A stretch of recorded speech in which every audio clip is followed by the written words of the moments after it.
incorporates a clever layout with more than enough space for the modern family. Multiple living areas plus the screened outdoor area make it ideal for entertaining friends and family. There are 3 roomy bedrooms located away from the master bedroom, which features a beautiful spa ensuite. Contact Elders Lennox Head for more information.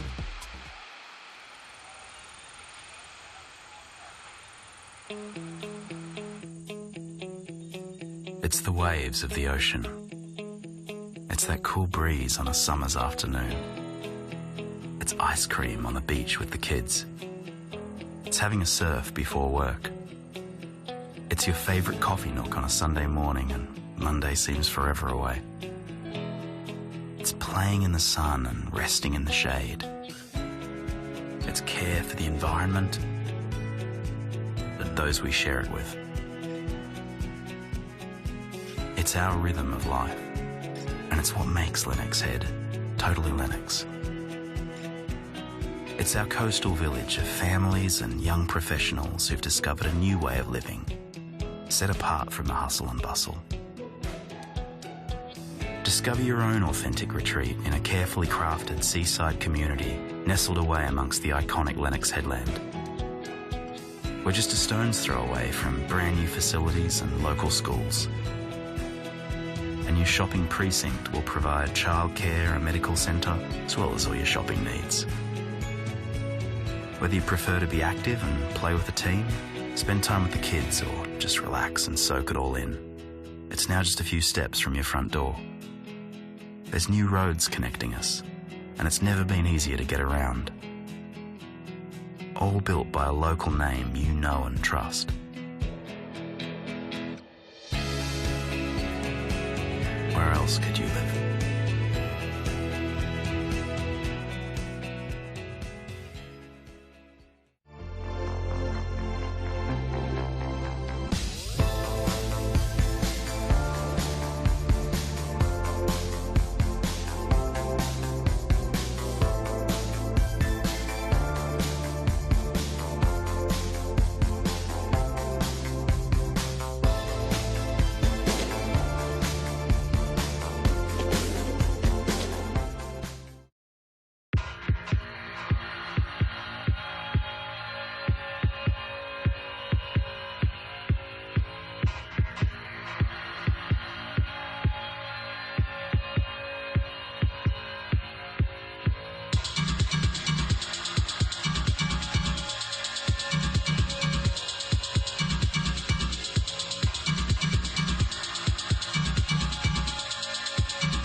It goes, it goes, it goes, it goes, it goes, it goes, it goes, guillotine!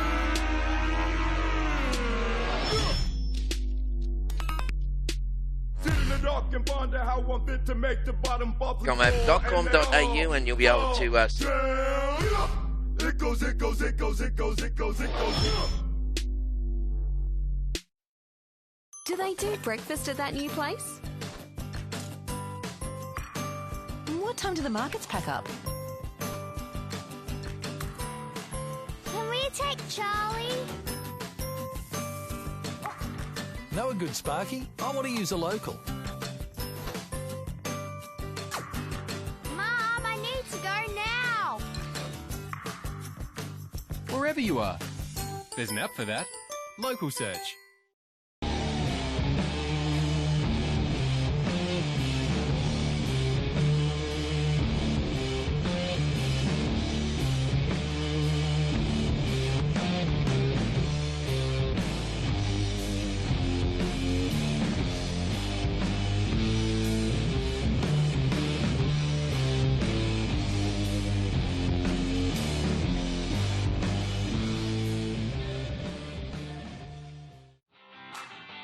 What's the best way to search for something local? Local Search, of course. With thousands of local businesses at your fingertips, discover your local surroundings the easy way with Local Search. Proudly supporting the 2016 Skullcandy Oz Grom Open.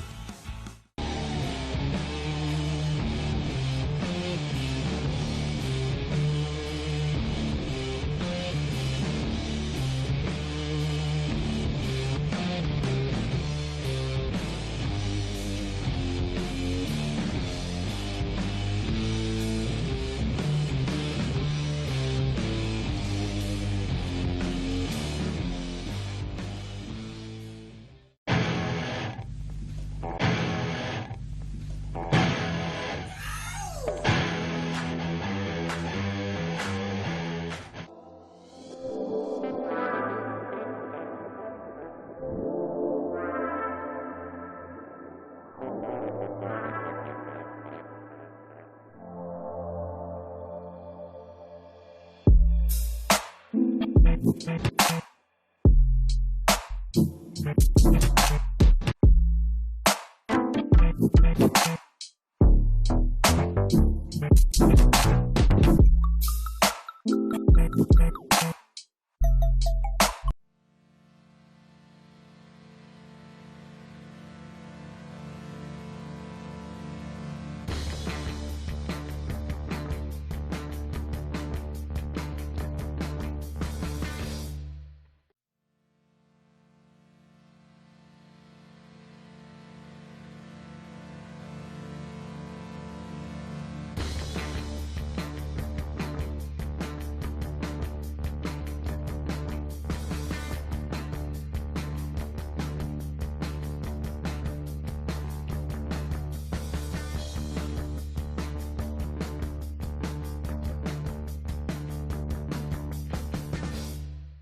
now, let's go left.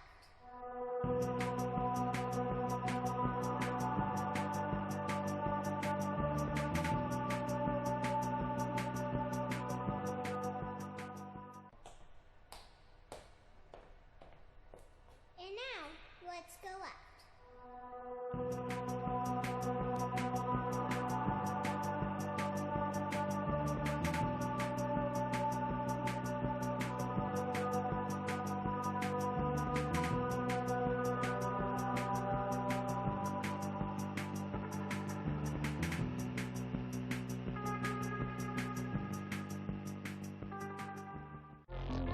Up until now, there's never been such a significant leap in the quality and performance level of this modern garment. Visla's new North Seas wetsuit is at the forefront of this wetsuit revolution. With all these upgrades, surfers entering colder waters are now able to retain their speed, agility, and strength in nearly freezing conditions.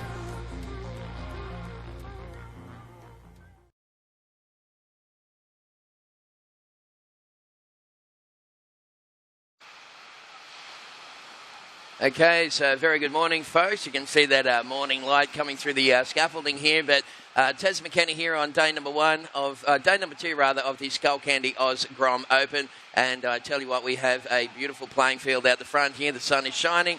We've got lots of blue sky, offshore winds, and around about 2 to 3 feet of surf for the competitors here today. So I hope you enjoyed the webcast. And we're going to just throw it over and have a little look at the conditions here today. So there we go, folks. We got some really nice waves coming through, coming off that early high tide. So once that tide starts to recede, we definitely will see a bit of an improvement, that's for sure. So heat number 1 of the 16 boys is about to get underway. Looks like we got a pretty good lineup for this one. Mikey Madonna wearing the pink singlet. Jager Bartholomew is in the yellow. Ethan Hardage. Not too sure if Etho turned up. He was running late, so Ethan hopefully has showed up. And Luke Vidler is wearing the blues, so that is the lineup for the first heat of the day. So you can see the beautiful little lines rolling through. Nice clean offshore winds. And thank you very much to those free surfers for helping out as well. So day number 2 of the Skullcandy Oz Grom Open, proudly presented by Vissla. And we've got a big day planned, that's for sure. You guys in that first heat, please stand by, fellas. We're just waiting for the thumbs up from the head judge, and we'll get this show underway. Thank you.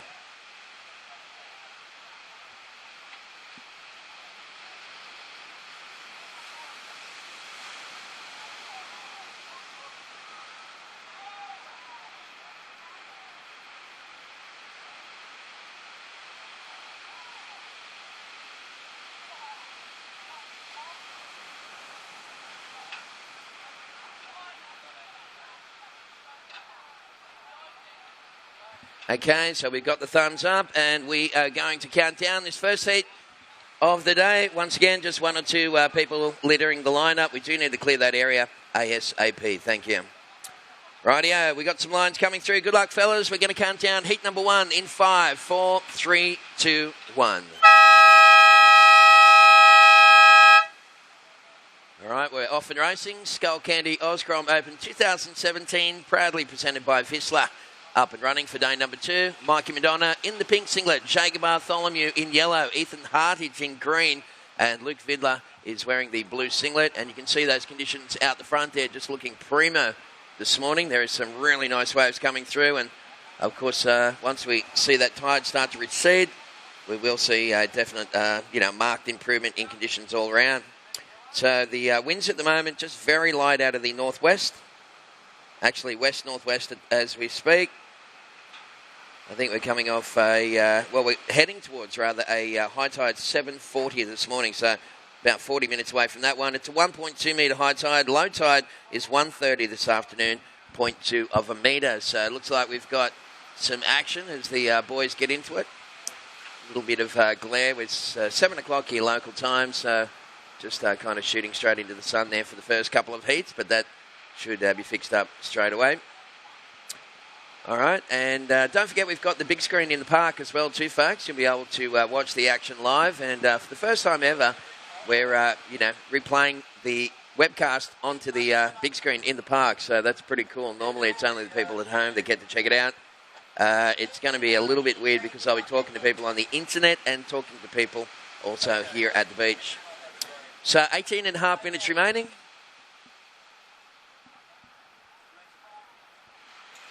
And it looks like Ethan Hardage has failed to show, so that's a bit of a bummer for Etho. So Ethan Hardage, if you're on the beach, buddy, your heat is underway. It was always going to be a 7 o'clock start. Got that first wave scores coming through for Jacob Bartholomew. Just looks like a little small foundation score to get the grease off the feet. So we have 18 minutes remaining. Heat number 1, 16 boys coming up next. Heat number 2, first call for Keanu Miller, Dane Pullinger, Thomas Cavallo, and Bo Howie. You guys, please check in, fellas. Heat number 2 coming up soon. Jacob Bartholomew, your first wave was a 1.5, and first wave of Mikey Madonna was a 4.33.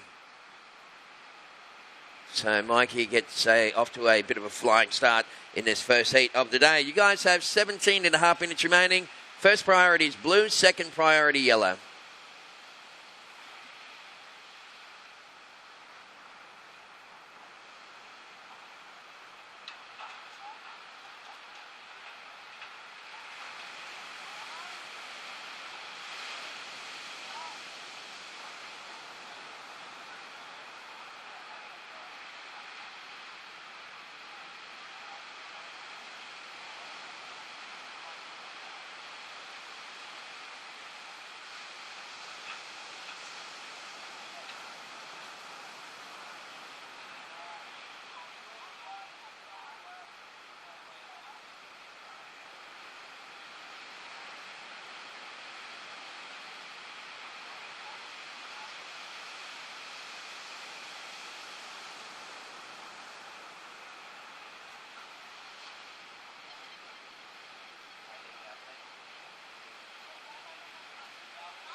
All right, so first priority is with Luke Vidler wearing the blue singlet. Second priority, yellow, Jacob Bartholomew. And Mikey just making his way back out into the lineup and now assumes the third priority. So, Mikey, your first wave was a 4.33. Jager, your first wave was a 1.5. So, it looks like Ethan Hardage has failed to show. Etho, you can join the lineup, buddy, if you are running late or he's just turned up now, or if anybody's got his phone number, get on the blower and give Ethan a ring and let him know his heat's underway. Luke Vidler, you're chasing only a 1.51 to go to second, Luke, and we've got just on 15 and a half minutes to go. Heat number 1 of the day. Once again, you guys, for heat number 2, Keanu Miller, Dane Pullinger, Thomas Cavallo, and Bo Howie. Please check in, fellas, if you haven't done so. Thank you.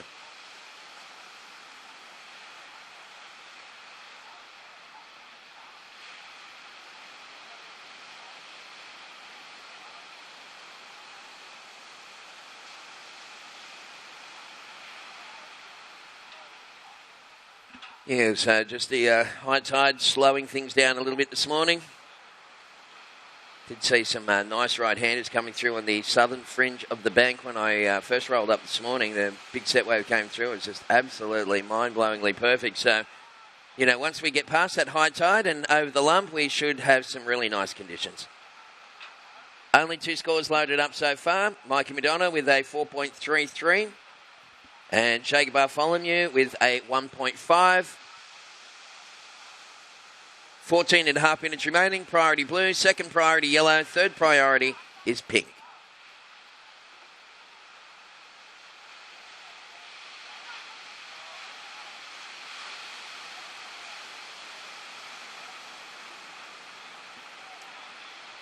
Yeah, so you can see a lovely shot there from Luke and the gang from VPA.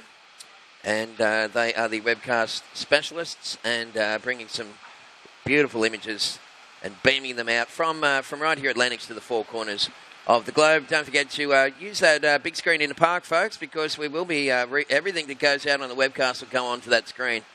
And you'll be able to see the replays and all the other bits and pieces throughout the day. We've got 13.5 minutes remaining, fellas.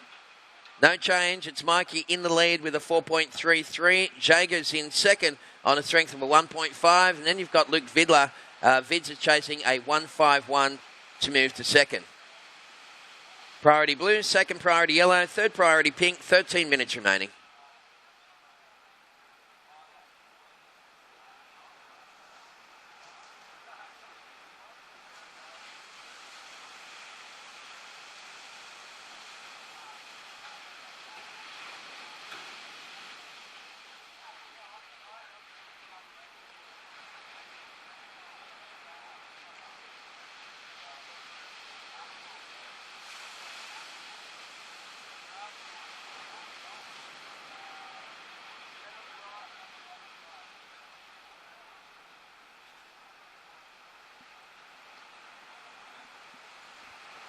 All right, well, the boys working hard to try and make that connection.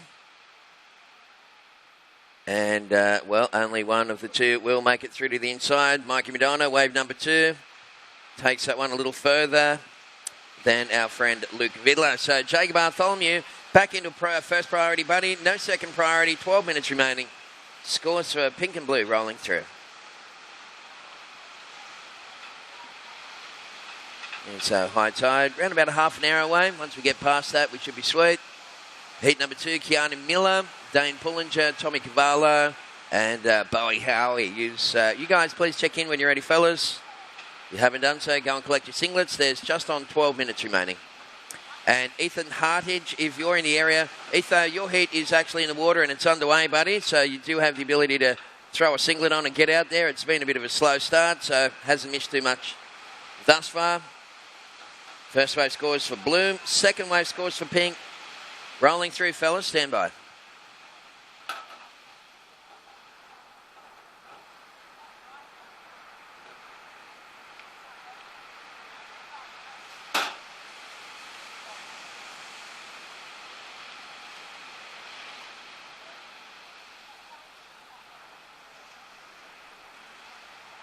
All right, so those scores just rolled through for Mikey Madonna, a 2.83, second of pink rather, and Luke Vidler, well, his opening wave, 2.0, puts him straight into second. So Jacob Bartholomew now chasing just over a half a point ride to take the lead. We've got some beautiful waves rolling through when they come in here at Lennox, and that looks like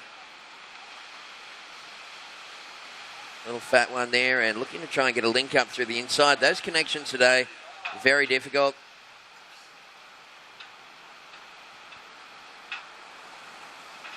And that looks like Jager. So the first wave there might have been Luke Vidler. So the boys getting busy. Looks like everybody's going to have 2 waves apiece. And Jacob Bartholomew, again, working hard, but hitting that deep section and can go no further. So we'll get those scores through for blue and yellow, fellas, and we'll give you the update. Mikey, your second wave, a 2.83. So, pink, you've had a 4.33 and a 2.83. Scores for blue and yellow on their way.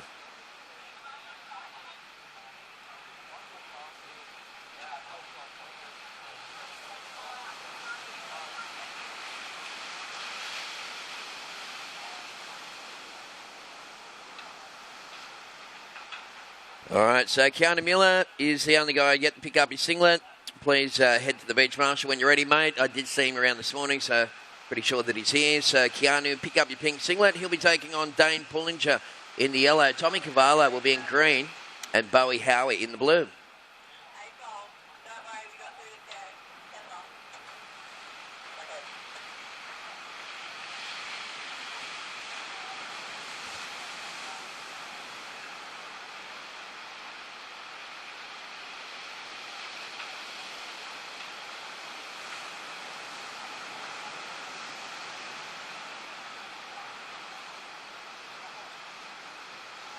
All right, those scores are in. So Mikey Madonna in the lead, looking to improve a 2.83. Priority at the moment. First priority is pink. Second priority is blue.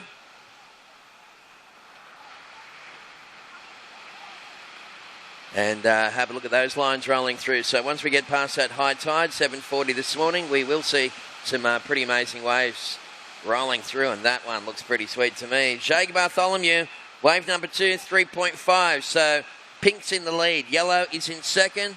Jager, you need a 3.67 to take the lead. And Luke Fiddler down to third. Luke, you're chasing a 2.58 for blue.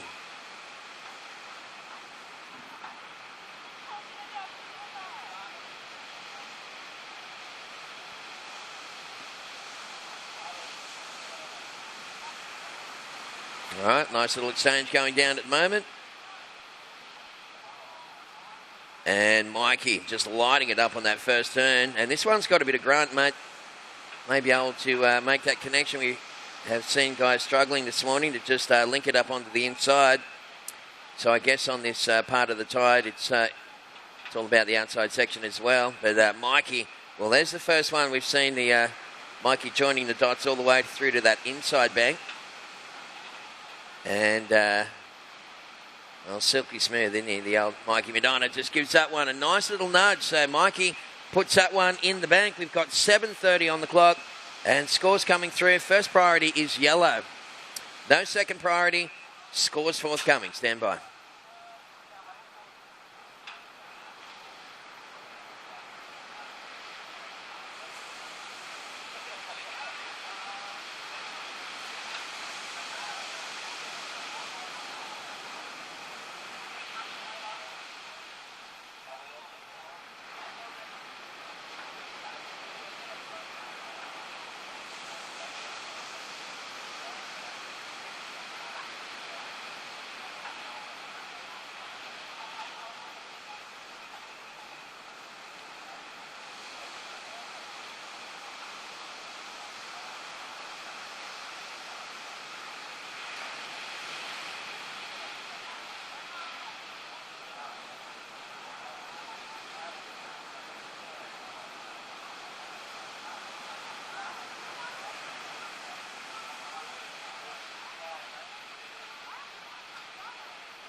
All right, last race scores. Mikey, a 7.83. So that's the yardstick for today, folks. Day number 2 of this Skullcandy Oz Grom Open for 2017. Of course, proudly presented by the gang at Whistler. Last race scores also rolling through for Luke Fiddler, a 2.63. So, Luke, you've gone into second. Jager Bartholomew now chasing 1.57 to go back into second position. So, Mikey... current heat leader, looking to improve a 4.33. Mikey, second best score, 4.33. That's the one to upgrade. We've got 5:40 on the clock.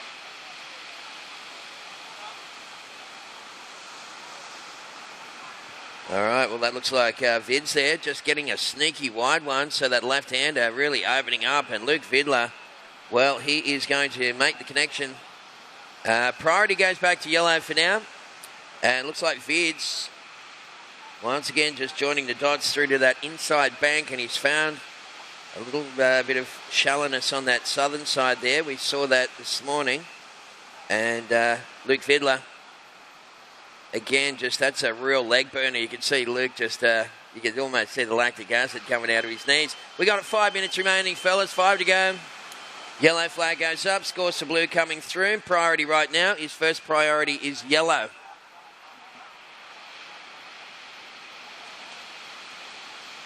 And you guys for heat number 2 can paddle out. So Keanu Miller, Dane Pullinger, Tommy Cavallo, Bowie Howie. Good luck, fellas. Once again, with the priority system, please do not sit with the crew that is currently competing. It will get horribly confusing for the priority judge. You guys, heat number 2, paddle out, sit in a little pack together to the south, move into the lineup when you hear the 2 double hooters. Thank you. All right, Luke Vidler, last wave, 4.07. Luke, you're in second.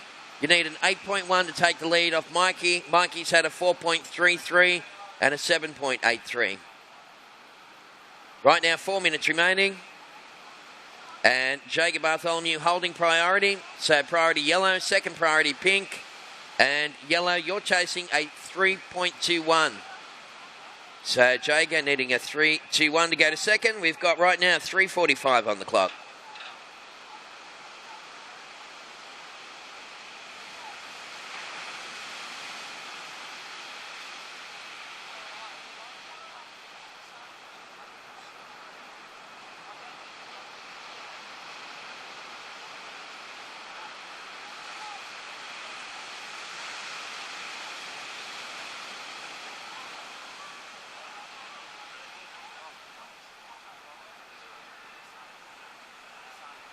Yeah, so just a reminder, fellas, when you guys get out the back there, let's sit in a little pack together.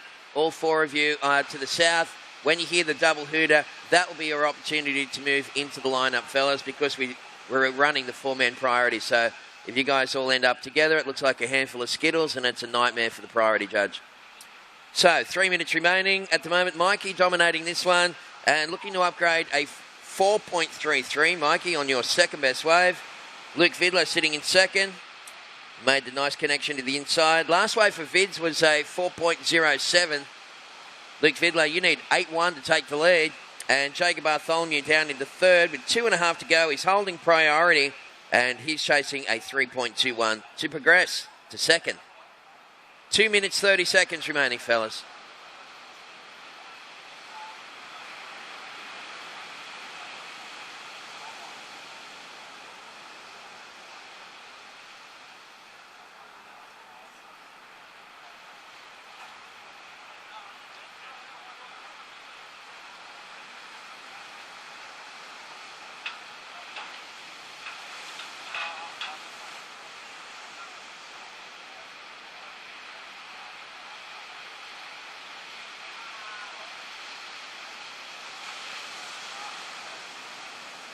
All right, once again, we are webcasting, folks. I've got dual commentary for both beach and web. So, whilst there's a break in the action, we want to say a very good morning to everyone that is watching the webcast. Down here in Lennox Head, beautiful little holiday hamlet on the far north coast of New South Wales. And have a look at these waves coming through. I tell you what, that looks like Jacob Bartholomew, and that is a big lip line floater to begin with. Out on the open face and wrapping it around. So 1:20 on the clock. Priority, of course, will go to pink. Second priority to blue.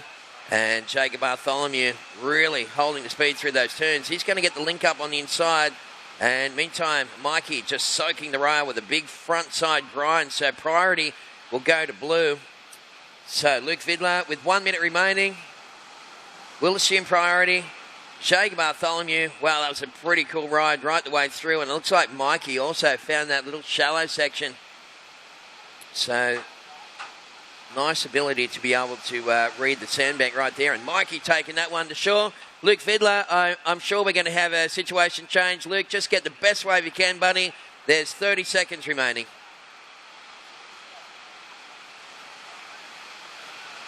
So, 30 seconds on the clock. We've got Jager and Mikey are on the shoreline. Luke Vidler's out the back with priority. Luke, I can't tell you what you need till the scores come in, buddy. I won't have enough time to do that. So 20 seconds remaining. And Luke Vidler trying to get onto that one. Oh, my goodness, that might have been a costly little mishap right there. We have less than 10 seconds remaining. And we're going to count down this first heat in 5, 4, 3, 2, 1.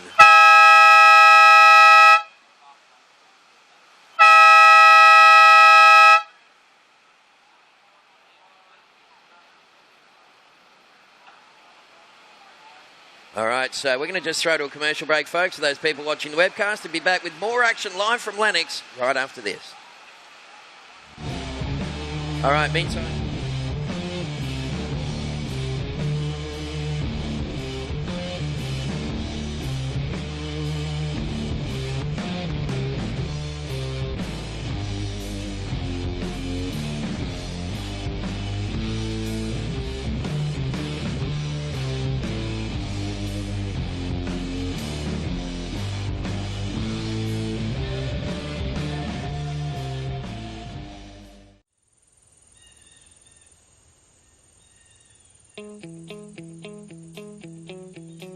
It's the waves of the ocean. It's that cool breeze on a summer's afternoon.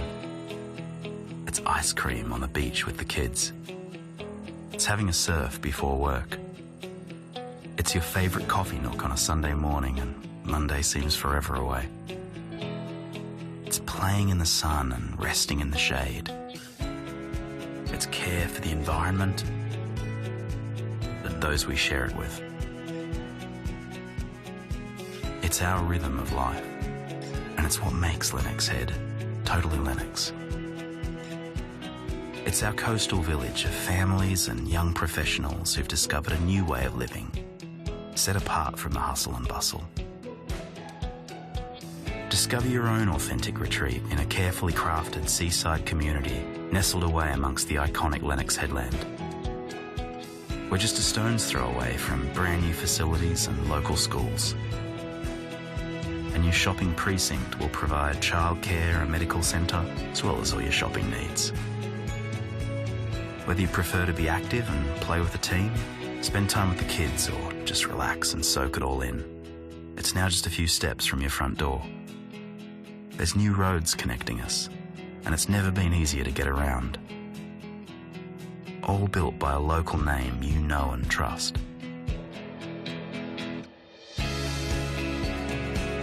Where else could you live?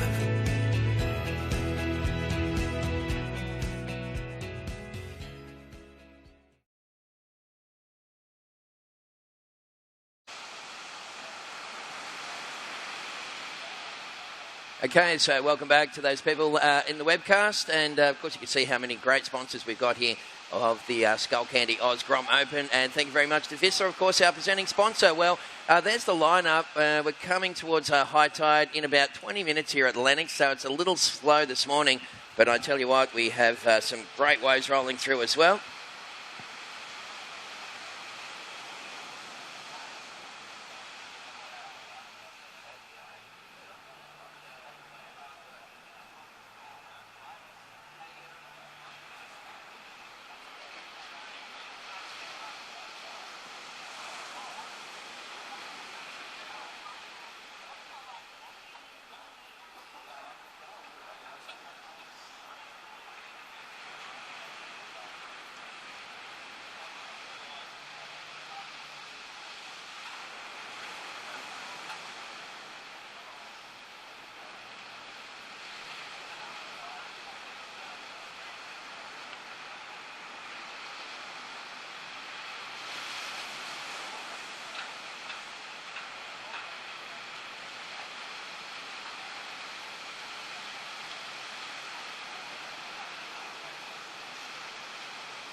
All right, so no scores loaded up into the system so far. We are into heat number 2 of the 16 boys first round. Coming up in heat number 3, looking for George Pittar, Zane Asic, Tommy Cavallo, and Hugh Nicker. Actually, that might be a little typo there. We'll have to... Tommy's in this heat, so not sure what's going on there.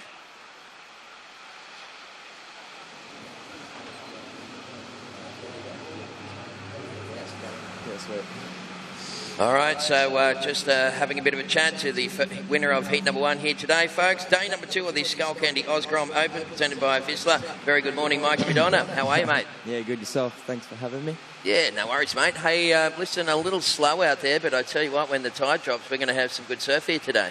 Yeah, definitely. It's like, I'm glad the swell dropped off a little bit because last couple of days it's kind of been maxing out for the pub, and yeah, it's better when it drops off and the tide comes in and the left and right chories get going, yeah. Mate, how you feeling? You're looking pretty strong, injury-free, board's working okay? Yeah, it's kind of a last-minute decision to do this comp. I was kind of on the bit of downtime at home, just chilling, and made the decision to do it in the last 2 days, and I'm definitely glad with my decision, and going out this morning was, a little nervous to come back and serve at this event, but stoked to get the first heat out of the way, and the first heat shakes. Yeah, it is. It's always a mental hurdle, the first heat. Once you get past that one, you're pretty sweet, mate. Well, you won the contest in 2015. Good luck this year, mate. Any big plans? You thinking about doing anything, going on any big trips or anything this year? Right now, I'm just trying to plan it out. I've sort of finished up the first 4 months of the year. Surfed a lot of events in the first half of the year, so now I'm just trying to plan out a few trips and maybe do a few QSs overseas and stuff like that. All right, mate. Well, listen, good luck for the rest of not just the contest, but 2017, mate. We're stoked to have you back here, Mikey. Good luck for the rest of it. Yeah, thank you. All right, that's Mikey Madonna, winner of heat number 1 here today, folks. Day number 2 of the Skullcandy Oz Grom Open. And don't forget, this live webcast is happening. If you leave the beach, make sure that you lock it on.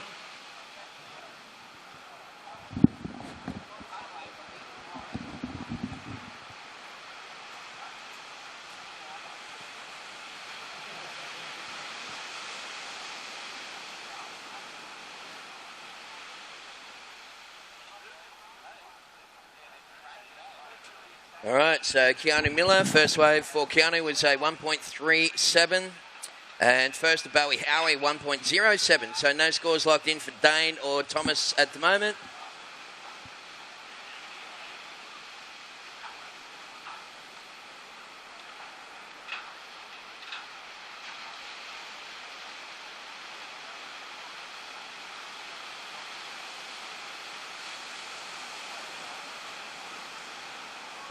So if you've just turned up, a very good morning to you folks. Here at Lennox Head, another beautiful day in paradise. Heading towards that high tide. It's only about 10 minutes away. And once we get past that lump of the tide and the water starts to recede on the sandbanks here at Main Beach Lennox, we are going to see some fantastic waves rolling through. Keanu Miller opened up with a 1.37. Bo Howie, opening wave 1.07, so both yellow and green. You guys are in a neutral priority situation, fellas. So you guys have priority over Keanu and Bowie. But you guys can actually hassle each other. So great to see the priority system. I think it's a great inclusion at any contest for all divisions. All right, well, that looks like a couple of big hits right there. The boys just kind of sharing the same piece of swell. Of course, we do have priority. And we'll wait and see what happens here as the boys try and jump through that inside section. Well, making that connection. We saw Mikey's last wave hit that little left-hander on the inside. And punching that right the way through. Nice little combo there for Dane Pullinger as he finishes off his opening wave. So priority is now with green. Second priority is blue. We have scores coming through. 12.5 to go.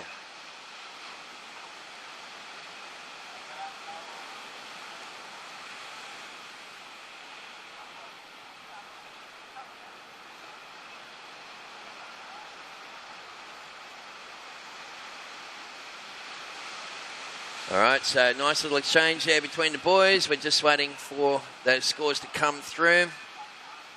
Once again, the priority.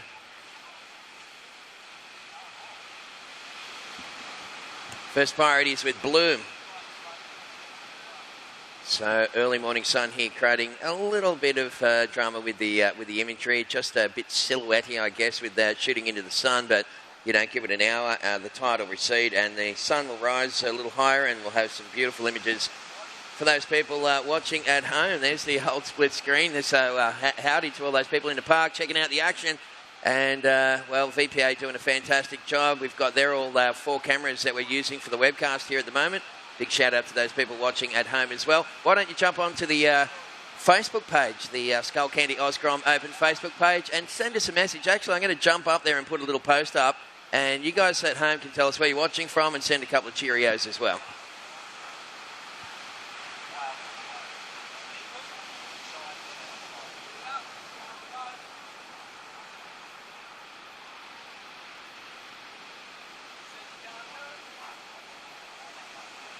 All right, well, we had a crazy little flurry of rides during that little period. No priority at the moment, fellas. We've got a bunch of scores coming through. Actually, priority is with blue. And, well, you can see on the horizon there, people watching the big screen, you can see that corrugated horizon. Plenty of swell on the outside, definitely, and some nice little waves rolling through here at Main Beach Lennox. Also, mad time for whales, isn't it? I don't believe I've seen more whales in my lifetime than I have in 2017. There's just been so many, and we've got a couple making our way up the coastline as we speak. Couple outside, couple inside. Nice to see the whale community growing and nice and healthy. So scores rolling through, fellas, from that last exchange. Priority is with blue. And we're up to half time, so 10 down, 10 to go for the current heat in the water.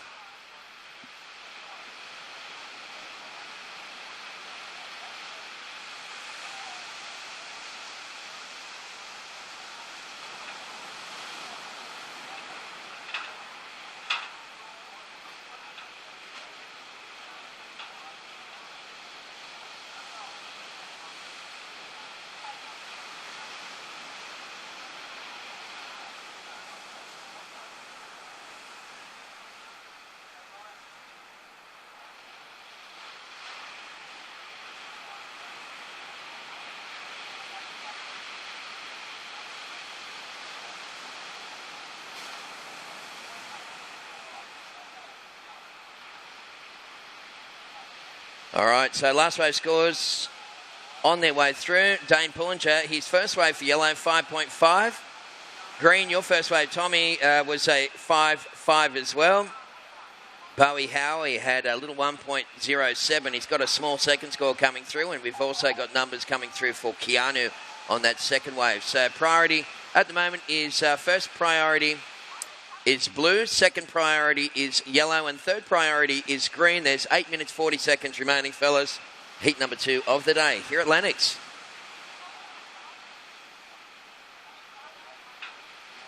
Okay, so just for our online audience only, jump onto the Skullcandy Oz Grom Open Facebook page, folks, and first and foremost, like the page, and then I've just put a post up on the top of the timeline there, and it just says, tell us where you're watching from, basically, and do a bit of a cheerio or a shout-out to anyone that you'd like, and I'll be able to, pass that on over the microphone /webcast. Well, just kind of sneaking into a little cover up on the outside section, and now looking to get that connection through the inside.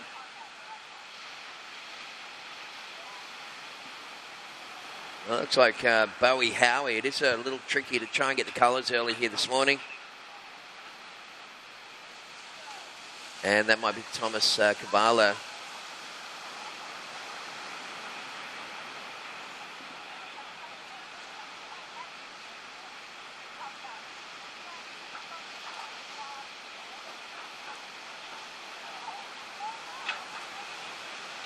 Okay, so heat number 3 coming up next. George Pittar in the pink singlet. Zane Asink will be in yellow. Van Whiteman in the green. And Hugh Nicholson from Newcastle. There we go. There was a typo in that other one. Will be in a blue singlet. These guys have all been in great form in the lead-up tournament up there at D-Bar. So good luck, fellas. Keanu Miller is currently in the lead with a 3.383 and a 6.07. We do have scores coming through for green and blue. Wave number 2, stand by, fellas. So right now, priority is pink. Second priority is yellow. And, little shout out to the whales. You can see them on screen there. The guys from VPA capturing some nice action as our little aquatic friends make their way north. And we have right now 6 minutes and 30 seconds remaining, fellas. So Thomas Cavallo. Well, situation change. Green goes into the lead. Have a look at that. That is just unbelievable imagery out the front there. Let's get a close-up of that one, Lukey. 3 whales just blowing their stack all at the same time. That was pretty awesome to watch. So 6 minutes on the clock. Tommy Cavallo, you're in the lead. You've had a 5.5 and a 4.57. Second position is Keanu Miller. Keanu, you need 4.01 to move back into the lead. Dane Pullinger, first wave was a 5.5, and Well, he had a little look at that one. Dane, you need a 4.41 to move to second. And Bowie Howie, his last wave for blue, 2.67. Bo Howie, you're chasing 7.24, buddy, to go into second. There's just under 6 minutes remaining. So first priority pink, second priority is yellow, third priority is green. We have 5:40 left on the clock.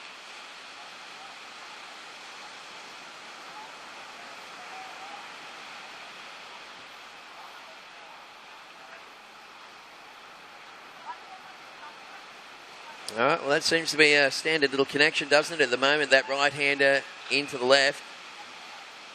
And that one there, a little difficult. Just couldn't get over the back of that one, unfortunately. So priority is pink. Second priority is yellow. Third priority is blue. We have just on 5 minutes remaining. And you guys in that next heat can paddle out, fellas, and good luck.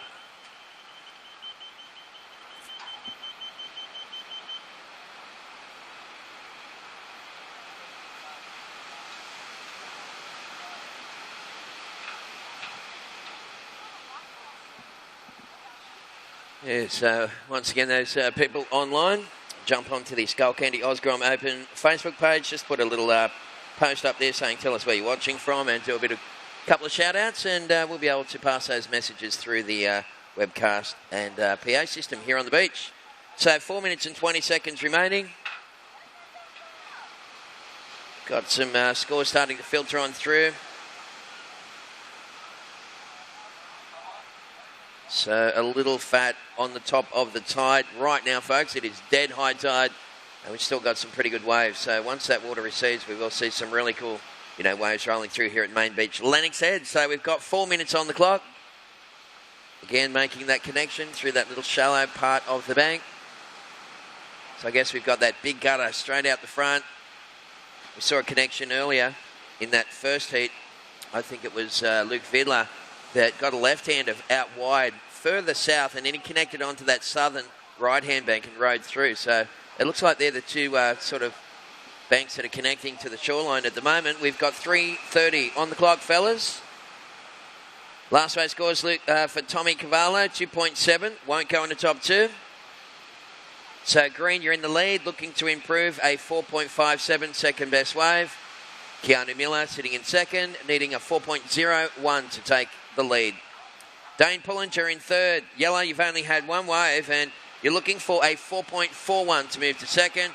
And blue, you're in fourth, chasing a 7.24 with 3 minutes on the clock. So priority sequence. First priority is pink. Second priority, yellow. Third priority is green. Once again, you guys, for the next heat, remember, fellas, running this four-man priority, you cannot get into the lineup with the guys currently competing. You need to sit to the south in a pack and only move into the lineup when you hear the double hooter. Thanks, fellas.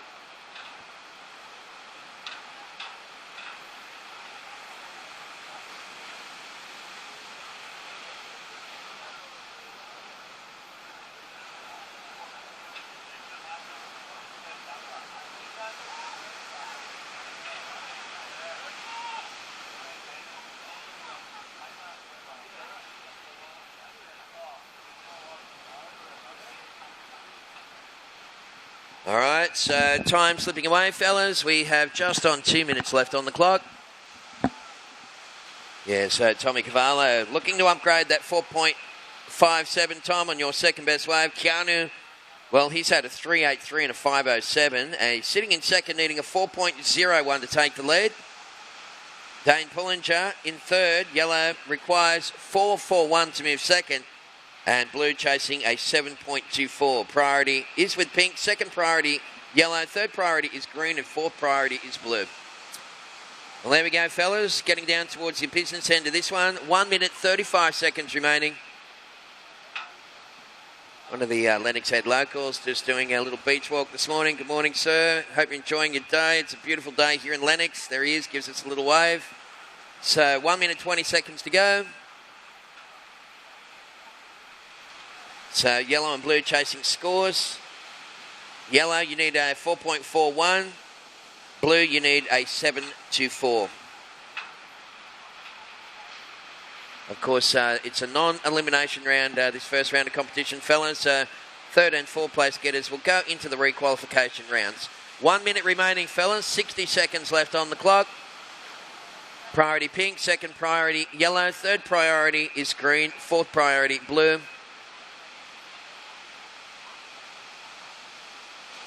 And there's a lot of whale action here this morning, folks. There's spouts are popping up left, right and centre out to sea. It looks like just thermals. So we have around about 30 seconds remaining, fellas. Time slipping away. Heat number 2 of the day. Coming up next, as we said, Heat 3 will feature Georgie Pittar, Zane Asink, Van Whiteman and Hugh Nicholson, little Nico from Merriweather in Newcastle. So we've got around about 10 seconds to go, fellas. Time is running out. Pink's got the priority.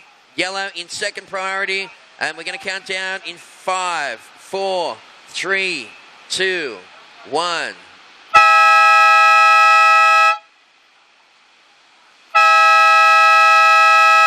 All right, well, the boys just stomping the boards trying to make that connection. And, well, we are going to have a bit of action to process here.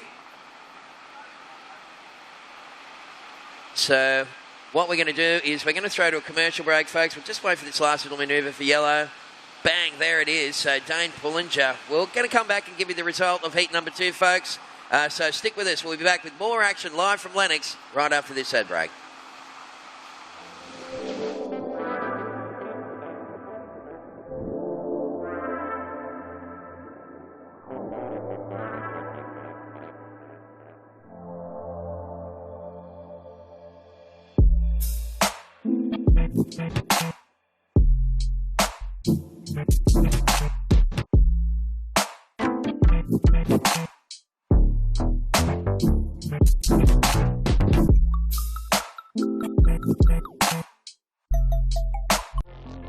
Up until now, there's never been such a significant leap in the quality and performance level of this modern garment.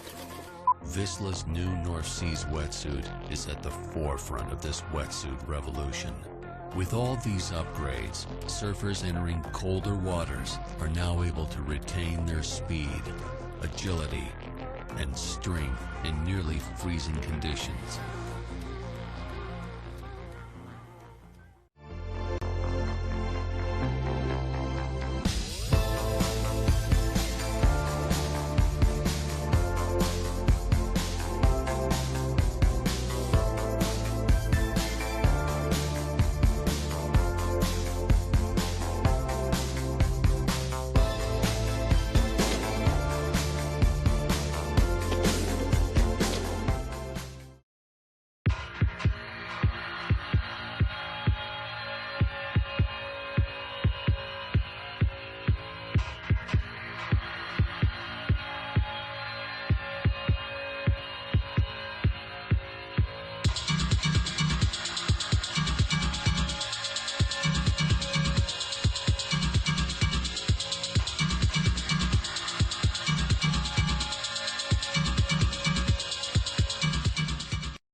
Fell just short, so the other two guys got through in, I think it was, let me just go to the action and I'll check this little draw here and let you know who got through that one, but I'm pretty sure that it was Keanu and Thomas Cavallo that got through heat number 2 of the day. Don't forget to jump on the Facebook page, folks, and leave us a little message. Skullcandy Oz Grom Open on Facebook. You'll see at the top of the page there, tell us where you're watching from. We'd love to hear your thoughts and cheerios for some of the competitors as we go back to the lineup, and we have some really cool conditions here for day number 2 of the competition. So Georgie Pittar is in the pink singlet, Zane Asink is in yellow, Van Whiteman is in the green, and Huey Nico is in the blue. So we've got some scores coming through for green and blue. Looks like Hugh Nico's got a couple of quick ones, and Van has already got his first wave under his belt as well. First to green, 1.0. First to blue, 1.93. Second to blue, 0.93. So George Pittar, Zane Asink, you guys are sharing what's referred to as equal, as a neutral priority situation. You guys can hassle each other, but you do have priority over both you and Van. So that's the situation. Official results, previous heat, Bowie Howie in 4th place in the blue. 3rd place went to yellow, Dane Pullinger. 2nd place, staying in the qualification side of the round, Keanu Miller. And winning that heat was Thomas Cavallo. His top score was only a 5.5, so you can see the talent in that heat and, those scores. I guess the best wave of the heat went to Keanu. It was a 6.07, so, there's a bit of scoring potential out there, but right now we are sitting on the top of the tide, so conditions very, very slow. Heat number 4 coming up next will be a cracker. We've got Taj Watson taking on Finn Askew from down there around Southwest Roxway. Indy White and Sam Arvidsson. Sammy from, of course, Emerald Beach, Coffs Harbour. So you guys please check in, fellas. We'll get that. We'll get you guys checked in and we'll get the show underway and keep rolling through day number 2 here at the Skullcandy Oz Grom Open 2017.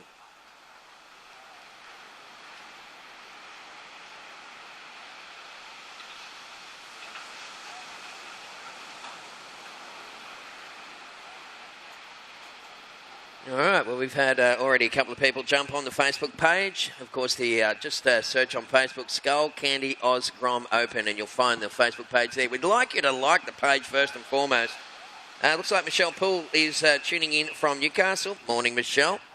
Her daughter, Maddie, of course, is in the competition. Won a heat yesterday. Tasha Hill is also checking in. Thanks, Tash. She's from Avoca. She says good luck to George and Finn. Couple of Avoca locals. So, yeah, morning, Tash. Anybody else on the webcast and watching, jump on Facebook and drop us a cheerio, and Toby and I will be able to pass it on for you.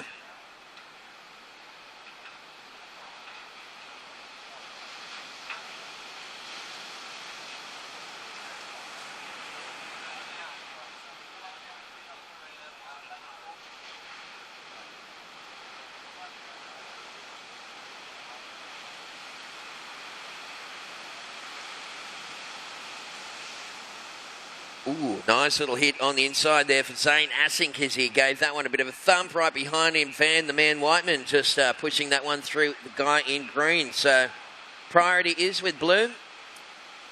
No second priority at the moment, I don't believe. Huey Nico with a 1.93 and a 0.93, looking for his first good score there, Huey. Scores for green and yellow will be forthcoming, fellas, so stand by. Must have been a bit of a wave there for Georgie Pitar as well. So, yeah, we've got some numbers coming through. 15 minutes left on the clock. Thank you very much to our, illustrious list of sponsors. We've got so many. There's the replay there. So we have the ability to replay all the rides. We haven't done too many this morning, just for the simple fact that we've been shooting into the sun here this morning. So it's been very kind of silhouette-y. I don't even know what the proper word for that is. The contrast hasn't been perfect. So 14 and a half to go, fellas. Priority is blue. Still no second priority. We've got scores coming through. George Pittar's first wave looking rock solid. Also got scores coming through for yellow and pink. There it is, George Pittar, 6.9. First to pink, straight into the lead. Looks like pretty good scores also for Van Whiteman on wave number 2 for green.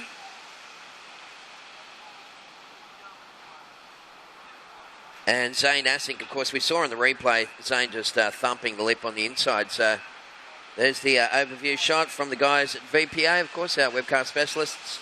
And day number 2 here at Lennox for the Skullcandy Oz Grom Open, presented by Visla. It's just another day in paradise, basically.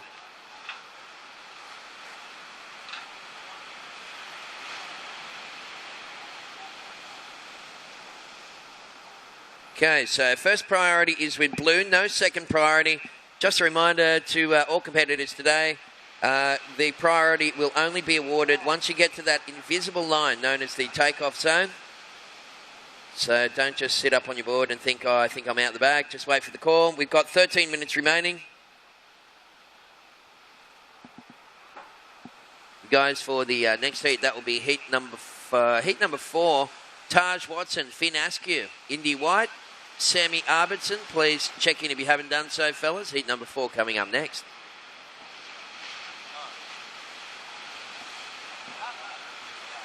So first priority is blue, second priority is pink, and third priority is green. Wow, mouth's not working. I need some coffee. So, Georgie Pittar, 6.9. On your first wave, Zane Asink in yellow. Your first wave, 5.83.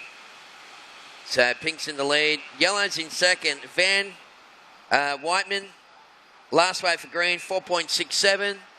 So, Van, you're sitting in third. You only need just over a 1 point average to go into second. And Hugh Nico, you're chasing a 3.91 for the guy in blue from Merriweather in Newcastle. So, 12 minutes left on the clock.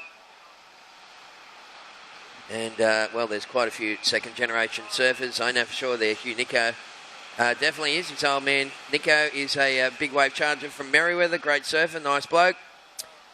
So, good to see, the kids taking their baton and running with it. We got 12 minutes remaining, fellas. So, that priority sequence again.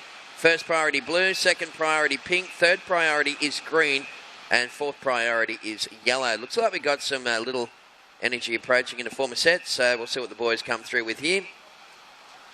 As we mentioned earlier, 7:40 was high tide, so I guess we're still in the cusp of that changeover.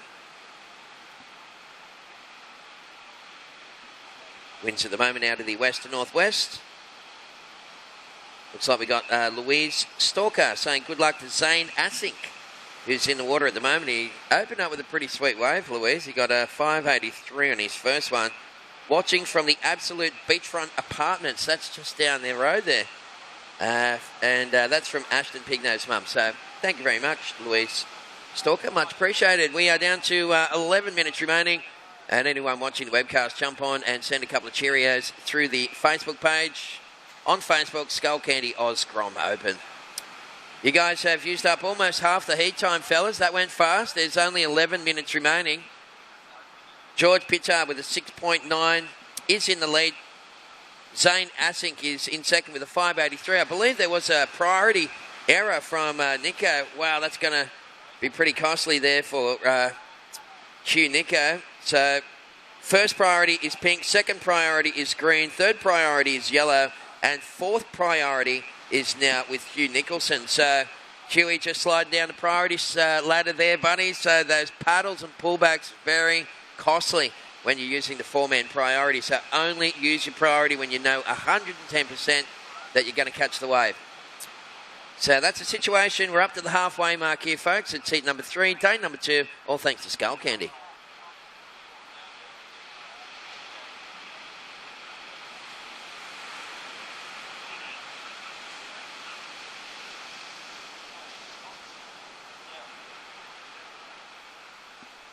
And more people on the webcast. Very good morning to Shannon Askew.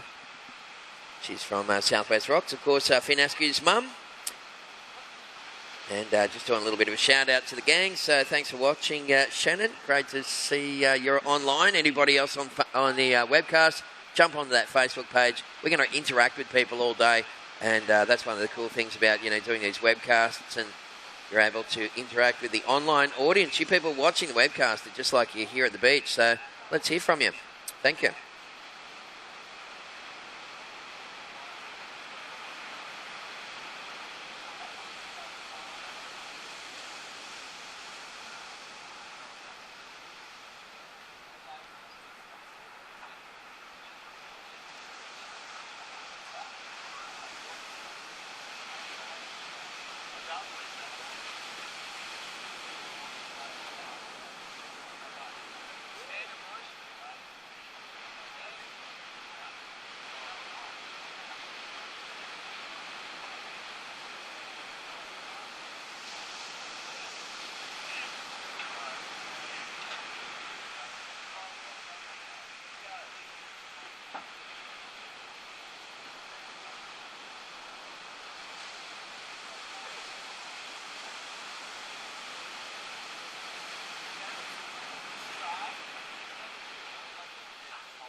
Rightio, fellas, we have just on 8 minutes remaining. We've had an extended lull in this heat. So once again, we're just on the turnaround of the top of the tide there. We had a 7:40 high tide here at Lennox.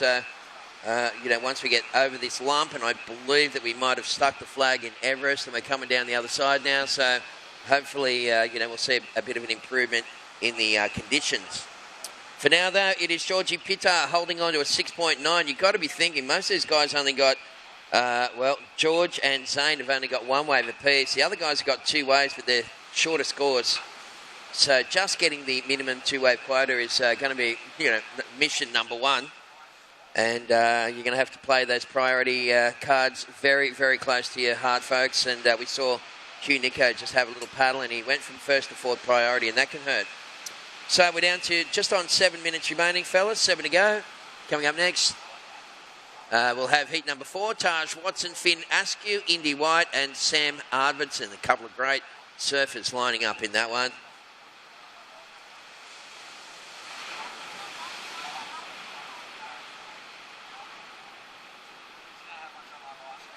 All right, so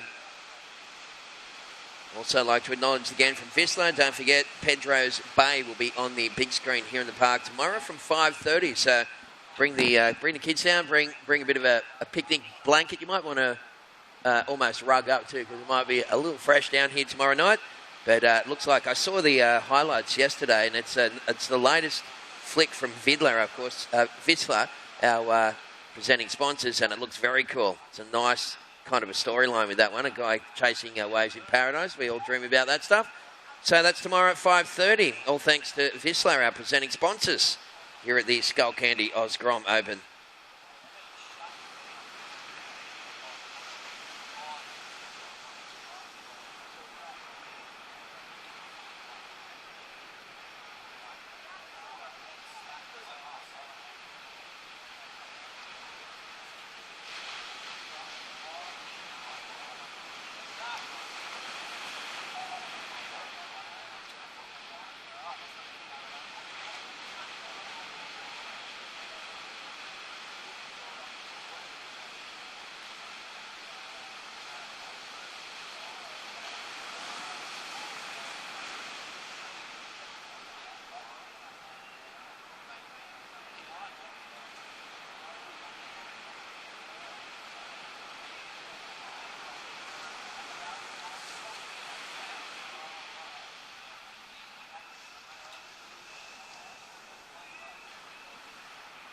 All right, so we're coming down towards that 5-minute mark. So, big morning, very good morning to Michelle Poole, Tasha Hill. We had Louise Stalker, Shannon Askew, and now Scotty Butcher doing a bit of a shout out to Jack Toohey from Dicky Beach on the sunny coast, saying good luck, Jackaroo. And good on you, Scotty. We're looking for more comments on that Facebook page, so don't be afraid to jump in there and say g'day. We're down to just under 5 minutes remaining. Those guys in the next heat can paddle out. And good luck. That's going to be a cracker of a heat as well. Taj Watson in the pink, Finn Askew in the yellow, Indy White in green, and Sam Arvidson is in the blue. Once again, you guys paddling out, fellas. Remember that priority, 4-man priority can get really ugly if you guys go straight out and sit with the current heat in progress. Please just paddle out in a group, sit to the south. When you hear the two hooters, that's your opportunity to move into the lineup, and good luck.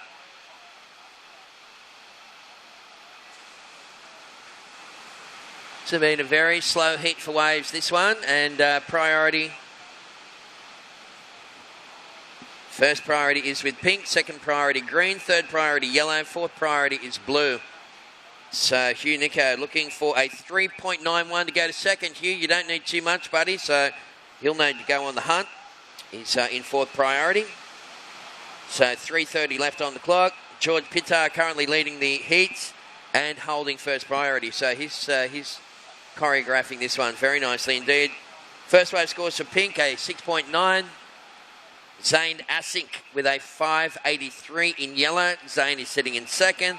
Van Whiteman only needing 1.17. He just needs to get up and wiggle to go to second. And Hugh Nico, as we said, in fourth place, chasing 3.91. Well, there's Zane Asink. Well, he was in third priority, so he's snuck that one off the boys. And again, just a couple of little hits on the backhand, just trying to raise the bar for Van Whiteman. He realised Van only needed just over a 1 point ride to go to second, so that's going to raise the bar a little bit for green. So priority pink, second priority now green, third priority is now blue. So 2 minutes and 45 seconds remaining, fellas.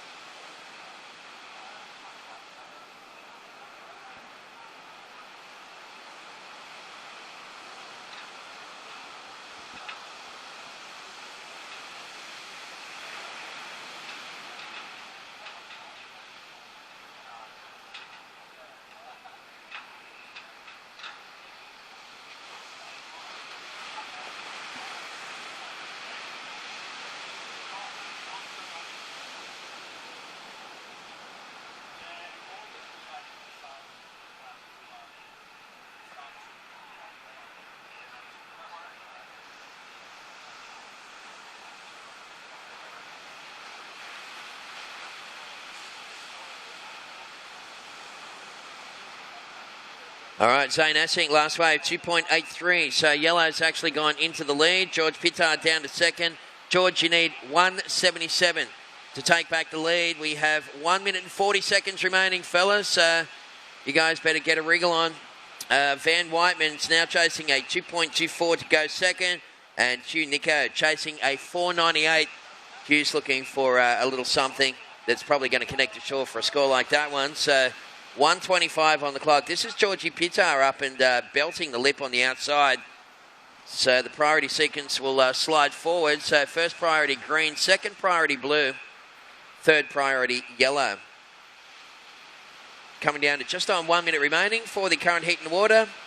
And again, George just heading for that shallow part of the bank. We saw Mikey do that this morning, and there is a little connection through there. George has had to just stomp that thing all the way to shore and finally gets a little opportunity to go whack on the inside, and he sticks it. So that's probably going to be enough to take George into the lead. So priority, as we said, is with green, second priority blue, third priority yellow. 40 seconds remaining, fellas. Time is slipping away here as we see a late takeoff for blue and green. So the boys are up and riding with 30 seconds on the clock. So Hugh Nico in the blue, looking for that little connection again, and Van Whiteman in the green, also trying to make it over that very fat section, but the boys can't go too much further. Van Whiteman, well, he's found that connection to the north. That's that shallow part of the bank where there is a definite connection there to be made there. 10 seconds remaining, fellas, and we are going to count down heat number 3 in 5, 4, 3, 2, 1.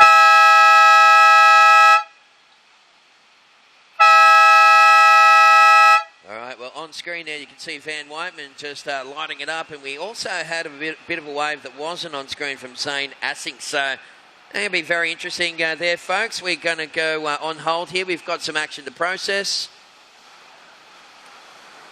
And for those people watching the webcast, we're going to throw to a commercial break, folks, and give you the result after this, so stick around here at Lennox.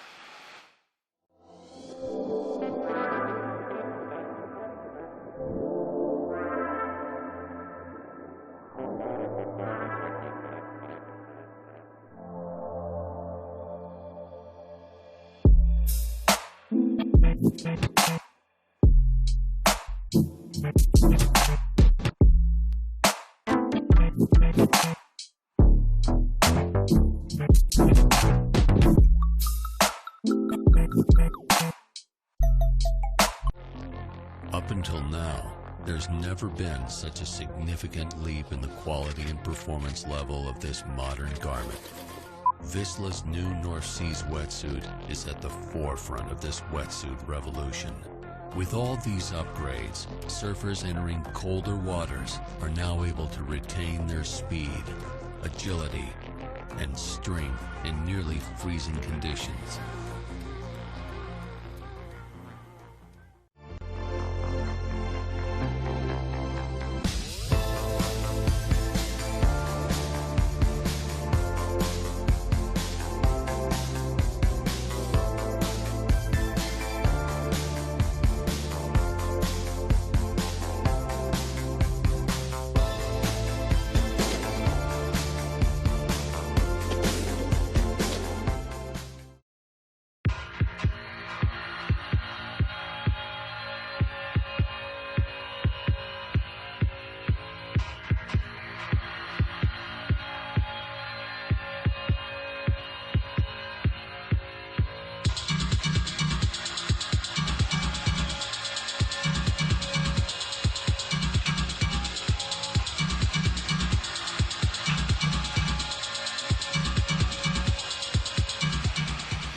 All right, so welcome back, everyone. It is day number 2 of the Skullcandy Oz Grom Open. Tez McKenna taking you through the webcast, along with Tobes, who's about to jump into the hot seat.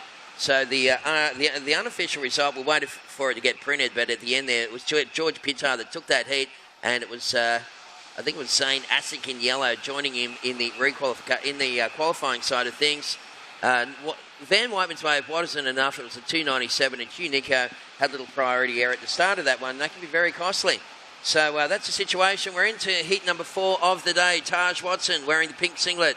Finn Askew is in the yellow. Indy White is wearing the green, and Sam Arvidsson is in the blue. I'm going to jump out of the hot seat and pass you over to Tobes. He'll take us through the next couple of heats.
All right, big good morning to everyone here at the contest site and everyone out there in Webland. Magnificent winter's morning here at Lennox Beaches. Great lines coming in, a bit of whale sort of spectating going on. And we've got 4 gentlemen in the water. This is heat 4 of the 16 boys. Taj Watson in the pink, Finn Askew in the yellow, Indy White in green, and Sam Arvidsson is in the blue. No priority established yet. And like I said, these lines, classic North Coast winter conditions here. We've got some paddling out the front, and it looks like Taj Watson's up and riding on the backhand. Just that sort of first closeout manoeuvre as the wave just shuts down. Now he's hunting this inside section. Just using his rails to keep his speed. Really trying to work hard over that dead section, but didn't cooperate. Big vertical attempt out the back from his fellow competitor. That looked like the surfer in blue, Sam Arvidsson. So first exchange there. Just 15 minutes on the clock and 20-minute heats here.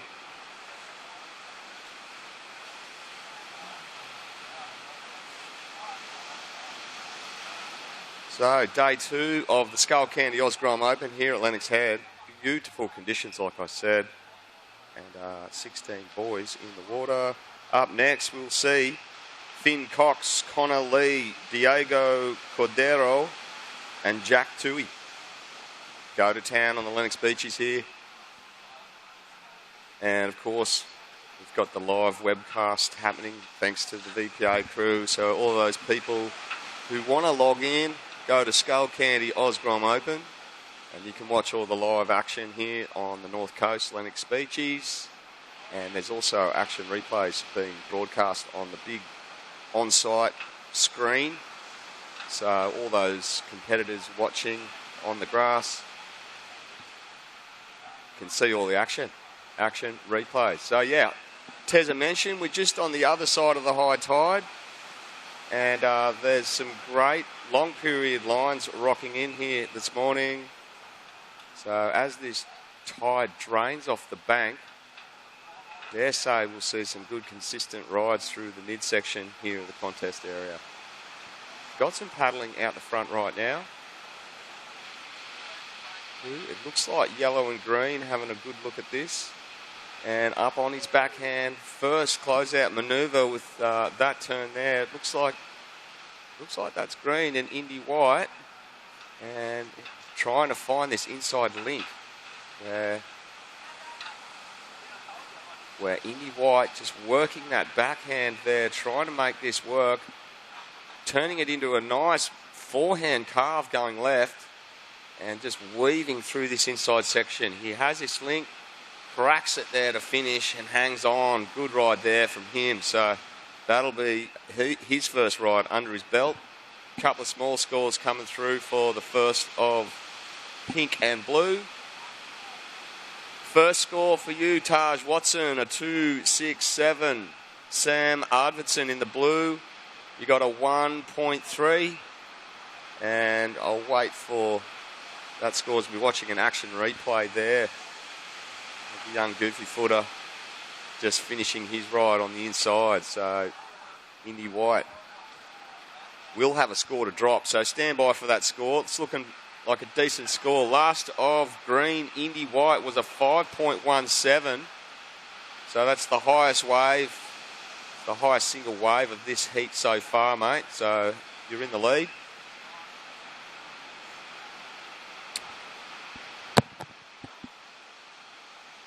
So as he makes his way out, I'll give a bit of a priority update as that sequence settles in, and right on 12 minutes. There's plenty of action on site here today. We'll have the flight centre crew, we'll have the booth, the coupon booth of glory down there, so you can win discounts on flights.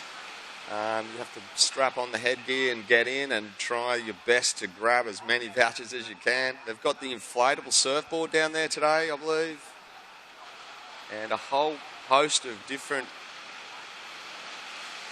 displays. I know the Skullcandy have got their whole demo of new headphones, including all their wireless headphones that are available there to be tested.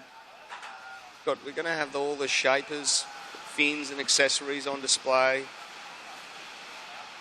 So there's plenty on today, guys. So settle into the grass here at Lennox and get ready for a hot day of action. Up and riding. First turn there. And just carving and weaving his board through this inside section and trying to build as much speed as he can, but that wave really just going into the deeps and not allowing him to carry through the inside. All right, so priority sequence, surfers in the water. First priority yellow, second priority pink, third priority green. And as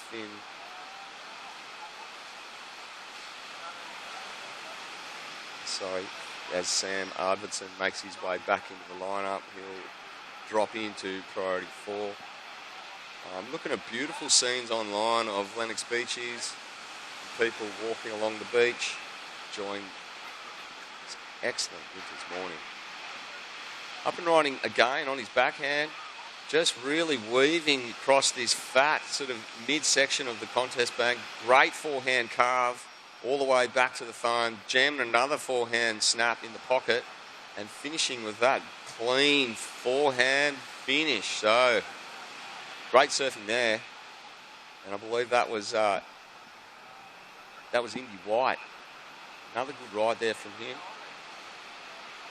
So he'll make his way back out in the lineup. We'll give him a score.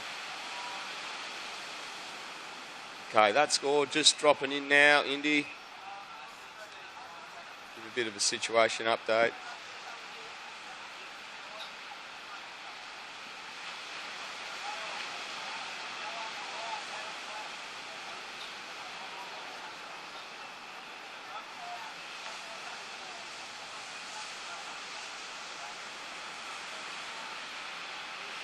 All right, we've got some waves ridden here. Taj Watson's up and riding, just dropped off the back.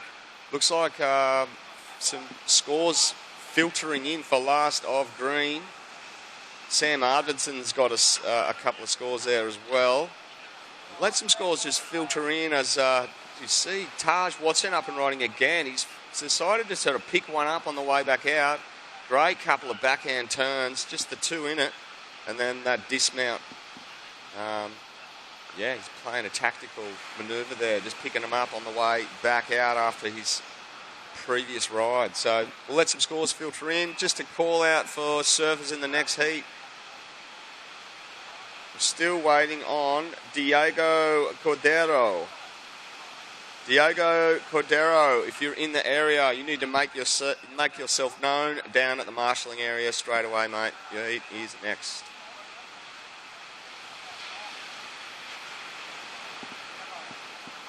All right, so that was a good little flurry of waves. We saw in the previous heat. Waves were a little slow towards the top of the tide. You can see all three surfers, yellow, pink and green, just battling their way out, trying to find or trying to get into a priority. So it's a paddle battle.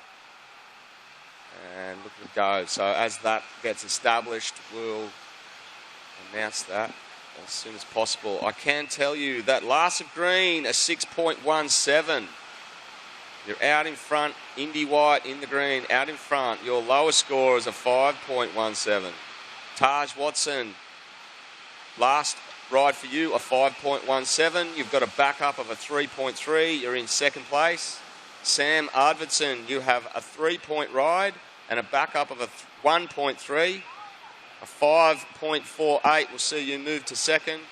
And Finn Askew, your last ride, a 3.73. And you need a 4.75 to move from fourth into second place. And it looks like all four surfers are out the back. I'll give you a priority update in just a moment.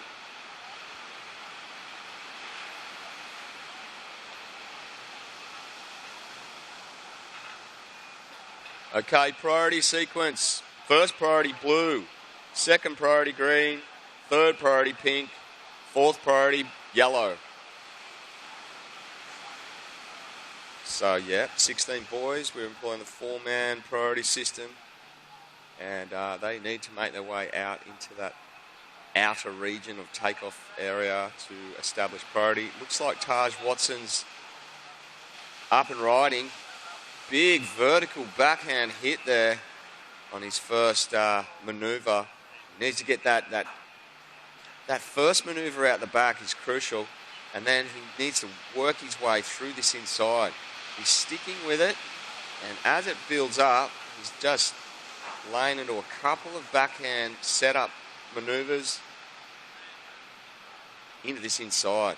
Okay, so good clean backhand surfing here from Taj Watson, and finishes strongly going down on that inside section. So Taj Watson in the pink there, just trying to chase down the lead of Indy White. He's in green. We're looking at a replay of Taj's last ride. And he sets up this inside and backhand surfing on that inside bank. Very tricky. And he just cleanly finishes with that backhand maneuver. So that's very nice surfing from Taj. Looks like that's the 5-minute mark. So right on the 5-minute mark now.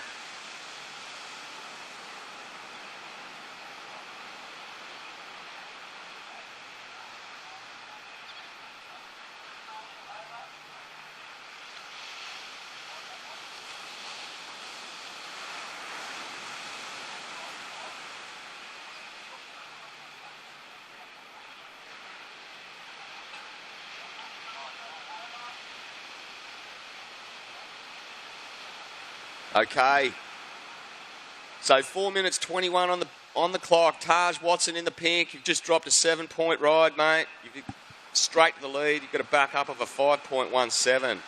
So that leaves Indy White in the green. You're now in second. You need a 6.01 to take the lead.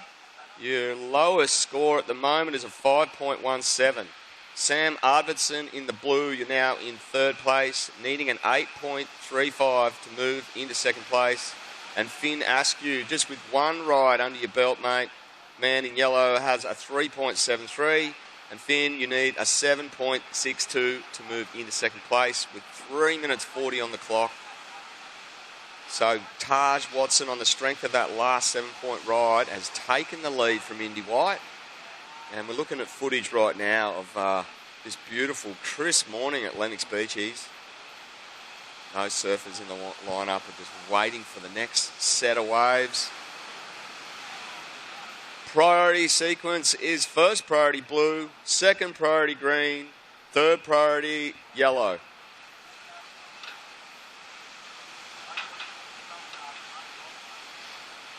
So with 3 minutes on the clock, it looks like Sam Arvidsson and Finn Askew need to get a wave. Here goes Sam Arvidsson. Looks like that is just going to fizzle out on him. And just that takeoff into the guttery channel there. We see competitors paddling out for the next heat. So, dare say Sam Arvidsson won't get his 8.35 on that last wave. And he'll be straight out the back. Deciding to pull the trigger with his priority on that occasion. Going to be another little roll of the dice at the end of this heat by the looks, as more waves are rolling in. Who's going to be in position? Let's see here. This looks like Finn Askew did have a real good look at that, as did Indy White. But it is Sam Arvidsson right on the shoulder there, just carving that forehand manoeuvre into the flats. So that one, Taj Watson, meanwhile, left all on his own out the back. Big flaring, tail dropping, and emerges. So there, that backhand tail drop manoeuvre that he's been using his whole heat, setting up the ride for this inside. Meanwhile, out the back, Indy White and green. Taj Watson fizzles out on that one. Minute and a half on the clock. And a nice little flurry of waves. No major scores, I'd say, dropping in for that last exchange.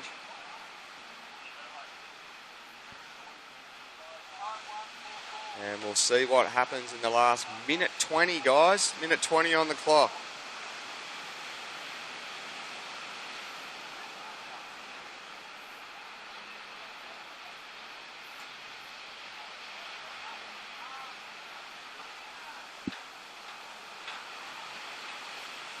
All right, as these surfers make their way out into the lineup. Looks like Finn Askew, you have first priority. Blue, second priority. Third priority with green. There's 45 seconds on the clock, gentlemen. 45 seconds on the clock. Taj Watson has the lead at this point. Indy White in green has second. Here goes Finn Askew. This is his second ride. Snapping hard on his back foot and just screeching along this left-hander on his backhand. And he's looking to just hop his way right across this inside. 19 seconds on the clock. Finn Askew still going. Great backhand turn from Sam Arvidsson in blue. And Finn Askew's waited all this time for this little link. There's 7 seconds on the clock as he goes to town. Taj Watson up and riding, counting down in 3, 2, 1.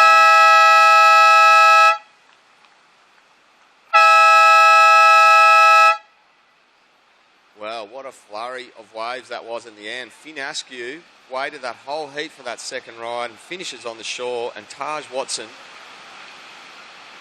holding the lead. But we're going to throw to an ad break, and we'll get back to results in just a little while.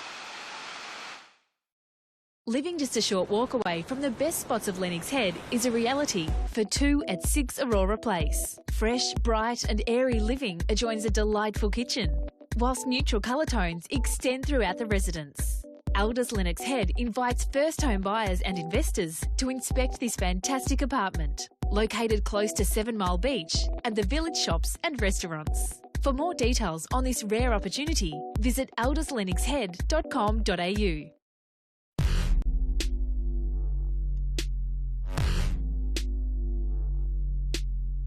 goes, it goes, it goes, it goes, it goes, it goes, it goes, it goes. Guillotine!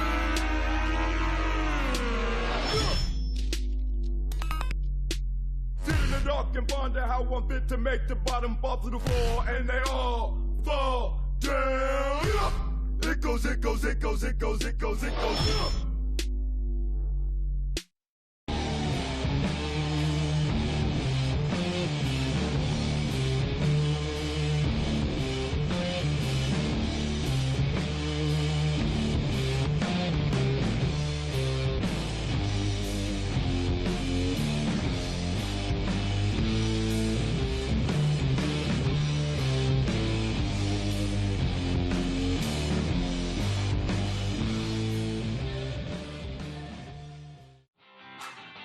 What's the best way to search for something local? Local search, of course. With thousands of local businesses at your fingertips, discover your local surroundings the easy way with Local Search.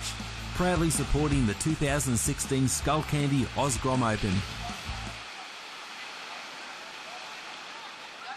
Okay, well, back on deck here, Lennox Beachies. Beautiful winter's morning. And we just saw heat number 4 conclude with Finn Askew getting it scored right at the end, but just not enough to push him into second place. So unofficially, Taj Watson taking the win. And we're moving right into heat number 5 for the 16 boys. Out there in the pink, we've got Finn Cox, Connor Lee's in yellow, Diogo Cordero is in the green, and Jack Tui out there in the blue. Great surfing throughout the last heat. We saw Taj Watson post a couple of big scores, including that 7-point ride all the way to the beach. So, yeah, this sort of long period swell, we're seeing it's a little bit inconsistent, but when they come, wow, amazing winter's conditions here at Lennox Beachies. So I'll might just call up the next heat just straight away. We're going to see Finn Hill, Tian Kodji, William Vanderbeek, and Jack Wilson. You guys are going to be up next. So head on over to the marshalling area. And we're just seeing here, this looks like Indy White making his way to the beach. He did well in that last heat. So yeah, there's plenty of action on today at the contest area, and what a sensational blue sky we've got here. We saw some great whales passing by saying hi this morning, and yeah, it's going to be heaps of different action going on. I believe there's going to be a lot of different sort of activities for kids, and there's going to be plenty. The Skullcandy guys are going to have their full demo range set up down there at the contest area on the grass, so they've got all their new wireless crushes available to listen to, and that's bass you can feel. Doing away with the wires. Who needs wires, guys? It's wireless headphones. Technology is, well, Skullcandy's at the forefront there, so that's fantastic work. And we'll also have plenty of the Shapers fin guy, Shapers fins and accessories, leggies and grips, and the Flight Centre crew will obviously be there, I'm sure. And movie night too, I believe, on, as Tez was mentioning earlier, on the big screen down here on the contest site. And Vizsla's put together a great little production that it's a real family affair. So head on down, I believe that's around 5:30. And it'll be a good cold winter's night to snuggle up and watch a movie on the grass. We do have a score dropped in as we see Diogo Cordero up and riding on his backhand in the green. Gets that first snap in, and that wave just fizzling into the depths there in the middle of that contest area. First ride there from Connor Lee in the yellow was a 5.67. And he's tactically decided to sit to the southern end of the contest area. We've seen some waves rolling in down there, and he must have as well. As we see up and riding, Jack Tui in the blue, just that first sort of forehand carve, and now he's weaving to make this connection. dare say he's going to fizzle out on him. Meanwhile, Finn Cox out the back, flaring a big closeout forehand manoeuvre attempt. Just getting a little bit over-rotated there and coming a bit unstuck. So Finn Cox in the pink. His first strike. Meanwhile, Diego Cordero in the green, a little one. So we're looking at footage online here. And meanwhile, down the beach, this is Connor Lee taking off on a great-looking right, snapping that big close-out manoeuvre straight up, and then he's out of there. Finn Cox, big forehand slash on the face, wraps into another beautiful carving manoeuvre, and yet another. So 3 beautiful forehand carves. He's got this set up here. Larry Layback there to finish. So Finn Cox, great surfing there from him. Man in pink. Looks like he's going to try and hunt an inside section. Good surfing there from Finn Cox in the pink. But how was Connor Lee? Look at a replay, actually, of just, meanwhile, Finn Cox. Now, he's on this sort of inside section. It's why that layback finish was textbook surfing there from the man in pink, Finn Cox. Connor Lee, meanwhile, down the beach, deciding to surf those rights that, well, Tezza was explaining it this morning. He reckons he could have got potentially a 10-second barrel out there. That section's called Playgrounds, ladies and gentlemen. It's right in front of the playground down there, downtown Lennox. And we've seen some great rides there. And Connor Lee down there, well, he's currently holding first. So last of yellow, Connor Lee, you scored a 4-point ride. Your first ride was a 5.67. You're holding the lead, Connor. Finn Cox in pink. Your last ride, a 7.33. You have a backup of a 1.23. So Finn Cox, a 2.35 will see you in the lead as he makes his way out. In third place, Diego Cordero in the green, currently needing a 6-point ride to progress. Your last ride, a 2.57. Jack Toohey, just with one ride under your belt, mate, you've got a 2.33 and you need a 6.24 to move from 4th to 2nd place. There's just under 13 minutes remaining. We'll let some priorities drop in and I'll give you an update in just a moment.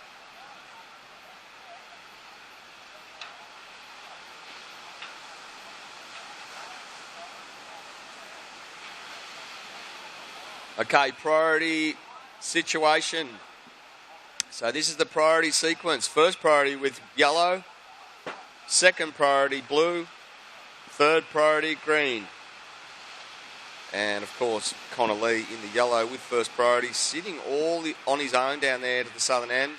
So he may not affect him. But the other surfers choosing to sit straight out in front of the scaffolding here. So we'll see how this unfolds with 12 minutes on the clock.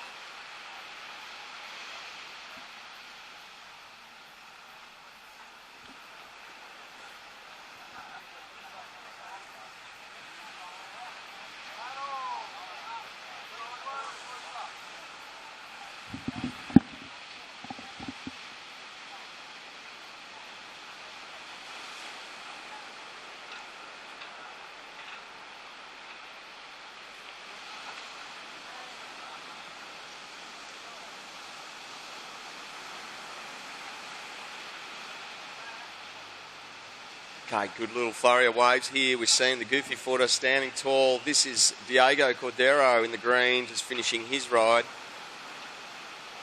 So a couple of rides ridden there on the centre bank in front of the scaffolding here. Connor Lee over there by himself that set seemed to focus in on the centre here rather than down there to the southern end. However, he is having a look. Waves approaching. So look, stand by for scores, guys. Still holding the lead is Connor Lee with a 5.67 and a backup of a 4-point ride. Finn Cox, your last ride, a 1.23 won't factor in, mate. You still need a 2.35 to move into the lead over Connor Lee, who is up and riding, snapping in the pocket and looking to jam that section right there, cleanly completing that last manoeuvre, and he is making his way into the inside.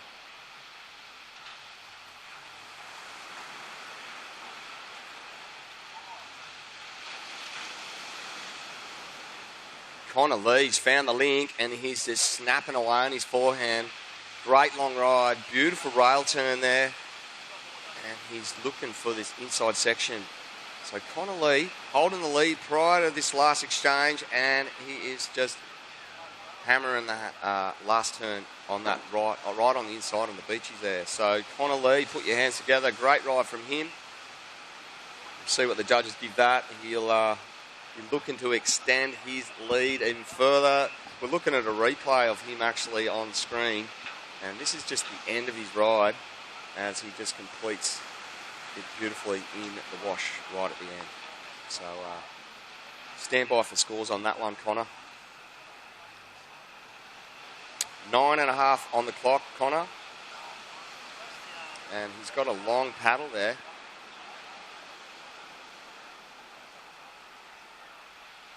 Priority sequence for surfers out the back. First priority with blue, second priority with pink, third priority green.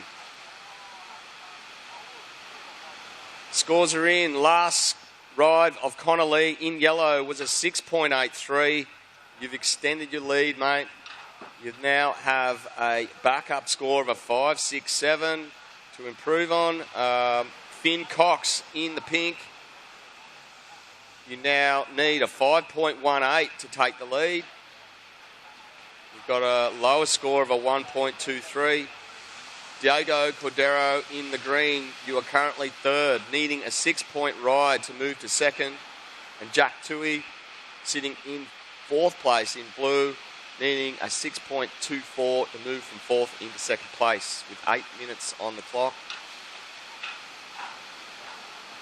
Connor Lee just throwing down a 6.83 to extend his lead, making it even harder for these guys to chase him.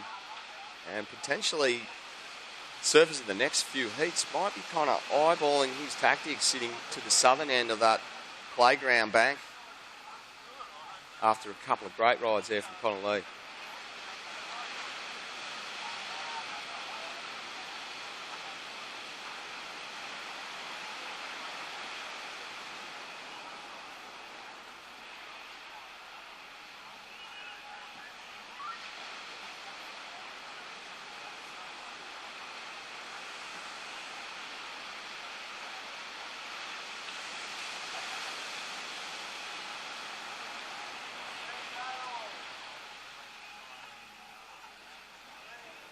All right, we've got some paddling out the front. Yeah, I thought he was going to be trying real hard to scratch into that one by the looks. And it looks like Jack Tui taking off, going right, as is Finn Cox. Jack Tui just throwing his board across that section, fading left. Finn Cox working really hard to stick with this as it builds up in front of him. Jack Tui is sticking with this one as well. So both guys on separate parts of this wave. Finn Cox now has a bit of room to move as he snaps in the pocket and throwing that closeout manoeuvre. Jack Tui throwing a backhand whip to finish there as well. So that one rolling through the inside. So pink and blue respectively on that ride. They'll be pleased to maybe throw away a couple of 1-point rides on that last exchange. We'll see what the judges throw at that. There's 6:20 on the clock. It's just leaving Diego Cordero in the green out the back by himself. And Connor Lee has made his way down to there he is, down the southern end of the bank. He's kind of calling that little zone his own over there. He's posted a couple of good scores and he's holding the lead at this point. So that tactic's proven to be successful for him. Connor Lee in the lead. He's got that 5.67 and a 6.83 holding the lead. Finn Cox will wait for that last ride for you, mate, to drop in. And we'll see what the judges give it. Diego Cordero in the green. You're still in third, mate. And we just saw Jack Tui get a ride too, mate. So wait for those scores to drop in. I'll give you a little situation update. Connor Lee currently holding first prior to that exchange.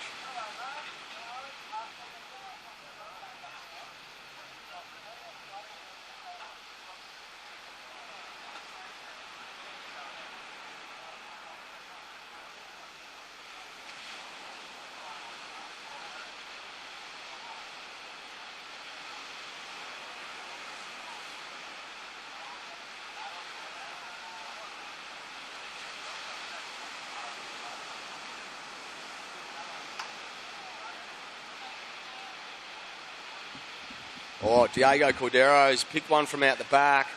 The goofy footer in green. He got that turn from, well, he got a turn on the outside section and then just sort of tried to weave his way through that inside, but didn't cooperate. Really going sort of deep in that mid-section of the contest area, and you really need those sort of double-up wally waves to push through. It's got a bit more energy in them to push through the fat section here in front of the pub. Scores have dropped in. So last of pink, Finn Cox, a 4.1. So still in second place, Finn. Finn, you still require a 5.18 to take the lead from Connor Lee. Jack Toohey, your last, a 4.67. So you push you into third position. You need a 6.77 to move to second.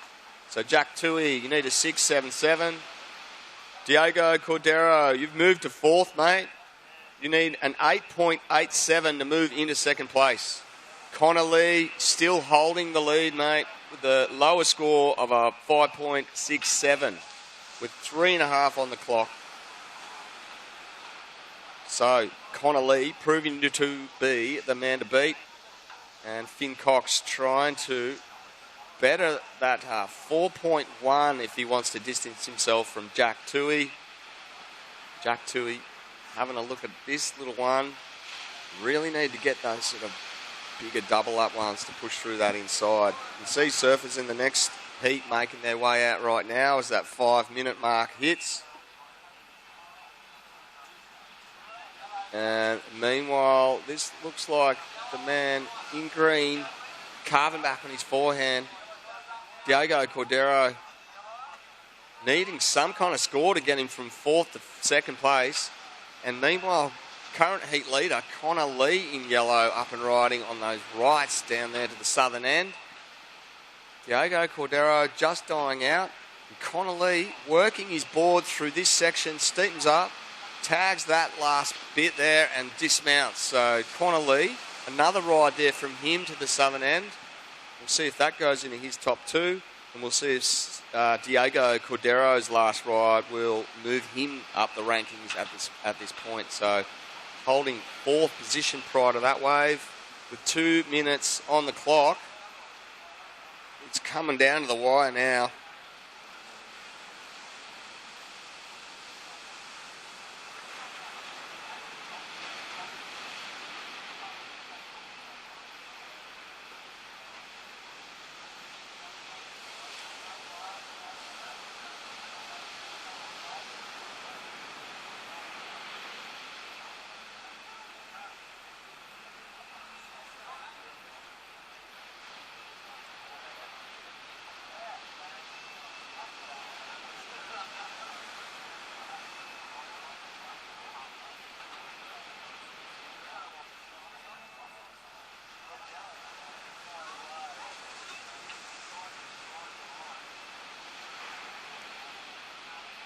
Okay, minute 20 on the clock, guys.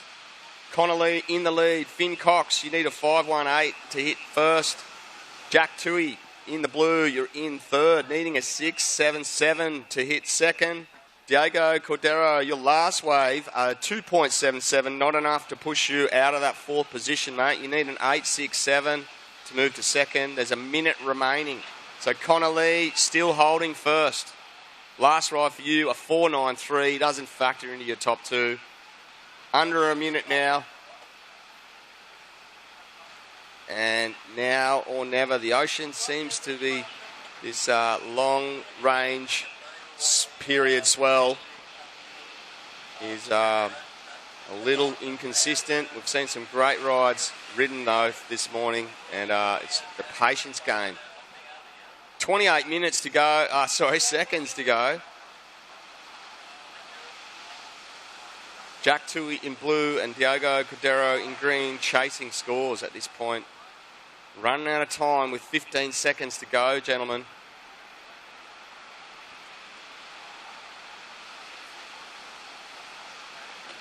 Okay, counting in the end of this in 4, 3, 2, 1.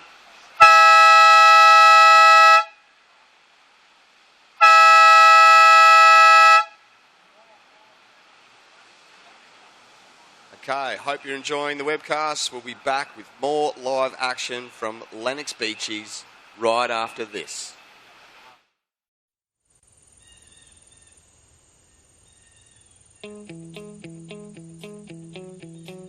It's the waves of the ocean. It's that cool breeze on a summer's afternoon.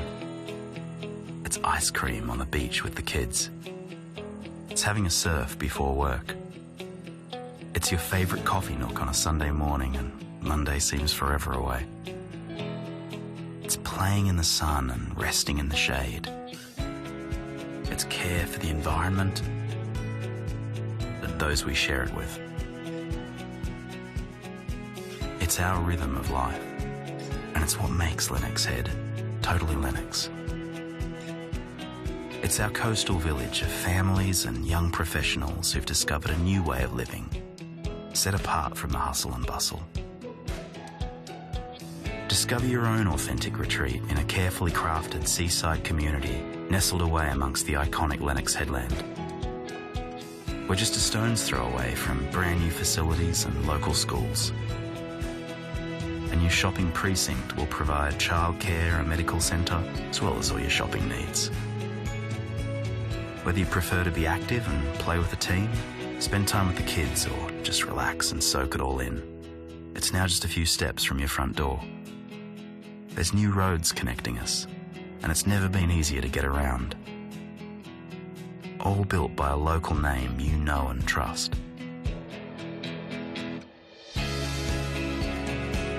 Where else could you live?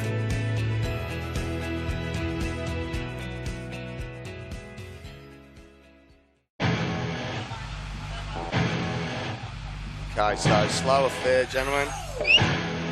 Stand by, I'll give you a little update. And welcome back to everyone there on the webcast. You're joined here. This is day 2 of the Skullcandy Oz Grom Open here at Lennox Beaches, and a sensational winter's day here. We've seen some great scores being dropped by the 16 boys who are in the water right now for round 1. Currently, heat 6 is in the water.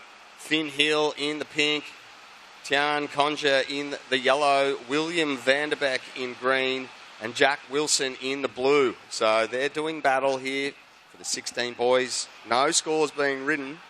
We're looking at a beautiful winter's day here, like I've said all morning. And we can see a bit of separation from the surfers in the water right now. We've seen Finn Hill, who's decided to move further to the south. We saw in the previous heat, Connor Lee going to town on those rights down there. And looks like he might be taking a little leaf out of his book and decide to sit down there by himself. And beautiful scenes. We can see, fishing trawlers making their way north. And the Skullcandy competition buoy there in the foreground. Great scenes here. And the cold weather overnight really keeps the wind down on the north coast during winter. So we've got some great clean conditions, offshore winds, and this sort of long-range swell filtering in. So remnants from yesterday's peak in the swell.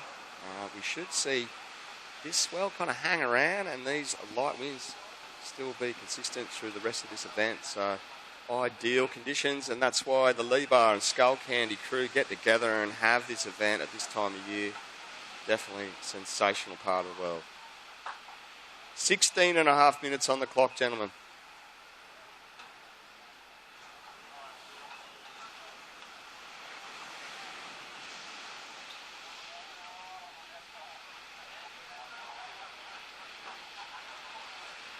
Okay, while there's a break in the action, official results for the last heat, Heat 5.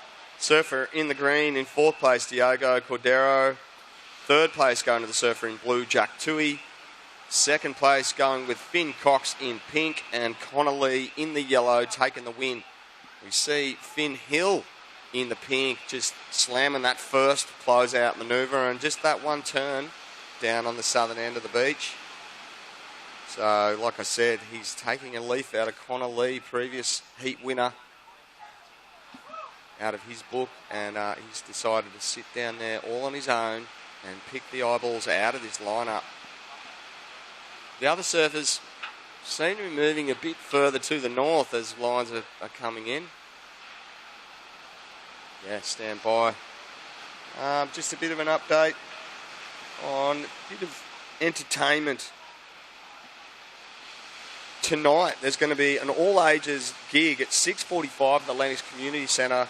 $15 tickets at trybooking.com or $20 on the door. So head on down there, all ages, great family affair. As we see in green, William Vanderbeek finding a left. Starts with a backhand carve and now hops through this inside section, and he looks like he's got a bit of steep wall ahead of him and goes for the cartwheel, which is William Vanderbeek's trademark manoeuvre, actually. So well done there, but he's on the board. Finn Hill opened up with a 3-point ride. William Vanderbeek, your score will drop in too, mate. There's another score dropping for Finn Hill as well. So I'll give you an update as soon as possible, guys. But yeah, back to that all-ages gig. It's on tonight at the Lennox Community Centre at 6:45. $15 tickets at trybooking.com or $20 at the door. All-ages gig. It'll be a great family affair down there. There's also, on Sunday, is the screening on site here at the big screen of the Vizsla surf movie Pedro's Bay, and that will be a great night of entertainment for all the family to come and snuggle up in the cold winter Lennox evening contest site here at Lennox Head. And yeah, on site, big screen there. So you'll see action replays on that screen throughout the rest of the event. So thanks to the VPA guys, they've set up this event site beautifully this year. Okay, scores are still dropping for last of green, but Finn Hill, you have a 3-point ride and a backup of a 2.4. You're currently holding first. And the goofy footer down the beach, Tian Kronje, is finding a little room to move as he bounces his way in that inside section. He started with just that forehand carve, and now he's trying to make this link, which he seemingly has done with ease. Now, he really needs to work hard getting across that last section there. Hands to the face signal a bit of frustration there from the young man in yellow. But he has another, he's got a score on the board. So we'll get that to you, mate, as soon as possible. Quick in and out from Jack Wilson in the blue.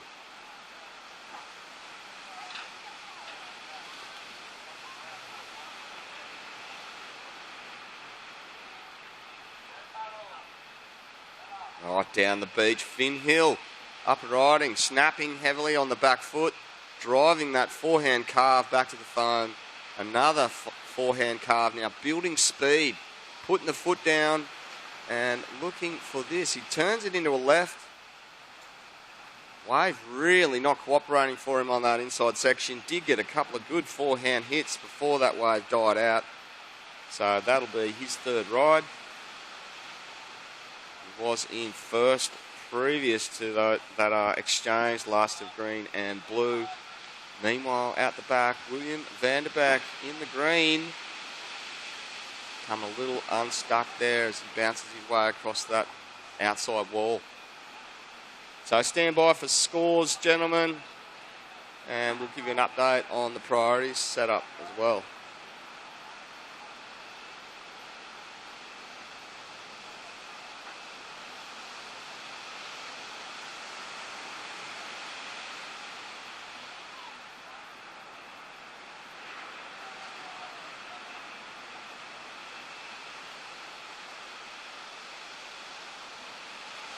yeah, a whole host of sponsors are supporting this event.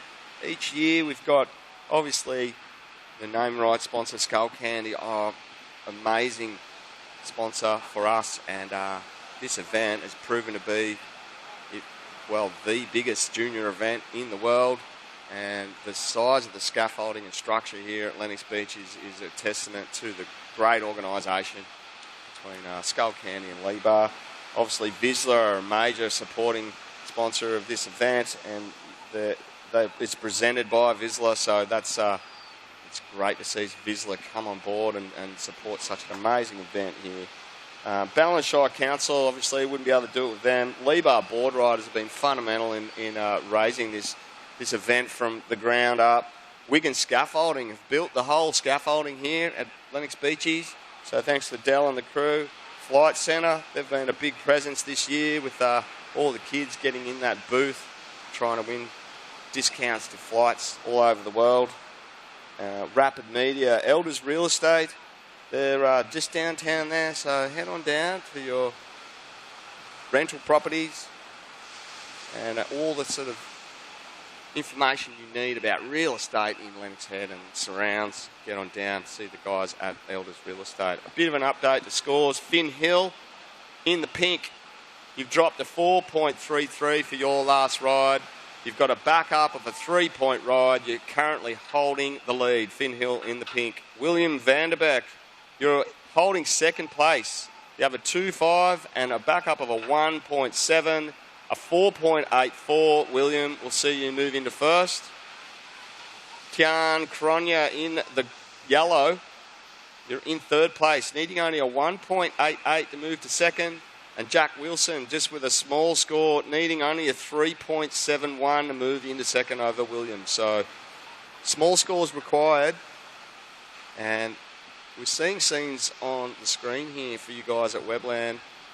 Beautiful winter's conditions as these waves rolling in at Lennox Beaches. See that Skullcandy boy out the back, just marking the boundaries. And that man in pink is Finn Hill, who's sitting down there by himself. No hindrance from any other competitors. Priority sequence is as follows. First priority with blue, second priority with green, third priority with yellow. And we see Finn Hill down the beach taking another screaming right-hander down there to himself, currently holding the lead. That one, we'll see if that factors into his top two waves. And there's 8 minutes on the clock.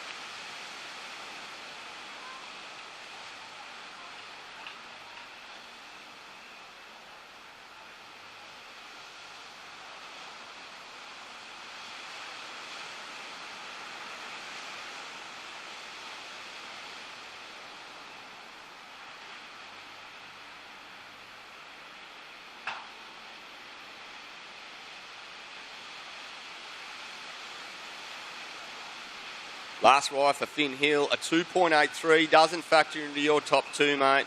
You're looking for a ride of 3 or anything better than a 3 will improve your score, Finn. And it's still holding the lead. Just looking at the format for today, well, that can wait as we see Finn Hill taking another right down there, slashing heavily on the back foot to start and emerging from the whitewash from that closeout manoeuvre. He's going to try and stick with this and weave his way through this inside section. He's really got to work hard to get through this sort of channel deep section of that bank.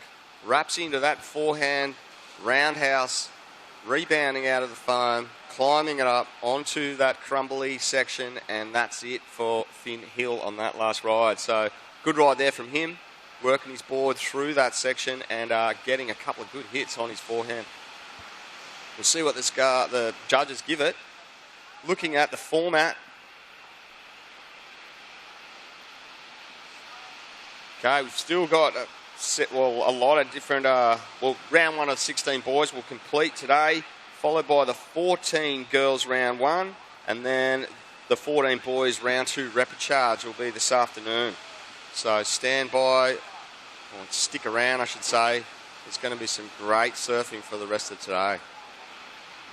So up and riding, looks like surfer in blue Jack Wilson.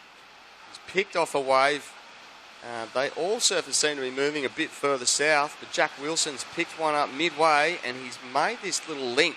If he can stick with this, and he is just pumping his board for all the speed he can get, ends on that inside section. Jack Wilson, second ride there for him, just a small scorer to start, so he'll be looking to improve on that with that last ride.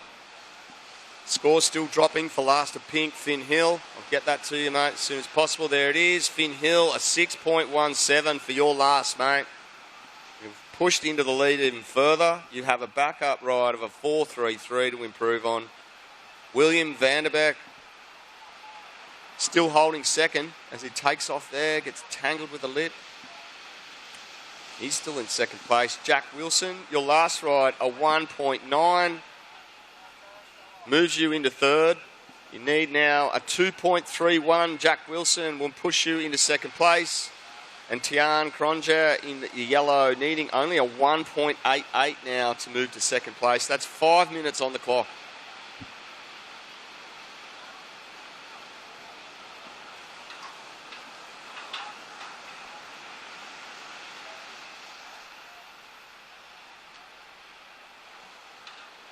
Okay, surfers in the next heat can make their way out into the lineup as that 5 minute mark hits. And we'll see them do battle in around 5 minutes.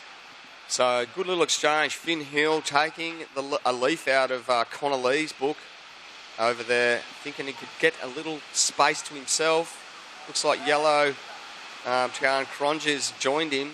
But Finn Hill, current heat leader, wraps into that scorching forehand carving manoeuvre there to start, and just weaving his way through this inside again. Meanwhile, William Vanderbeek in the green wraps into that top to bottom manoeuvre and then a carving face turn, now hopping through this inside. So Vanderbeek in the green, working hard to stay with this. Down the beach on his forehand, that looks like Tian Kronger in the yellow going left. A couple of savage forehand carves from him.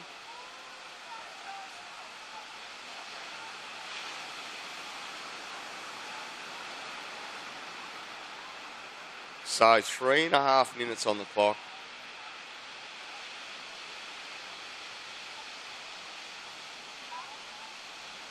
Stand by for that last exchange.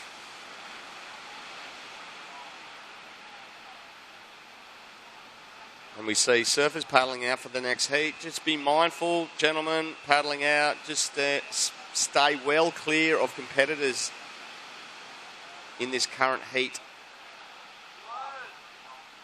Okay, Jack Wilson up and riding now in the blue. And he's trying to find this link with just 2 or just under 3 minutes on the clock. Jack Wilson, unfortunately this wave looks like it's going to fizzle on him. And not really offering him a lot of scoring potential. William Vanderbeek's chosen to sit on this inside, and he's picked himself up a little double up reform, heading left towards town, and he's waiting for this thing to stand up to hammer home that backhand finishing manoeuvre and wraps into the forehand foam bash. Jack Wilson, savage out of that last turn. Hoping to back it up with that turn right there. So a little hook on his backhand to finish. Interesting tactics. These gentlemen moving onto the inside to get a couple of quick scores under their belts with 2 minutes on the clock. I'll make sure you get them as soon as they come through. Finn Hill, you're still holding the lead down there. And Tian Kronger, you are still sitting in 4th position. Priority down there for you boys. First priority with yellow, second priority with pink, and we have green and blue doing battle down here by themselves on the inside. Last of, just waited, there we go. Last of yellow, a 2.93. So Tian Kronger moved from 4th into 2nd. That last ride, that left, it was enough to push him into 2nd place. Jack Wilson, your last ride at 3.17. With 1 minute on the clock, you're looking to get a 2.1 will move you into 2nd. William Vanderbeek in green, You require 2.77 to move into second. And we see current heat leader Finn Hill up and riding in pink. He's found another nice wrapping forehand face turn. Couple of big roundies there from him on that inside, or that midsection. And building speed and just setting up this steeper inside section. Finn Hill throwing some heat there. Plenty of water moving off his fins. And just building speed. Finn Hill has come all the way from out the back. And just snapping savagely to finish. William Vanderbeek found himself another left. Whips into that tight backhand turn. Backed up with a little carve turn. Setting himself up for that finishing manoeuvre there. A little backhand hook into the pocket. And milking that inside with a forehand carve. Jack Wilson, meanwhile, up and riding. They're counting down in 3, 2, 1.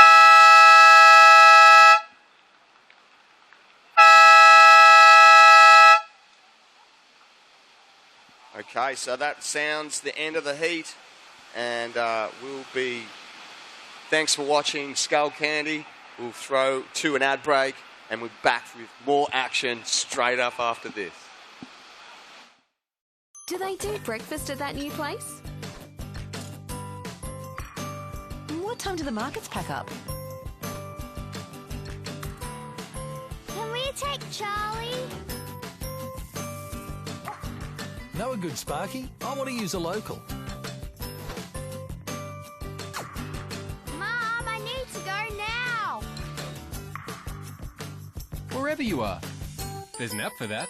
Local Search.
That was heat number 6, round number 1, 16 and under boys, all thanks to Skullcandy, proudly presented by the gang at Whistler. So, we've got a couple of scores to roll through here, folks. Looks like there was a bit of a flurry at the end of that one. Once again, big shout out to all of our sponsors. It's going to be a big day of competition here, that's for sure. That tide's starting to roll out now, and we're starting to see a definite improvement. Okay, so William Vanderbeek, last wave, 4.67. Wave number 4 was a 4.3. Looks like William's gone into second, so unofficially Finn Hill first, William Vanderbeek in second. Tyan Cronje was in third. Jack Wilson, the big bloke in blue, was in fourth position. That's unofficial. Okay, you guys, in the next heat, we're going to count down in 5, 4, 3, 2, 1.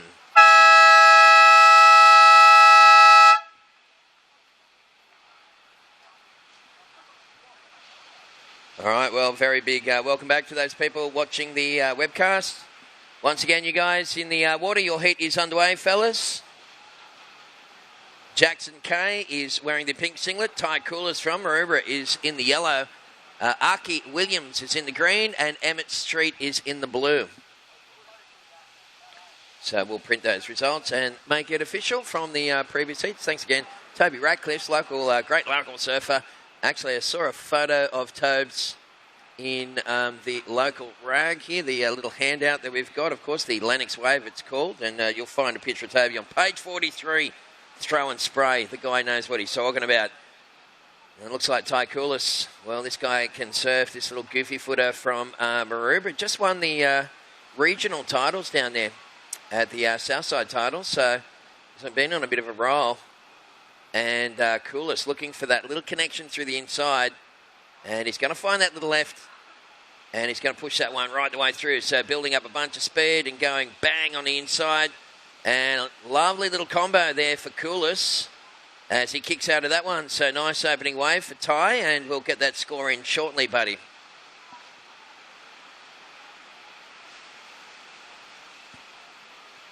Yeah, stacks of stuff happening. As Tobes had mentioned, don't forget tomorrow, thanks to the gang at Whistler, they're going to present Pedro's Bay. It's you can join one brave traveller as he sets out on an extraordinary journey to discover the Holy Grail of Paradise. How good does that sound? That sounds like the coolest movie. This has got big raps on it, this thing. So Pedro's Bay on the live big screen here in the park tomorrow at 5:30. Bring the blankets, bring the beanies. Going to be a lovely little afternoon. So make sure you join us for the screening of Pedro's Bay, thanks to Whistler.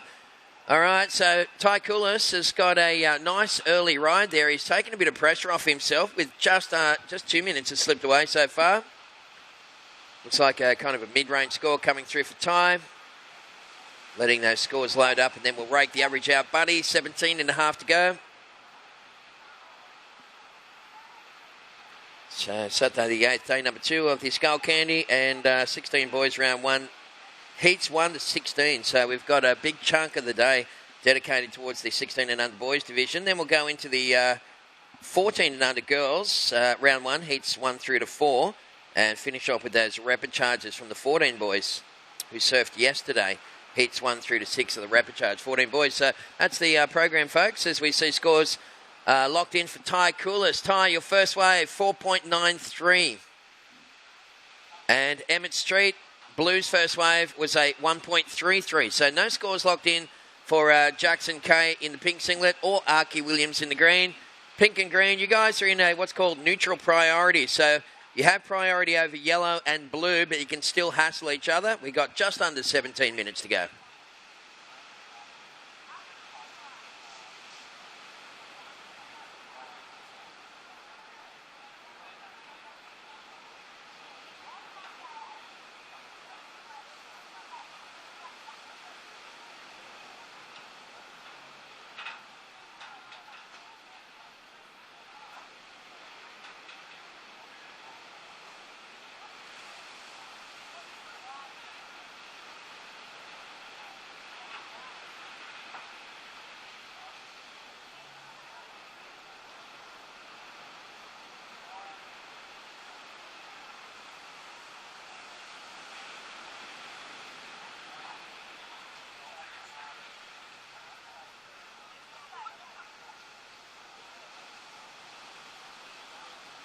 All right, so the first wave scores loaded up. Ty Coolest, 4.93, gets off to a good start in this one. Emmett Street with a 1.33. Archie Williams with a 0.83.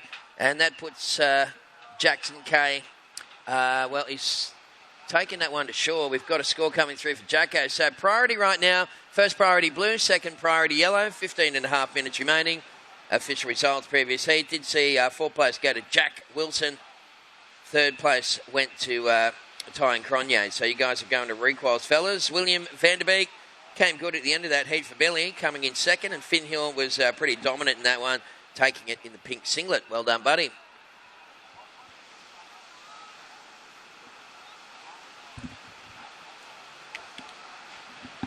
All right, so I hope you're enjoying the action, folks. It is day number 2 of the Skullcandy Oz Grom Open. Oh, there we go. We've got the little quad screen up and running at the moment. So big shout out to those people watching the webcast. Tez McKenna, Toby Ratcliffe taking it through the commentary today. And we're going to have some special appearance from Johnny Shamuka, of course, a former World Championship Tour surfer. And these days, of course, working with the gang at Whistler. So we'll have Shmoo in the booth here at some point today. It'd be great to have a true professional on the microphone instead of a couple of loose lads like Tobes and I. We've got 14.5 to go, fellas. First wave scores, Jackson Kay was a 4.67. And looks like a bit of a paddle here. And that could be Emmett Street, I believe, in the blue singlet, using up his priority. So Emmett, once again, just trying to angle towards that shallow part of the bank that does connect. Unfortunately, that one just a little bit too small, so it is only the bigger set waves that have got the volume to push over that fat hole. Priority is now with yellow. So Ty Coolis, you're in priority situation. Second priority is with green. Emmett's last wave, 177. Emmett, you're in third. You need 2.91 to go second. Archie Williams in fourth. Archie chasing 2.68 to go to second. Jackson K currently in second, needing less than 1 point to take the lead from Ty Coolis, whose first wave was the better of the first wave exchanges with a 4.93. So 13.5 to go. And looks like Archie Williams surfing on that southern bank. So plenty of options as far as waves go here today, folks. Day number 2 of this Skullcandy Oz Grom Open.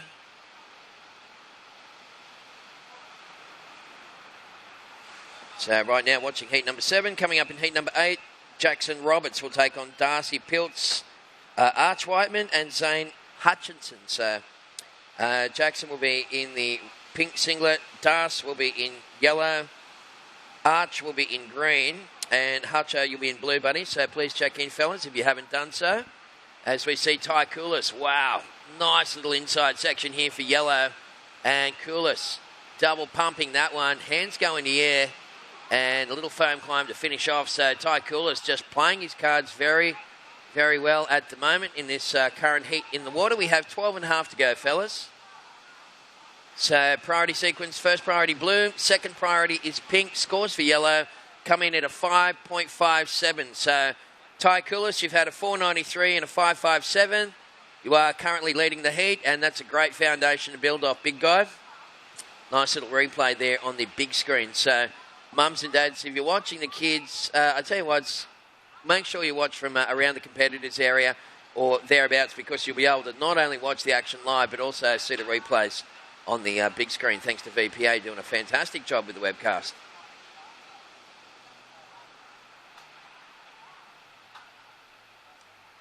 Don't forget, if you're looking for some nice, healthy munchies, then head up to Nixon Bulk Foods. You'll find them here in Lennox. It's pretty much right across the road from the pedestrian, well, it's on the pedestrian crossing, effectively.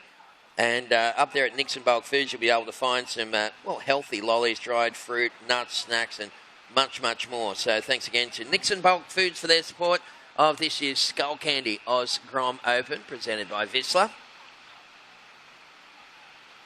So we got 11 minutes remaining, fellas. Priority blue, second priority pink, third priority is green. Ty Coolis, current heat leader, now looking to improve a 4.93 on his second best wave. Jackson K in second. Pink, you're now needing a 5.84 to take the lead. Archie Williams is in third. Green, you require a 2.55. And Emmett Street trying to hunt down a 3.05.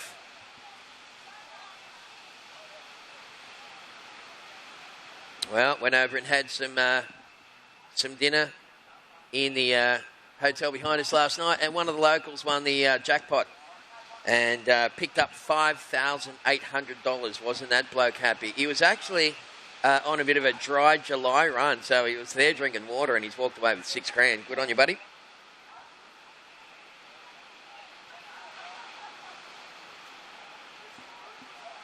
So we're up to half-time, fellas. 10 down, 10 to go. Ty Coolis is in the lead.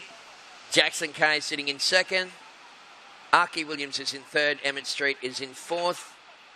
Once again, a big shout-out to all of our webcast viewers online, checking out the action from far and wide. Hope you're enjoying this day here today. You can jump onto the Skullcandy Oz Grom Open Facebook page. And Toby and I put a little post up this morning saying jump on the Facebook page and say g'day. So, that's our way that we're going to interact with the online audience. If you wanted to say anything or give a cheerio or just say g'day and tell us where you're watching from, then that would be fantastic. Head to Facebook and type in Skullcandy Oz Grom Open. It's that simple.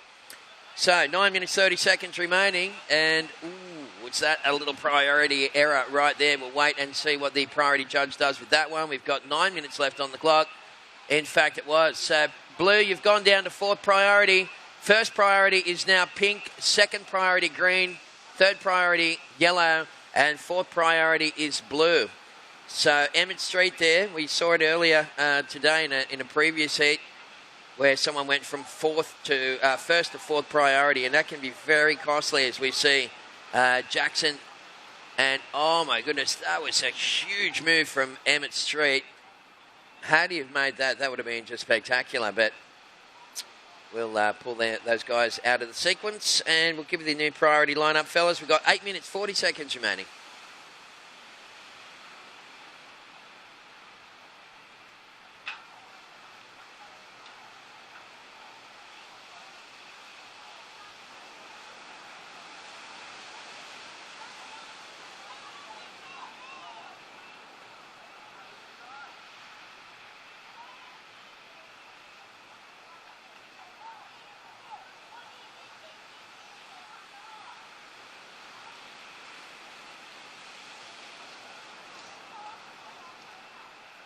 All right, again, it looks like Emmett on the backhand, this time getting a couple of little hits on the backhand before angling back towards that shallow part of the bank, and Emmett might have enough speed here to make the connection through the inside. We've got 8 minutes left on the clock.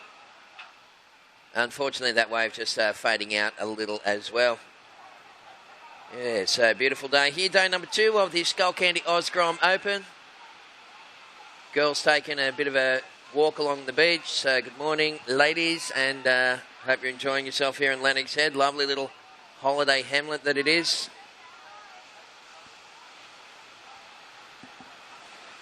So those people so far that have jumped on Facebook include Michelle Poole from Newcastle. We had Tash Hill from Avoca. Louise Stalker, of course, wishing Zane Asink all the best. Shannon Askew. Scotty Butcher, and a whole bunch of other people. So make sure first and foremost, folks, that you got to like the page and then put the comment in. Otherwise, it goes into a different sort of thing. We can't read it until we go to the messages in pages. So, yeah, like the page, leave a message on Facebook, and we'll interact. Last wave scores for Emmett Street, a 3.93. Previous wave, Emmett, a 3.1. You've gone to second, buddy. So Jackson K down into third. Jackson, you need a 2.37 to go back to second. Archie Williams chasing a 4.91. So 2 separate game plans being employed here, folks. At the moment, we've got 2 of the surfers sitting to the north, 2 of the surfers sitting to the south. And it is the guys sitting on that northern bank that are actually 1-2 at the moment. So that might be a little something to factor into your plans and tactics for an upcoming heat. We've got just on 6 minutes to go.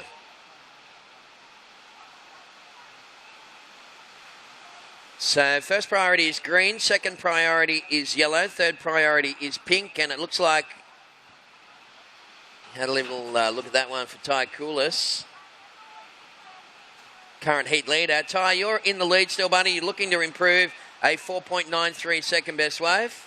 Emmett Street sitting in second, and Emmett's he's found a little something on the inside there, but he's let that one slide. So you guys have 5.5 minutes remaining. There goes Hutcho there, Zane Hutchinson in the blue singlet. He'll take on Arch Whiteman in green. Darcy Piltz will be in the yellow singlet, and Jackson Roberts will be in the pink. So good luck, fellas. That's the next heat in the water.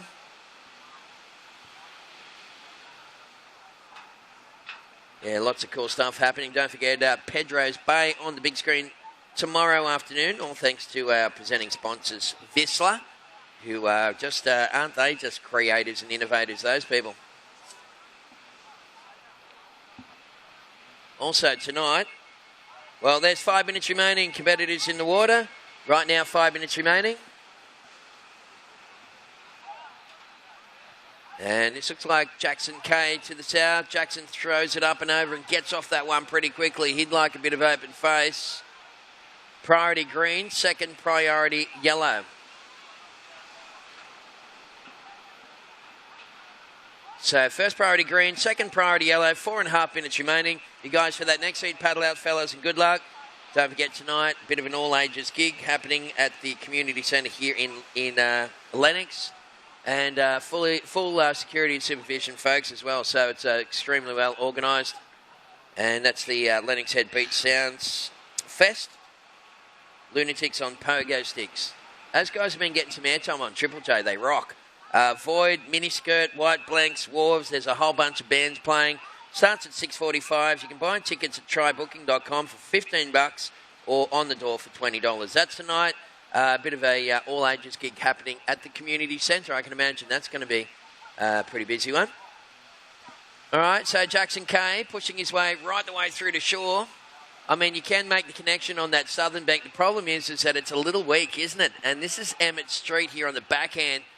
Emmett up and off that one pretty quickly. So priority green. Second priority is yellow. This is yellow up and riding here for the current heat leader, Ty Koulis. Oh, big hit on the outside section. And, well, he's going to get a little run through the inside on this one. So Ty will be looking for that connection. We're coming down to 3 minutes and 20 seconds to go. And Ty Koulis, well, he's going to get a little reform on this one.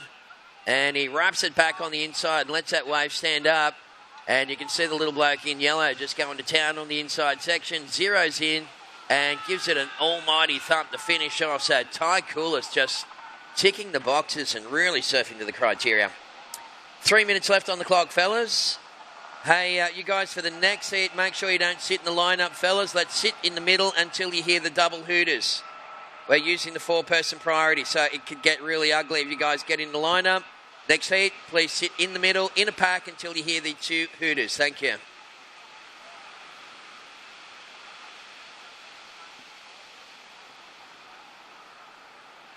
All right, so Ty Koulis, nice little wave right the way through there for the goofy footer from Maroubra. And, well, Maroubra's produced some champions over the years. Nice little replay there from VPA as well. Ty Koulis, just that big move on the outside section. Okay, last of yellow, 5.97. Ty, you've extended your lead over Emmett Street. Emmett, you're chasing 7.62 to take the lead. Hold the phone now. We do have scores coming through for Jackson Kay. Last wave for Pink, a 4.0 situation change with 2 minutes to go. Jackson Kay, you've gone to second. Emmett Street down into third. Blue, you're now chasing a 4.75 to go back to second. And Archie Williams in the green singlet. You need a 6.55. Archie, having a look at this one on that southern bank there. There goes Archie up and off that one pretty quickly. So 1 minute 30 seconds remaining, folks. And this thing is really starting to tighten up now. It's first place with Ty Koulis. Second position with Jackson Kay. Third position with Emmett Street. Emmett, you have priority and you're looking for a 4.75, buddy. Just over 1 minute remaining. And Archie Williams, 6.55 for green to go to second. Archie, we've got a minute on the clock, fellas. Priority blue, no second priority.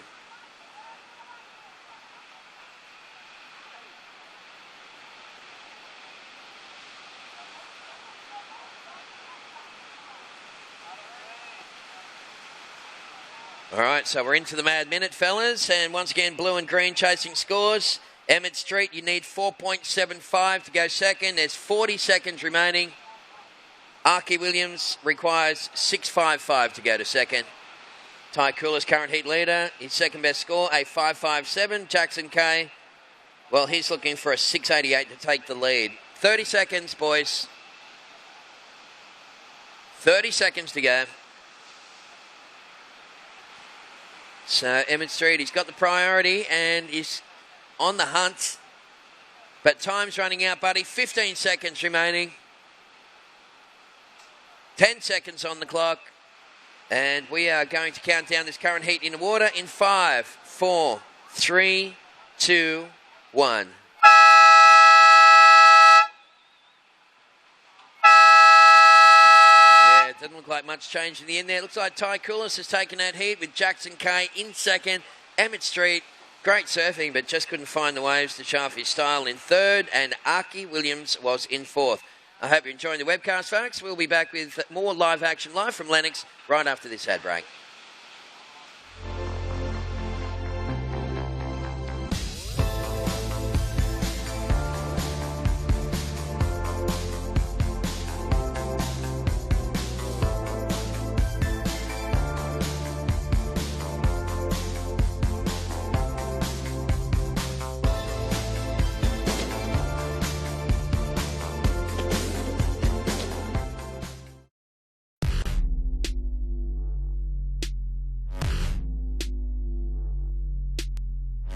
it goes, it goes, it goes, it goes, it goes, it goes, it goes, guillotine!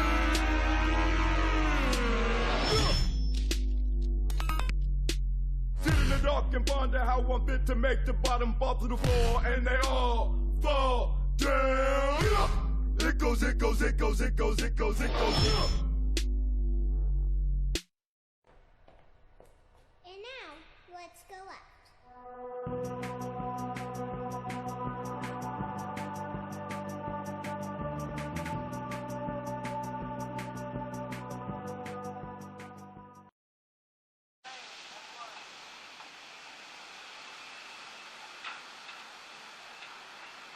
All right, well, welcome back, everyone, and great to see all those people out there in Webland of tuning in for day number 2 of the Skullcandy Oz Grom Open. Thanks to VPA, they had their little ad there, guys doing a great job with the webcast. Well, nothing changed in that previous heat, folks. It was, as we mentioned, and we're into heat number 8, round number 1 for the 16 and under boys here, all thanks to Skullcandy. So the official results, Ty Coolis took that one and ahead of Jackson K. Jacko got that 4-point ride in the end.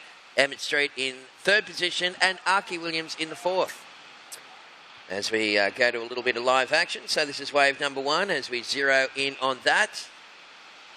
And a couple of nice little snaps on the backhand for, I think that is, it looks like Darcy Pilts. Yeah, that's yellow. So Darce opening up his campaign nice and early. Zane Hutchinson wearing the blue singlet. Got a little .83 on his opening wave. Arch Whiteman with a 1.5 first of green. Darcy's first wave will be coming through in no time whatsoever. And Jackson Roberts will assume the priority. So right now priority is first priority pink, second priority blue, third priority is green. Just under 17 minutes remaining. Beautiful day here in Paradise, that's for sure. And don't forget to head along down that main street. There's so many beautiful little restaurants and nice little cafes and some great food options on a day like today. Yeah, so tomorrow night, of course, Pedro's Bay on the big screen. That's at 5:30. Bring your blankets tonight. Grommies will be cutting it up at the Lennox Head Beach Sounds Fest with lunatics on pogo sticks. Those guys rock, by the way. It's going to be very cool. Coming up after the 16 boys, we'll go into the 14 girls round 1. And then we'll finish off the day with 6 heats of the 14 and under boys repechage rounds. They surfed yesterday. Yeah, lots of sponsors that we need to acknowledge at this competition. Incredible support from all the local community.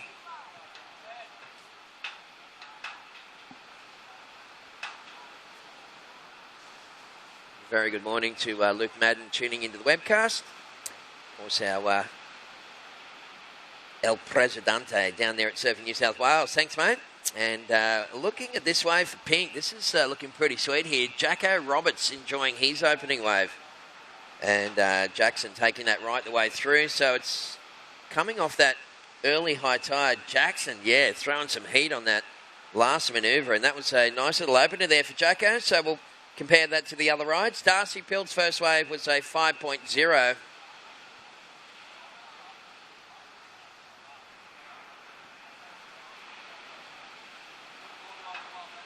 First wave scores coming through for Jackson Roberts. Oh, my goodness. This is a titanic score for Jacko Roberts. And can I say that 3 judges have thrown a 10-point ride so far out of 5? So we've got a 5-man panel here, which is rare. That's kind of World Tour material. And, in fact, a lot of these guys upstairs have World Tour experience. All right, so once we pulled a 9.8 out of there, everyone gave him a 10-point ride. Put your hands together. Jacko Roberts, 10-point ride on his first wave. What a great way to start his campaign. Straight to the top of the Christmas tree like a little star, buddy. And Darcy Pilts with a 5.0, now chasing a 5.01.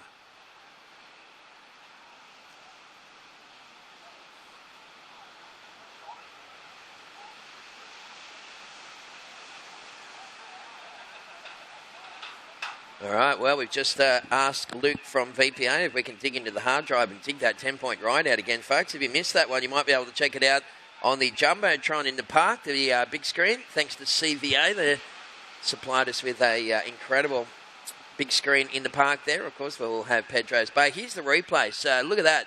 Major turn on the outside section. Again, full rail carve through that second turn.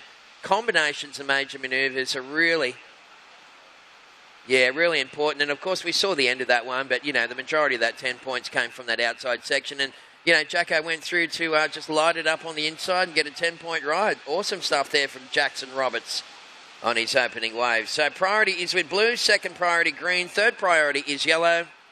We've got right now 14 minutes left on the clock.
Yes, well, I'll tell you what, everybody's scrambling to watch the replay of that wave for J.K. Roberts, a 10-point ride. Everyone's got one wave apiece.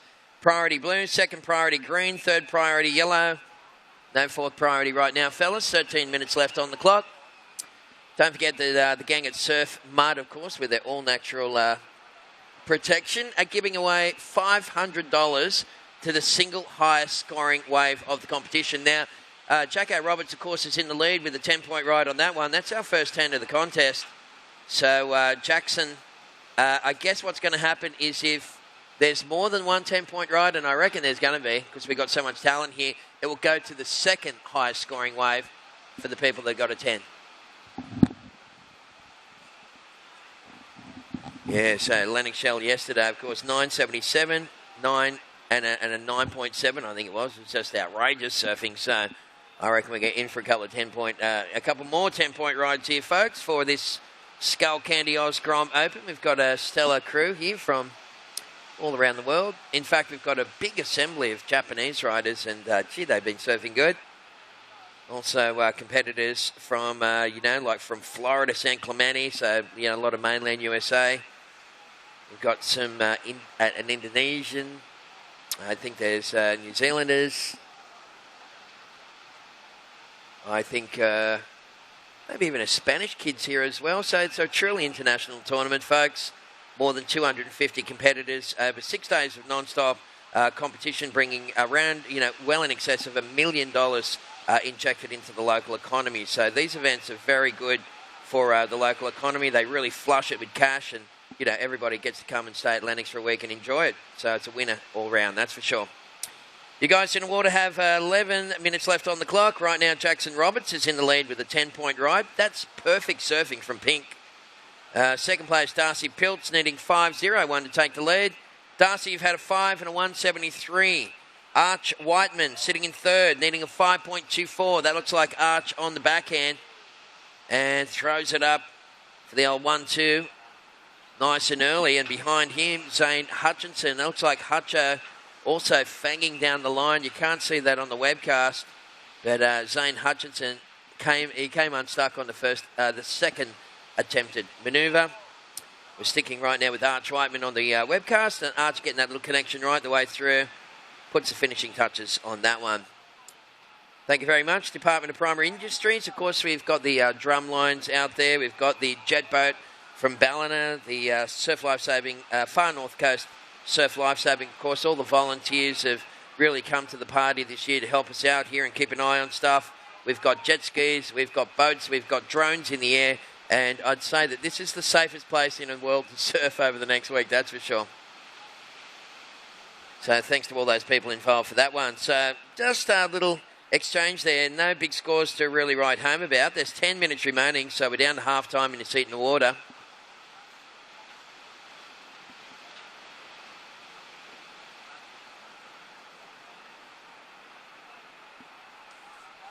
And just checking the draw. So this is heat number 8 that's currently in the water. Heat number 9 is coming up next. Will be a cracker. We've got Xavier Huxtable from Janjuk, Victoria, taking on Zach McMahon, Dylan Preston, and Jed Ashton. So if you guys haven't checked in, fellas, there's just under 10 minutes remaining. You can do so now.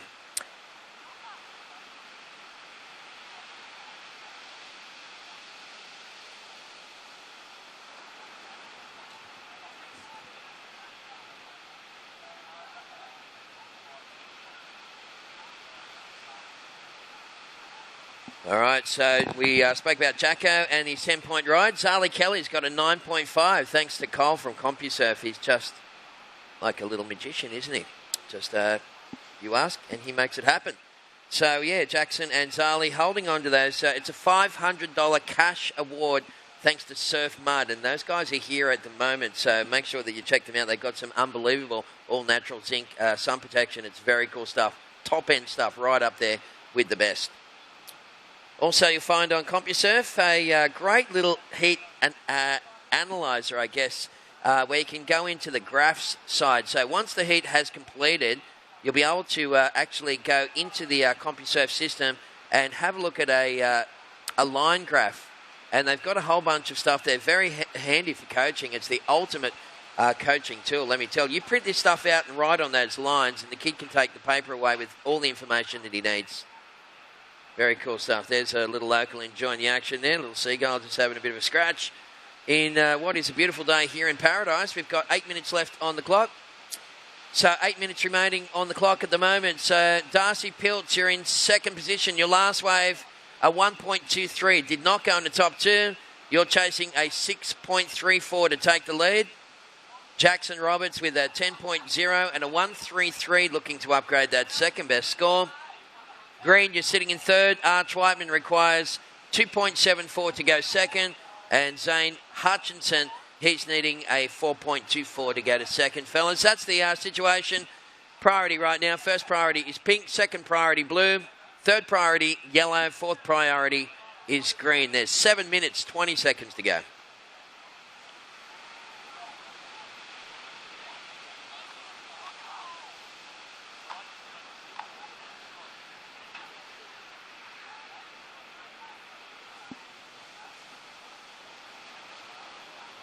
So once again, you guys, for heat number 9, coming up next, Xavier Huxtable taking on Zach McMahon, Dylan Preston, Jed Ashton. You guys check in. Looks like most of them are checked in anyways. There goes Dylan Preston making his way down the beach. So good luck, fellas. Hey, when you paddle out, fellas, remember, let's stay in a little pack or you don't have to sit together, but let's just sit away from the current heat in progress so the priority judge doesn't get you guys confused. So many sponsors, along with Skullcandy and Vissla, of course, our major and presenting sponsors. We'd like to acknowledge Ballina Shire Council. Thank you very much to Mayor David for his continued support. Big shout out to the Lee Bar board riders, who, of course, are the owners of the event and doing a fantastic job with the 3 wise men. There's probably more than 3. We won't go into specifics. Wiggins Scaffolding, thank you very much to those guys for this very cool setup. And, of course, the Flight Centre. They are the airfare experts, and they're running out their mechanical surfboard competition here today. You get up and wiggle. If you get a good score or a long time on the mechanical board, you'll go into the blower booth where you'll be able to snatch up to $100 off your next flight thanks to the Flight Centre. So just under 6 minutes remaining, fellas. Jackson Roberts is in the lead. Darcy Piltz in second. Arch Whiteman's in third. Zane Hutchinson is currently holding down 4th position. So, blue, you require 4.24 to go second. These are all highly achievable scores. Arch Whiteman chasing down to 2.74. So, all we need is a couple of waves to come through and, things can change. Darcy Piltz needing a 6.34 to take the lead from Jackson Roberts, who dropped a 10-point ride on his first wave.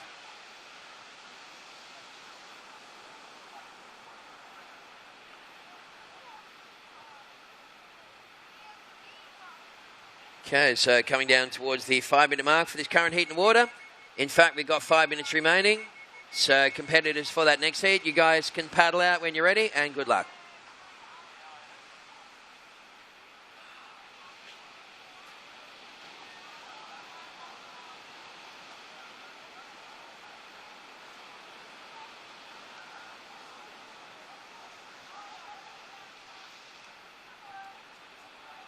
Okay, so priority at the moment is with Jackson Roberts. First priority pink, second priority blue, third priority yellow, fourth priority is green. Little shot on screen of the fellow in yellow for the next seat, making his way into the lineup. That, of course, is Zach McMahon. So good luck, gentlemen, as we see Jackson Roberts. This kid dropped a 10-point ride on his first wave. Big hit on the outside section. Again, wrapping through the inside as we pick it up for the webcast crew. And he's off that one. So Jackson's second wave was only a 1.33. So I'd say wave number 3 we just saw then will probably eclipse that. We've got right now 3 minutes 45 on the clock, fellas. Priority blue, second priority yellow, third priority is green.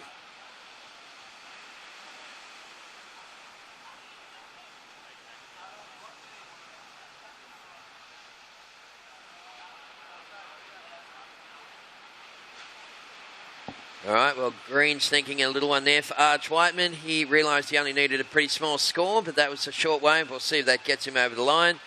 So Jackson Roberts, last wave score coming through along with Arch Whiteman. So priority blue, second priority yellow, fellas. Just over 3 minutes remaining.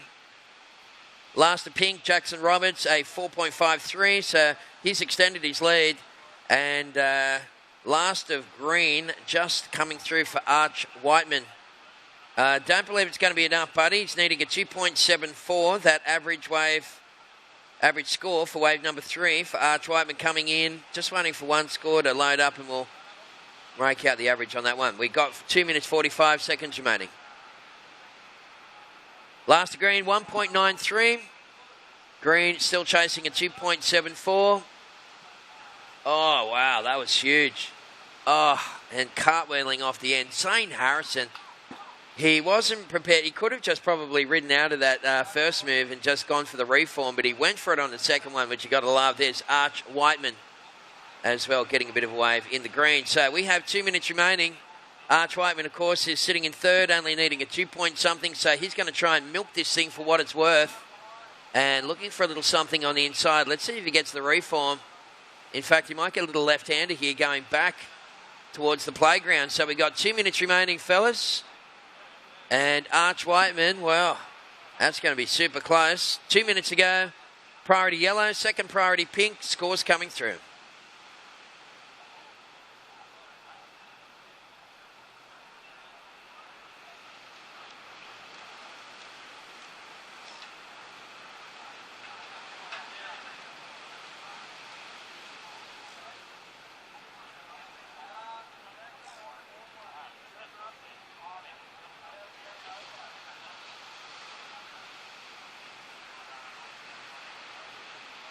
All right, fellas, we have 1 minute 20 seconds remaining. Last race scores Arch Whiteman, a 4.07. So Jackson Roberts is in the lead. Arch Whiteman in second. Darcy is now in third, needing a 3.08. Yellow, you have priority. You need 3.08 to go second. And Zane Hutchinson, you need a 4.65. So Arch Whiteman working that last little wave. Goes into second. Darcy Pilt's down to third. 3.08 Darcy to progress to second. Zane Hutchinson is chasing a 4.65. So you guys have 45 seconds remaining, fellas. Time is slipping away in this one. So Jackson Roberts in the lead. Arch Whiteman second. Darcy is in third. Darcy Pilts and Zane Hutchinson in fourth. 30 seconds remaining.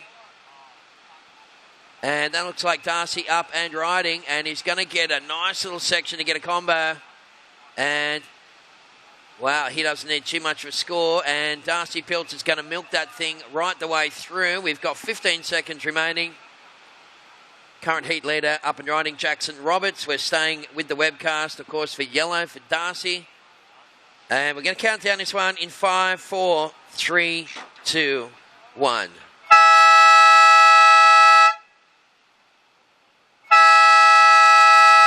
A little bit of action to process. So those people watching the webcast, we're just watching Jacko Roberts. He dropped a 10, and that's him finishing off his campaign. We're going to get these scores through, but for the people watching the webcast, it's time to highlight our sponsors. We're going to be back real soon with more live action from Lennox Head. Stand by. What's the best way to search for something local? Local search, of course. With thousands of local businesses at your fingertips, discover your local surroundings the easy way with Local Search. Proudly supporting the 2016 Skullcandy Oz Grom Open.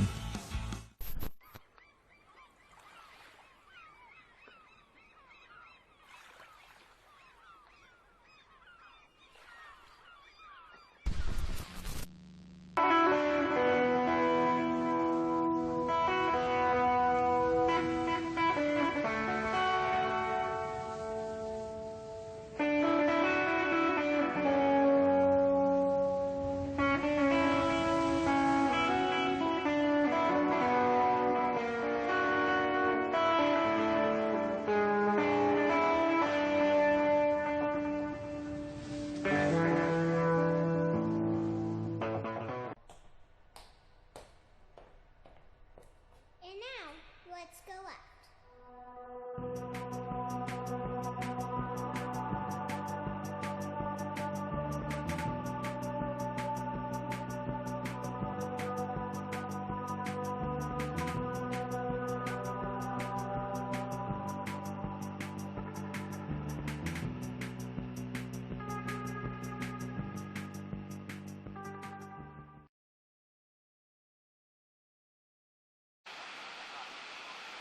And we saw an early ride there from Dylan Preston.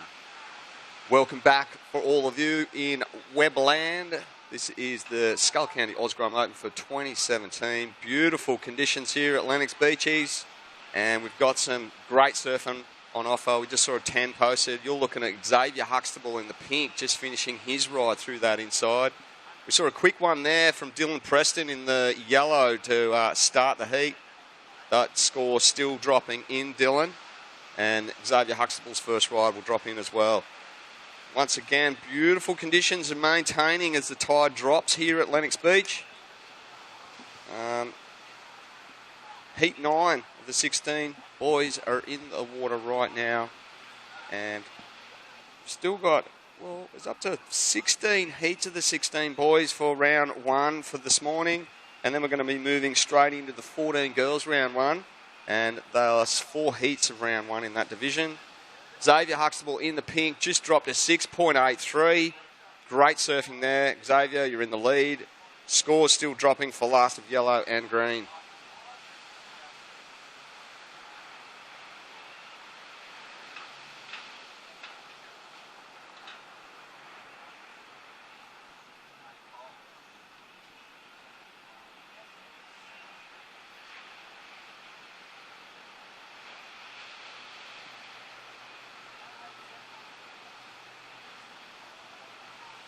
Okay, scores are now in. Last of yellow, Zach McMahon, a 4.67. Puts you in second this early stages. Dylan Preston in the green opened up with a 4.17. And looks like the surfer in blue, Jed Ashton, up and riding, driving his forehand carve to start. And now he's just trying to weave his through this inside. He's trying to pump those thighs, throwing a bit of heat in the middle section there. And very light foot surfing. Big forehand carve out of the top of that one, throwing the tail and just carving away through that inside. So Jed Ashton on the board there for the 16 boys surfer in the blue. Goofy footer Dylan Preston in green up behind him, carving a nice backhand hook. And now just trying to build speed through this inside as it fattens out. Now he's eyeing off that inside section. Dylan Preston, second ride here. He's already got a 4.17 under the belt as he's just weaving those backhand turns and maintaining speed through this inside section. So Dylan Preston, good vertical finish from him. Second ride under the belt. Dylan Preston in green. Straight up after Jed Ashton in the blue. So we'll see how that one unfolds. 15.5 minutes on the clock. While those scores filter in, just like to throw out a special mention to a young local lady who started out as a frothing little grommet and has had the surf passion. She's basically won every event that she's entered in the last few years, and she turns 14 today. Young Nixie Ryan from Lennox Head, happy birthday to you. She did come away with a win at D-Bar through the week, and well done to you, Nixie, and we'll be seeing her in the 14 girls. All right, scores are still dropping in for last of green and blue. And looking on the screen here, we can see Zach McMahon in the yellow paddling back out. And as those scores drop, I'll get them out to you. Zach McMahon has a does have a score to drop, as does Dylan. Jed Ashton, your last ride, or your first ride, the surfer in blue got a 3.5. There it is. So Dylan Preston, your second ride, a 3.6. I should say a 3.53. So you have a 4.17. You've got a backup of a 3.53. You're currently holding first.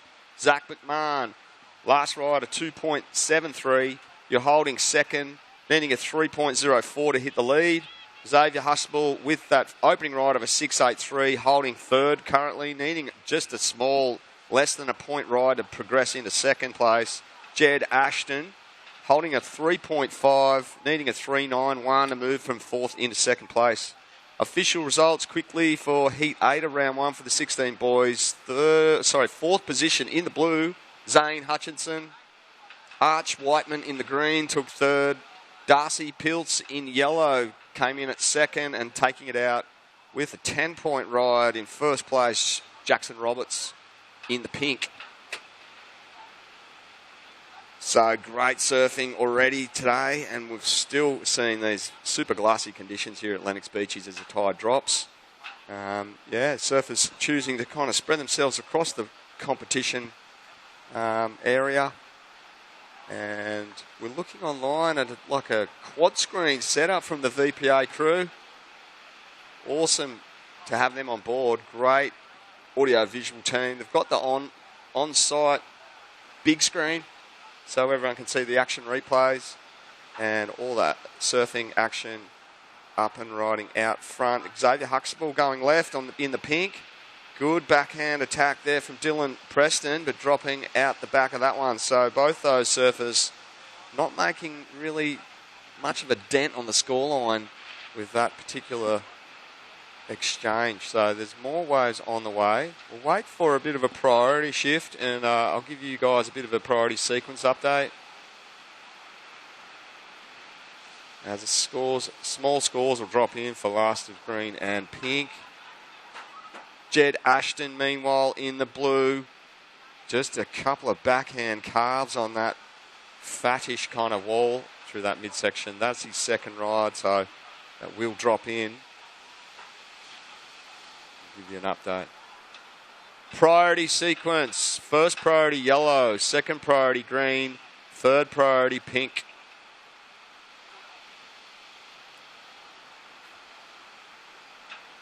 Okay.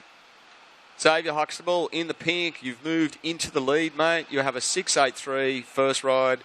You just backed it up with a 3.27. Currently in the lead, and he's not mucking around. Here he goes. Fast backhand attack to start. Finishes with a backhand carve there to the flats as that one fizzles out into that trench. That's his third ride. Xavier Huxtable holding first place, mate. Dylan Preston in the green, holding second, needing a 5.94 to move to first. Zach McMahon in the yellow, now in third place, needing a 3.04. There, he just had a quick in and out. Jed Ashton in the blue, currently holding fourth position, needing a 4.21 to move into second place. Here goes Dylan Preston, the goofy footer, screaming across this one, and a beautiful dismount over the back. So Dylan Preston, he knows what he needs. He's in second place. And, he's looking pretty hungry out there. And just getting back to Nixie Ryan there. She is actually on the cover of the Skullcandy lift out from the Lennox Wave magazine. And she's got a pretty solid fan base. She's getting hugged and clapped by her fellow Lee Bar teammates. Isn't that a beautiful thing? Jed Ashton, meanwhile, the little natural footer, screaming across this section, carves back to the foam, and he's just trying to maintain speed. You can see him on screen now as he weaves from rail to rail, trying to make that link. Big turn out the back from Xavier Huxtable in the pink. And this wall really standing up on the inside for Jed Ashton as he rips into a couple of forehand turns on that inside. Xavier Huxtable, that wave fizzing out for him, and just able to do a couple of forehand hooks on that outer section. So we'll see that exchange unfold with the scores as they drop in. So keep you tuned. 9.5 minutes on the clock now. And looks like with this low tide, it's kind of starting to open up this midsection a little bit more. And like the previous heat, we saw a tan being dropped, which was a great ride all the way through the inside. Big turns out the back. It's what the judges want to see. And completion of manoeuvres through that inside section as well. So great surfing available for everyone out here who's spectating at Lennox Beaches. Pull up a bit of grass, get a bit of shade from the tents on site, and watch this unfold as we see Dylan Preston stroking into a beautiful looking wave. Pretty fast section closing out ahead of him as he hits the eject button. Young goofy footer. That leaves Zach McMahon out the back in the yellow. Stroking in this one, no. Pulling back. That one running away a bit too quick for him. All right, last of Xavier Huxtable, a 5-point ride. You've extended your lead, Xavier. Xavier Huxtable in the pink, holding the lead with a 6.83 and a 5. Dylan Preston currently sitting in second. Dylan, you need a 7.67 to hit the lead over Xavier Huxtable. Zach McMahon out the back by himself. Only needs a 3.04 to move from third into second place. And Jed Ashton, we just saw him get away through that inside. It was a 3.67. Here goes Zach McMahon now. Oh, very committed upside down closeout manoeuvre from him, but just burying the nose, unfortunately, for Zach McMahon. He does need a reasonable sort of score to hit second. Plenty of time, 7 minutes 20 on the clock. And yeah, Zach McMahon needing a score. Priority update for surfers in the water. Priority. First priority with green, second priority pink, third priority yellow. Okay, 7 minutes on the clock right now.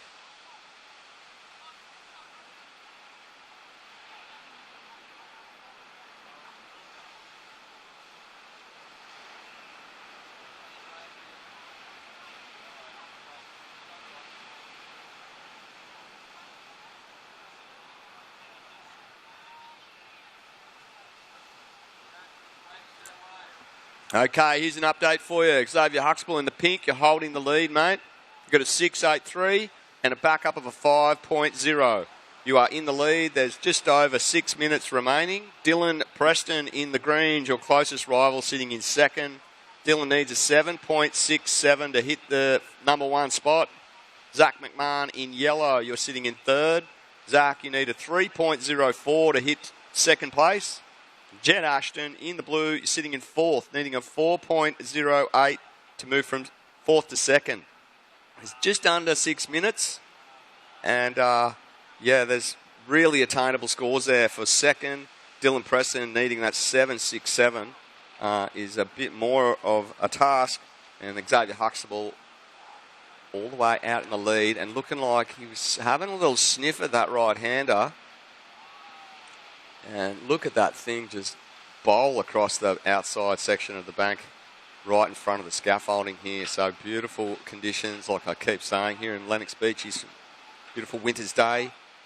Zach McMahon having a look. He's up and riding, dropping to the bottom, snapping it out of the top. And he's got a bit of wall here, throwing that one into a foam climb as he bounces into this fizzle section. Meanwhile, Xavier Huxtable dropping into a bomb out the back, screeching across. Big flaring closeout manoeuvre there from Xavier Huxtable, pulling that under the whitewash section right on the 5-minute mark. Jed Ashton, meanwhile, right out of the bottom, screeching a forehand turn out of the top, and another combo, berry in the nose, coming unstuck. So Jed Ashton, good surfing there from him.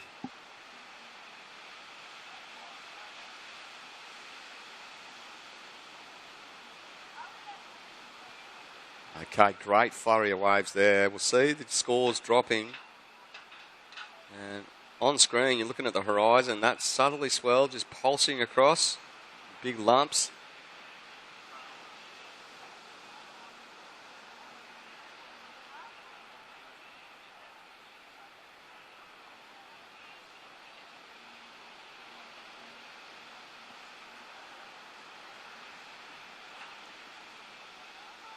Okay, scores are filtering through. One more score to drop. Xavier Huxtable, your last ride doesn't factor into your top two. You've got to replace a 5-point ride if you want to increase your lead. Dylan Preston, you still need a 7, 6, 7 to hit the number one spot. Zach McMahon, you've still got a score to drop here, mate, so stand by for that. And Jed Ashton also with a score to drop. There could be a situation change here. So Dylan Preston, stand by for possibly a shift in the rating, or not the ratings, but the positions here for this heat. Number 9, the 16 boys. These judges just carefully deliberating over that last exchange. Meanwhile, Dylan Preston's up and riding. The goofy footer opens with that backhand hook, snaps another backhand styling manoeuvre, flipping it over to the forehand and dropping out of the back there. So still this inside section as the tide drops, playing a little bit of havoc.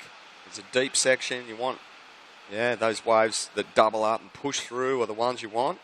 But a couple of good backhand snaps there from Dylan Preston in the green. We're looking at a replay of Dylan actually on screen right now.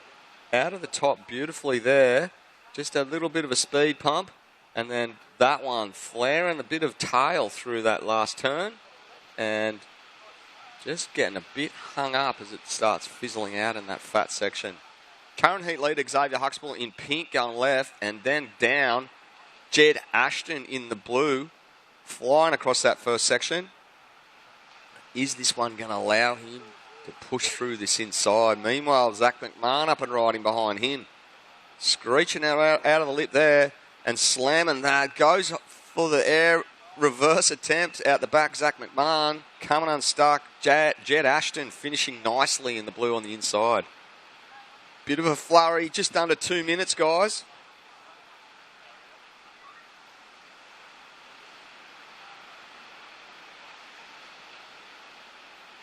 All right, score update. Dylan Preston, your last ride, a 5.3. So enough to hold you into second. Still chasing a 6.54 to move into first. And we're seeing on screen right now a replay of Jed Ashton and his last ride as he tags that section and then finishes with that floating manoeuvre. And currently with a score to drop. Meanwhile, current heat leader Xavier Huxtable winding his rail through that forehand roundy and then hopping across this wave, just rail to rail surfing and pumping now to get to the inside. Dylan Preston, quick one out the back from him. Xavier Huxtable, current heat leader.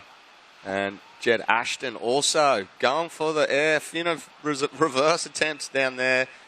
Xavier Huxtable on the backhand on that inside section. Real nice clean backhand surfing from him.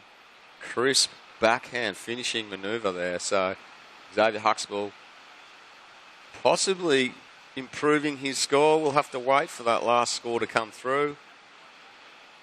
Also a score to drop for Jed Ashton. And it looks like last of yellow won't factor into your top two. So stand by. There's 25 seconds on the clock. 2 scores yet to drop for blue. And there is a score dropping for Xavier Huxtable too, who's also up and riding. We're looking at a replay on screen of that last couple of backhand turns on the inside. He's gone to town with a backhand fin reverse on the inside. Xavier Huxtable counting it in now in 3, 2,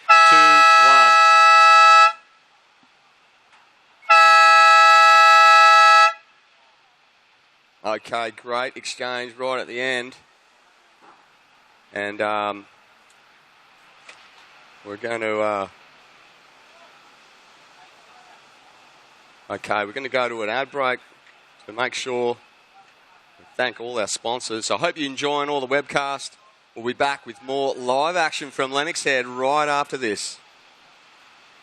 Elders Lennox Head, your local real estate experts, are pleased to offer this Tuscan-inspired property nestled in the Meadows Estate, featuring front and back private courtyards with lush tropical gardens, a spacious dining and kitchen area which adjoins the covered outdoor entertaining area, and an inviting in-ground pool. This attractive 4-bedroom home boasts a truly clever design and should be seen to be appreciated. Visit elderslennoxhead.com.au for details on all current listings.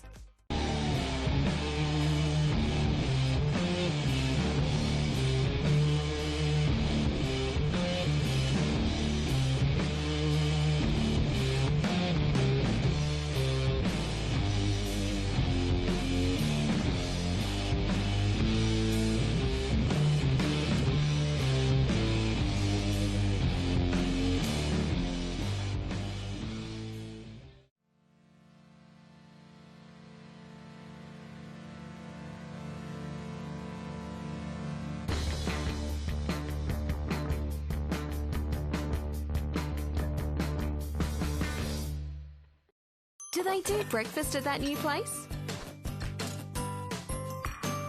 What time do the markets pack up? Can we take Charlie? Know a good Sparky? I want to use a local. Mom, I need to go now. Wherever you are. There's an app for that. Local Search. Welcome back, all of you guys out there in Webland. This is the Oz Grom Open Skullcandy at Lennox Head 2017, and we're seeing some great surfing going down. Beautiful windage condition. There's a view of the competition area.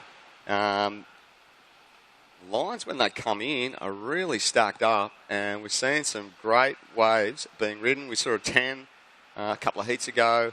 And we saw some solid surfing there from Xavier Huxtable in the last heat in pink to take the win. So stand by for some great surfing action for the rest of day 2 of the Skullcandy Oz Grom Open here in Lennox Head for 2017. And in the water, like I said, Tommy Coleman in the pink. I call him Tommy Esky Coleman. Caleb Cutmore, great name.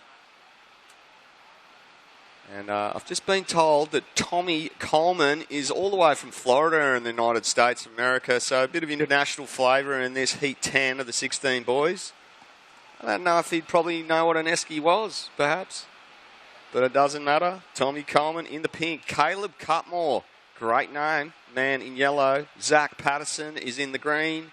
And Nathan McKenzie in the blue.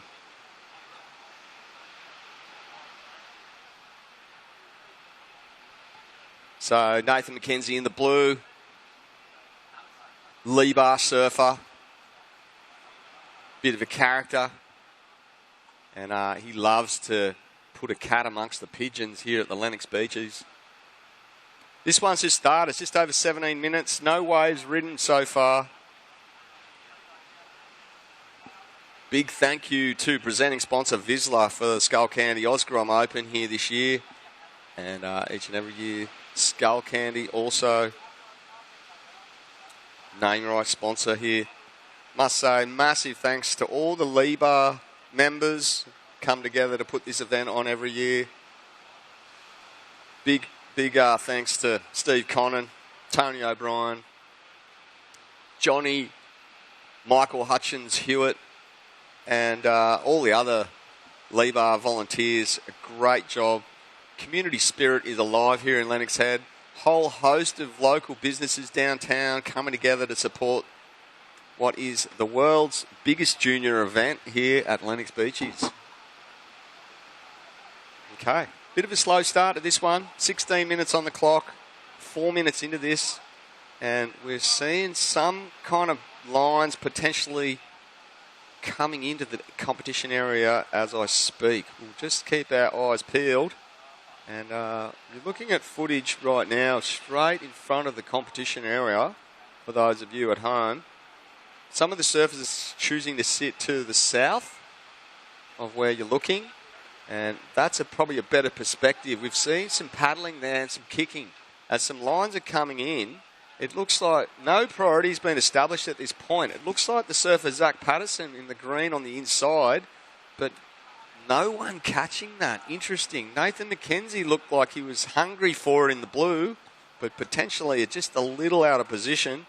As the waves are pretty lully today. So, yeah, this long period swell just pouring in. You can see footage of that beautiful clean lip colliding there on screen.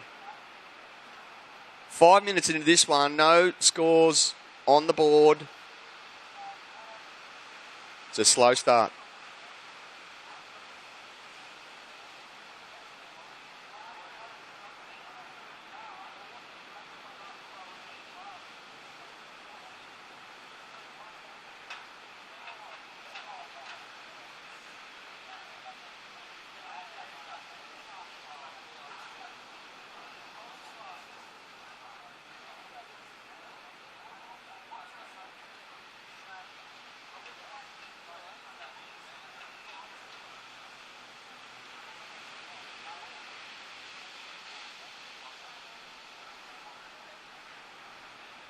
Okay, waves approaching now. This could be the first exchange we see.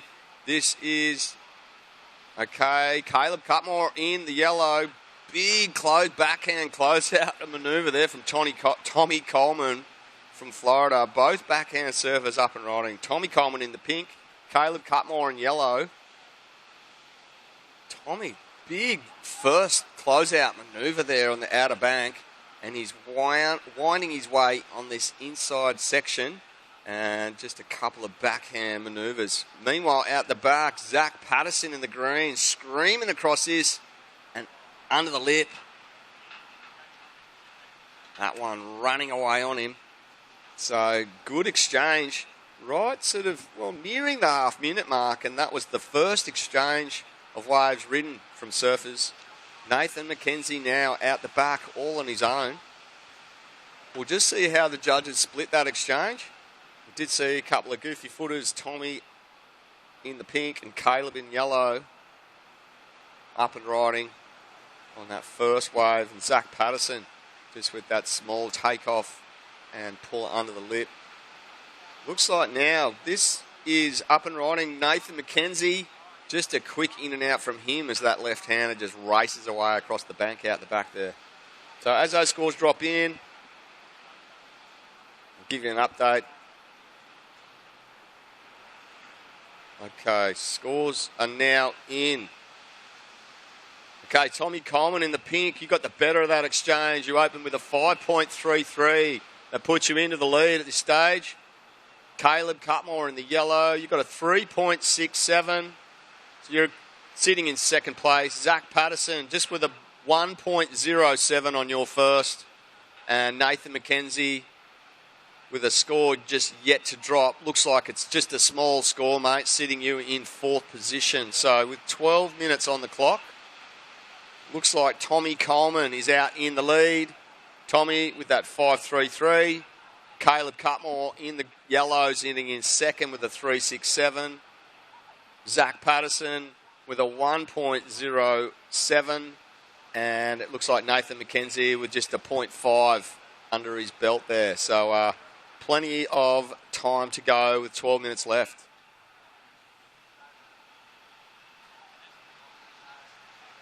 Priority sequence. First priority green, second priority blue, third priority yellow.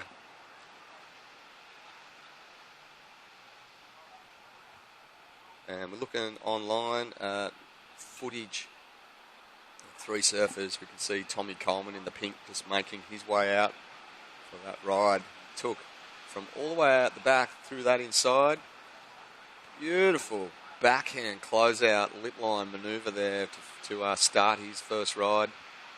And it looks like he's sort of heading off to the south by himself, where Zach Patterson and Nathan McKenzie seem to be shadowing each other a little more. So 11 minutes on the clock. That was the first exchange. So, yeah, it's just tide drops. So, it seems, is the consistency of the swell.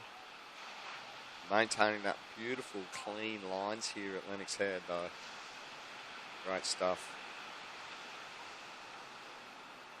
So I'm sure the Flight Centre crew have got the Cyclone booth of vouchers flying everywhere for the grommets to grab $100 vouchers and $50 vouchers off airlines.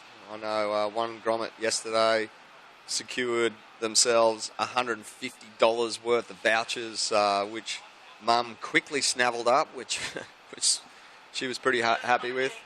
So, yeah, that's going on again today, thanks to the Flight Centre crew.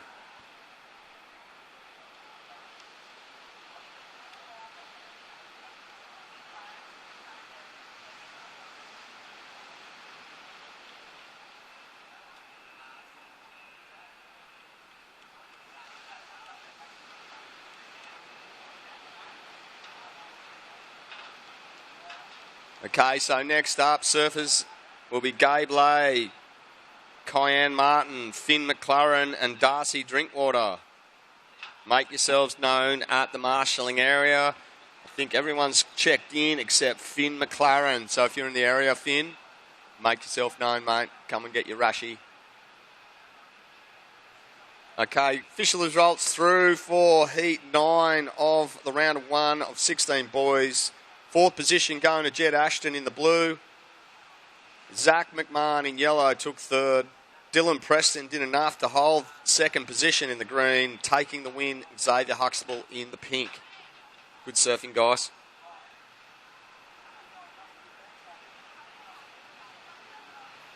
And, of course, the 3rd and 4th place getters in round 1 will get a chance, another roll of the dice in the repechage round. So these 16 boys, no exception. Here goes Tommy Coleman in the pink going left, and looked like Caleb Cutmore going right.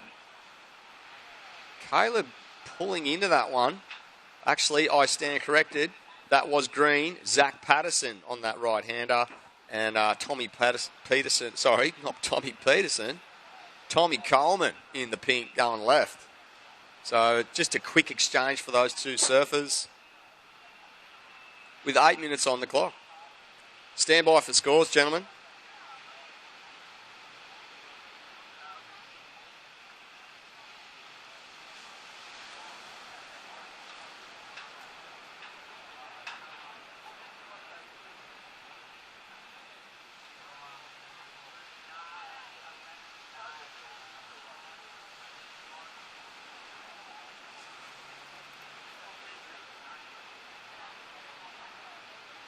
Okay, last of pink, just a 1.67, Tommy Coleman. So that's your second ride. You have a 5.33 and a 1.67. Tommy Coleman in the pink, you're holding first. A small score, just waiting to drop for Caleb Cutmore. We'll wait for that. Zach Patterson, also with a small score to drop. So stand by, surfers. Tommy Coleman out in front at this stage. The man in pink from Florida is the guy to beat out here for the 16 boys, Heat 10. 6 more heats of round 1 for the 16 boys. And then stick around because we'll be seeing round 1 of the 14 girls. And these girls rip. So Nathan McKenzie, meanwhile, he's found himself a left, screaming across this great-looking wall. Tags it a couple of times on the forehand. And no doubt will try and link up this inside section. Tommy Coleman, meanwhile, up and riding on his backhand, snapping out of the top to start. Peels out the front, and like Nathan here, who snaps hard on the backhand on that inside, Tommy Coleman will also follow in his footsteps, hopping through this inside section, building speed, carving on the forehand, and trying to just find this steeper inside section, weaving back and forth, whipping forehand turn there, and jamming it on that inside section there. So Tommy Coleman, current heat leader, great ride there. Here's a split screen replay for all you guys out there in Webland, and also it'll be on the big VPA on-site screen. So this is Tommy Coleman in the pink, Nathan McKenzie in the blue, just finishing his ride. And watch this forehand carve there, and he does a really nice forehand whip as he winds his way in, stands up for him about here, and he just goes whip. Great technique. Jamming his back foot through that turn there as well. So the man from Florida looking like he's meaning the business. Caleb Cutmore, meanwhile, quick check turn out of the top, carving all the way back on his forehand on this left-hander down the beach. And we saw heaps of rights ridden this morning. Now it appears it's all lefts as Zach Patterson also finds himself on that left. Caleb Cutmore still going and finishing there. Zach Patterson on the left, finding himself on a possible good little inside double-up section that's standing up for him now, right on that 5-minute mark, as Zach Patterson just going to town with a flurry of backhand manoeuvres down there for the man in green.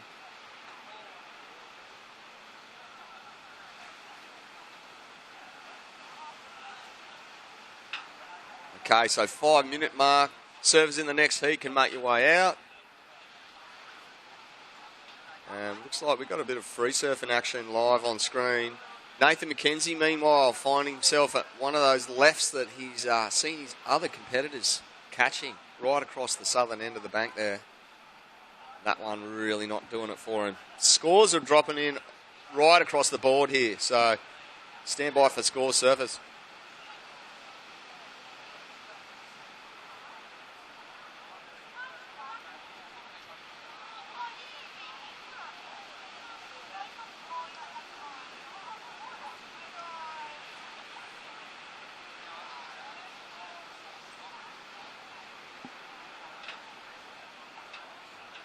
All right, looks like these scores are going to change the situation and the requirements for surfers to progress through. So I'll just filter in. I can tell Tommy Coleman, your last ride, a 4.93. So you've improved your score. Caleb Cutmore, your last ride, a 3.63. Zach Patterson, your last ride, the surfer in green, a 4.87. Nathan McKenzie with a couple of scores yet to drop. Tommy Coleman, meanwhile, hammering that forehand closeout, tail drifting manoeuvre there, coming unstuck. Tommy Coleman in the pink, just stamping his authority on this heat so far with holding, putting down a couple of good scores, holding first. So that one won't factor in his top two.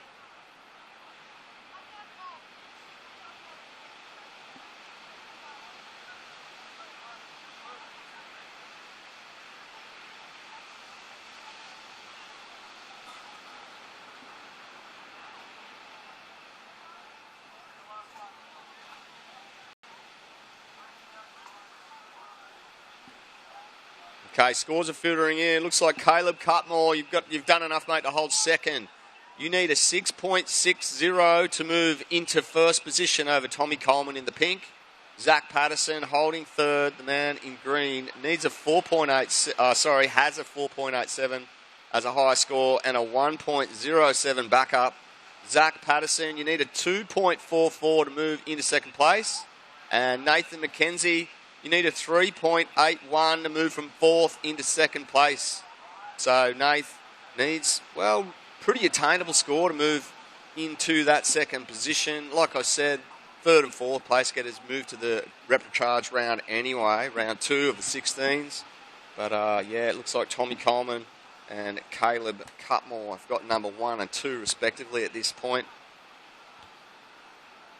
Okay, we're going to quad screen, in Webland, and we've got the competitors out there in the competition area, and there's a little widescreen shot from the beach angle down the bottom left. And beautiful. We'd like to thank all our sponsors, which are behind me here, for Skullcandy, Vizsla, integral sponsors to put this heat together and make it happen year after year. Thanks again for the VPA crew for putting on such amazing footage. It's audio-visual crew. I've got a team of thousands here at the event and all kinds of tech equipment. 55 seconds on the clock. Priority. First priority is with blue, second priority yellow, third priority with pink, and fourth priority with green. With 44 seconds on the clock, Zach Patterson needs a 2.44. Nathan McKenzie, you need a 3.81. 34 seconds. Will it happen? Ladies and gentlemen, eyes peeled on the lineup. Looks like there's going to be potentially one last roll of the dice for these guys. Let's see what happens. There's 17 minutes left. Seconds, I should say. 17 seconds. 10 seconds left. And someone's scratching into something. I'm going to commence the countdown in 5, 4, 3, 2, 1.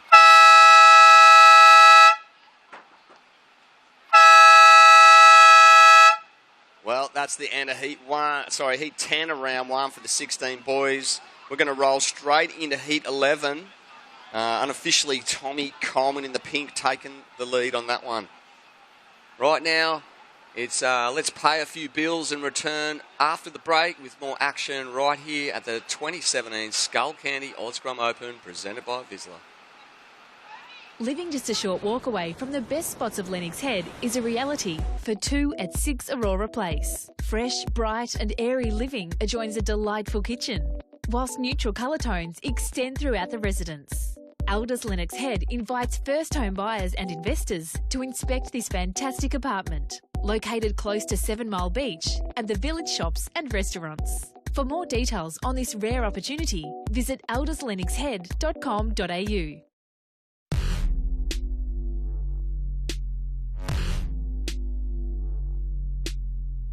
It goes, it goes, it goes, it goes, it goes, it goes, it goes, it goes.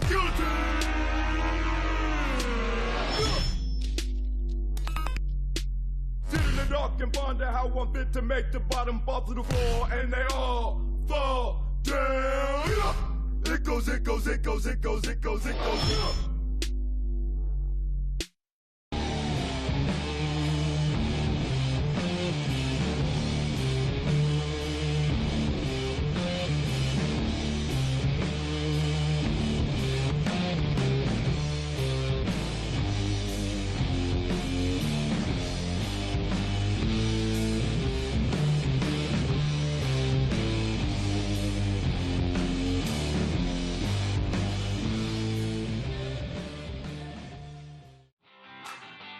What's the best way to search for something local? Local search, of course. With thousands of local businesses at your fingertips, discover your local surroundings the easy way with Local Search. Proudly supporting the 2016 Skullcandy Oz Grom Open.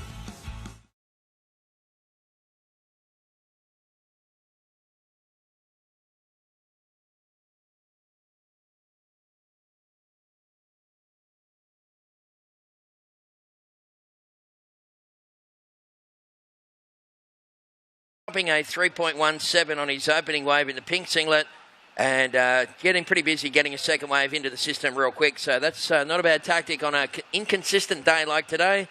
Kyan Martin is sitting in, he's in yellow. No scores loaded up. Finn McLaren is wearing the green and Darcy Drinkwater is in the blue. So well done, fellas. Previous heat. We're going to print that result out and make it official. Don't forget tonight, folks, Beach Sounds Fest is on. Lunatics on pogo sticks. Those guys have been making some noise on Triple J lately, along with Void, Miniskirt, and White Blanks and Wharves. I think Wharves are going to play at the... they'll probably open up at the community centre for the Beach Sounds Fest, and then they're going to come and play at the pub. I believe they're playing there tonight as well, so they'll have a bit of a dual gig. So right for now, we have around about 17 minutes remaining.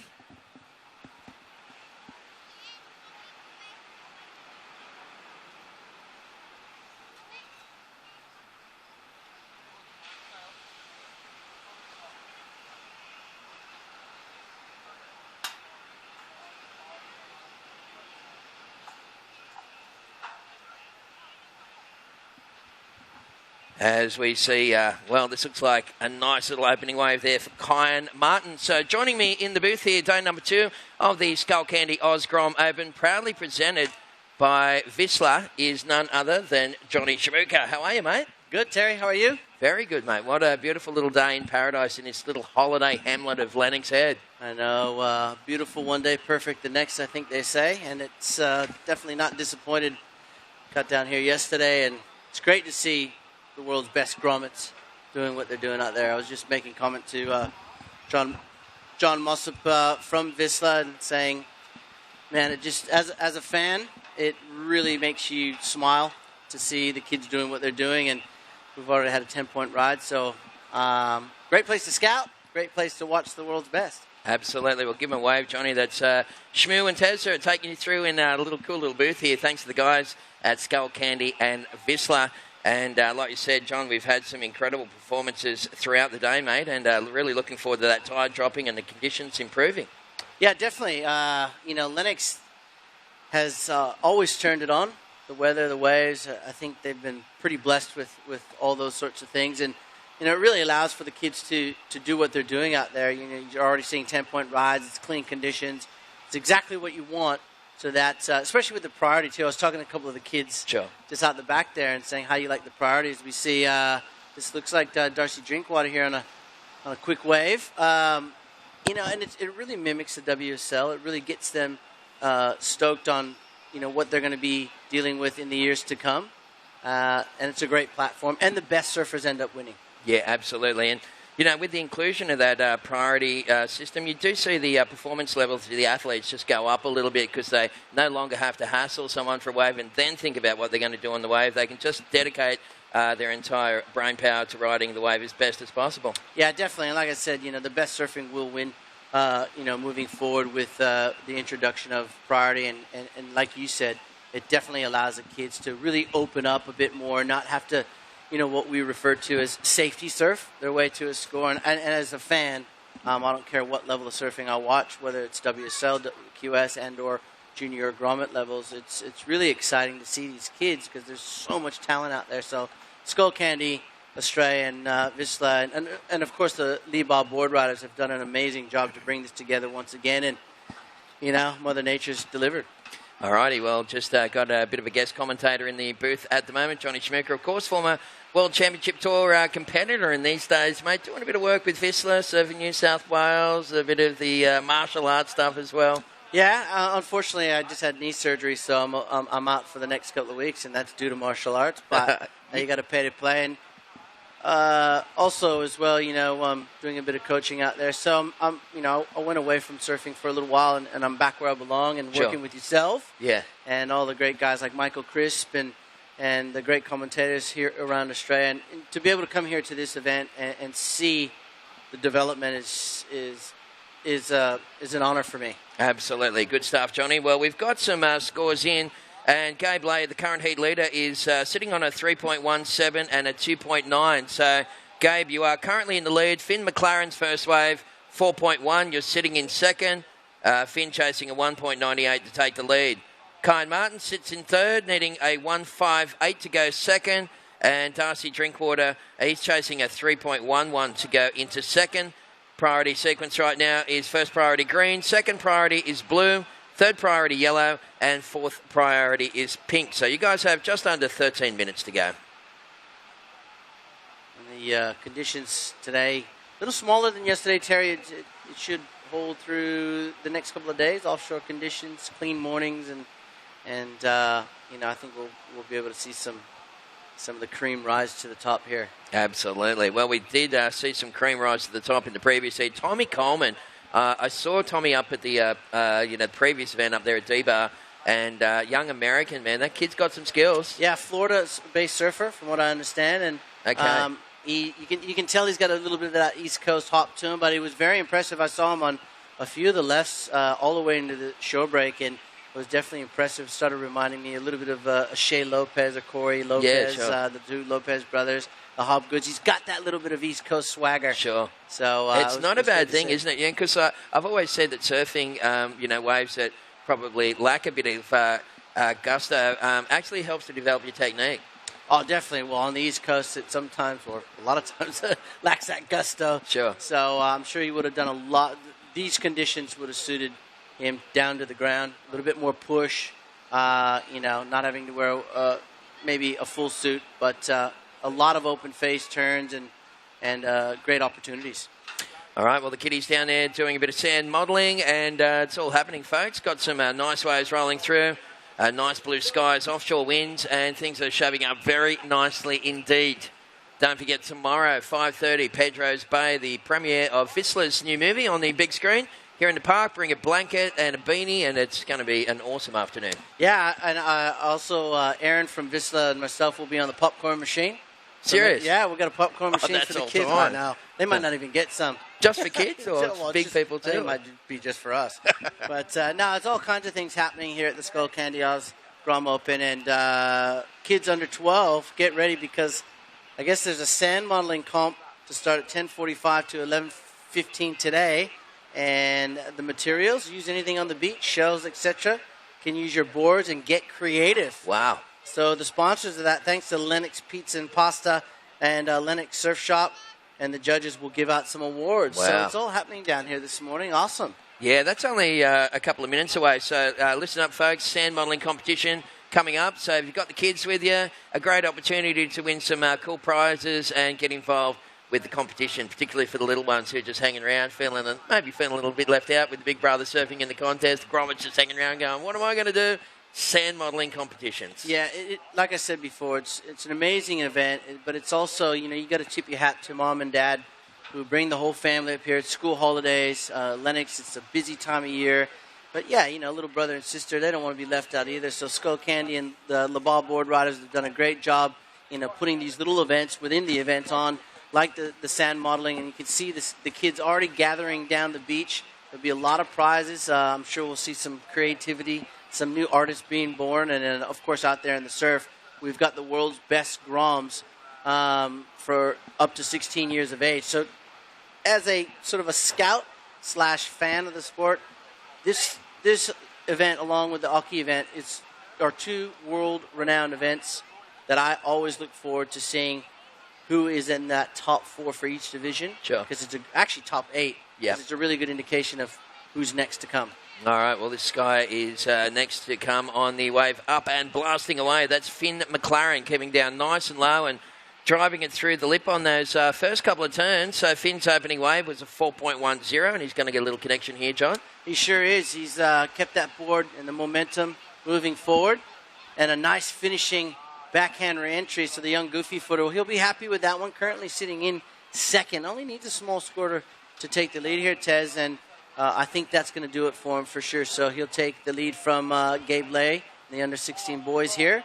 So Keon Martin and Darcy Drinkwater will need some scores. Here's that replay on the screen.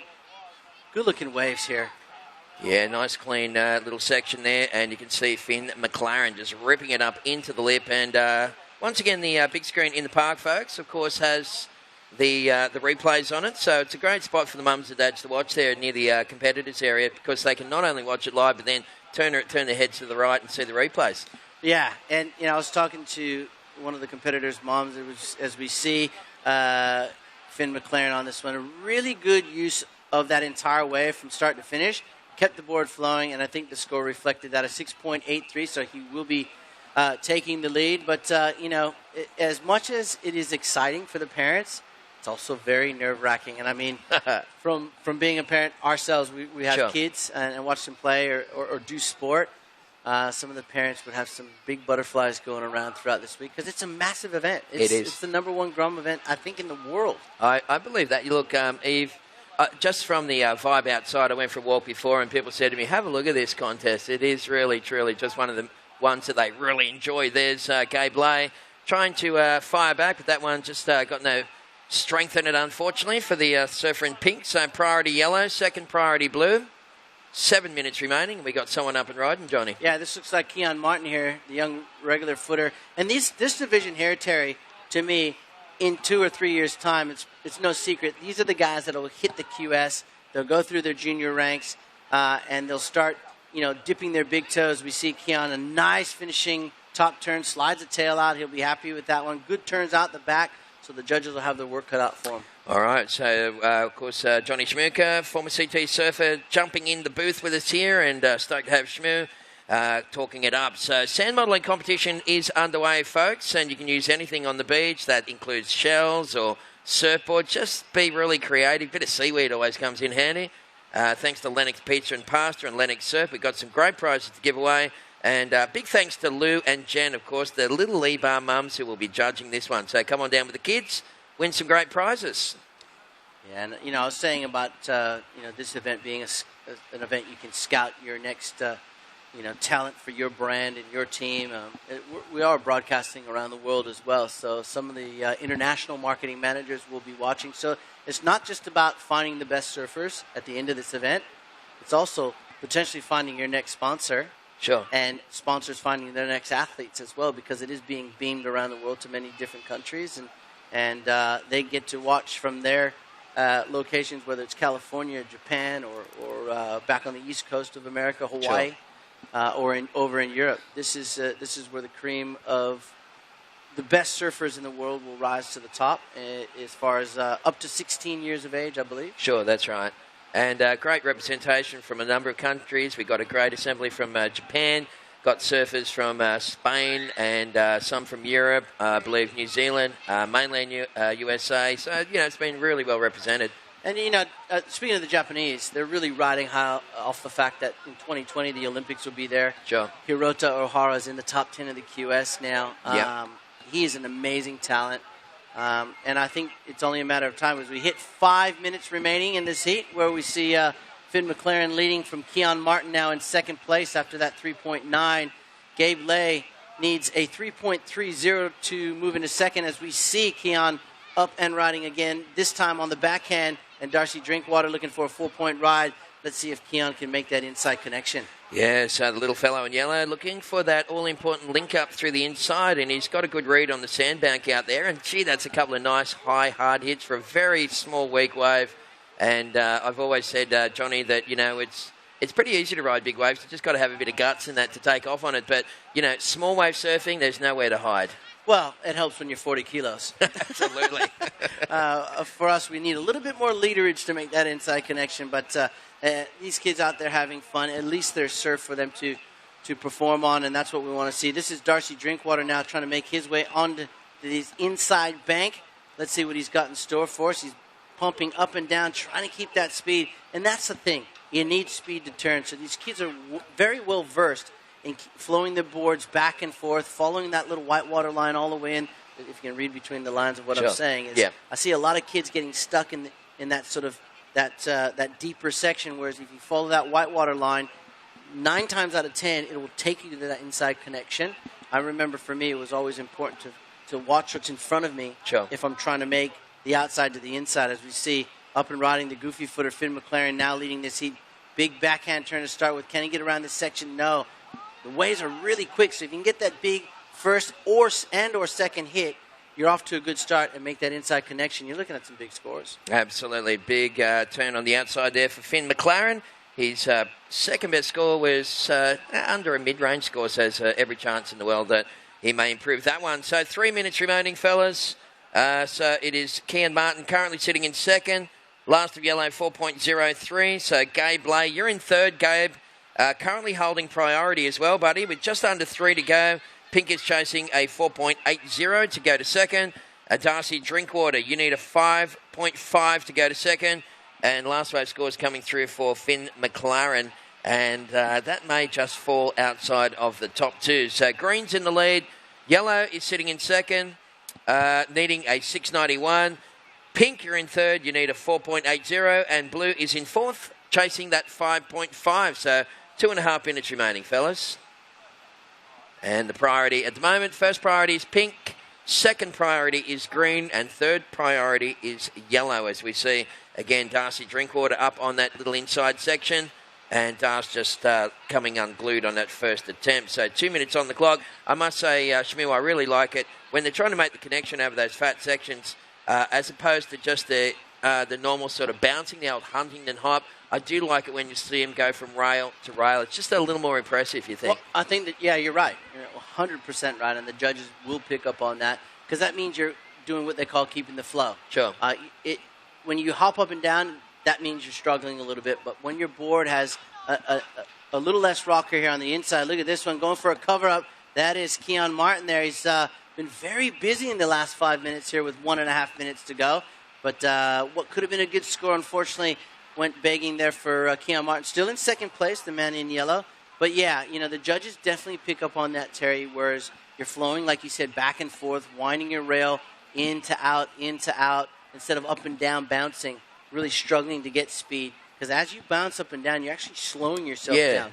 Well, I used to say, I remember when I used to do a bit of coaching with the Grommets, I used to tell them, and I used to have a little cliche that used to say something like, keep the flow instead of stop and go. Because when you do that bouncing, effectively you're going stop, go, stop, go. That's right. Yeah. Exactly right. All right, so we've got, looks like pink up and riding at the moment. Gabe Lay, wow, that's a big, solid hit on the outside. And he'll, I reckon, with 40 seconds remaining, he's going to try and beach this thing, Schmidt. Yeah, well, unfortunately, he just couldn't stay with that one. But a big first turn, showing a lot of courage, a lot of poise, a lot of confidence from the man in the pink singlet. He needs a 4.80. Big turn. Was it a 4.80 with under 30 seconds to go? All right, well, we're just waiting for those scores to roll on through. Right now watching Heat 11, round number 1. We've got the 16 and under boys division, one of the blue ribbon divisions, and Johnny Schmidt had pointed it out before. But these, what we're seeing is the stars of tomorrow today here at Lennox. 100% correct. All right, 10 seconds remaining, fellas. Last race scores coming through for Gabe, counting down this one in 5, 4, 3, 2, 1.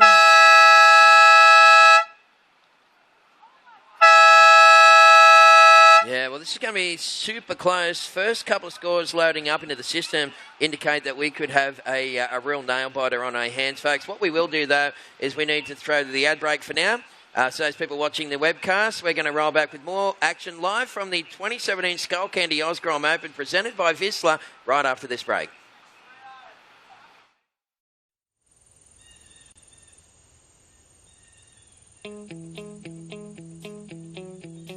It's the waves of the ocean.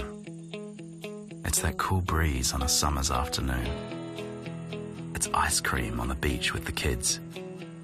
It's having a surf before work.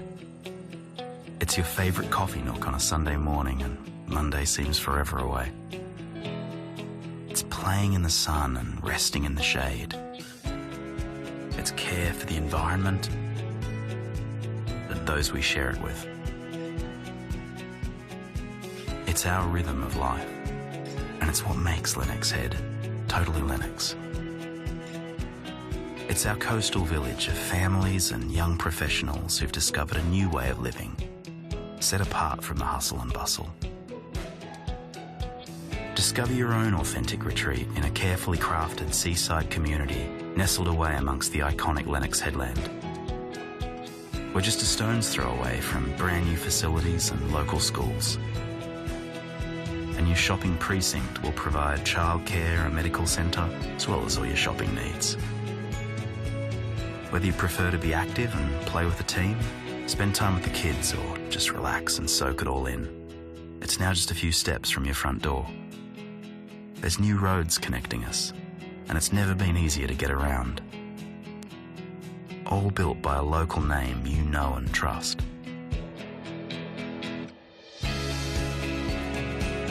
Where else could you live?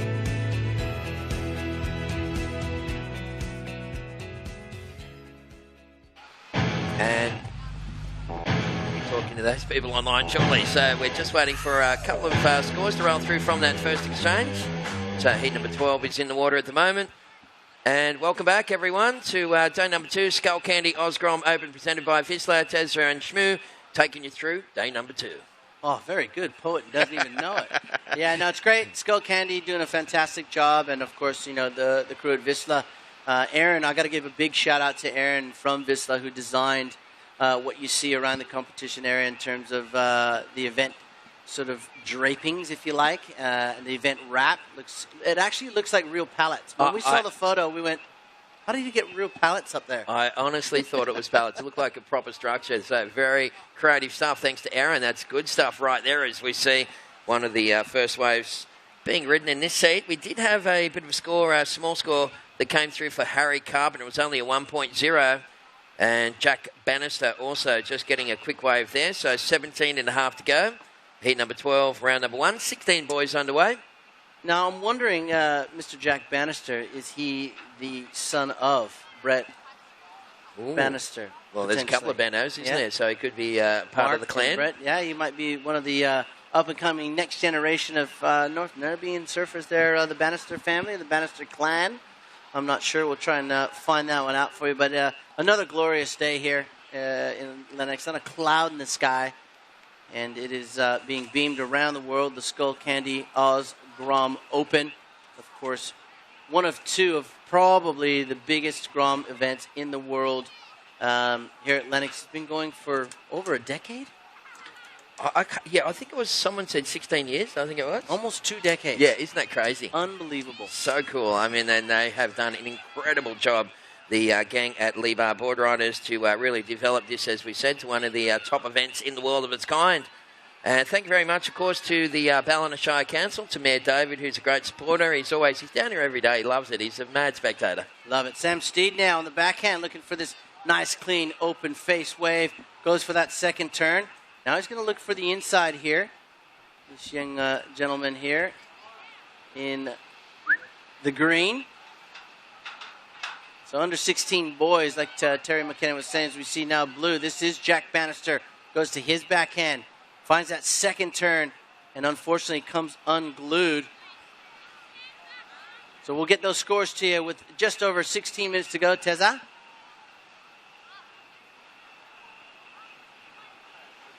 We're just posing for a couple of selfies here, you know. We got to keep up that Instagram. Here we go. Now it's the surfer in red or pink. This is Ethan Stocks. Oh, yeah. 2 nice big turns. Well, I tell you what, Ethan Stocks actually reminds me of the other Ethan Ewing. He's a very similar surfing style. Super talent, that kid, and he was on fire up there at the previous event as well. So coming off a very strong result. Yeah, you know the funny thing, when you really drill down into it, back in the sort of the 80s or the 90s, when you didn't have this sort of technology, video, where you can actually watch, you know, the best surfers in the world, but also the best juniors in the world. Sure. So a lot of these, back in our day, I was trying to simulate my surfing towards the guys who were already on the tour. But some of these kids are just looking up to their top junior surfers that are a few years ahead of them, which is kind of cool thanks to modern technology and video. That's right. So, like you mentioned, Ethan Ewing. You know, he's only just early days of his WSL career, and already you're seeing similarities from younger surfers just 4 or 5 years younger than him. How cool is that? That's That is great. A great point there from Shmoo. And, mate, that's just the way that the world's working with technology now. Kids have got so much media in the palm of their hand. So, you know, they're going to sleep, checking out highlight clips before they go to sleep and that. And it's just, they can just mimic that stuff. And the other thing I wanted to point out earlier, too, when I talked about the Olympics, Tez, is the fact that some of these kids, I can almost guarantee you, will be in the conversation for the 2024 Olympics. Sure. Wherever that might be. Yep. You know, 2020's probably going to be looking at, you know, more your 18 and above year old surfers from specific countries. But these kids here, especially the 16ers, sure, they'll be in the conversation for 2024, some of them. Absolutely. And you know what? These kids are going to be they'll probably be, some of these kids will probably be the wave pool kids. They will. The wave pool generation. It's crazy. Yeah, it is. You know, the world of surfing has the world at its feet in terms of wave pool technology. And, you know, it's only a matter of time before we see great big events like this one. Sure. Potentially a series of them here in Lennox. Yep. Continuing to the next decade. Yeah. But also in a wave pool. Yeah, I really love it. They're popping up everywhere. And actually, we're speaking with Oki at the previous contest, and Oki is a representative for a wave pool that's being made in northern Queensland. The lake surf. Yeah, so he was just talking about it, and It's just incredible technology, and I'm certainly hope that I'm around long enough to call an event in the wave pool. That would really just be the icing on the cake. I think you will be, my friend. But let's have a look at some of these scores. There's a couple of good ones. Well, Jack Bannister opened up with a 2.33 and a 4.67. So, Jack, you are in the lead. Ethan Stocks with that opener, 6.67, sitting in second. Right now, Sammy Steed opened up with a 4.0 on his opening wave, sitting in third. And Harry Carpenter, just a 1.0 Harry, but you are in priority, buddy. Priority yellow, second priority green, third priority pink, fourth priority is blue. We got 13 minutes to go. Yeah, so plenty of time left for all four gentlemen to get some big scores under their belt here at Lennox. The Beach Breaks always providing a great platform for the world's best in the under 16s to the 14s to the 12s. Sure. Boys and girls, moms and dads are here. I see it's so cool to walk around the town. Such a buzz with all these kids skating around, ratting around town, and then surfing the heat, and then going back out on the free surf banks and building sandcastles. Sure. And, you know, I think the organizer, Steve Condon, and his crew at LaBar Board Riders, great job in making sure. I've seen Flight Center over here. They got their surfboard. Kids are winning prizes. Justin just pulled out with some cool Skullcandy gear. He's going to be on the decks. You getting on the ones and twos later on or what? Hell yeah, man. Yo. So, a lot of great things around the number one ticket item, which is the surfing. Which is awesome. It's an awesome week here. It is. And look at the kids down there with the sand modelling competition. I tell you what, there's some wonderful creations down there. Nice bit of use of some driftwood. We've got some seaweed coming into play, some surfboards that have been thrown into the mix. So keep it up, kiddies, and we'll be giving away some really cool prizes. Of course, it is thanks to Lou and Jen, the Little Lebar mums, who will be judging that one down. So come on down with the kiddies and get involved with that stuff. Here's a little tip for you kids. Why don't you try and sculpture a Skullcandy logo? Ooh, and maybe even Whistler. Yeah. The big old Whistler V, that could come into play. That might get you some points. I'm just saying. That's a good tip. All right, so 11 and a half minutes remaining. Just official results, previous seed. Darcy Drinkwater was in fourth and Gabe Lay was in third. Second place was Kyan Martin. Finn McLaren took that one. Yeah, Jack Bannister now up and riding. A good first turn. Let's see if Jack can find his way to the inside here. As you can see, he's following that pathway. Very smart, but unfortunately that wave, not enough push to see him to that inside bank, which a lot of these kids are looking for to gain some extra points out here at Lennox Head. Still 11 minutes to go. Blue is your leader. That's Jack Bannister. Ethan Stocks in the pink in second. Only needs half a point to move into first. Sam Steed looking for that 2.68.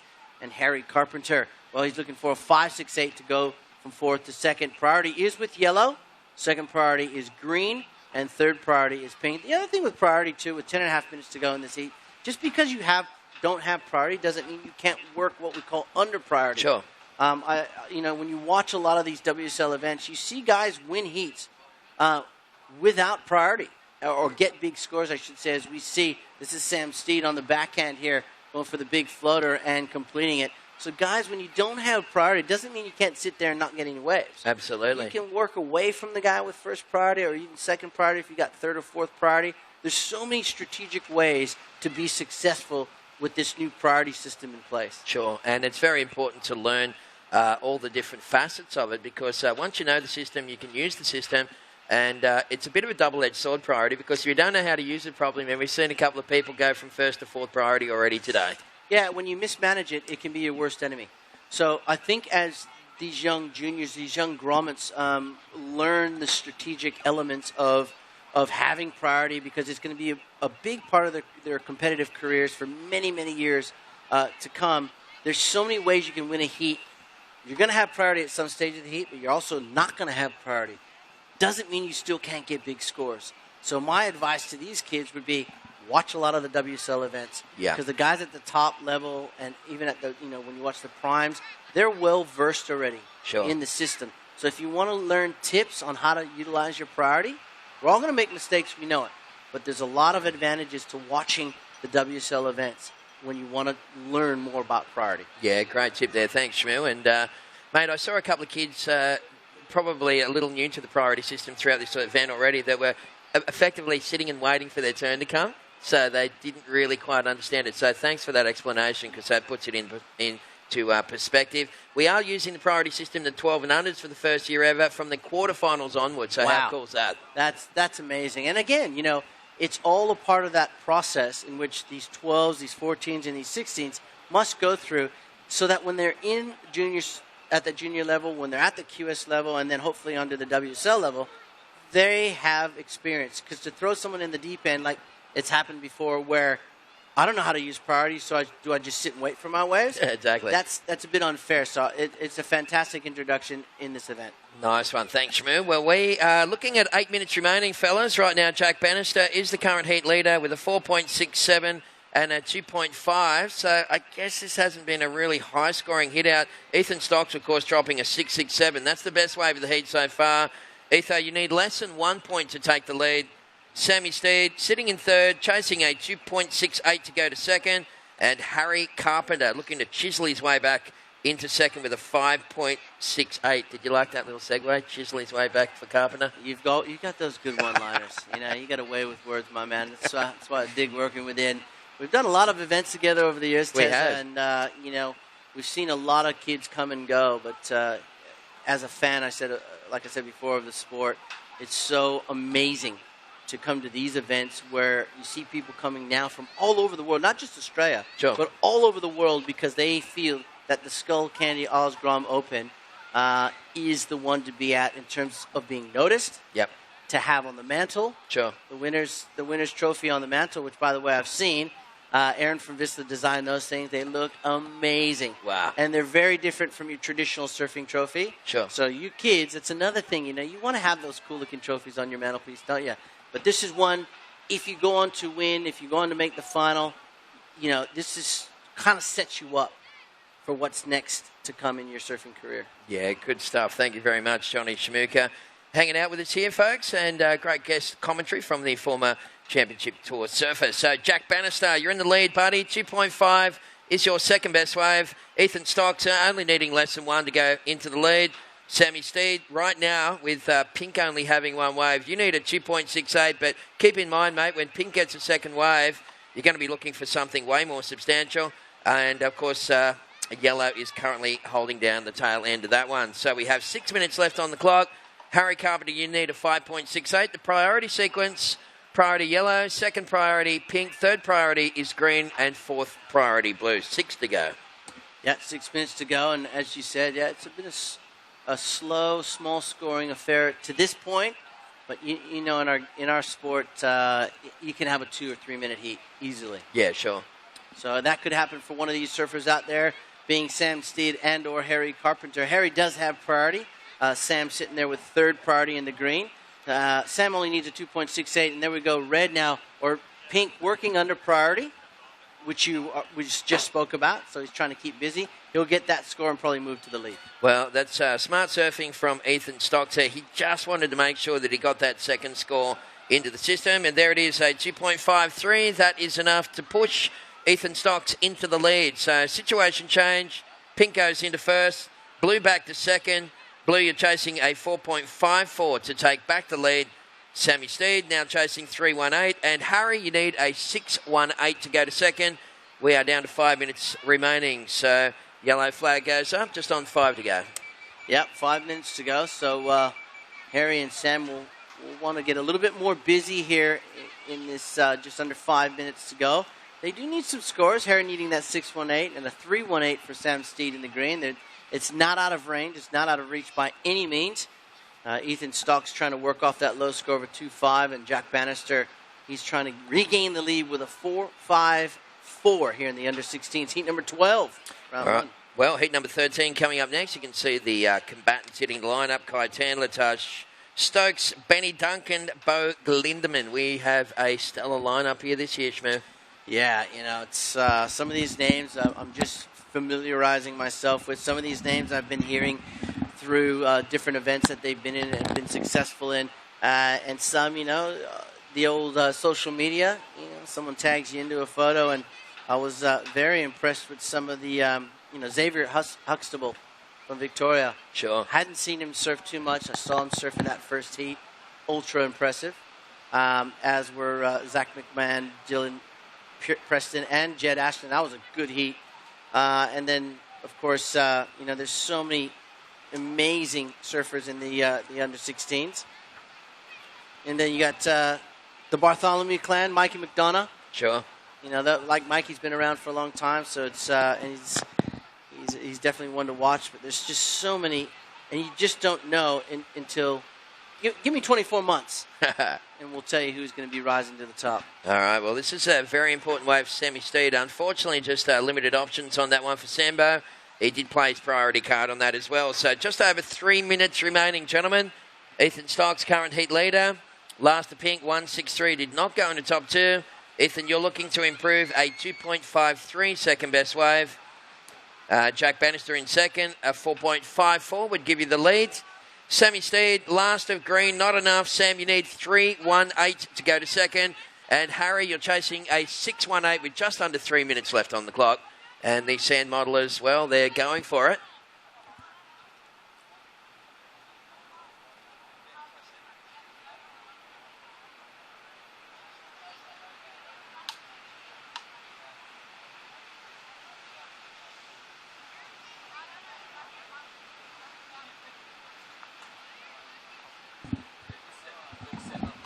All right, so I've just been told that I'm going down to, with the cordless microphone after this heat, Shmoo, to judge the sand modelling competition. Well, I'm looking down there. We've got 2 minutes and 15 seconds, by the way, surfers in the lineup. Pink leads blue.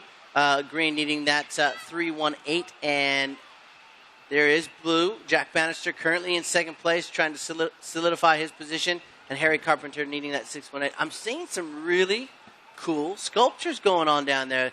One with a nice big tree stick. There's a surfboard being used. There's another surfboard just down to the south. So the kids are getting really creative down there.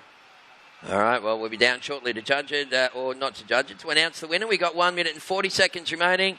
And Jack Bannister looking to try and consolidate. Right now, this is Ethan Stocks fanging down the line, and he just got swatted by the lip on that one, John. Yeah, he's lucky he didn't get the rail of his surfboard right under the chin there. He managed to get away from his surfboard quite quickly after that wipeout. But he's still in front with 1 minute, 20 seconds to go. Now here is a late charge from Harry Carpenter. Unfortunately, the wave just running away from him, needing that 6.18 to move into second place. All righty, so just over a minute remaining. You guys in the water. Just over 1 minute left on the clock. Priority is with green. Second priority, yellow. Third priority is pink. So it's still Ethan in the lead. Jack's in second. Sammy in third, needing a 3.18. And Harry in fourth, chasing a 6.18 for yellow. So coming right down to the wire. I don't think I've ever been to a venue, Shmoo, before that's ever changing like the beach breaks here at Lennox. I mean, you can make a plan even one heat before your one and then get onto the sand and go, huh? I know, and that's the good and bad of our sport. Is it's always changing out there, and your game plan could be to sit here, get these waves, and all of a sudden, like you said, you paddle out there, and where'd that bank just go? Well, it's 50 meters down south or north, or sure, and the better waves are over here rather than where I was just looking. So it's a toss-up sometimes, but here we go. Our heat leader, this is Ethan Stocks, doing a bit of a victory lap. Yeah, 10 seconds remaining, fellas. Time is slipping away. 10 seconds right now. So the boys in green and yellow chasing numbers as Ethan Stocks takes that one through. We're going to count down this heat in 3, 2, 1.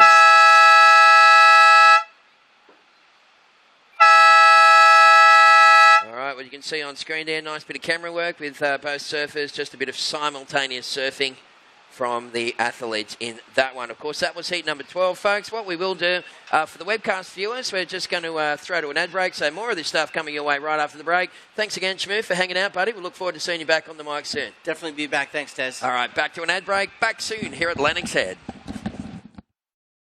Do they do breakfast at that new place? What time do the markets pack up? Can we take Charlie? Know a good Sparky? I want to use a local. Mom, I need to go now. Wherever you are. There's an app for that. Local Search.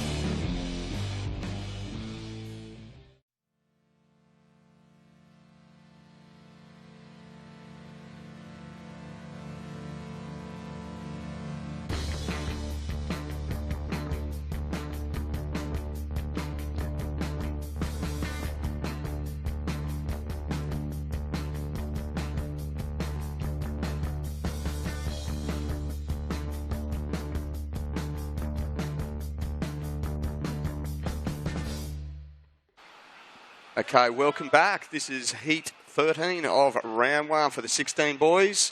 And right now in the water, we're going to kick off the countdown for Heat 13. Counting in the start in 5, 4, 3, 2, 1.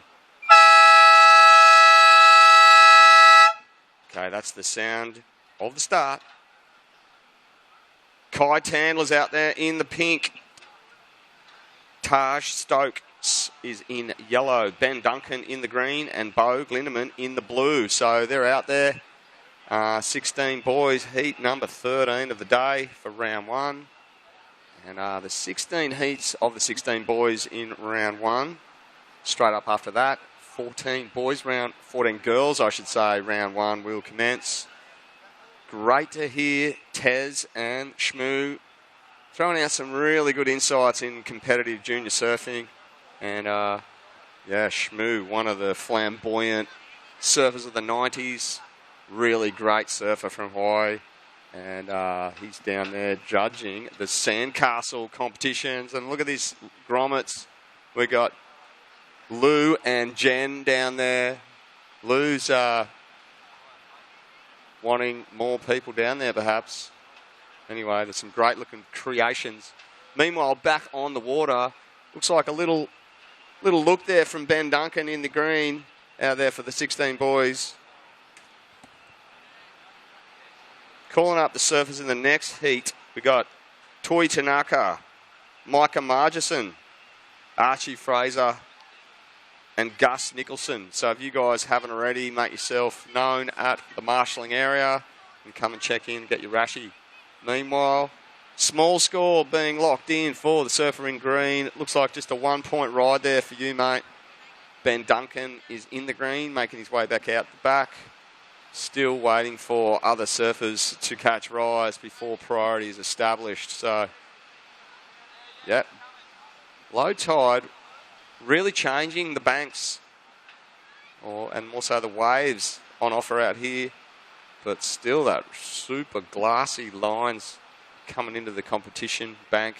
And a pretty big scope across the board here from north to south. A lot of really good rides ridden towards the southern end of the competition area. We're just seeing a set breaking all by itself down here to the northern end.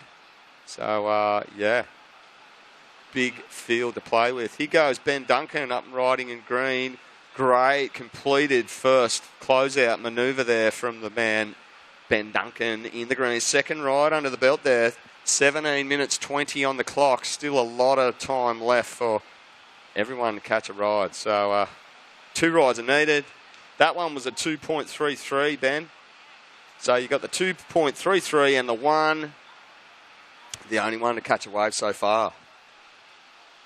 Eyes peeled on the lineup, ladies and gentlemen.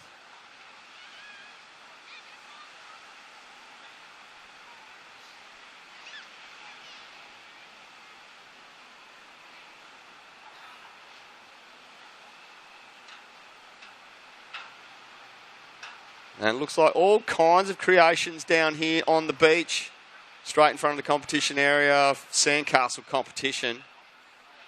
Big thanks to Lou and Jan for running the games here for all the grommets. And they're the ones that are coordinating all the games for this weekend. There they are on screen, actually. You can see all the grommets frothing around down there, trying to build their creations. And it's going to be a hard decision to pick the winner out of all these fantastic artistic sand creations. Back onto the water here. Looks like there's some lines coming in. Now, who's in position? Eyes peeled on the line up here. Could be, well, right down the southern end, Taj Stokes in the yellow, screaming across that section there, belting another backhand finishing manoeuvre, and he's going to try and link this through this inside. So really fast section he had to deal with at the start. A couple of big backhand blasts to finish that one, and just the 2 in it as he paddles back out. Meanwhile, the remaining 3 surfers still in the lineup, trying to get into position. Here goes Kai Tandler in the pink. Just running away on him a bit too quick, that one. So Kai Tandler's first ride there. Meanwhile, official results through for Heat 12 of the 16 boys. In fourth position, Surfer in green, Sam Steed. Third position going to Harry Carpenter in yellow. Progressing through in second was Jack Bannister in blue. And Ethan Stocks in the pink took the win. So Harry and Sam straight to round 2 repechage for the 16 boys, which I believe is... let's have a look on the format here. It is on Sunday tomorrow. So round 2 for the 16 boys will start tomorrow. And yeah.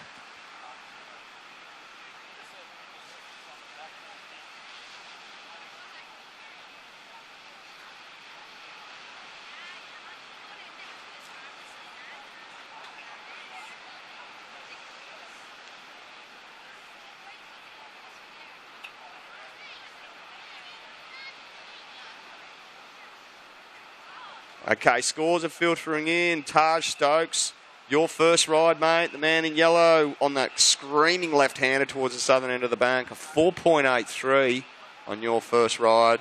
That's enough to see you in the lead. Ben Duncan, you just have the 1 point ride. Backed up with a 2.33. You're in second. Kai Tandler, just that quick runaway left that you got was just a 0.67. And looks like the man in blue, Bo Glindeman, yet to catch a ride. So just on 13 and a half minutes. Priority sequence. First priority with blue, second priority green, third priority pink, fourth priority yellow. And I've just been told that they're going to do a bit of a beach, a roaming camera down the beach so all the people on the webcast can have a real good look at the creations these grommets have built into the sand down here.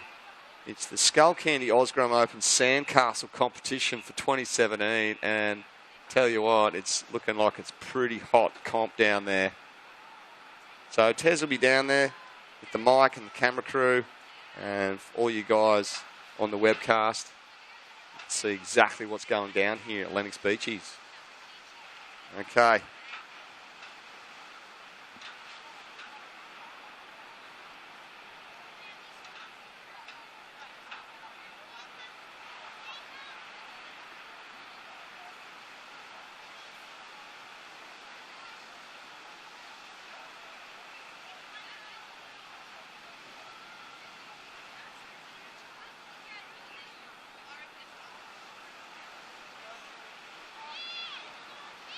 Okay, on screen, looking at green, Ben Duncan taking off, weaving down the face, out of the top beautifully on that first turn, just shutting down in front of him. Now he's got the choice to stick with it, to look for the reform, as up behind him we see Bo Glindeman in the blue on another screaming right-hander, pulling into the barrel. Will he emerge? No, he hasn't. But Ben Duncan still going, slashing that forehand turn all the way through this inside. So great surfing there. Ben Duncan got the outside manoeuvre, stuck with it. Did a couple of good forehand hacks on that inside, and that'll be his third ride. Let's go back to Bo Glindeman in the blue. Lee-bar surfer, not scared of the tube, straight in. Tezza was claiming he saw 10-second barrels on offer over there this morning. And maybe Bo hurt him. But Bo's pulled in. Bo, unfortunately, not emerging from that pit. You got a 1.4. It's enough to put you into third position at this point. But Ben Duncan, you just dropped a 4.17, mate. You got a backup of a 2.33. There's 11 minutes on the clock. Ben Duncan in the green. You're in the lead. Here goes Bo Glindeman in the blue, up and riding. Tapping that first section. He's got another section here to belt, and he does so, emerging from that whitewash. Perhaps sees Ben Duncan there in the green, motoring out for priority at pulls out. So Bo Glindeman, second ride under the belt. I'll wait for that score to drop. Ben Duncan is in the lead with the strength of his 4.17 last ride. You can see on screen that Ben Duncan and Bo Glindeman making their way out the back. So stand by. There it is. So Larsa Bo Glindemann, a 2.9. So Bo Glindemann, you're in third place, mate, needing only a 1.94 to move to second. Taj Stokes in the yellow is holding second with one wave, a 4.83. Taj Stokes, you need a 1.68 to move from second into the lead over Ben Duncan. And that leaves Kai Tandler in the pink, needing only a 4.17 to move from fourth into second place. So it's a pretty tight field here, right on the halfway mark. And we've got, meanwhile, Tez, as we see Ben Duncan taking this one, snapping hard. Tez is on the beach with the film crew. And what's happening down there, Tez? Give us a rundown, mate. Yeah, thank you very much, Tobes. We're down here on the sand. I tell you what, there's some very creative little people here with the sand modelling. We've got a dude here riding a surfboard. It's a single fin. They've just only put the one. It's a lost surfboard. That's pretty cool. We've got a turtle here where they've used a whole bunch of leaves to recreate the shell. We've had people recreating the Skullcandy logo. We're going to keep going here, mate, but it gives you a little bit of an indication as to what's happening. Kids are having heaps of fun. So it's day number 2 here at Lennox Head, and we're going to get some winners for your Ross tunes, so stand by. That's looking like hot competition down there. These kids are going next level, trying all out to win the prize. Hey, Tez, what is the prize, mate? We'll get back to you on that. But back to the scores. We've still got a score dropping for last of green and blue, who are the last two guys to be standing. Taj Stokes in the yellow and Kai Tandler have just got to ride a piece each. And it looks like Ben Duncan and Bo Glindemann in the green and blue have been getting real busy. There's 8 minutes on the clock. There's a couple of scores yet to drop, and I'll give you a bit of an update. One more to drop for green, and it looks like he'll hold the lead. There it is. So Ben Duncan, you are in first. You got a 4.17 and a backup of a 3.23, holding first. Bo Glindemann, you're now in second place. Your last was a 3.13. You got a backup of a 2.9. Bo Glindemann, you need a 4.28 to take the lead. This man in yellow screaming across this inside, throwing the board at the lip and coming unstuck. Taj Stokes there in the yellow. That's his second ride. That'll factor into his scoreline. First ride for Taj Stokes was a 4.83. Next one's looking like it's going to be... Yeah, there it is. It's a 1.23. So Taj Stokes, that's enough to push you into second place, mate. So Taj Stokes, you're in second, needing a 2.58 to take first. Bo Glindemann in the blue, you now need a 2.94 to move into second. And Kai Tandler in the pink in fourth place, needing a 5.4 to move to second. So this field changing back and forth. Goes current heat leader, Ben Duncan, flying over the top of that one on the first section.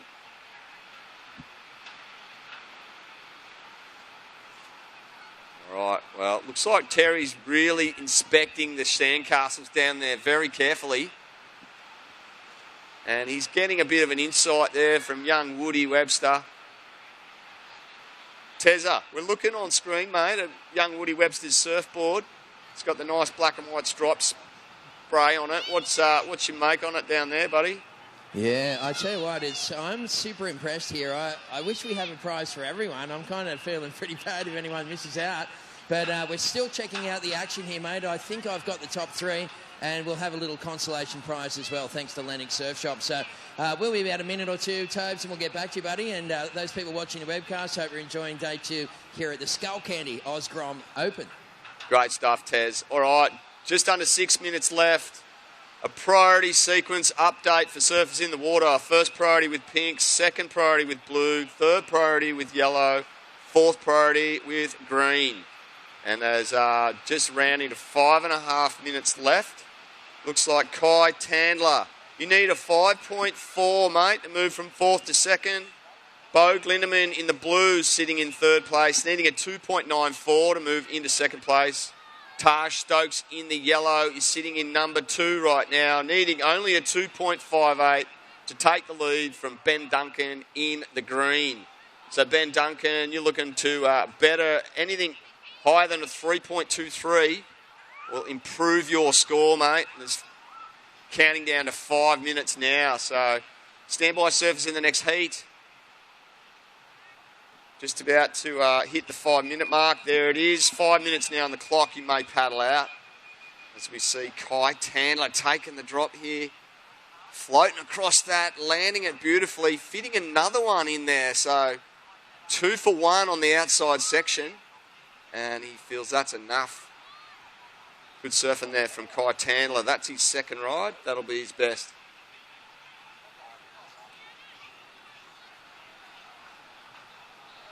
We're looking at a replay of Kai Tandler. He goes right up in the lip, drops hard, lands solidly, and is able to fit in another one on that closeout on that outer bank. And there he is dealing with a beautiful duck dive technique. Okay, I've just been notified. We need free surfers to clear this competition area. Can you please move way further south? We do have competitors surfing in that area.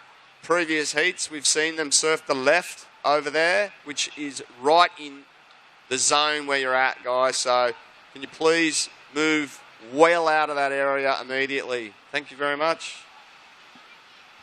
3 minutes 40 on the clock. And here goes Kai Tandler in the pink. Great first, wow, coming unstuck. Looked like he had really good technique there on his backhand.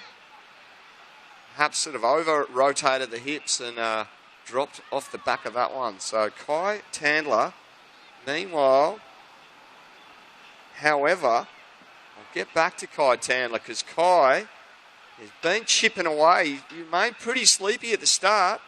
But Kai Tandler, there's 3 minutes on the clock.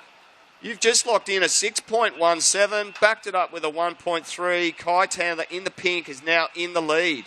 Ben Duncan in green, you're now second place. You need a 3.31 to move back into the lead. Taj Stokes in yellow, you need a 2.58 to hit second. And Bo Glindemann, you need a 4.28 to move to second with 2 minutes 40 on the clock. Pretty attainable scores here across the board. And Kai Tandler moving all the way from fourth place into first with that 6.17, which is great effort from him. Judges throwing down scores. And looks like priority sequence.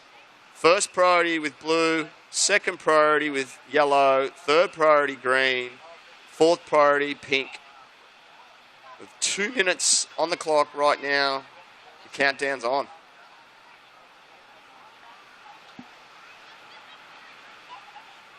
So meanwhile, we're looking at footage of Lennox Beaches. We can see that man in blue, Bo Glindemann, on screen. And next to him, Ben Duncan in the green there. So Bo needs a score to get from fourth into second. He needs a 4.28. And that man in the green, Ben Duncan, sitting in second. So he won't be straying too far away from Bo Glindemann, who's got a requirement to beat him. Big thanks to those free surfers for moving out of the area. We can see Bo Glindemann trying his best to scratch into that one with a minute 20 on the clock.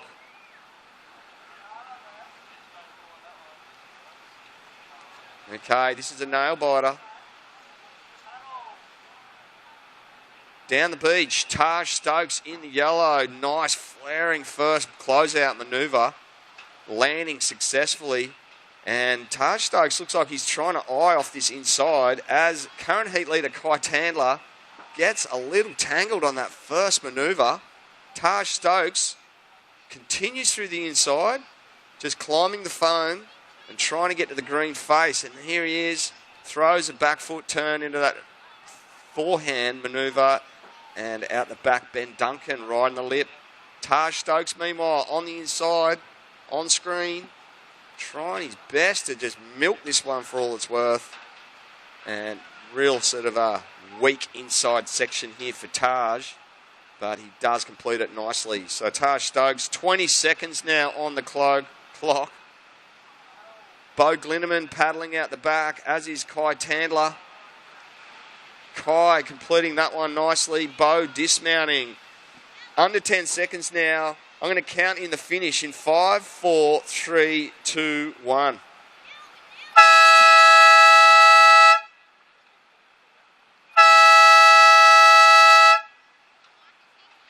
Okay, flurry of action. We'll just go on hold to start the next heat. So stand by, surfers, in heat 14.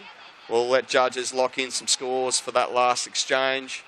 We did see rides there from pink, green and blue and yellow for that matter. So all surfers with scores yet to drop. So stand by, surfers, in the next heat. And let's have a bit more of a talk about this next heat when we come back from the 2017 Skullcandy Oz Grom Open presented by Vizsla.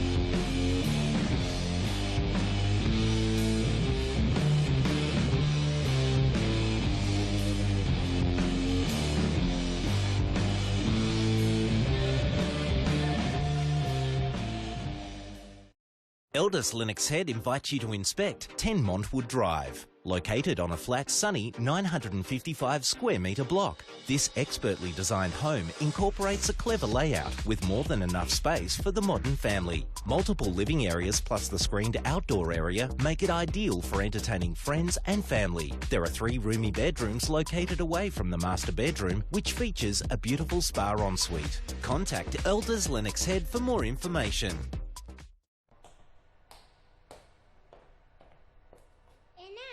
Let's go left.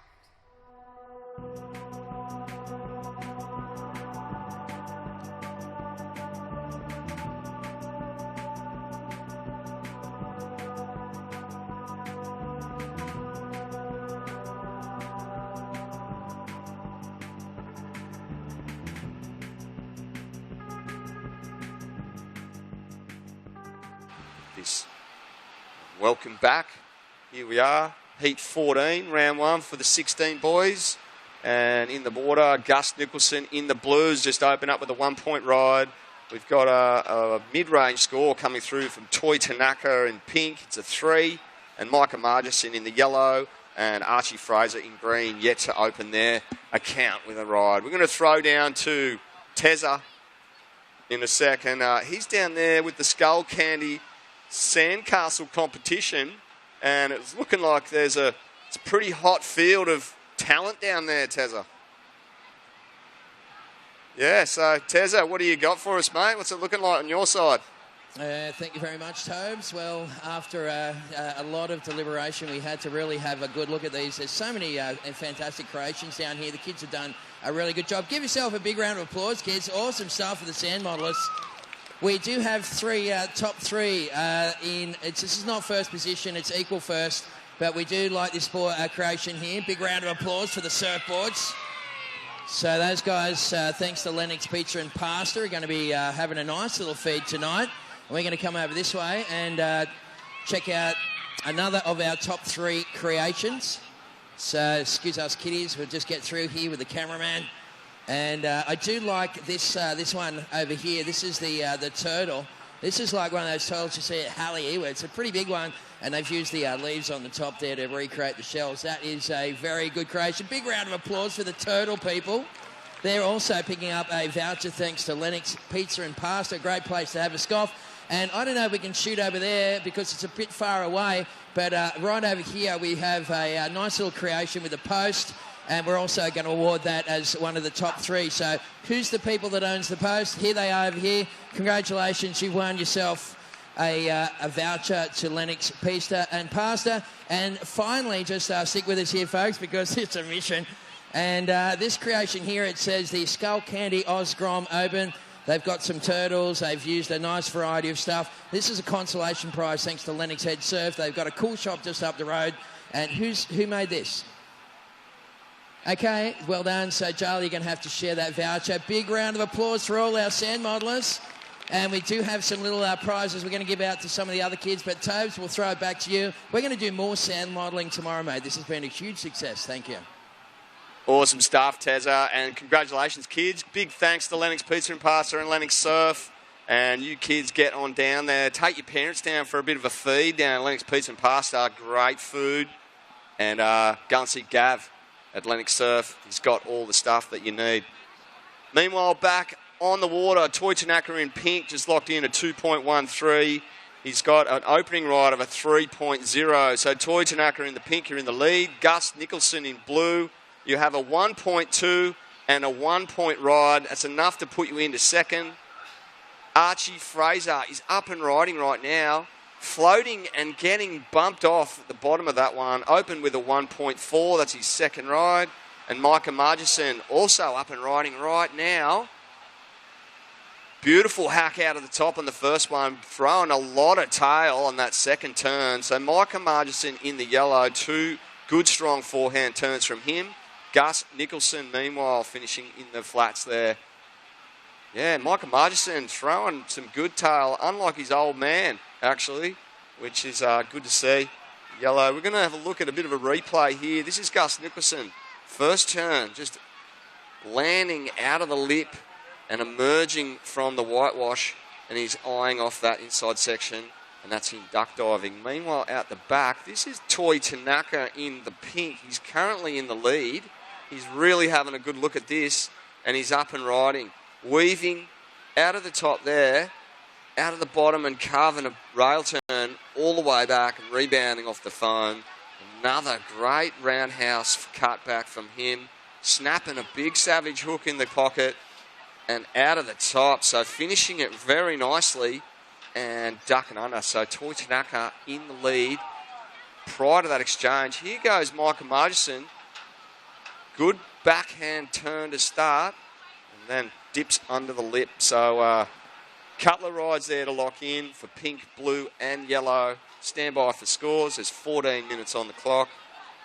And we're going to a replay online here of Toy Tanaka in the pink. It's a smallish kind of wave. And he just sort of weaves and sets up that first little check turn. Then he lays into a nice carving roundhouse all the way to the foam. And yet another great forehand carving style on the young man. Snapping it there hard in the pocket. Driving off the bottom and just whipping the tail through that finishing manoeuvre there from Toy Tanaka in the pink. So good serving from him. Last of pink, a 6.17. So Toy Tanaka, you're in the lead. Your lowest scoring wave so far is a 3. Micah Margison, you've got 2 rides now, mate. You've got a 4.6 and you backed it up with a 2.63. So Micah Margison in the yellows holding second. This gentleman right up and riding now in the blue, Gus Nicholson. Smallish frame, but throwing some good turns on his forehand. This is his third ride, and he is just trying his best to get through this inside section. Keep your eyes peeled on this young man. All the way from Merriweather, Gus Nicholson. He looks like he's surfing ladies down there at Merriweather. And good surfing all the way through the inside. So Gus Nicholson, that's his 4th ride. He needed, well, a reasonable score to get into second place. And Archie Fraser is hunting around looking for something. Currently in 4th. So just over 12 minutes. And as Taz has said, looks like the sandcastle building competition was a complete success. There'll be more prizes on offer throughout the weekend. And looks like the boys from Skullcandy and Vizsla will have another sand building competition down there, kids. So stand by. I think the Flight Centre guys have got the cabinet, the Cyclone cabinet over there. You can win sort of vouchers off your airfares. And there's stationary blow-up wave riding going on over there. There's heaps of stuff happening, guys, so stick around. Priority sequence out the back there. Priority is with green. Second priority, yellow. Third priority, pink. And there's 11 minutes 20 on the clock.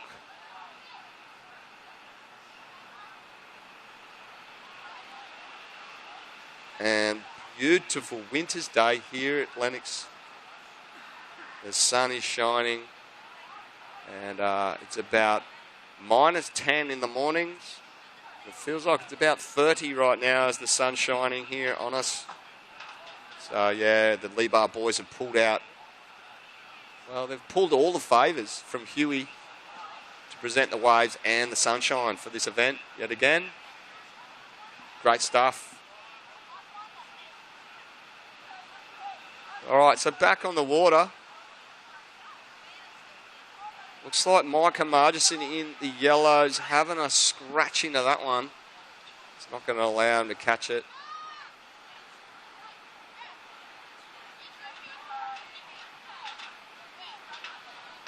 So Archie Fraser in the green. You're in fourth, mate. You need a 5.84. Gus Nicholson, you just dropped a 3.2. You're sitting in third place, needing a 4.04. Micah Margison, you're in second place. Need a 4.58 to hit the lead. And Toi Tanaka in the pink. You're trying to get anything better than a 3, mate, or improve your score. Yeah, Micah Margison's just snapping away at your heels there, mate. So, yep, 9 minutes right on the halfway mark. And, yeah, stay tuned. Skullcandy Oz Grom Open Day 2 is, well, it's heating up. Literally, it's going to be a cracker of a day, and this afternoon there's going to be some 14 girls action, and they're all ripping the bag out of this bank out the front, including birthday girl Nixie Ryan, 14 today, so keep your eyes peeled on her.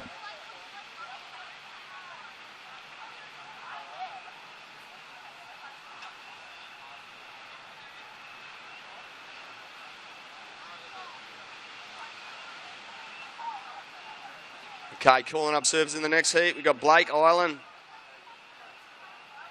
Seth Van Heften, Kai Black, and Luke McCartney. If you guys haven't already, make yourselves known at the marshalling area. You're up next. That's heat 15 of the 16 boys. This one's only got 8.5 minutes left. And here goes Gus Nicholson all the way from Merriweather. Driving that forehand rail all the way to the foam, and he's trying to hunt this inside section. That one's a bit of a fizzer, so he's out of there.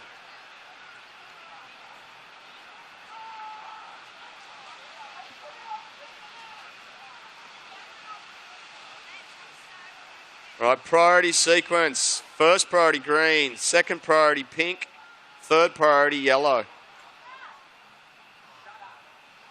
8 minutes on the clock now.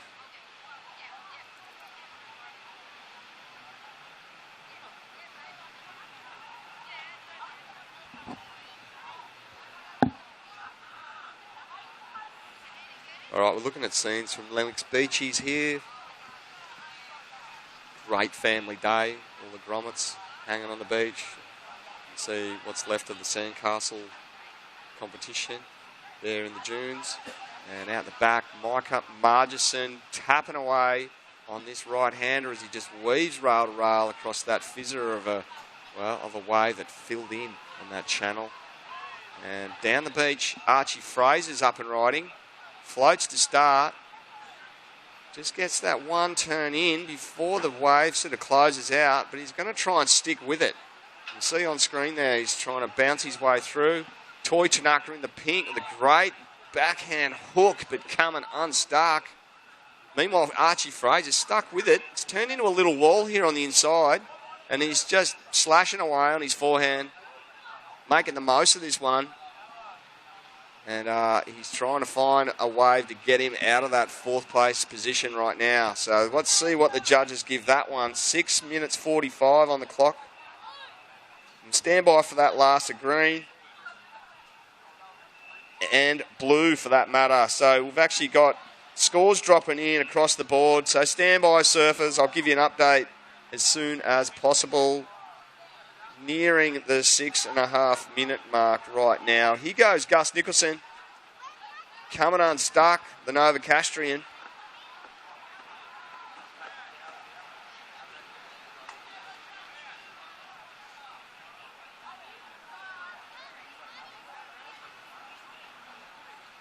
Right, priority sequence. First priority blue, second priority yellow, third priority pink.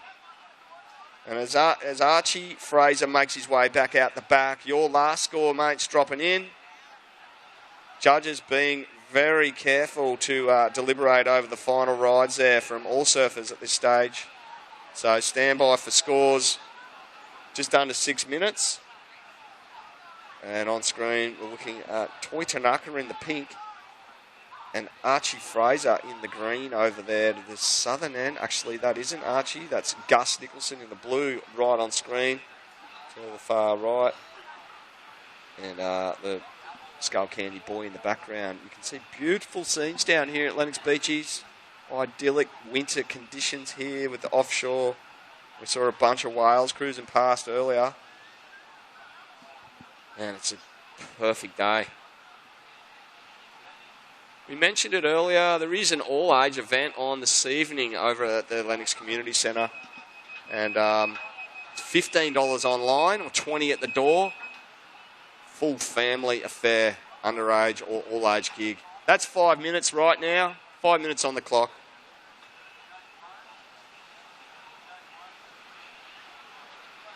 Okay, serves in the next heat, you may paddle out.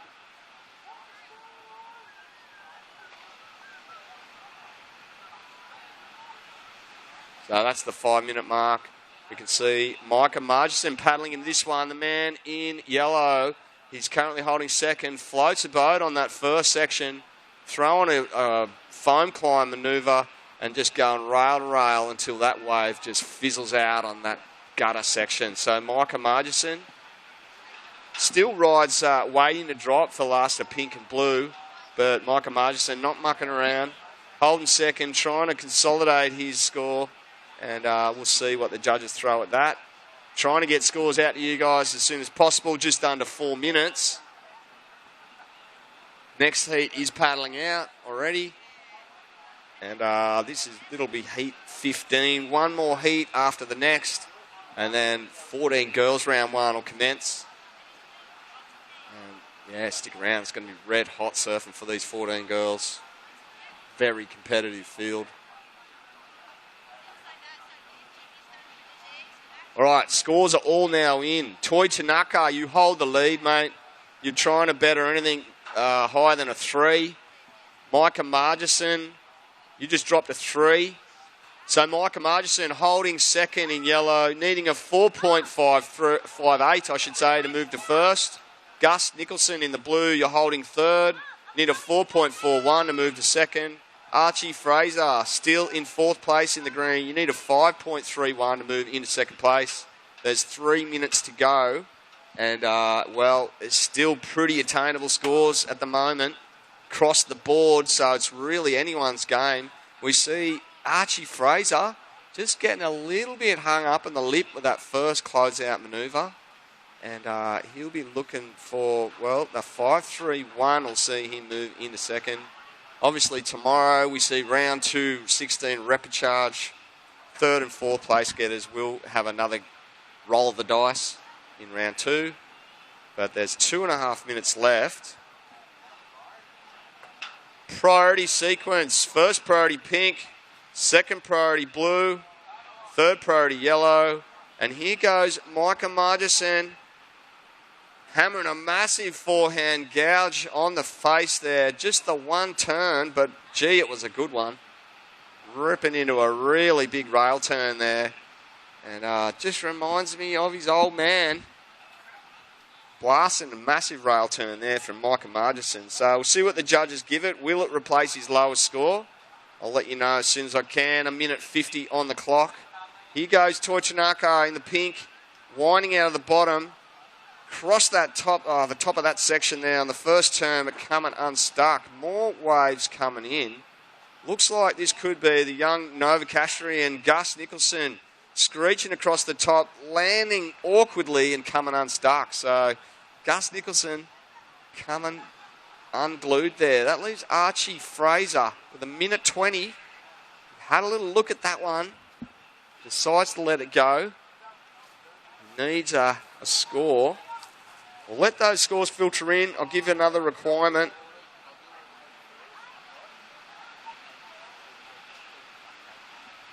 Looks like those last rides won't factor in. However, last rider Micah Margison in the yellow may replace his lowest score. We'll just wait for one more score to drop from the judges. It's not going to be enough to push him into the lead over Toi Tanaka. Toi Tanaka holding the lead in pink. Micah Margison holding second. Gus Nicholson and Archie Fraser holding third and fourth respectively. 30 seconds on the clock. Here goes the Novocastrian, Gus Nicholson. Good forehand gouge to start off. He's going to bounce his way through this inside. Here goes Toi Tanaka up behind him. Winding out of the bottom. Big forehand gaff in the top of that one. Gouging a nice forehand turn. We're going to count it down with under 10 seconds remaining as these two surfers take it all the way into the inside. I'm going to count down the finish in 5, 4, 3, 2, 1.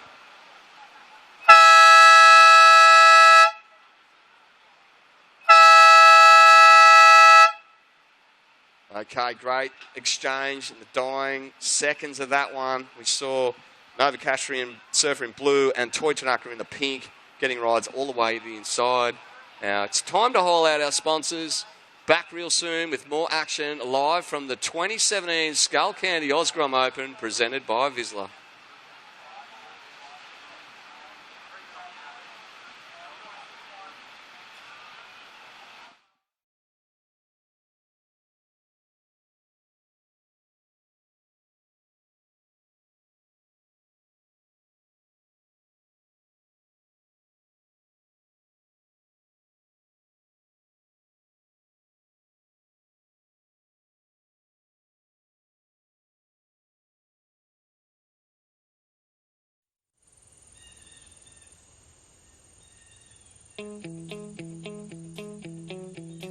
It's the waves of the ocean.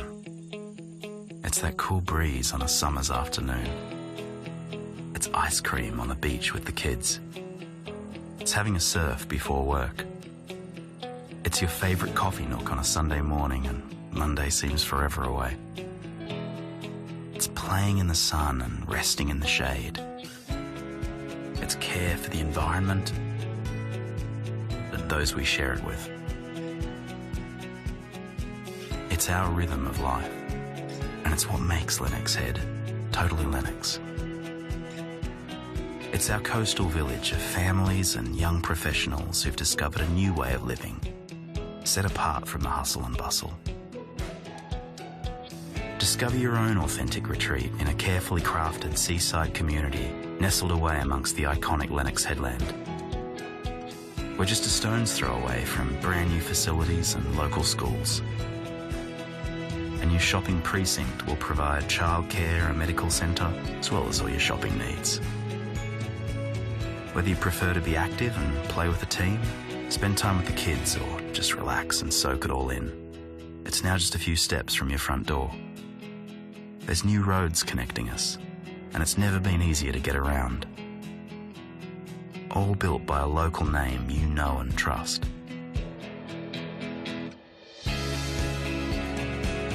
Where else could you live?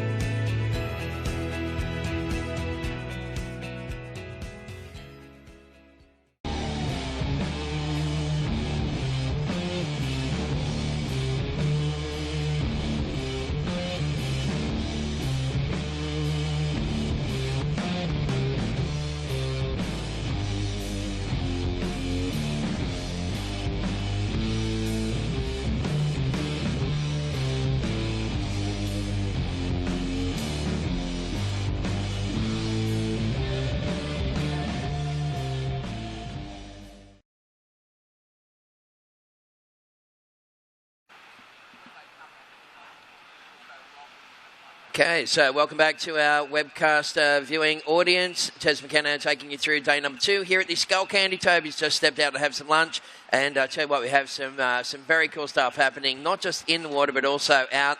Mechanical surfboard competition, sand modelling contests. We've got all our sponsors with their pop-up stores happening, so very, very cool day here at Lennox. If you're anywhere within the area, come on down and join in. If not, then jump on the Facebook page, Skullcandy Oz Grom Open, and you'll be able to drop a little cheerio to us, and we'd love to hear from you. As we go back into the lineup, and I tell you what, we have some pretty cool waves rolling through. It's an ever-changing lineup with that tide starting to roll out towards that low tide this afternoon. Luke McCarthy's first wave in blue was a 383. Blake Island in pink, he opened up with a 2.0. Seth in yellow, Kai in the green, just waiting for their opening wave scores. And just to repeat that official result from the previous heat, 4th place went to Art Fraser, 3rd place Gus Nico, 2nd place was Micah Margetson, and winning that heat was Toi Tanaka. Ohio Gazamas. Very, very good surfing from that young man. So, 17 to go. Beautiful day weather-wise. Unbelievable amount of support from the local community, and I'd like to highlight just a couple of the companies that threw their weight behind this year's contest. Thanks to Jordan's Fruit Market. I went down, saw Geordie yesterday, grabbed a couple of nice mandarins, some of the best fruit I've ever laid eyes on down there. So thanks to Jordan's Fruit Market, and also Frigidaire along with Nixon Bulk Foods. Big shout out to Seagrass Fruit and Veg. They've also got an incredible array of beautiful, fresh fruit and veggies. Thanks to McAvoy Electrical, and to Jimmy Miller and his construction company. Good on you, Jimbo, throwing his weight. Again, kicking the tin here at the this year's Skullcandy competition. Great support from all the locals. Awesome stuff. Tonight, of course, we have some really cool stuff happening. I'm going to come back to that as we see Green just Kai back, just almost headbutting his way off the back of that wave. Yeah, tonight we've got Lennox Head Beach Sound. It's a music festival, effectively, at the community centre. And right now we're going to focus on this one for Pink. That is a big turn to finish off that one for Blake Island. And Blake just hitting that one sweetly. Tend to notice at low tide that people just going for big moves on the outside section, because that inside gets so flimsy, it's very hard to continue on. So we'll just wait for that score to roll through for Blake and give you the update. So tonight, as we said, the Lennox Head Beach Sounds, Lunatics on pogo sticks. These guys have been on Triple J for about the last 6 months, making some noise, and they're going to rock it out tonight. We've got Void, Miniskirt, White Blanks. Wharfs, I think, are going to be playing at the, not just the festival, also the pub, I think, later on tonight as well. So, big night for the kiddies, all ages. Doors open 6:45. Tickets are $15 online or $20 at the door. They've got full-on security, and it's all officially promoted by us here at the competition. So, send the kids down. They'll be able to, rock it out tonight at the Lennox Head Beach Sounds Fest 2017. Okay, so wave number 2 rolling through for Blake Island. That was a 7-1-7. It was always going to be a very good score, that one for Blake. He just hit that one real sweetly. Sitting in second spot right now is Luke McCarthy in the blue singlet. Seth, you're sitting in third. First of yellow was a 3.1 average. And Kai Black opened up with that little wave. It was a 1.0, but we are approaching low tide here. It's about an hour and a half away. I believe I might actually grab the old iPhone and just jump onto the old Coastal Watch app as you do. Check out the actual official tide. So, bear with me.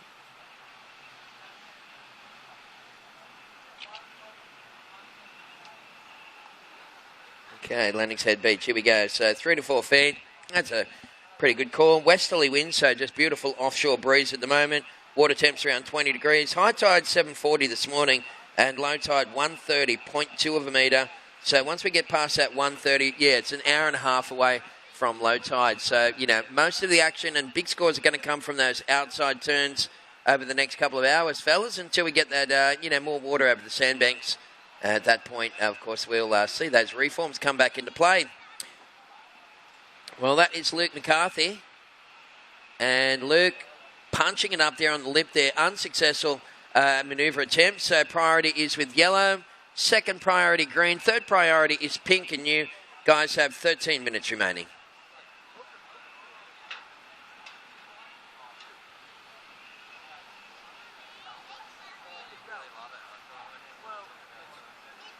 Okay, so this is heat number 15. Heat number 16, first call for these guys. We're looking for Alistair Reginado, Jamie Thompson, Josh Stratton, and Jack Mellows. It is, yeah. Wow, that's a pretty tough heat. All four of those guys are really good surfers. So good luck in that one, fellas. As we come down to 12 and a half minutes left on the clock, so it is Blake Island currently in the lead, sitting in second. Luke McCarthy. Luke needs a 5.35 to go into first. Right now, Seth Van Haften, I think it is sitting in third. Seth, you need 1.97. Look at that thing for pink. So Blake Island, again, just timing that one to perfection. Just sitting around the pocket, threw it up for a nice little finishing manoeuvre. So that's the way to do it. Get off those waves pretty quickly once they close out, folks, because there's not a lot of scoring potential on those reforms anymore. Back in the 80s, maybe, it used to be length of ride, but these days it's all about those big moves on the outside section. So priority yellow, second priority green, just on 12 minutes remaining. Last race scores, Blake Island starting to roll on through from the judges. And it looks like it might go in his wave number 2. So Blake's holding on to a 7.17. And prior to that one, a 2.0 on his second best wave. So he will replace that second best score with a 3.83. So 3.83. I tell you what, some of the dads have got their rigs out going for surfs and having a lot of fun here today. Aren't they, Stephen?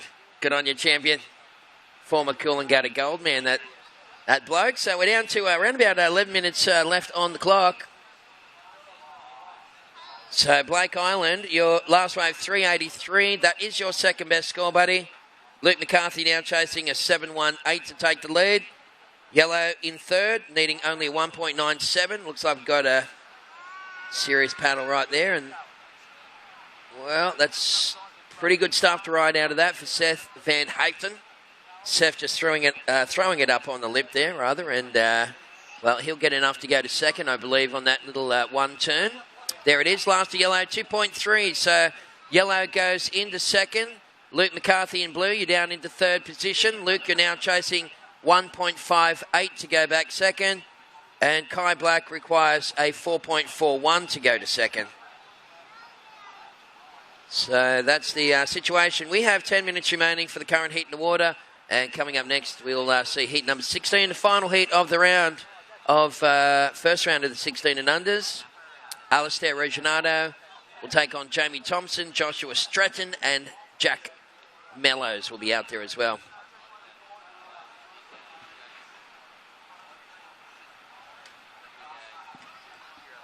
Right, so we've got just on 10 minutes remaining. Thanks again to some of our other supporting sponsors, including Rapid Media. Thanks to Elders at Lennox Head. Of course, Elders have been long-time supporters of the competition, and they've got some great little holiday rentals if you need to talk to them. Also, of course, some incredible places up for sale around this part of the world. Land is getting very expensive around here.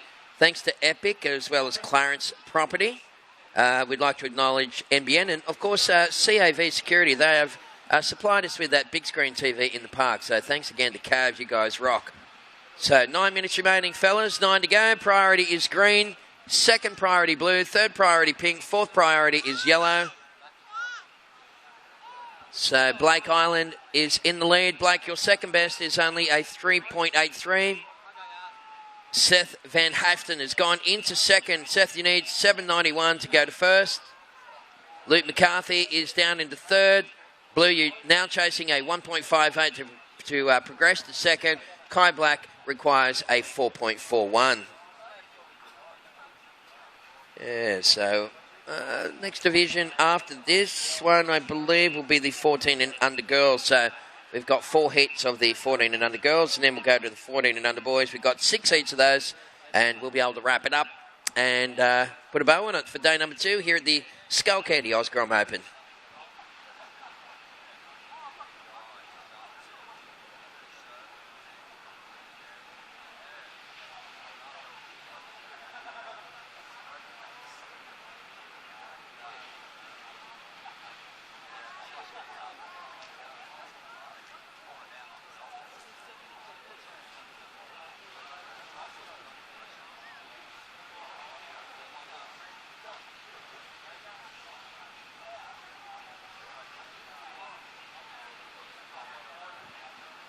Okay, so time is slipping away. Don't forget, tomorrow is a huge day here at the contest, folks. I'll come back and talk to you about that as we see Blue up and riding. And Luke McCarthy just grinding off a nice little front side carve. And this time looking for a little link up. He wants to try and maximise the score, but you can see by the body language of Lukey there that, you know, beyond that outside section, there's not a lot happening on the inside now. So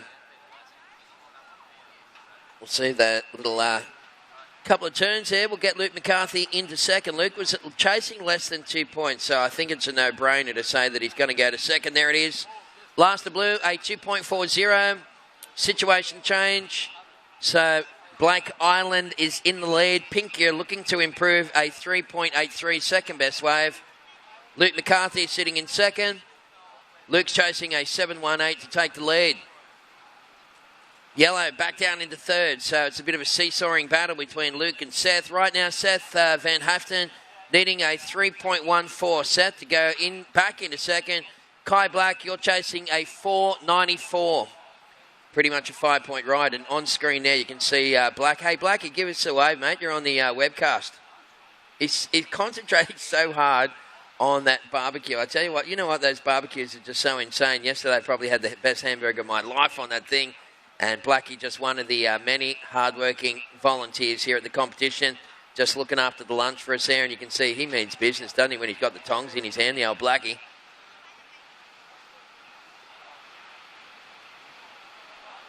So 6 minutes remaining on the clock. Yeah, tomorrow, Sunday, as I was saying, huge day. You'll be able to meet the shapers. So come on down to the contest site and talk to the experts and get some serious advice about choosing the right board. We've got Gunter Ron. Gunter Ron's been shaping for 45 years. I remember years ago when I was a Grommet, I was sponsored by Jet Surfboards from Byron Bay. Gunter used to shape all my boards, and he is just an absolute master, isn't he, with the planer. Phil Myers from Free Flight, of course, brings another 40 years of shaping experience to Shapers Alley tomorrow. And Wayne Webster from Webster Surfboards is another of the people who have shapers with their fins and a whole bunch of other stuff. So come on down. There's going to be a bunch of demo boards, so you can ride a board with a different set of fins. I think it's important, even if, even for kids that are getting, a deal on their boards, it's important to ride other boards, because what you can do, there's a couple of nice boards right there. Look at that thing. Nice little Lost Mayhem. That thing's going to go good on a day like today. And, it's important to ride different boards just to make sure that you're surfing as good as possible. We are down to 5 minutes remaining for the current heat in the water. 5 to go. How's it sound, Nato? All good, brother? No worries, mate. So, priority sequence, first priority is pink, second priority yellow, third priority is green, and fourth priority is blue. So, Blake Island, you've had a 7.17 and a 3.83. So, obviously looking to get rid of that second best score, Blake. Luke McCarthy is back into second after a 2.4 on his last wave. Seth Van Haften is out there in yellow. He's in third. Seth, you need 3.14 to go back to second. And Kai Black is chasing a 4.94 to go to second position. So just on 4 minutes remaining. Final heat of the round is about to hit the water. There goes Alistair Reginato in the pink singlet. Right behind him in the green, of course, is Josh Stratton. And Josh is a great young surfer from down south. Jamie Thompson and Jack Mellows. It's going to be an awesome heat to watch, fellas, so good luck to you guys. Remember, when you get out there, don't mix in with the guys that are currently competing, because we've got the priority, and it could be a bit of a horror show.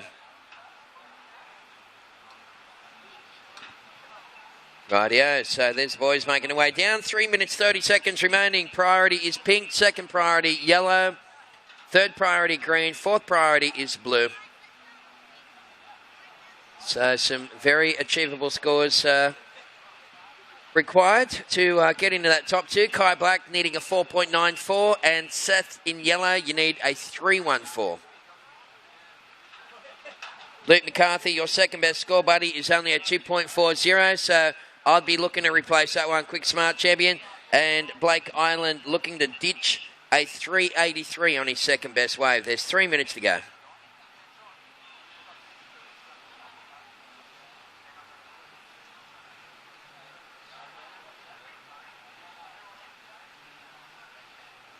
All right, so there was a bit of a priority change right there. So priority is now green. Second priority is blue. Third priority is yellow. Fourth priority is pink. So once again, the kids here, it's only early days for these younger divisions for the priority, so they're finding out the tough way, exactly how it works. And that's how you do it. So blue did have priority over that inside surface. So he'll continue on with the wave. Right behind him, of course, is Blake Island coming unglued. Hey, you guys free surfing on that south end, fellas. Don't go right into the contest zone. Those guys free surfing, if you can move a little further south, it would be appreciated. Please don't surf into the contest zone, fellas. Appreciated. Thank you.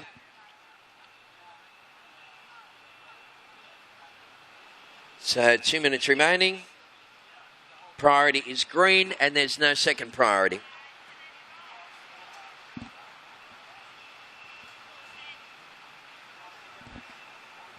Well, there's a little replay, bit of stereo surfing. The boys up and into it. So Luke McCarthy looking to try and consolidate this heat. And, well, priority is green, second priority pink, just over a minute remaining. So Kai Black's got priority. Kai, you need at least a 5-point something to get through this one, and he's up and riding. And Kai Black sets it up. Wow, it's a good first turn. He just couldn't hang on to it. A combo in the outside section there probably would have got Kai out of trouble. So he's got enough time for maybe another wave. That's Blake Island, the current heat leader. He's got that nice wide stance with the low centre of gravity. It means that he's always got that chest over the front knee on the landing, that compressed landing that is so important in this sport. So 45 seconds remaining, fellas. There's the replay of Kai Black. If you want to check that one out, he set it up with a big, deep bottom top turn. He just got a little stuck on that one, and you can see the lip hit the inside. Would have been the toe rail, and unfortunately just pulls him off the board. So 20 seconds to go. So priority is back to green. So Kai, you're chasing a 5.21, buddy. Only 20 seconds remaining. Of course, no one gets eliminated in this round. It's a non-elimination round. They'll go straight into the requals for third and fourth place getters.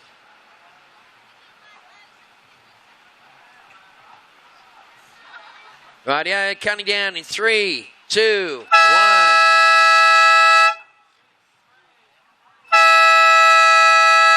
Okay, last wave scores. Blake Island, 583. That really solidified his lead. And Seth Van Haften, last wave, 3.43. Looks like Seth has gone into second. Luke McCarthy third, and Kai Black is in fourth. We're going to throw to a bit of an ad break. Let's have a yak when we come back from the 2017 Skullcandy Oz Grom Open presented by Vizsla.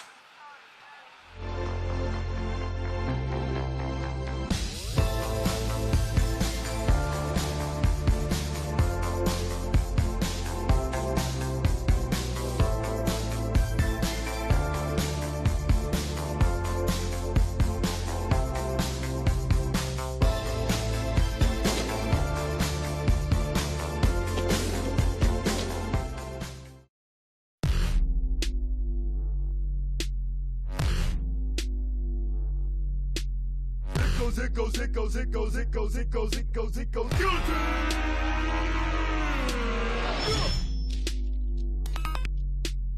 in the dark and ponder how one fit to make the bottom fall to the floor, and they all fall down. It goes. And now,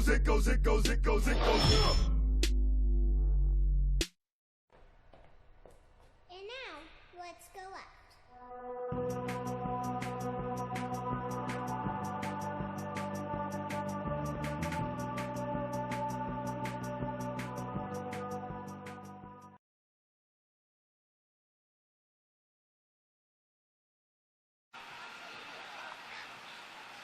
All right, well, welcome back, folks. It's Tez McKenna taking you through what is an awesome day here at Lennox for day number 2 of the Skullcandy Oz Grom Open presented by Vizsla. Right now we're into heat number 16, round 1. 16 boys, let's go out into the lineup and check out the action because we've got some pretty good waves coming through in this final heat of the round. And the sun is shining. Nice big blue sky there, not a bit of cotton wool on the horizon. And you can see that offshore wind coming straight out of the west, just creating some very good clean conditions. So Jack Mellows open up with a 3.23. Jack in the blue, your first wave, 3.23. And Josh Stratton, your first wave, a 2.67. So, well, no priority awarded at the moment, but Alistair and Jamie, you guys have got that neutral priority, fellas. So pink and yellow can hassle each other, but they have priority over green and blue. So we are just about to go into the next division here today, folks. Is the 14 and under girls round 1, heats 1 through to 4. So 4 heats of the little ladies, and then we'll be going into the 14 and under boys repechage heats 1 to 6. So there's green again, Josh Stratton, just kicking out of that little wave. So 17 minutes left on the clock. Watching heat number 16, round number 1, day 2 here at the Skullcandy Oz Grom Open.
All right, well, you can see the guy in green just kicking out of that one. Joshua Stratton off to a very good start in this one. He's already got 3 waves, and we're only 16 minutes into it. Official results, previous heat, 4 players did go to the guy in green, Kai Black, and 3rd place went to the bloke in blue, Luke McCarthy. So you guys will roll into the requals. There's the replay of Joshua Stratton, and seen a bit of Josh Stratton surfing. He's a great young surfer, taking that one right the way through with style and aggression. Seth Van Haften was in second in that previous heat, and that was won by Blake Island with a couple of good scores in there. Blake had a 717 and a 583, so good, consistent surfing from Blake Island. Okay, so we've got around about 15 minutes remaining. Heat 1, round 1 of the 14 and under girls is coming up next here at the Skullcandy, so make sure that you go around and check out all the stuff that's happening in the park, folks. The Flight Centre crew are doing a mechanical surfboard competition where you can win some pretty cool stuff.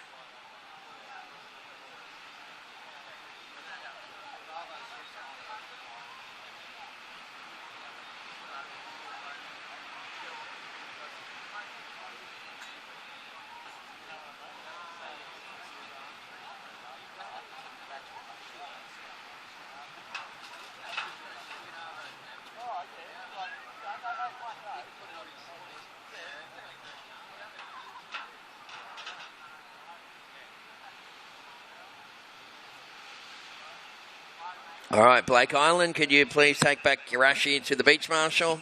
The girls would like to check in nice and early and get sorted. That's the way to do it. Don't leave it too late and put pressure on yourself, as we see. This is Jack Mellows on the backhand. Nice little hit there for the goofy footer in blue. That's Jack's second wave. So Joshua Stratton, you are the current heat leader. Josh, you've had a 2.67 and a 3.77. This is green, up and riding at the moment. Again, I'll tell you, it's almost like he's got jet ski assist or something, Josh Stratton. He's just, every time I look, he's back out the back on another wave. So this is wave number 4 for Josh Stratton. And yellow enjoying his first wave for Jamie Thompson. And Tomo got a good, strong backhand on him, of course, with that left-hander where he grew up. So we've got around about 13 and a half minutes remaining. No scores loaded up for Alcer Reginato so far.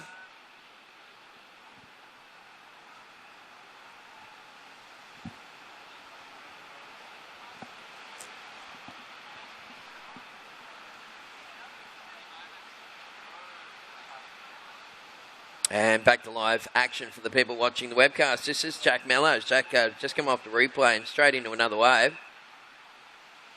And I was hoping for a little bit of coping there to work with at the end, but that wave just kind of fizzed out on him. This is Alistair Reginato up and riding. And wow, nice big whip out of the lip. And again, combination of majors. Wow, that was 3 huge turns there on that wave for Alistair Reginato. Very good surfing technique, that kid. So we've got a couple of scores coming through, ladies and gentlemen. We'll get those numbers locked in and then we'll give you the lowdown. So stand by. Thanks again to some of our other supporting sponsors, including Better Hire. We'd like to thank the gang at Horizon, as well as Beach and Beef, Local Search, who've been just awesome with us forever and a day, and the Lennox Point Bakery and Cafe. Isn't that just I bet you they have one of the best weeks of the year when this contest is on. There's no doubt about that. Rightio, we've got 12 minutes remaining, and thanks again to all those supporting sponsors. Much appreciated tonight. The kids will be off to the, there's a little bit of a sort of concert happening, I guess. It's called the Lennox Head Beach Sounds. It's all officially a part of the, or sanctioned by the competition. It's on tonight at the Lennox Head Community Centre. It's just down the road there, all walking distance. Lunatics on pogo sticks. Those guys rock. And they've been making noise on Triple J of late. Void, Miniskirt, White Blanks, Wolves. These are all kind of pretty good. A lot of sort of strong guitar bands. And that's going to be very good to watch. Starts at 6:45 tonight, so make sure you check it out.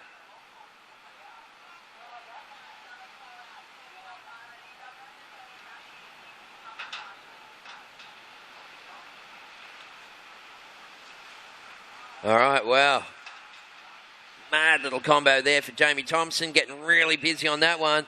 First wave scores for Alistair Reginato was an 8.0. Pink, your first wave, 8.0. We're watching Jamie Thompson getting a little link on the inside.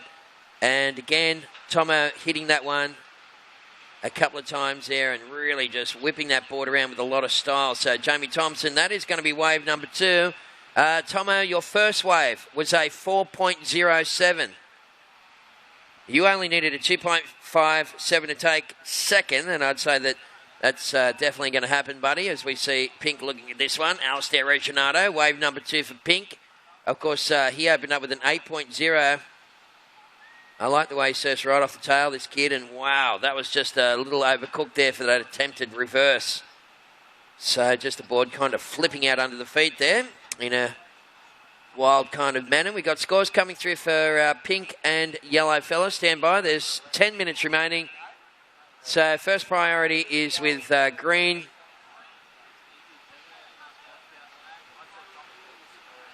And that looks like Blue, Jack Mellows, punching away on that little finishing move.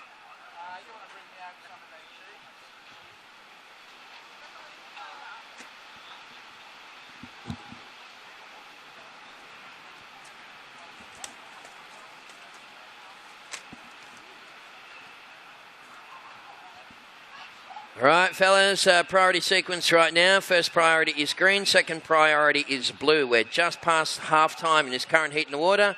And, of course, it is the final heat of the round for the boys. It's been outstanding surfing today, so well done, fellas.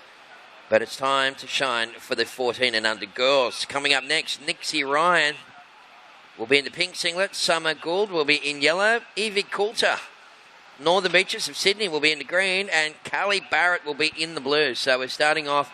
It's only four rounds, but 4 heats in this round. But I tell you what, very, very good quality surfers have come here to Lennox this year in the 14 and under girls.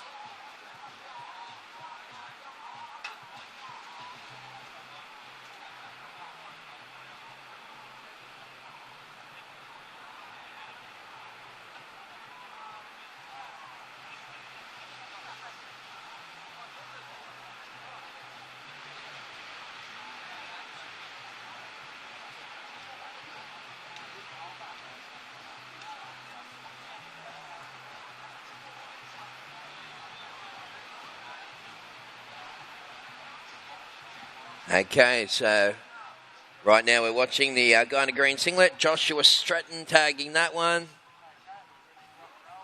And Josh, again, just pushing this wave through to the inside. As that one fades out, we have 8 minutes remaining. Once again, girls, for the first heat, first round of the 14 and under. Thanks to Skullcandy. Coming up next, we'll see Nixie Ryan wearing the pink singlet. Summer Gould will be in yellow. Evie Coulter in green. And Callie Barrett will be in blue. So please check in, girls, if you haven't done so. Just under 8 minutes remaining.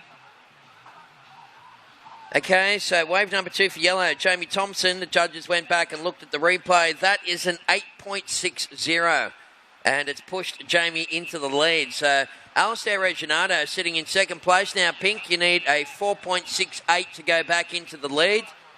So both Alistair and Jamie holding on the scores in that 8-point range. So Jack and Josh, you're going to have to stay on point with your opponents, fellas. Probably going to be looking to, post similar scores. That's that replay on screen for the people watching the webcast. And Jamie Thompson, great little surfer. And that's the tail end of that. He did all the damage on the first 2 or 3 turns on the outside section.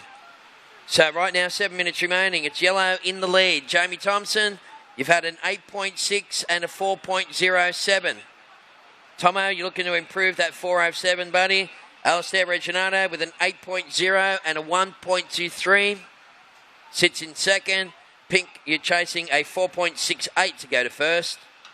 Jack Mellows is in third. He's trying to chase down a 5.84 to go second. And Josh Stretton is needing a 5.47 to go to second. And you guys have 6.5 to go, fellas. So the priority right now is first priority pink, second priority blue, third priority is yellow, and fourth priority is green. So good luck, gents. We've got just on 6 minutes to go.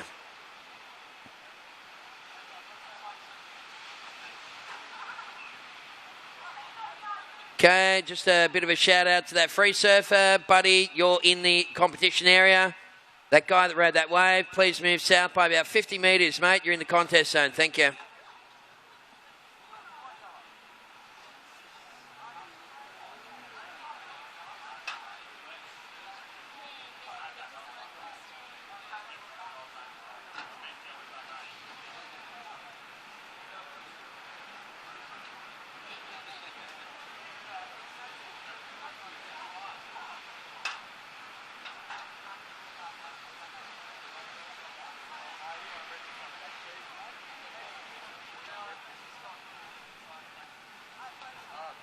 Okay, so Tomo, wow, it was a nice hook, wasn't it? Right in the pocket, high speed.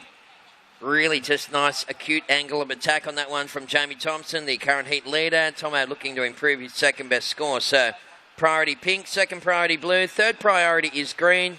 Just a little over 5 minutes remaining. And for those people that just rolled up, we'd like to welcome you. A very good afternoon to the 2017 Skullcandy Oz Grom Open, proudly presented by the gang at Whistler. So just under 5 minutes now remaining, so yellow flag goes up.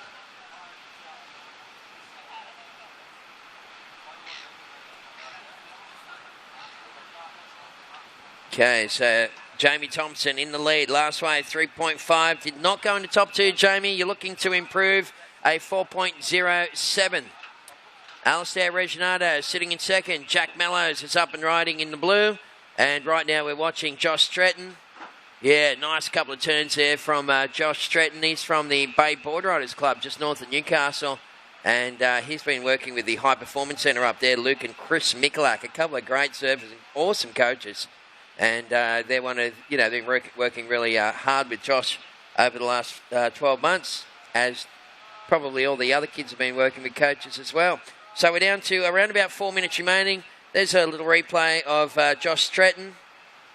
He surfs a little wedge up there at Port Stephens called Box Beach, and I must just give it a quick plug, but a competition that I run once a year is called the King of the Box, and it's coming up in August. I'm really proud of the contest. It's an awesome one, and it's a little boutique kind of a contest at a wave that is really unusual, left-hand wedge shore break. It's a novelty contest, but it's awesome for deep tube rides and big airs. We'd love to see everyone there.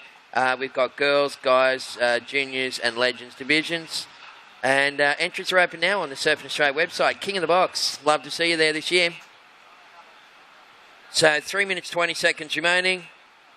Last race scores for Josh Stretton are 4.5. So, Josh, you need a 4.91, buddy, if you're going to get through this heat. That's the current heat leader, Jamie Thompson, ripping that one round. And right behind him in the green singlet. Well, that looks like Josh Stretton, just that one just kind of running off on him. Tomo working hard through that inside section again. And nice technique and leg strength to get through that one. Behind him, good camera work there from VPA as we see Alistair Reginado lifting it up for, 2 and a bit. Last race scores Jack Mellows, 6.0. And Jack Mellows has gone into second. So situation change. Alistair Reginado has gone down into third. So, Alistair, you're in third position. You now need a 1.41 to go back to second. And Josh Stretton chasing a 4.91 to go second. Priority blue, second priority green. 2 minutes left on the clock. Those people watching the webcast, that's a nice little replay of Tomo there. Jamie Thompson, who's one of the many, many talented grommets here at this year's Skullcandy Oz Grom Open. So just repeating, fellas, inside the final 2 minutes, Tomo's in the lead. Jack Mellows is sitting in second. Alistair Reginado, you're now in third. Pink, you need a 1.41 to go back to second. And Josh Stretton, you're chasing a 4.91 for the Anna Bay local. So we're down to 1 minute 30 seconds remaining. And you guys better get a wriggle on, fellas. Priority blue, second priority green, and third priority is with pink.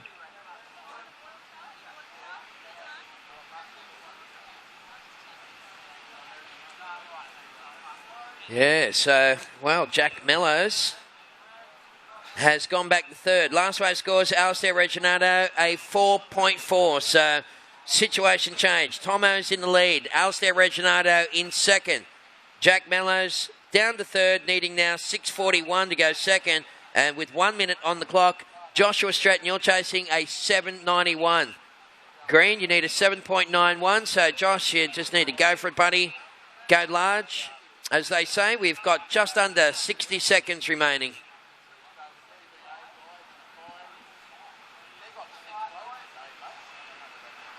All right, well, coming down to crunch time, fellas. 40 seconds on the clock. This is the final time you'll see the 16 boys in action today. This is heat number 16, round 1 of the 16 and under boys. 30 seconds remaining. Priority blue, second priority green. And what do we got down here? Oh, my goodness, that is a good-looking wave. And Josh Stretton tagging that on the outside. We've got 15 seconds on the clock. And the boys are having a little paddle battle here as no one could get into it. We've got less than 10 seconds remaining. We're going to count down this and give it the outcome in 5, 4, 3, 2, 1.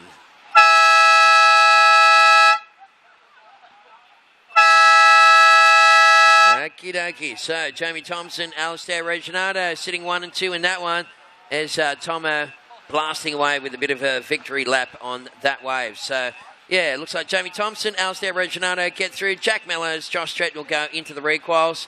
We're going to just leave the people watching the webcast momentarily. Don't go anywhere, though, folks. We're going to have more live action on the other side of this ad break from Lennox Head.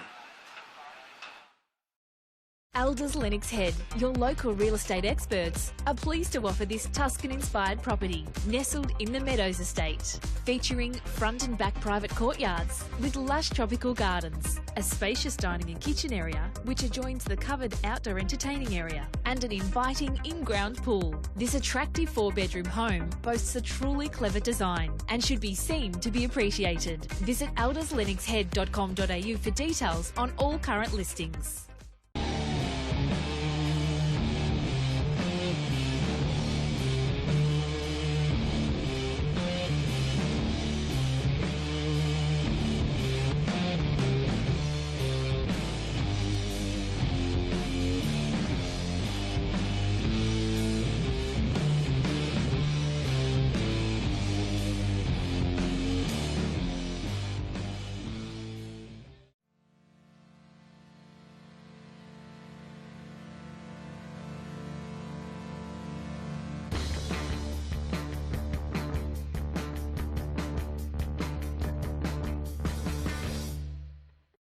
Do they do breakfast at that new place?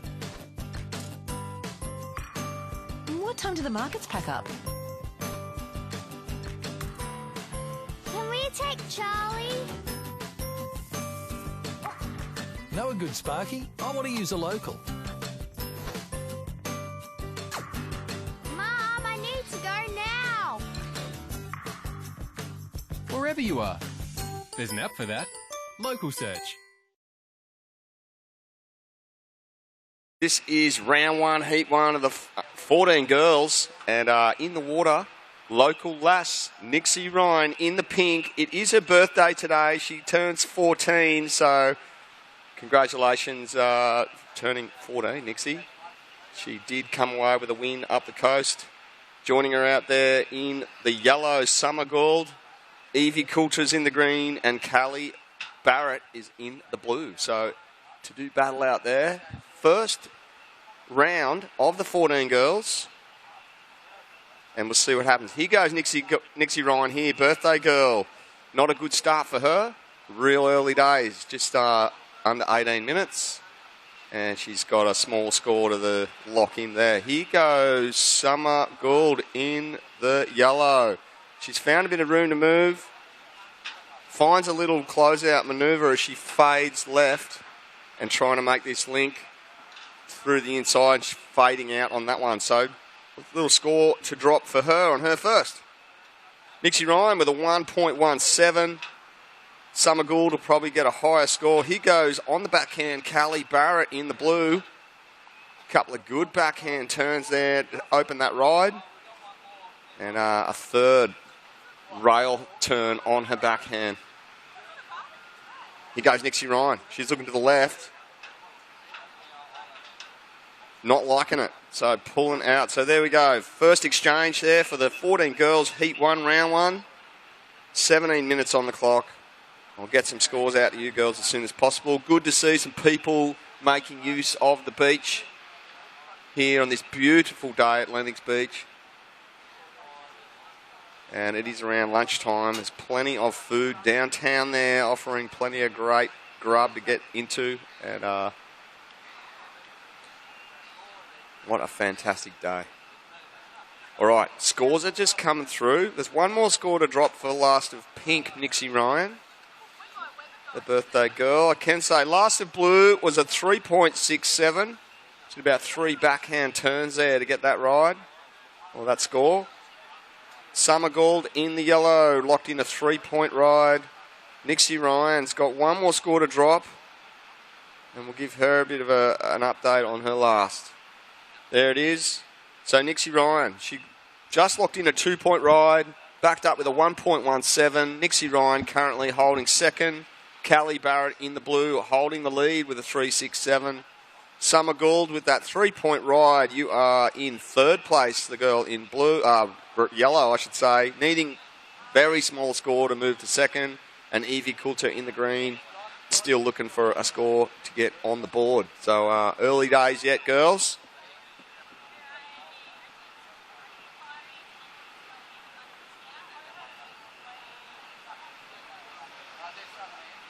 Okay, it looks like Evie Coulter in the green has just distanced herself from the pack, and she's moved further north of the rest of her competitors, right in front of the competition area here. She's going to see if she can get one of these left-handers.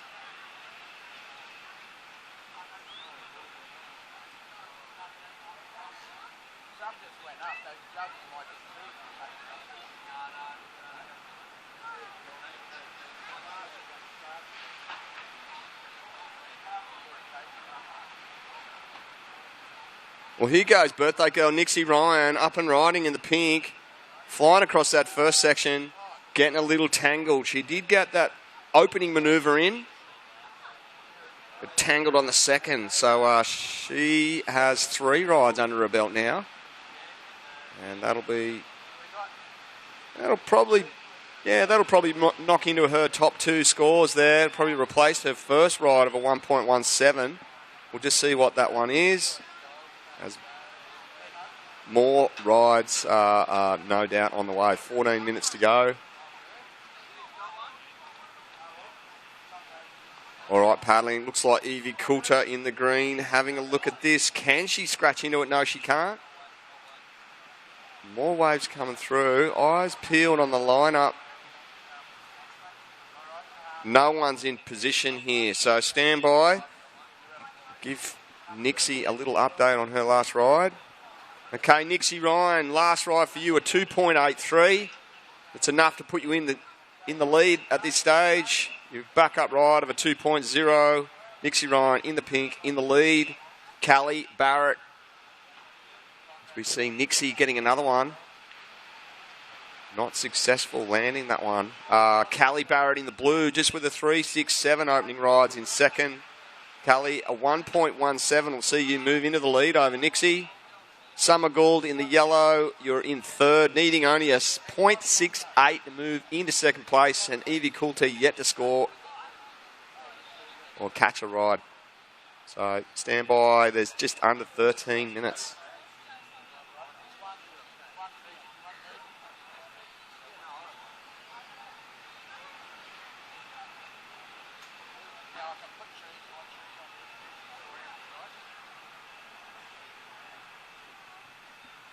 All right, looks like Summer Gould in the yellows.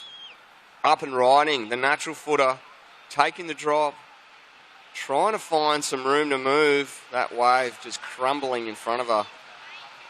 Callie Barrett, meanwhile, in the blue, great looking wave here. Screams away without her. She's going to try and hold on. And that leaves Birthday Girl in pink. Nixie Ryan taking off here. As Callie Barrett continues on, Nixie Ryan just colliding with the lip and going down savagely. Pretty solid closeout section out the back there. And if we've seen on previous heats, you can get a couple of turns in, or at least one turn on that outer bank, and follow it through on the inside and back it up with some more manoeuvres. That's going to be where the points are. Callie Barrett just got a small ride there. We'll give our score as soon as it comes through. Here's a replay on your screen of Nixie Ryan. Just sort of mistimed that approach to the lip and just got annihilated. Plenty of time. 11 and a half minutes left, girls.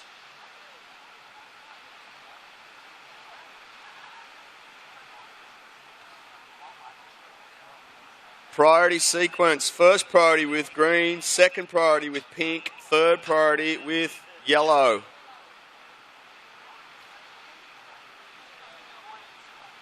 $11 minutes to go.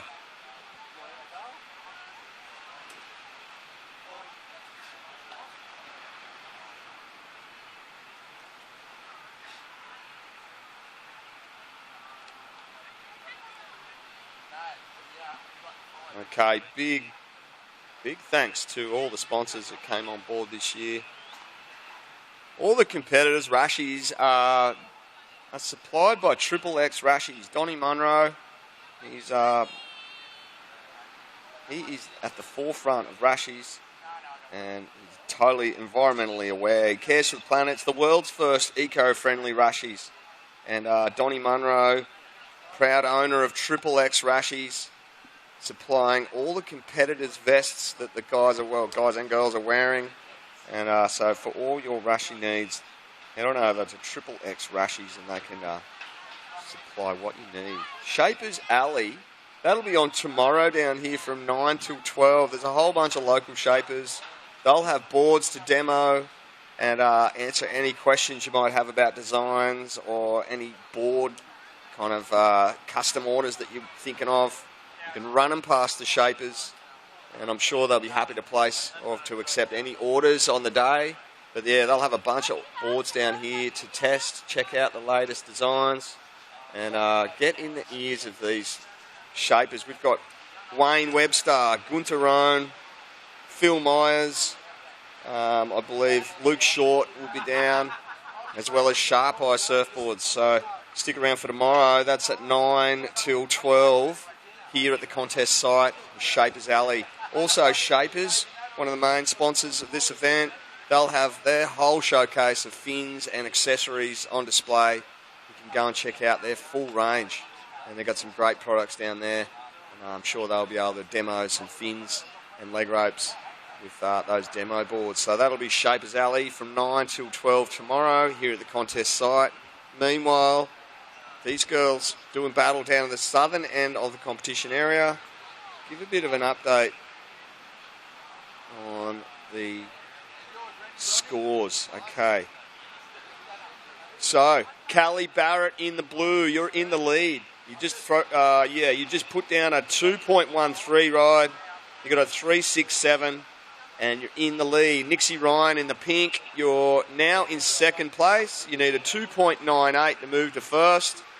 Summer Gould in the yellow. You need a 2.21 to move to second. And Evie Coulter, really only one ride of a 5.21 will see you move into second place. So Evie Coulter remaining quite patient. She is having a look at this left. Here she goes, takes off on a backhand. Really tricky takeoff for Evie Coulter there. So going down in the green, that's her first ride. It will be a small score. Just under 8 minutes.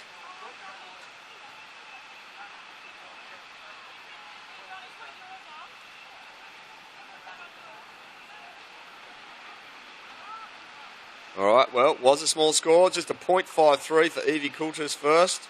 Evie Coulter, you need a 4.68. We'll see you move from fourth into second. There's 7.5 minutes.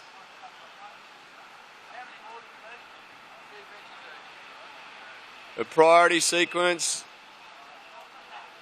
The priority update. First priority with yellow. Second priority with pink. Third priority with green. Fourth priority with blue. So first priority yellow, second priority pink, third priority green, fourth priority blue. 7 minutes on the clock.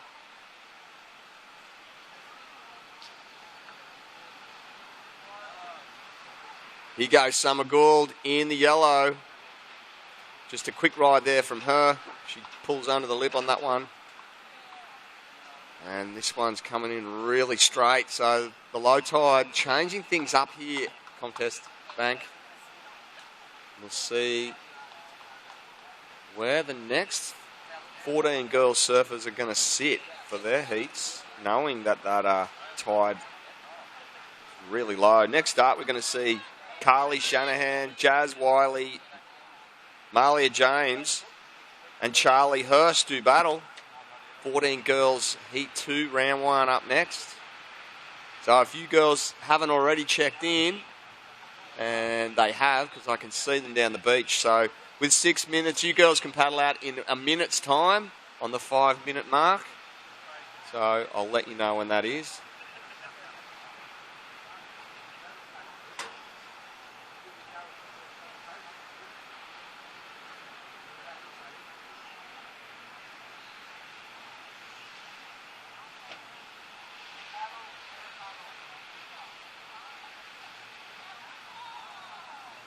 Right, all 4 surfers are out the back. Priority sequence. First priority with pink, second priority green, third priority blue, fourth priority yellow. All girls out the back waiting to pounce on the next ride like cheetahs. They're out there. And we do have some waves coming through. Now, who's going to be in position for this? This is an interesting exchange. Carly Barrett in the blue. She does hold the lead. There's 5 minutes. Okay, so 2 surfers. Carly Barrett on the inside. Evie Coulter did have, she was in third priority over Callie. So Evie Coulter got the ride there and did a couple of forehand turns. So that would be her best ride for sure. Her first ride, a 0.353. And utilised her priority on that occasion to hold off Callie Barrett in the blue, who was in the lead. And still holds the lead, I'm sure. Here's the replay. So you can see Callie Barrett took off behind her. Noticed that Evie Coulter was in more of a priority situation. Evie Coulter flaring a forehand turn before that wave just fizzled out. A quick one from Nixie Ryan. See that score drop. Evie Coulter's last ride at 2.2. So Evie Coulter. Wait for her to duck dive. Evie Coulter, you need a 2.78 now to move into second place. Summer Gould in the yellow, you need a 2.21 to move from third into second. Nixie Ryan, you have a 2.83, backing up with a 2.37. If you got a 2.98, you'll move into the lead. And here goes Summer Gould in the yellow, and that one just closing out on that outer bank. Callie Barrett holding the lead by, the slim margin. She's got a 3.67 and a backup of a 2.13 with just over 3 minutes to go. Really anyone's game here. So 3 minutes to catch a couple of relatively small scores attainable by any of these surfers. Could move in the number one position with the strength of just one good ride. It's tricky conditions on the lower tide here. Here goes Evie Coulter and Nixie Ryan. Nixie Ryan, the birthday girl. Great turn out of the top. Another great turn out of the top of that one on a forehand. Backs it up with a third turn, and she's got this inside section. So Nixie Ryan showing some form here in pink. Great ride there. That'll be her best for sure. Probably the best single wave of this heat so far. I'm going to go out on a limb. Looking at the replay, here she goes. She sets up that bottom turn. Just a speed line out of the top. This is the turn where she really throws the back foot into that one. And throwing it up over the lip, riding away successfully. That's when it hits that gutter section and fizzes out. So 3 good turns there from Nixie Ryan. And Nixie Ryan, the judges loving that last wave. A 9.33 for Nixie Ryan in the pinks last ride, pushing you straight to the front. So Nixie Ryan out in front, the girl to beat, just under 2 minutes. Callie Barrett, you're now in second place in blue. You need an 8.5 to take down Nixie Ryan in the lead. Summer Gould in yellow. You're chasing a 2.81 to move to second. And Evie Coulter in the green. You're chasing a 3.38 to move from fourth into second place. And there's a minute and a half to go. Well, Nixie Ryan pulls out the 9.33 in the last couple of minutes. Great effort. Priority sequence. First priority with green. Second priority with blue. Third priority with yellow.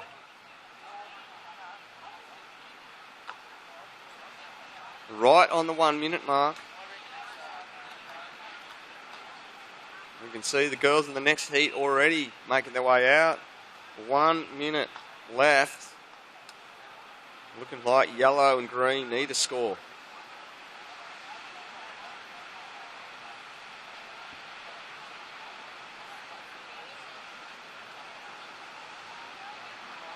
It's looking like Summer Gould in yellow, just streaking south, trying to just scratch into anything with 35 seconds left on the clock. So Summer Gould in yellow, chasing that 2.81. Evie Coulter, you need a 3.38 to move into the second position. 25 seconds left. Nixie Ryan hammering home a 9.33 to bring her to the front of this heat right now. So all eyes on yellow and green. I'm going to count in the end of this one in 5, 4. Well,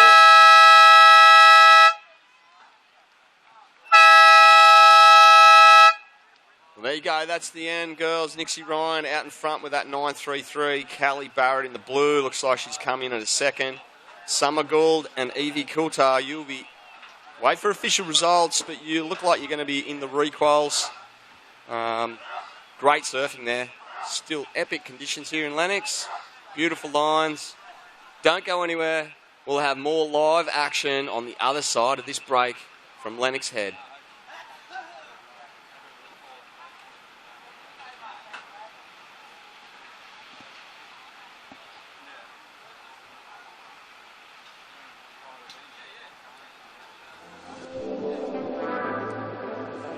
Okay, we're going to start the next heat, girls.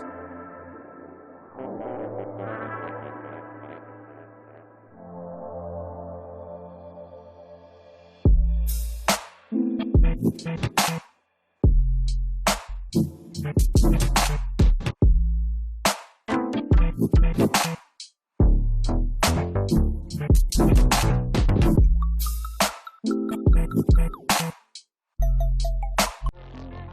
until now, there's never been such a significant leap in the quality and performance level of this modern garment.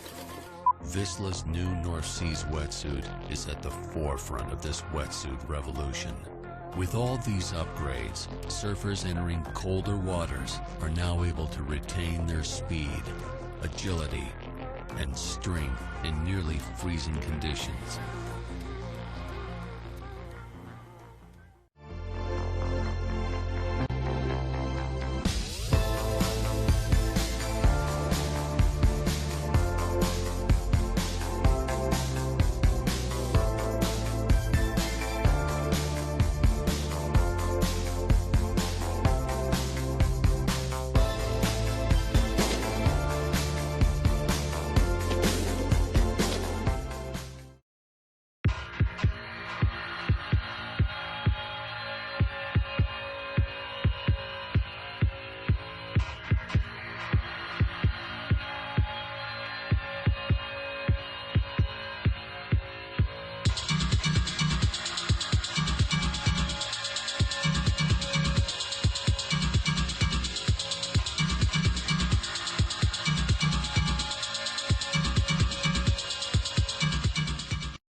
For the 14 girls, we've just seen a great opening ride from Charlie Hurst on a backhand in the blue, hacking away.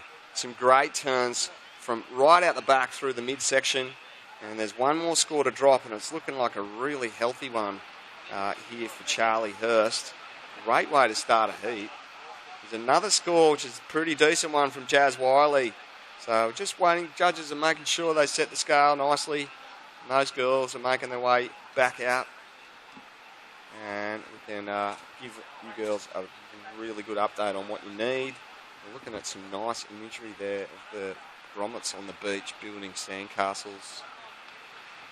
Just had the Skullcandy Vizsla sandcastle competition, and Lennox Pizza Pasta and Lennox Surf handing out great vouchers.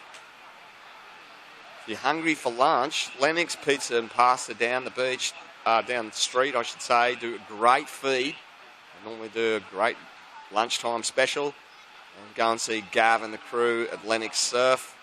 And they've got a whole host of all your surfing needs: hardware, clothes, footwear, accessories. So head on down. All right, scores still dropping in for the first exchange. A couple of scores needed to be locked in for first of yellow and blue. So as they drop in, I'll give you an update. Looking on screen, and that surfer there, Malia James. She's no stranger to these beachies. Surfs out here a lot with the Lee-Bar crew. Okay, scores are now in for the first couple of rides of yellow. Jazz Wiley, your first ride was a 4.17. A small score as your backup, a 0.4. But it's out in front. Charlie Hurst opened up with a 7-point ride. So the girl in blue out in front just has a 1.0 backup. And Jazz Wiley sitting in second in yellow, only requiring a 3.84 to move into first. And pink, Charlie Shanahan, and green, Malia James, both requiring scores to get themselves underway. Just under 16 minutes to go. And things are looking real good for these 14 girls. Round one.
Dave.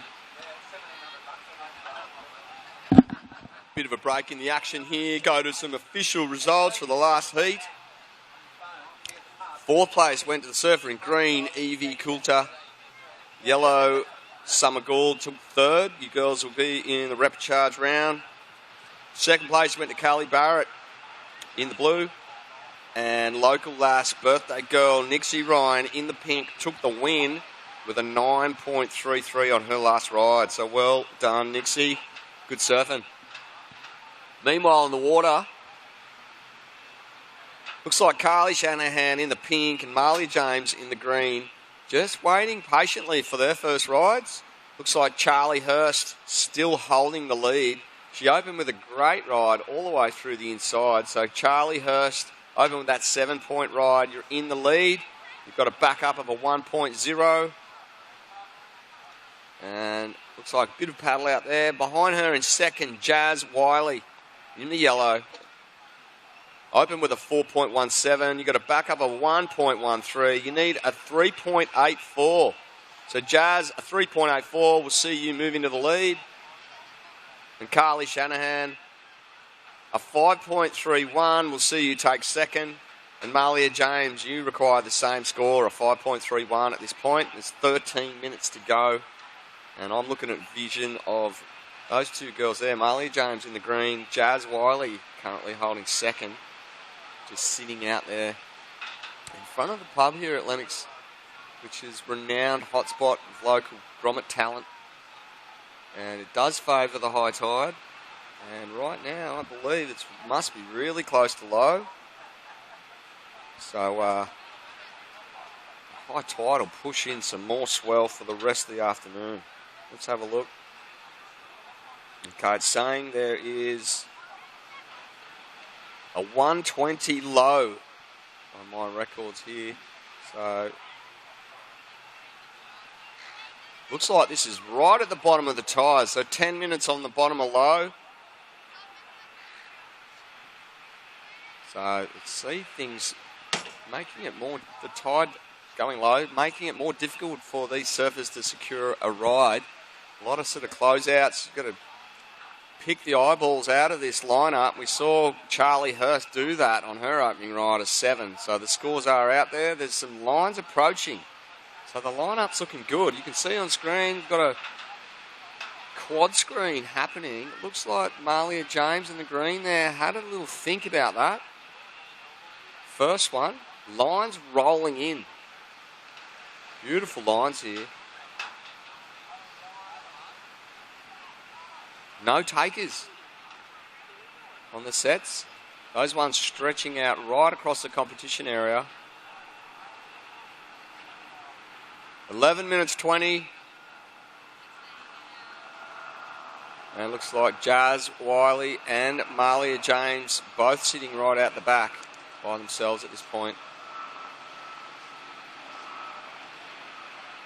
Carly Shanahan choosing to sit way further to the north, or to the south I should say, by herself in the pink. She's trying to hunt down those long rights that she's been watching all morning. Tide has changed considerably. Let's see. Big thanks to Far North Coast Lifesaving Surf Rescue team on screen. We're looking at the truck. And out there we can see the Surf Rescue Ski patrolling the lineup, keeping things all safe. And a great job they do every year here at the Skullcandy Oz Grom Open. Okay, so all ages event on this afternoon, 6:45 at the Community Centre. It's the Lennox Head Beach Sounds. It's a Beach Sounds Fest 2017. Lunatics on pogo sticks, Void, Miniskirt, White Blanks and Wolves will be playing. Like I said, it's an all-ages event. You can go online to trybooking.com and buy tickets for $15, or it's $20 on the door. Take your pick. That'll be a great event for all the Groms and the parents, and full security will be on offer there for everyone. Just saw Malia James take the drop on that closeout section. That'll be her first ride, just on the halfway mark. She's got a score on the board there. So I'll let that drop in and give her her requirement, and then I'll go into a priority sequence as soon as possible. Larsa Green, a 1.17. So Malia, you've moved into third. You need a 4.14 to move into second place. Priority sequence. First priority with pink, second priority with blue, third priority with yellow. With 9 minutes now on the clock, Carly Shanahan's choice to sit down to the south is proving to be possibly a difficult decision to make. She has not got a ride yet. She does only need a 5.31. Carly, a 5.31 will see you move from fourth into second. Malia James, you need a 4.14 to move into second.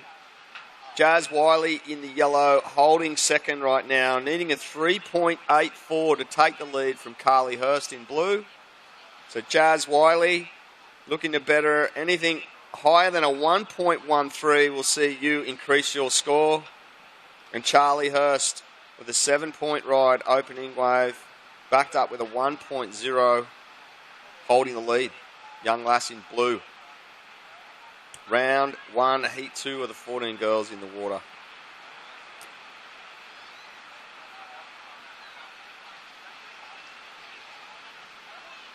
And we're just looking at beautiful scenes here at Lennox Beaches on the webcast. We can see these girls just waiting patiently at these beautiful lines rolling in. It's like a 14-second interval, this swell, and should continue for the next couple of days. And light offshore winds. Couldn't ask for anything better for a surf comp, that's for sure. Lee Bar guys have pulled out all the favours to get these conditions. And this heat winding down. It's up to 7 minutes now.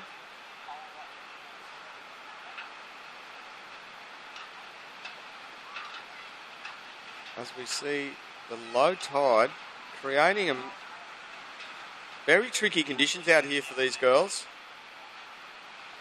A ruler edge line of sand out the back, causing it very tricky to pick the waves which won't close out. You did see Charlie Hurst get a great opening ride, which allowed her to do multiple turns all the way through the inside. A water is 7. So the scores are out there. There's lines rolling in now. No takers. There's more lines still coming in. Charlie Hurst still holding the lead.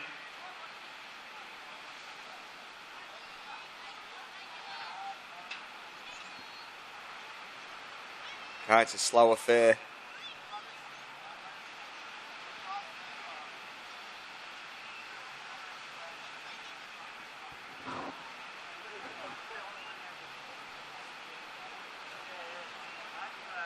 Okay, priority sequence. First priority with pink. Second priority blue. Third priority yellow. Fourth priority green. It's just under 6 minutes. Surfers in the water, just under 6 minutes to go. And really close to the bottom of the tide now. It's saying a 1:20 low tide, which is 2 minutes away.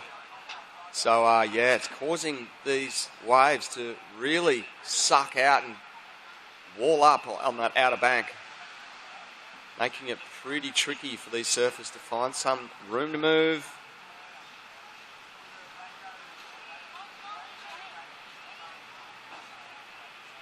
Okay, rounding out to nearing the 5-minute mark.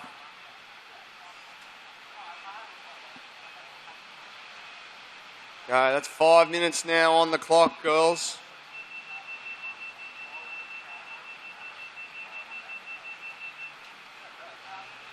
Yellow flag going up. On the backhand, Charlie Hurst, current heat leader. Opened with a 7. Backed it up with a 1. She got that ride under her belt. Her third ride right there, Charlie Hurst. Will it be better than the 1? I dare say it will be. Malia James, meanwhile, opting for the left. And a great stylish dismount with 4.5 on the clock. Things could shuffle here. Okay, last of yellow, a 1.13. Last of blue, a 2.83. So Charlie Hurst, you've extended your lead over the field here. You've got a 7. Backing up with a 2.83. You're in the lead, the young lady in blue. Jazz Wiley still in second, now requiring a 5, 6, 7 to move into first. Malia James just locked in a 1.43. Malia, you're looking for a 3.88 to move into second. And Carly Shanahan in the pink without a score under a belt just now, needing a 5.31 to move from fourth into second place with 3 minutes 40 on the clock. The time's now, Carly. She's decided to join the rest of the pack out the front here. She was sitting right down to the south. She needs a score. It's only a 5.31, so it's very attainable. Priority sequence. First priority with the surfer in pink. Second priority with yellow. Third priority with blue. And fourth priority with green. There's 3 minutes on the clock now.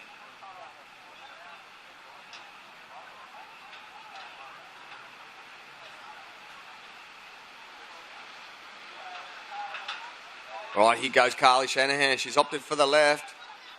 Good looking backhand turn there. Only the one in it was a solid turn out the back. So she's on the board. Wait for the judges to throw a score at that. So Carly Shanahan decided to join the pack and gets her first ride under her belt with only 2.5 minutes on the clock.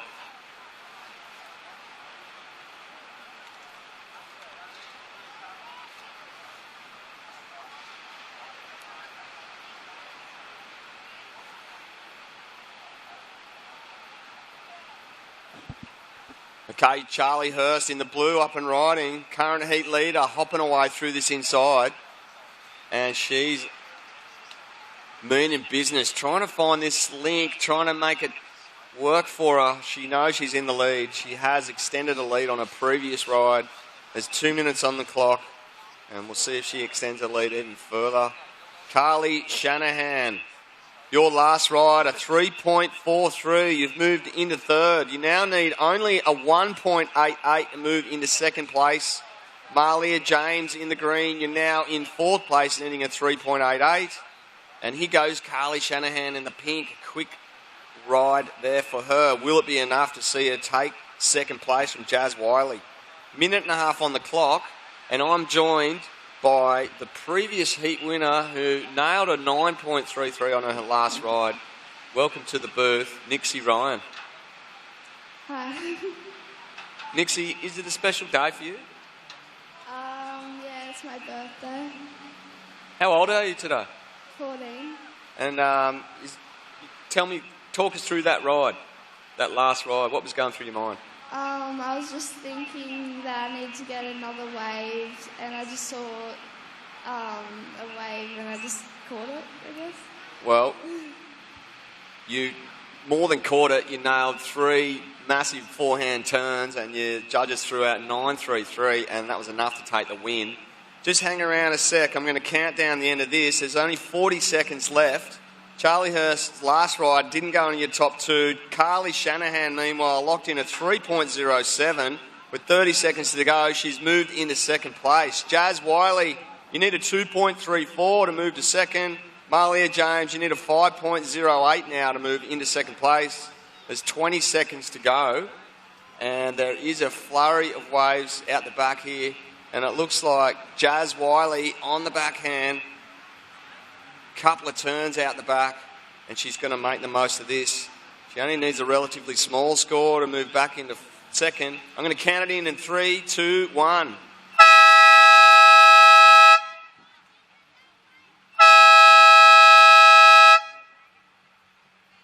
Okay, that sounds the end of this heat. Number 2 for round 1, 14 girls. And we did see... I've got Nixie Ryan, previous winner, here next to us. Did you see that last heat, last wave? Will it be enough? what we're going to do, Nixie, if you want to stick around, that'd be great. We're going to throw to an ad break. And right up after this, I'd love to chat to you a bit more about that last ride. Okay? So we're looking at scenes online right now. We're going to go back, throw to a break, and back after the break. Stay with us live here at 2017 Skullcandy Oz Grom Open, presented by Vizsla.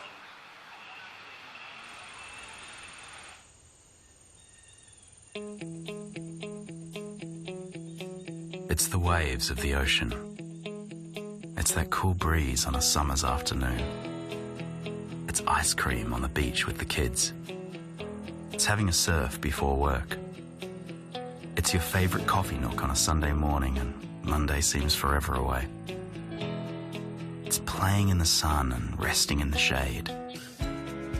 It's care for the environment and those we share it with. It's our rhythm of life, and it's what makes Lennox Head totally Lennox. It's our coastal village of families and young professionals who've discovered a new way of living, set apart from the hustle and bustle.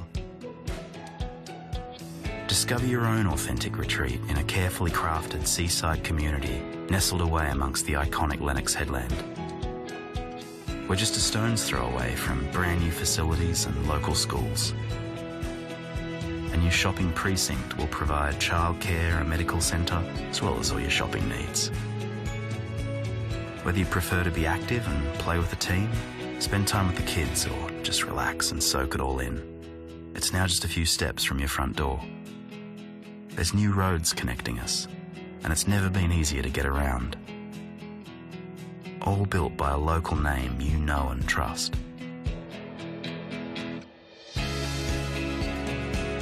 Where else could you live?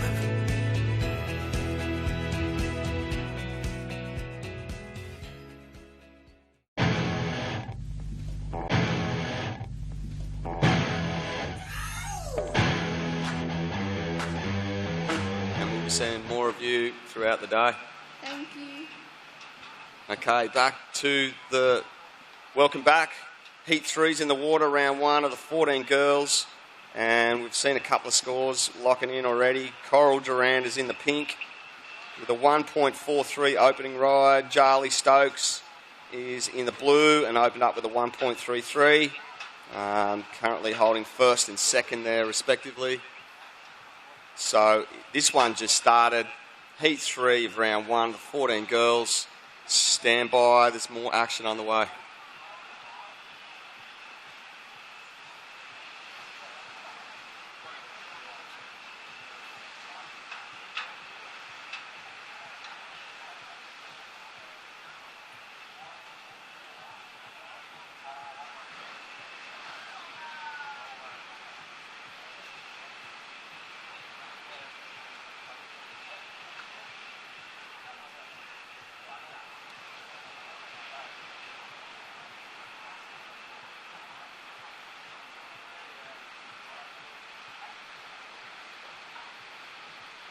All right, well, thank you very much. Toby Ratcliffe taking us through those couple of heats. Great little interview there as well. As we continue on with the 14 and under girls. This is heat number 3, round number 1, folks. Charlie Stokes is out there in the blue singlet. And she's currently in the lead with a 1.33 and a 1.13. Coral Durand sitting in second in pink with a 1.43 on her opening ride. And Coral, you need a 1.04 to take the lead.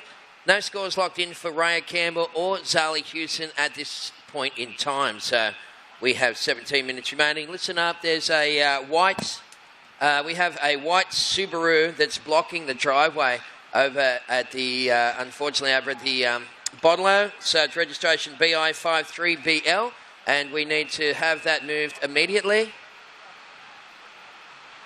So could you please move your car? It is a Subaru. It's a white one. It's BI53BL. Apparently the bottle shop is now open and it's blocking the lane. So it needs to be moved immediately, otherwise they're going to tow it.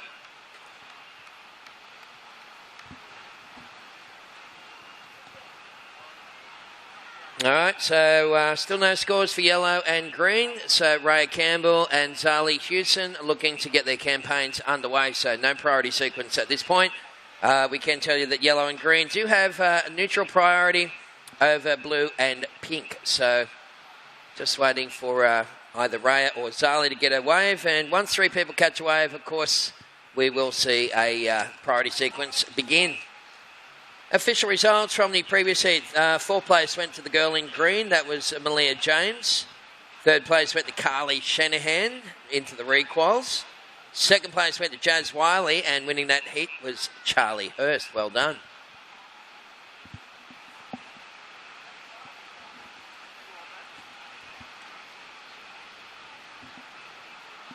All right, so we are really enjoying day number 2 here, folks, at Lennox, as we see yellow throwing it up there. Now the priority sequence can start to begin. And if you look up on that big screen, folks, you'll see we've got some really cool stuff happening here with Luke McCoy and the VPA webcast team.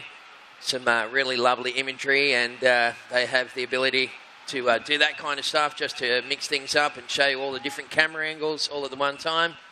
So thanks again to Luke and the crew from VPA. Been great having you people at home as well, tuning in throughout the day. We look forward to seeing you tomorrow. We've got more action coming away, of course, for day number 3 of this Skullcandy Oz Grom Open, proudly presented by the gang at Whistler. Got a really nice little studio that we're just hanging out here right on the beach. It's probably the best office in the country here today. And you can see just panning up and down, just an absolutely beautiful day here in Lennox Head.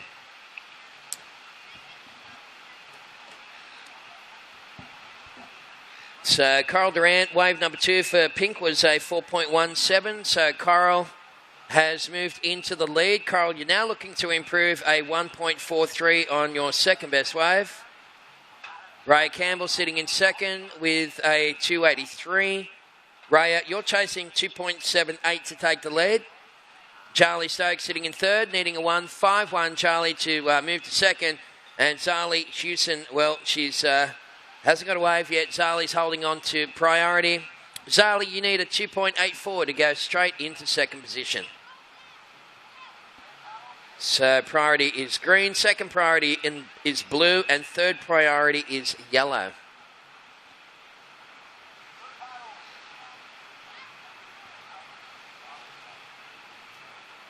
All right, well, that might have been a bit of a priority error right there.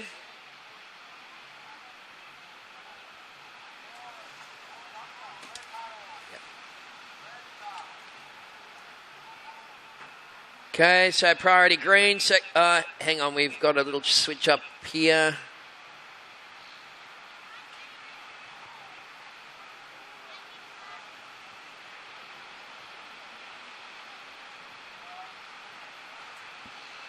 All right, so, yep, there we go. So priority green, second priority yellow, third priority is blue. Nice little shot of the crew there on the beach on the big screen. Setting up camp, enjoying a beautiful day here at Lennox Head for day number 2 of this Skullcandy Oz Grom Open, proudly presented by Whistler. So Coral Durant is in the lead and looking to improve a 1.43 Coral on her second best wave.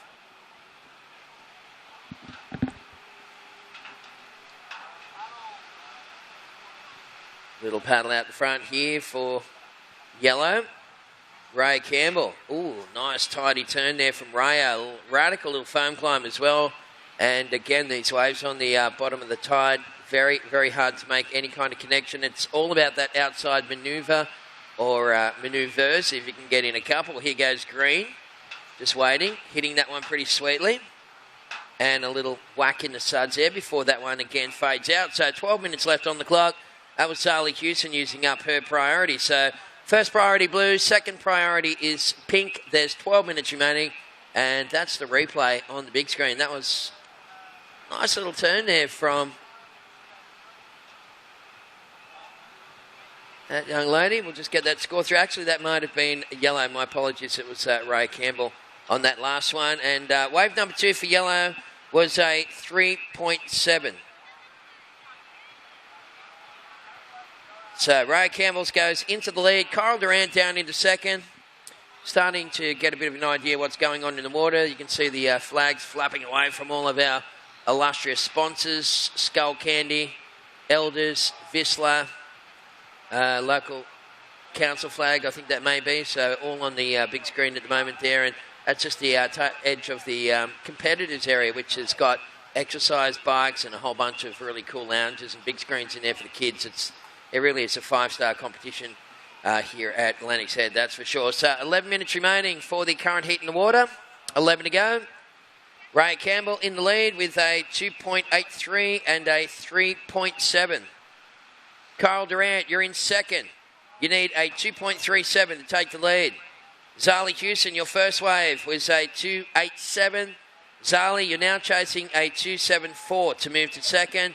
And Charlie folks needing a 4.28. Charlie to go straight into second position, just on 10 minutes to go.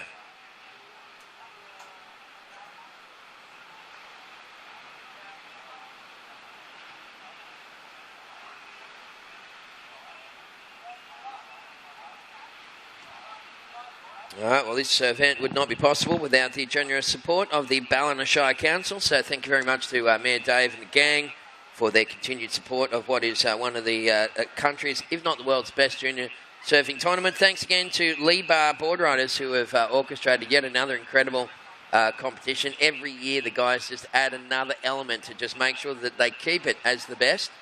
Thanks to Wigan Scaffolding for, again, creating a nice little mini surf city here in front of the pub. And also to the Flight Centre, the airfare experts, of course. So make sure you check out, they've got some really cheap deals right now to Honolulu. I think it was $8.79 return on Jetstar. And Bali to Denpasar, $497 return on Jetstar. Just a couple of the great deals up for grabs thanks to the Flight Centre. So we've got around about 9.5 minutes remaining.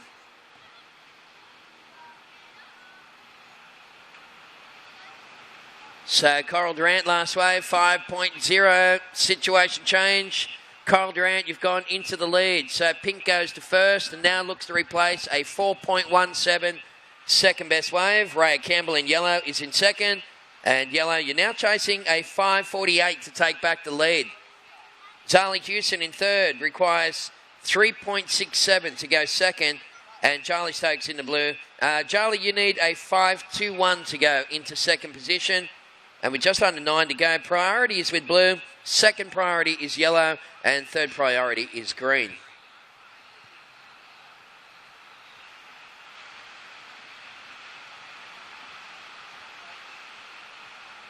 All right, well, that's the local time, 1:37. I believe that, let me just check the old Coastal Watch app again, but I think, well, 1:25 was low tide, 0.2 of a metre. So, we're still sort of on that cusp of low tide, but undoubtedly we're going to see an improvement as that tide rolls in throughout the day. So, it's going to be great. Once again, so many sponsors here at this year's event, folks, and we're just going to focus on this ride here for Coral Durant, who's up and off that one pretty quickly. Thanks to Skullcandy, of course, our major naming right sponsor. Hashtag Stay Loud. Make sure you check out the Crusher Wireless or experience all-day comfort and convenience with the Smoke and Buds 2 wireless earbuds. You can go and have a look. And thanks again to Skullcandy. We'd also like to thank Vissler, of course, our presenting right sponsor. It's a brand that really represents creative freedom, very forward-thinking philosophy, and a generation of creators and innovators. Thanks again to Vissler for their support. And our long-time sponsor, Summerland Credit Union. Completely customer-owned, with profits going straight back into products and services and helping to build stronger communities. Good on you to Summerland Credit Union for their support here of this year's competition. So we're down to 7 minutes left on the clock. So 7 to go. Right now watching heat number 3, round 1 of the 14 and under girls. We have 4 heats of this round and then 6 heats of the 14 and under boys to round off today's competition. So I guess with just under 7 minutes remaining, we've got those 6 heats of the boys. There's 2 hours and 1 more to go. So we've got 2 hours, 2.5 hours competition remaining. So local time about 1:30. Yeah, we'll be wrapped up about 4 o'clock this afternoon, I'd say. Well, we've got 6 minutes and 30 seconds, 6:30 on the clock, girls. Once again, Pink's in the lead. Coral Durant, you need to replace 4.17 second best wave. Raya Campbell in second, chasing a 5:48 to take the lead. Zali Hewson. You need 3:67 to go second. And Blues chasing 5.21. 6 minutes to go, girls.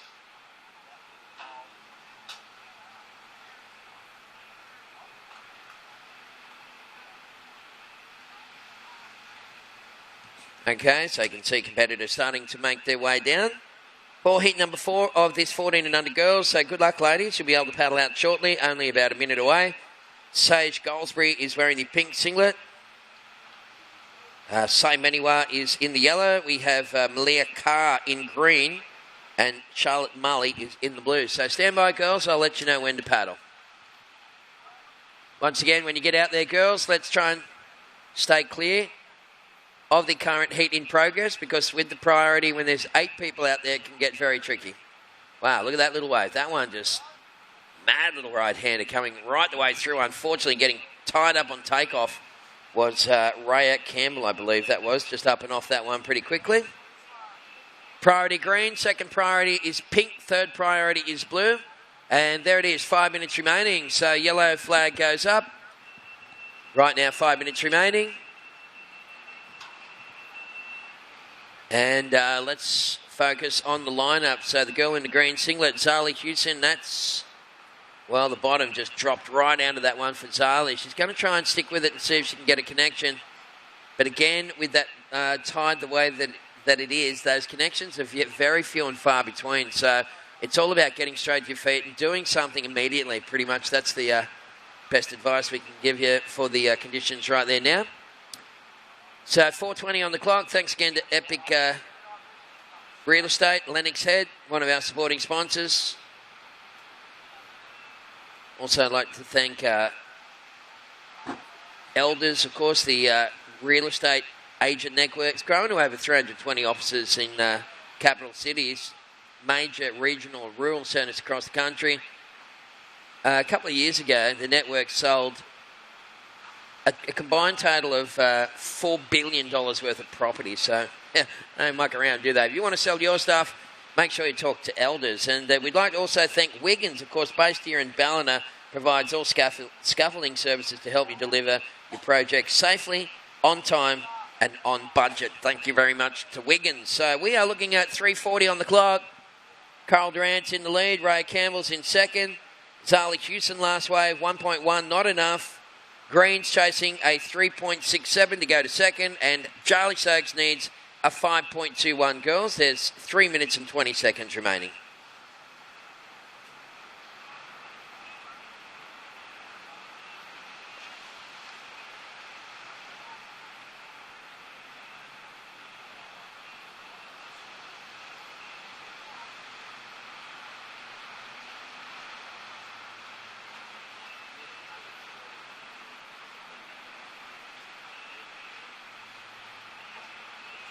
Okay, so 3 minutes remaining for the little ladies in the lineup, and it's day number 2 here at the 2017 Skullcandy Oz Grom Open, presented by Vissla, one of the world's best and biggest grommet surfing contests of its type on the planet. So, yeah, we've got a great roll-up this year. Many nations have been represented, including Japan, New Zealand, Indonesia, mainland USA. I mean, just trying to think off the top of my head, but I think there's about 9 countries that are represented here this year, so it's been a truly international flavour. And good luck to everyone in their quest to try and become the champion of your division. So we're down to just on 2 minutes remaining. Don't forget, Crommies, you'll be able to cut up the dance floor at the community centre this afternoon / tonight at 6:45. The doors are going to swing open for the Lennox Head Beach Sounds Fest. So that's all been sanctioned by the competition here. Lunatics on pogo sticks, as I said. I like a couple of their songs on Triple J. And it's kind of like, it's good to see a lot of guitar too in here. So you got Lunatics, and then you got Void, Miniskirt, White Blanks, and Wharves.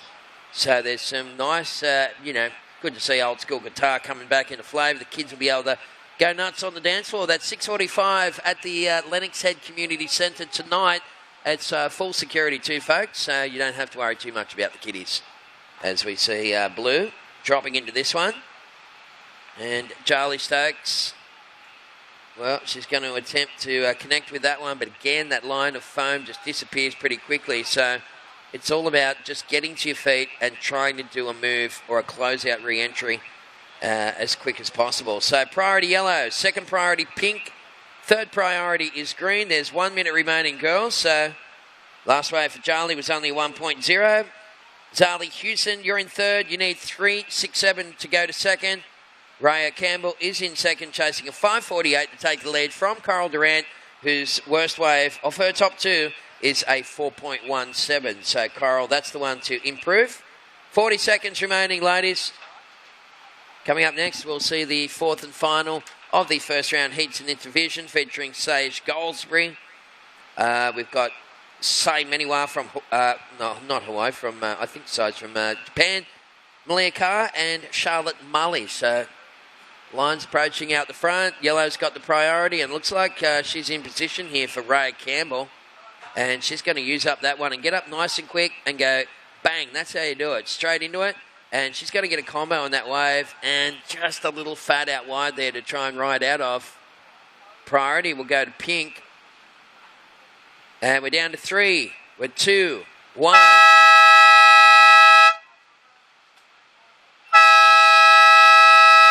Okay, so last wave scores coming through for Raya Campbell. It's going to go in as her second best wave, 3.37. So Coral Durant has won that heat in the pink singlet. Raya Campbell in second place in yellow. Third place has gone to Zali Hewson, and fourth place has gone to Charlie Stokes. So Zali and Charlie are going to be going into the re-quals. All right, well, let's have a bit of a yak when we come back, folks. For those people watching the webcast, we're going to an ad break, and we'll be back with more live action from the Skullcandy right after this.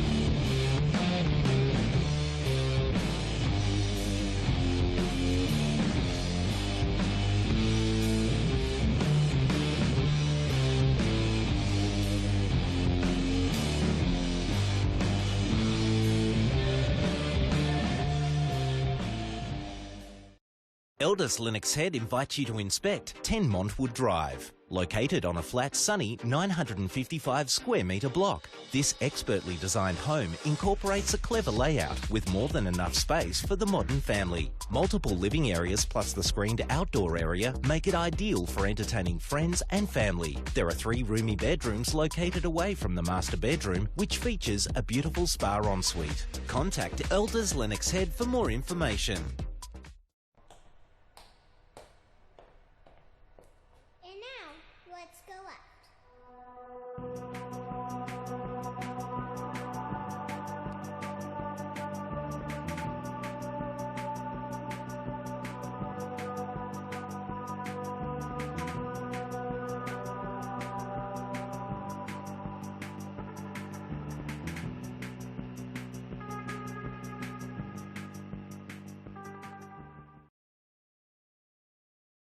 Watching the webcast live around the world, this is day number 2 of the Skullcandy Oz Grom Open presented by Vissla, and we've had an awesome day here today. The waves have been pumping. The tide is dead low now, so with that incoming tide throughout the afternoon, we're going to see some very good conditions. But right for now, let's check the lineup. We've got the last heat of the 14 and under girls underway, and well, let's check the lineup for you.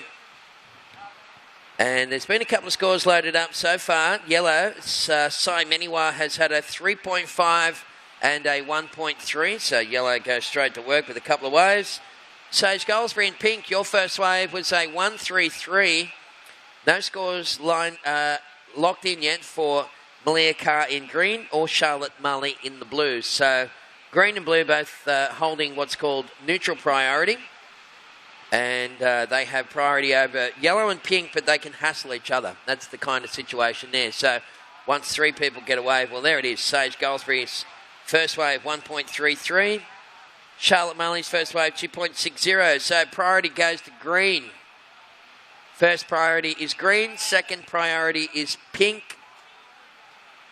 Well, Sage Goldsbury had a paddle at that one, and well, she'll lose it until she paddles back out into the lineup. We've got 17 minutes remaining. Priority green, no second priority. And there's Sage. Yeah, wasn't that sweet? Just a nice little bottom top turn combo, just that one manoeuvre, but very well controlled there for Sage Goldsbury. So 17 minutes remaining. We're going to be going into heat 1 of the 14 and under boys coming up next, thanks to Skullcandy.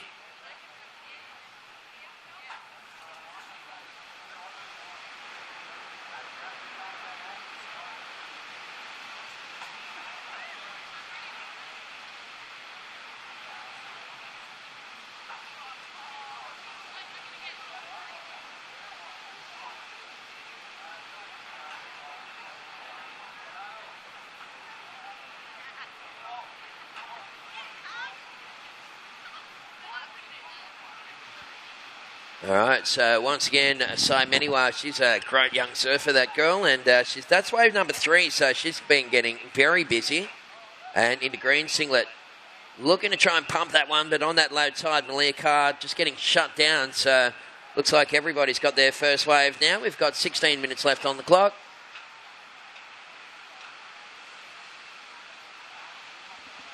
So Sai Meniwa, last wave for yellow, just rolling through the system here. And this is probably going to be the best wave of the heat so far. That is, in fact, a 4.83. That is the best one we've seen so far. So yellow extends the lead. Sai Meniwa now looking to improve a 3.5 second best wave. Sage Goldsbury, well, she's got a bit of a score coming through for pink. She's sitting in second. Charlotte Marley's in third. Blue, your first wave, 2.60. And first of green comes through at a 1-point average. So we're down to 15 minutes remaining. And heat number 1, round 1 of the 14 and under boys is coming up next.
Rightio, so 13 and a half minutes left on the clock. That last wave for yellow was a 3.37. And, of course, one of our sporting sponsors this year is the gang from the all-natural zinc surf mud. It's a tainted sort of covering cream that's a really lovely high-end one. Thanks, Kyle. And joining me in the booth is the owner of Surf Mud. Jace, how are you, mate? Yeah, great, mate. Awesome. And mate, what a classic little product. I mean, Tone switched me onto it a couple of days ago, and I just love this stuff. Got a really nice texture to it, mate. Well done. No, thank you. What can you tell us about the company? So we're just a small grassroots company. We're actually based on the sunny coast in Queensland, and yeah, we've got one product, and it's zinc. Unreal, mate. In your hand. Yeah, how's it all going for you? It's going awesome. Like the response we've got from surfers and probably more broadly just water people, so Sure. also surf lifesavers and Yep. fishermen, that type of people is this is awesome. This is how zinc used to be. Yep. And works. Yeah, it's extremely effective product, and yeah. And I like the concept of the natural side of things as well, mate. Not using too many nasty chemicals. There's actually no nasty chemicals in that, so that's probably one of the main things that sets us apart from a lot of other products that are out there in the market. All right. So yeah, no preservatives and no UV absorbers. All right. Well, there it is. There. I'll just try and get the. I might be able to get. There it is. There. Surf Mud comes in a can. It is very, very cool stuff. I remember Robert Bartholomew in his prime. Remember Robert used to be like covered in zinc all the time. And he looks unreal for his age. So it's a nice way to preserve yourself, and it's kind of like foundation for old blokes. I love it as well. Yeah, well, that's like a part of what a lot of people say to me is, yeah, we put it on, we dropped 10 years, but. I need to whack on a whole heap of this stuff. Now that's unreal, Jason. You're actually here set up in your booth in the park there. I noticed that. Yeah, so we've got a tent over there. If anyone wants to come over, it's down towards the point, so down towards the southern end. Sure. And if you want to come down there, and if people want to come down and try it, we've got something there for them to try. Yeah. There's a couple of stockists in town in Lennox here where they can buy it if they like it. They can go and purchase it there. So. All right. Yeah, whereabouts can they buy it here in Lennox? So the post office and also the surf shop. I've forgotten the name of the actual. Lennox Head Surf. No, the other one. Oh, we don't talk about that. Yeah.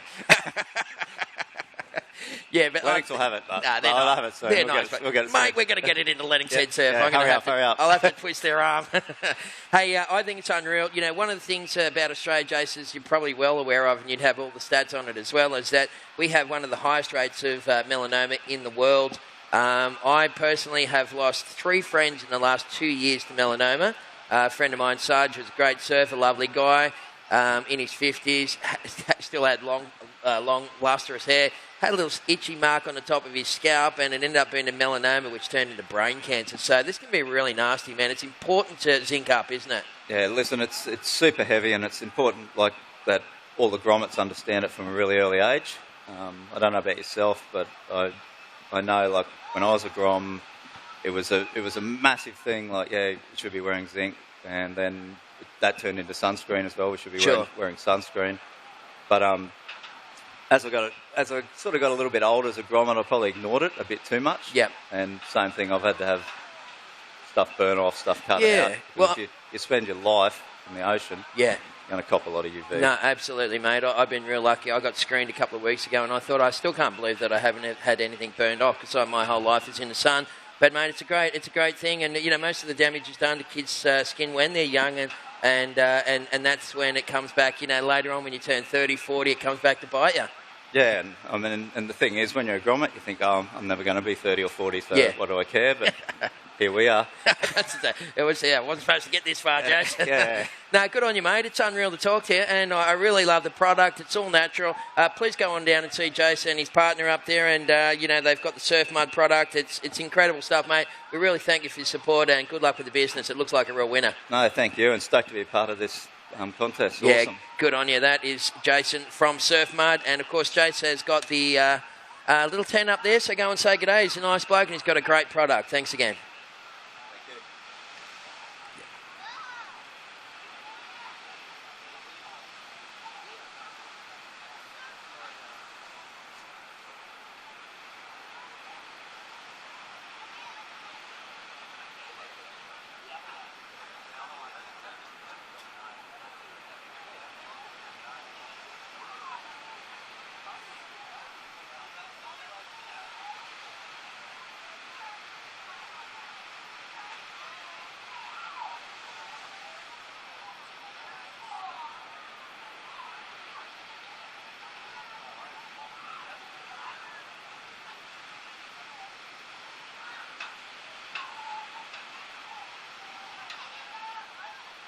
All right, well, just saying goodbye to Jace from Surf Mud. That was a really cool little talk to Jace there. What a cool product, too, all-natural zinc Surf Mud. They've got a pop-up tent here on the beach. Please do the right thing and look after your skin. It's the biggest organ in your body, apparently.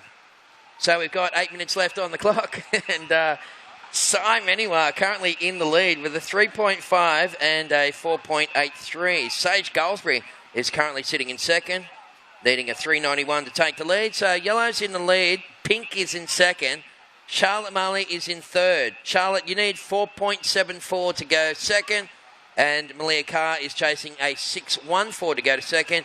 It's a very tricky point of the tide here, folks. We're coming off that low tide.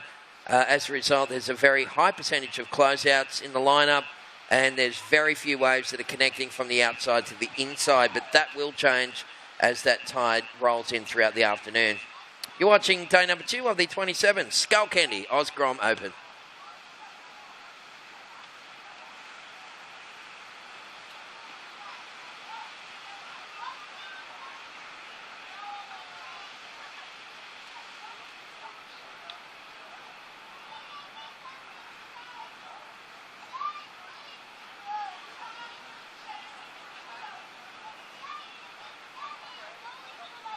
All right, well, just a little break in the action. It's yellow first, pink second, blue third, and, of course, green is in fourth position. There's a couple of our major sponsors. Thanks again to the Lennox Point and Bakery Cafe, to Somerville Laundry and Lomax Solicitors. I don't believe that Somerville runs the laundry and Lomax runs the solicitors. I think that's the entire name. Thanks to CAV, of course, they have given us that big audio-visual screen. We also want to thank the guys from Better Hire and also the bakery at Lennox. Really appreciated for their support. That was a little wave there. Cafe Horizon, Ballina Byron, Gateway Airport. Thanks to Summerland and also to Shapers and Surfing New South Wales. You can see all these logos on screen. We'd also like to thank Beef and Beach, the balcony restaurant where it's got food with attitude up there. One of our sponsors here of this year's Skullcandy. There's Yellow fanging down the line. Wow, that was a speedy ride and a sweet little lip line floater for Sai Miniwa, the Japanese natural footer, really hitting the high notes out there in this heat in the water. And Sai will kick out of that one. She's already holding on to a 4.83 and a 3.5, so I've got a feeling that second best score will be disappearing. Lennox Pizza and Pasta, thanks to Natural Zinc Surf Mud, handmade by surfers, for surfers. Thanks to, of course, Lennox Stoke Surf School. They're back again, along with Rainbow TPs, IGA, where everyone hits every afternoon. And, of course, the Anchor Chief at Lennox Head. Just a few of our illustrious sponsors here. They've got so many. There's Elders, of course, on screen. They've been there since day one. As I said, selling billions of dollars worth of real estate right around the country and doing a fantastic job. And we've got 5 minutes remaining, so more sponsors on screen there. Thank you very much to all of them. Without your support, it would not be possible. So right now we have 5 minutes remaining, and competitors for that next heat can paddle out.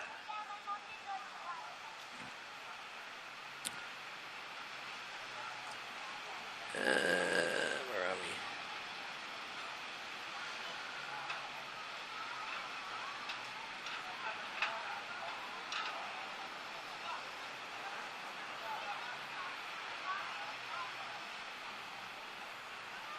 Okay, so 14 boys. This is the second time that these guys have hit the lineup. Of course, it's the Repechage Heat 1.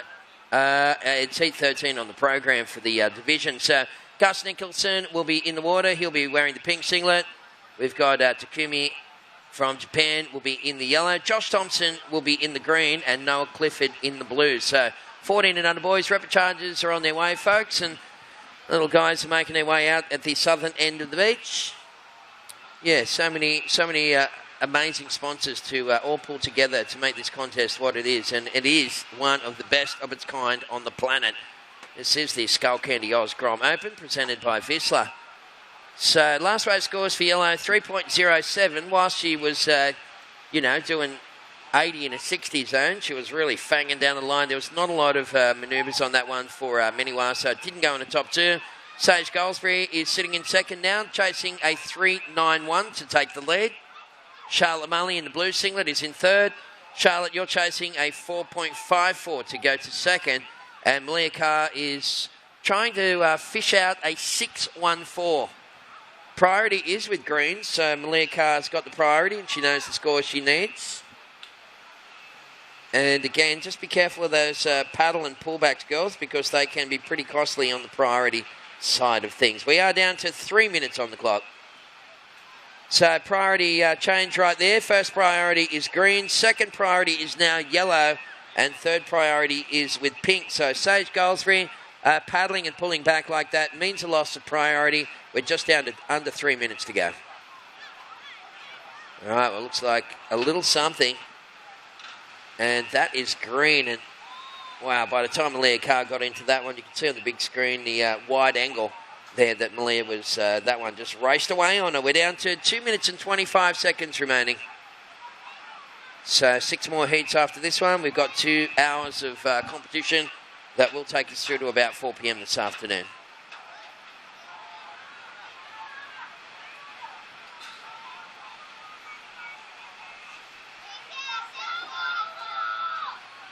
So priority at the moment for the little ladies in lineup. We have right now priority is with yellow. Second priority is pink. And third priority is blue. So 2 minutes remaining, girls. And yellow is in the lead with a 3.5 second best wave. Sage Goldsbury in second, needing a 3.91 Sage to take the lead. Charlotte Mully still chasing a 4.54, and Malia Carr requires a 5.27. So 1 minute 30 seconds to go. Been great having all you people online, hanging out with us here.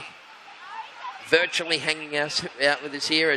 We used the Facebook page this morning to interact with you people. That was very cool, hearing from all those people. Tomorrow, we're going to do more of that stuff. We want to hear from you people watching the webcast and what your thoughts are. Send some Cheerios, give us some feedback, etc. And it's been awesome. Don't forget, coming up in the next couple of days, we're going to get Woody on the microphone.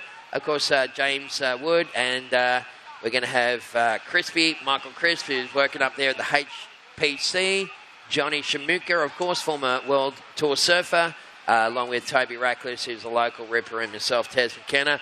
So, a nice little call team to take you through the next couple of days. So, 40 seconds remaining for this heat in the water. Charlotte Mully, you need a 4.54. Malia, you need a 5.27.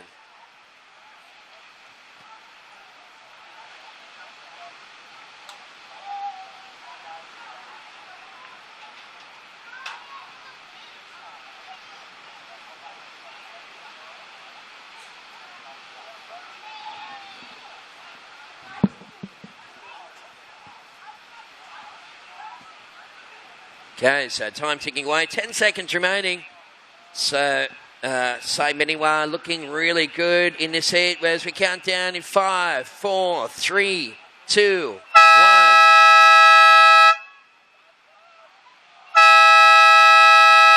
A little wave after the fact for Sage Goldsbury, but it doesn't matter anyway. Sai Meniwa has won that heat. Sage Goldsbury in second, Charlotte Mully in third, and Malia Carr in fourth position.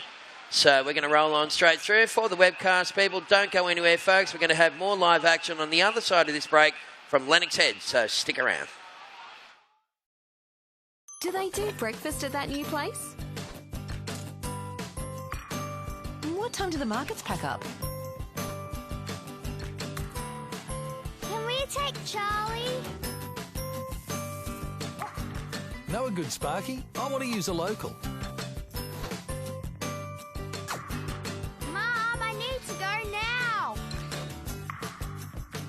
Wherever you are. There's an app for that. Local Search.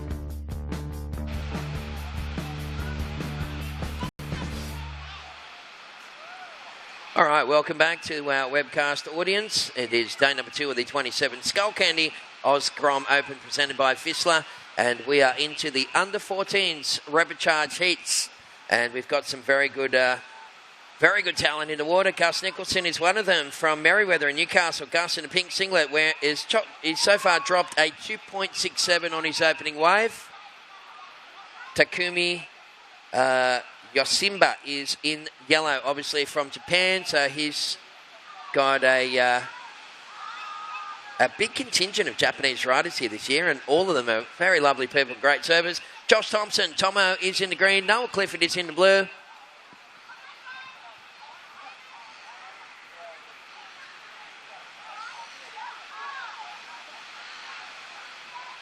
And I'll tell you what I'm going to do. I'm going to jump out of here, and I'm going to pass it over to a man that knows his stuff way better than me, Mr. Toby Ratcliffe. He'll be taking it away for the next couple.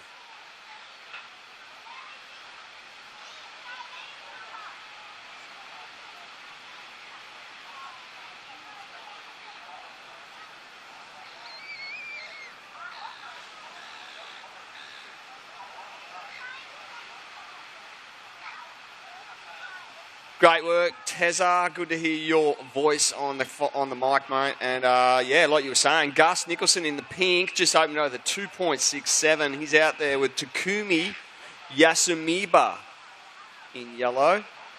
Hope I pronounced that correctly. Josh Thompson's in the green and Noah Clifford out there in the blue. This is the first repechage heat of the 14 boys. So these guys, this is the second roll of the dice for these gentlemen. And, yeah, Gus Nicholson in the pink already out of the blocks for the 2.67. Okay, so 2017, we're just coming down to the end of the day, nearing the end of the day for day 2 of the Skullcandy Oz Grom Open, presented by Vizsla.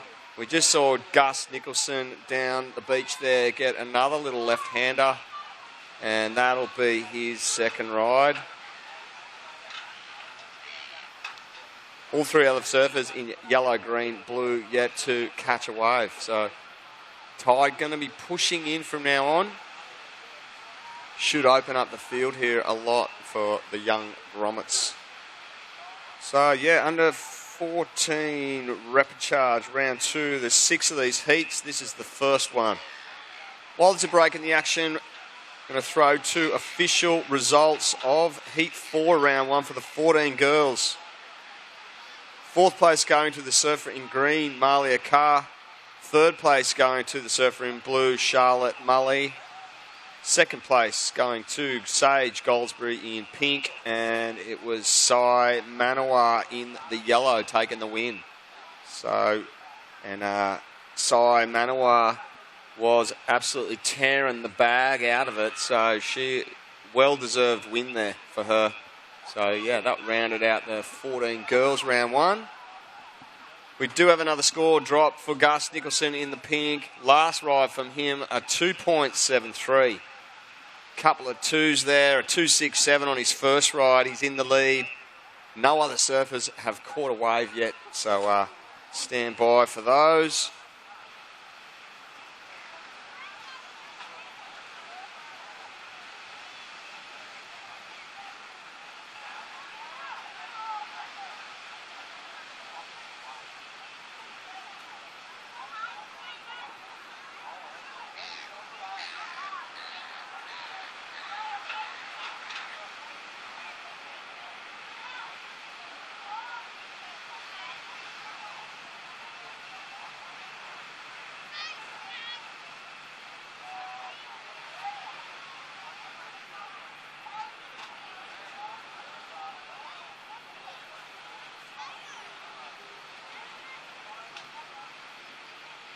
Okay, surfer in yellow. Great forehand rail game on the young man. Takumi Yasumiba in the yellow. Opening ride there from him. Hopefully we can go to a replay on that, because that was really good surfing from the young man, the 14 boy surfer all the way from Japan. And out there with him, Gus Nicholson. Looks like he's got a small score yet to drop in there, but last of yellow will come in real quick and fast. I'm sure these judges are already throwing good scores at it. It wasn't a big wave, but it is the highest score yet in this heat. And there it is, a 3.87 for last of yellow. A 3.87 Takumi in the yellow, putting him in second place, just under Gus Nicholson in the pink. And there's 13 minutes. Just looking at a replay then from the VPA crew. So well done to those guys for putting that up. Good surfing from him.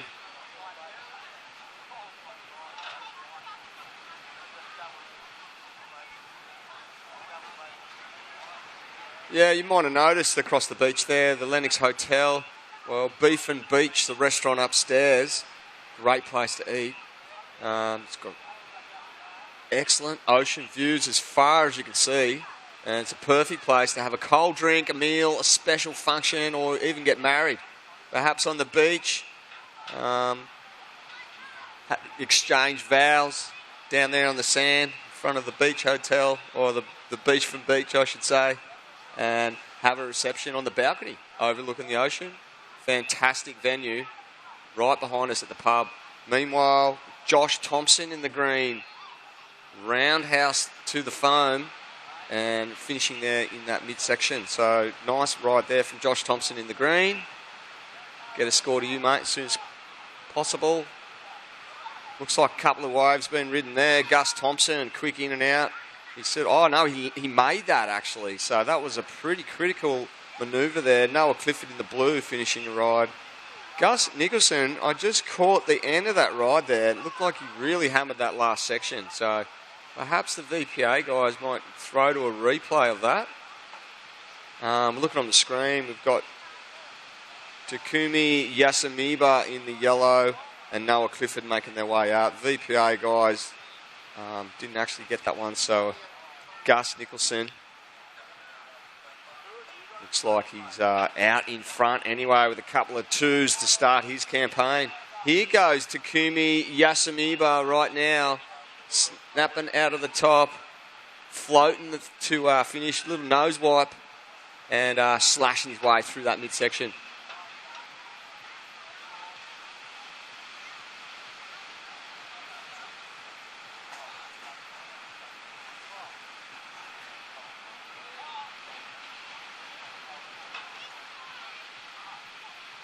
And CompuServe Cole, if you're in the area, could you make your way up to the judges' tower, mate? Cole, CompuServe Cole, make your way upstairs. It would be great. Thanks, bud. Okay, Gus Nicholson, last a pink, a 5.5. So the judges had a keen eye for that last manoeuvre of Gus Nicholson. Looked like a ripper. Emerged from the whitewash after a critical closeout manoeuvre there from the young man in the pink. So he's well and truly out in front now. He's got a backup of a 2.73. So Takumi Yasamiba in the yellow. You've still got a decent score to drop by the looks. So stand by for that. It might be a change in the situation. Josh Thompson in the green. Your last rider 3.3. Noah Clifford in the blue. You just locked in to 3.03. It's just on halfway right now. 10-minute mark. And as those scores drop, I'll keep you updated. Right, this is heat 1 of 14 boys, round 2.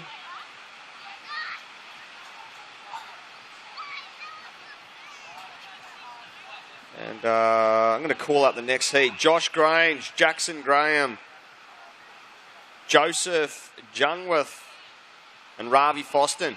You guys could make your way down to the marshalling area. And you guys are up next.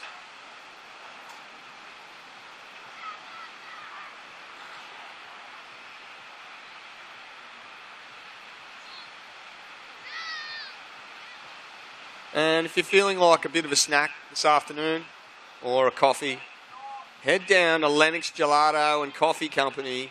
It's a real family affair with Dan McCabe, the owner. He makes all the gelato by himself with his brothers Mike and Gaz.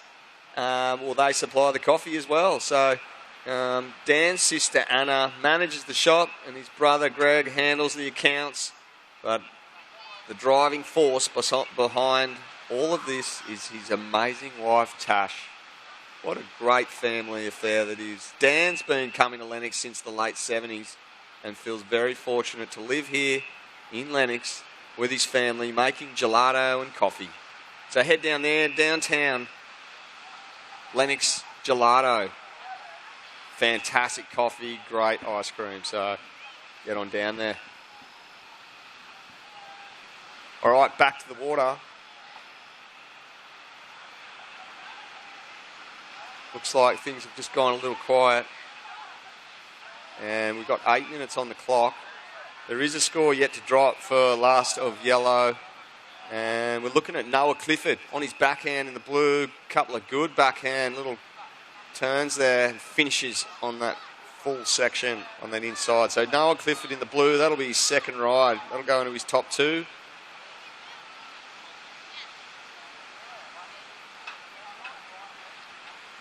And as the boys upstairs just taking care of a little technical hitch right now. We're still waiting on the last ride of yellow. Takumi Yasamiba to drop in. And looks like it may change the situation here. So Just stand by, surfers. There's 7 minutes on the clock. Okay, still a score yet to drop for Noah Clifford's last ride. However, Takumi Yasamiba in the yellow has last ride at 4.67. That sees him hit the lead. And he's got a backup of a 3.87, I should say. So yellow in the lead. Gus Nicholson in pink. You're now in second place, mate. You need a 3.05 to move back into first. Noah Clifford, you're now in third position. The man in blue, you need a 4.57 to move to second. And Josh Thompson, we saw him just get a quick one then, needs a 4.94 to move from fourth into second place. So, Takumi Yasamiba did enough to make first right now. Beautiful surfing. There's that right-hander that we saw him do a nice bit of rail work on. And meanwhile, Noah Clifford has found himself a bit of room to move down there to the southern end of the competition area. He's right on screen, finishing his ride. And Noah Clifford, 6 minutes on the clock. Rounding towards the end of this one. It's a great afternoon just to nestle into the beach for a great afternoon of spectating. These 14 boys, round 2. And there we go on screen. Girls enjoying a few light refreshments down on the sand here at Lennox. Josh Thompson, meanwhile, a quick one.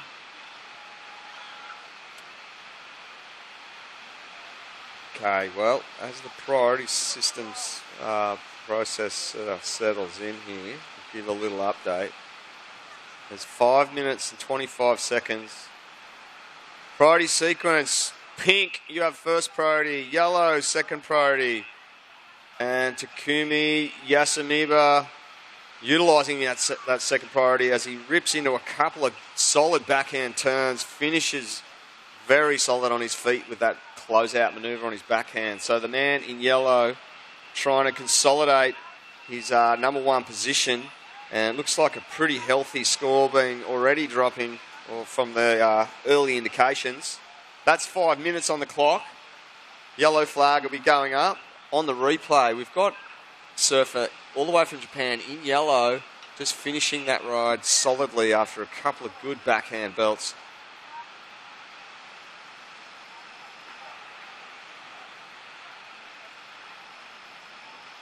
Okay, so that score's still dropping in. We just watched it on the replay. And there it is. It's an 8-point ride. So Takumi Yasamiba in the yellow. You just locked in an 8-point ride, mate. You're well and truly in the lead now. That leaves Gus Nicholson in the pink. You're now in second place, needing a 7.18 to hit first. Noah Clifford in the blue, still in third, needing a 4.57 to move to second. Josh Thompson in the green, needing a 4.94 now to move from fourth into second place. So there's 4 minutes left. Such an amazing day here at Lennox. Beautiful wintry conditions. The waves as clean as you like. And good solid ground swell. Been rocking in the whole event so far. So fantastic stuff. The priority sequence, surfers. First priority with pink. Second priority with green. Third priority with blue. 3 minutes 20 left.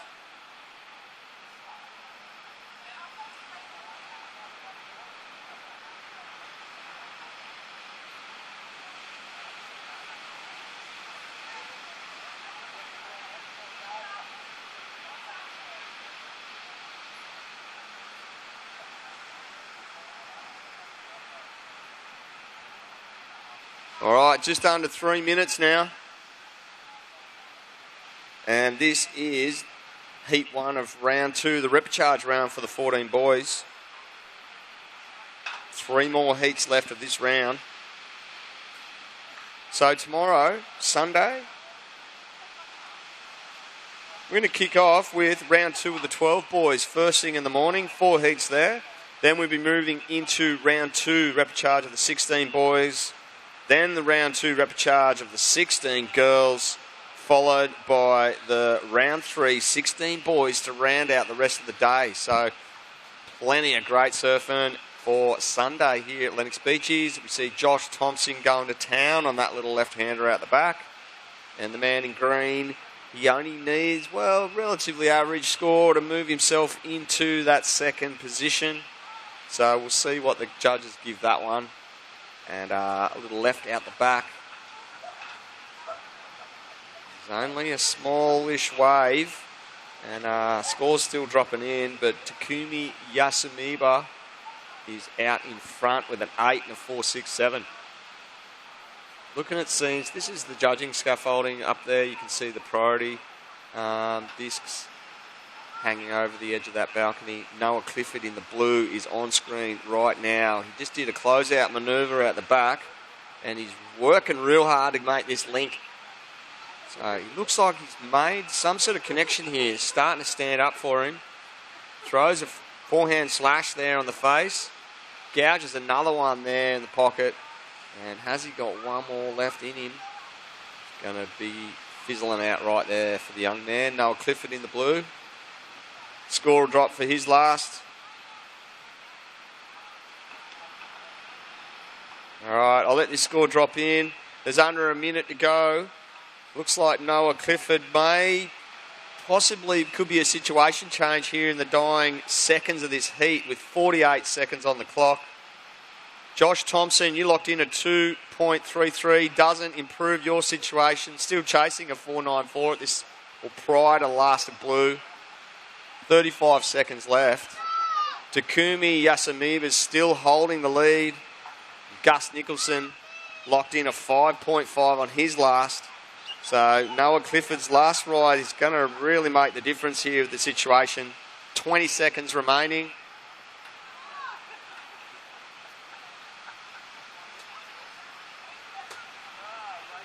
Ten seconds now, surfers. Looks like Takumi Yasumiba and Gus Nicholson counting down in 3, 2, 1.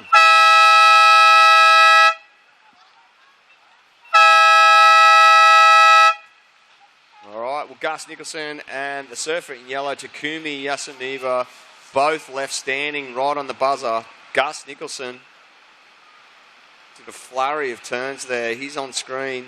Looks like surfer Takumi Yasumiba still going to town on this little reform. And there he is on screen right now, just finishing that ride.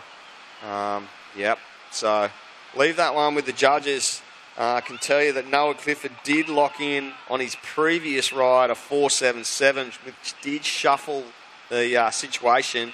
However, one more wave is to drop for pink and likewise for yellow. So we'll let those scores filter in. The next heat is just on hold, gentlemen, out the back. So heat 3 of this repechage round of the 14 boys is just on standby. Heat 2, I should say. So heat 2, boys, 14. So you're out the back, just standing by while judges lock in scores. And a good exchange right at the end, gentlemen. We saw Takumi Yasumiba. He did very well to hold the lead from the outset. Okay, well, just going to throw to a break. And we'll be back with it with live action here at the 2017 Skullcandy Oz Grom Open presented by Vizsla.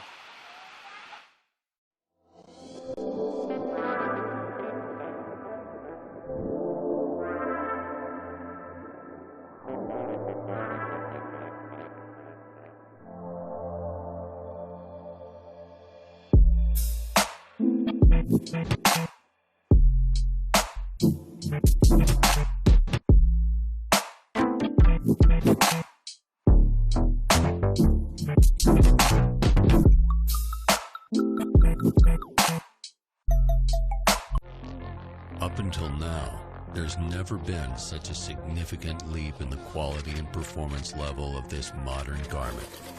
Vizsla's new North Seas wetsuit is at the forefront of this wetsuit revolution. With all these upgrades, surfers entering colder waters are now able to retain their speed, agility, and strength in nearly freezing conditions.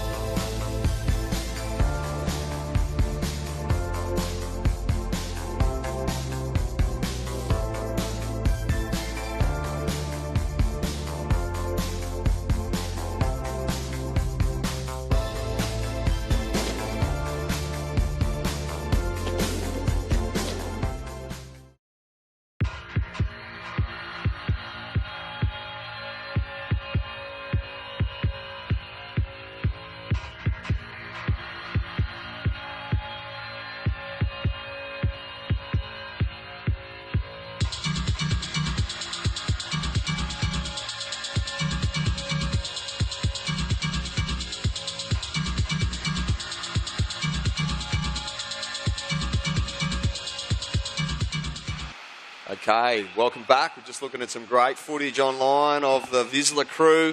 Look like they were somewhere in, well, where I'd like to be right now. Look like somewhere in Indonesia. Big barrels. But meanwhile, here we are at Lennox Head. Beautiful winter's afternoon as we see clean lines rolling in the water. Josh Grange is in the pink, Jackson Graham in the yellow, Joseph Jungworth is in the green, and Ravi Fosson's in the blue. Looks like Joseph's just locked in a 2.67 on his opening ride, and the other three surfers yet to open their accounts. So this is Heat 2 of the repechage round for the 14 boys. And yeah, welcome back. Day 2 of the 2017 Skullcandy Oz Grom Open presented by Vizsla. And what an event this is year after year. Lebar guys pulling it together and putting on a great competition each and every year. Big thanks to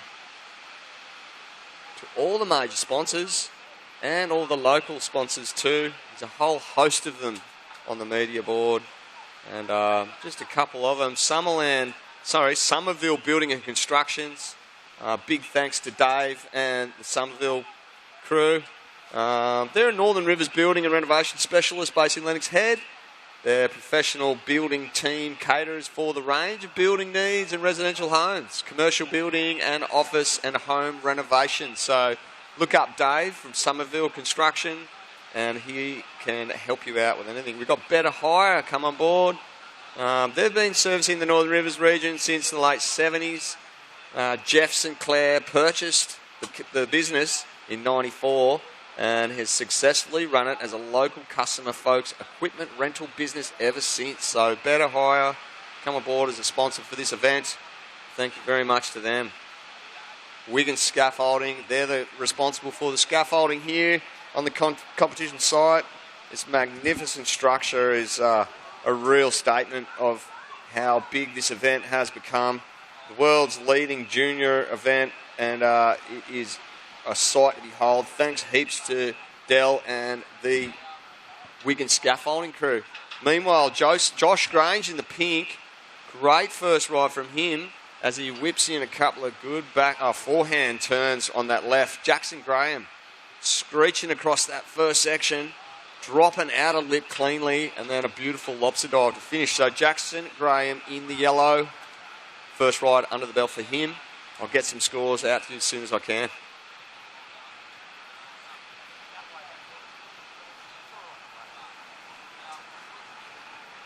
Well, as those scores filter in, I have some official results for the last heat. This is the first heat of the repechage, 14 boys. Commiserations to the surfer in the 4th position, Josh Thompson in green. Great effort, mate. 3rd place went to Noah Clifford in the blue. Also, top effort, buddy. Thanks for coming. And 2nd place in the pink went to Gus Nicholson on the strength of his last ride. And all the way from Japan in the yellow, taking the win, Takumi Yasumiba. And he led from the outset, so congratulations to him. Meanwhile, live on your screen here, we're looking at Jackson Graham in the yellow, and right to the north of him, just slightly, Ravi Foster on his forehand in the blue. Bit of an exchange. I'll let some scores filter in. And it looks like little Josh Grange is taking the drop right now. He's on his backhand and just floating high and landing beautifully at the bottom of that one. A real lip hanger, that one, and dropping down tail first. Josh Grange in the pink. Beautiful ride there from him. Just the one manoeuvre was quite critical, and it was on the outer bank section. So the judges will be having a look at that really carefully. Jackson Graham's got a couple of scores locked in. I'll just wait for this last score of Josh Grange to drop, and I'll give a situation update. And if the VPA crew do have a replay, looks like here it is. Rides real high on the lip, and he just projects his board over that explosion and emerges cleanly.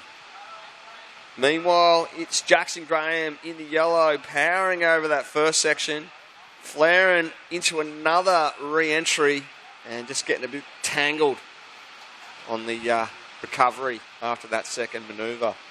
So it's happening pretty thick and fast out the front. All right, scores are now in. Josh Grange in the pink. You're in the lead, mate. You open with a 5.83. Backed it up with that backhand flow to 3.67, holding first. Jackson Graham, you opened up with a 2.83. The wave previous to last was a 4.93. You're holding second. Jackson Graham in the yellow. You need a 4.58 to move to first. Joseph Jungworth in the green. You've still got a score to drop. Currently sitting in third. You open with a 2.67. You backed it up with a 2.03. Joseph Jungworth, you need a 5.44, Joseph, to hit second. And Ravi Foston, you're looking like you do have a small score to drop. I'll let you know when that comes in. It's looking like you're going to need around a 7-point ride at this point to move into second place. So there's plenty of time. There's 13 and 13 minutes. Right on 13 minutes, I should say.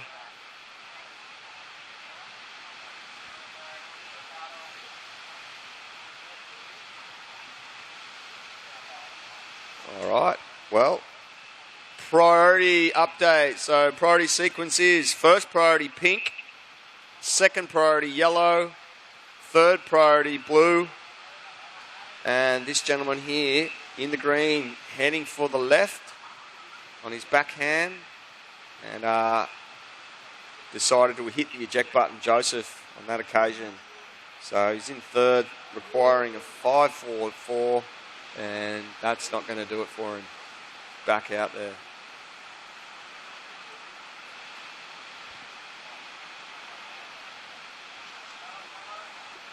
All right, tomorrow we've got the Shapers Alley. I mentioned it earlier. And we're going to have some local shaping legends on site to answer any questions. They've also got their fleet of demos that people can borrow and take out. So make sure you're down here. There's also going to be shapers. They've got going to have their whole range. They've devoted developing surf hardware that suits all surfers, all conditions, and most importantly, makes you surf better. Who doesn't want to surf better? Shapers are going to make you do that. And you can go and check out all their products at the Shapers test station, and that'll be here on site tomorrow. And you can demo possibly some fins and leg ropes with any of the boards that are going to be available to demo at that Shapers Alley tomorrow. I know we've got Wayne, Webster, surfboards, Gunter Ron, Phil Myers, Luke Short, and it's also going to be Sharp Eye surfboards down here. So a whole host of surfboards to demo, and the Shapers crew will have all their surf accessory hardware. Make sure you come on down. There'll be plenty of stuff to look at. Back to the water. Josh Grange holding the lead in pink. Jackson Graham in yellow. Jackson, you need a 4.58 to move into the lead over Josh Grange in pink. Joseph Jungworth in the green, I should say, needs a 5.44. Ravi Foston in the blue, you need a 6.78 to move from fourth into second place. Right on halfway now, gentlemen. And we see the tide moving in. Super clean conditions all day today. It's been fantastic. Big, long period swell lines wrapping into Lennox Beaches. And we've seen some great surfing today. Priority update. So the priority sequence. First priority with pink. Second priority with yellow. Third priority with green. Fourth priority blue. So that is the priority sequence. We're seeing Jackson Graham up and riding, streaking across this little inside right. Hits the eject button as that wave just races away from him. And it's all going to come down to wave selection here by the look.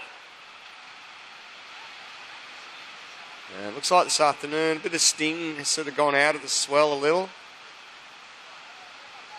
So really have to pick the right waves, which are going to double up, offer a bit of room to move.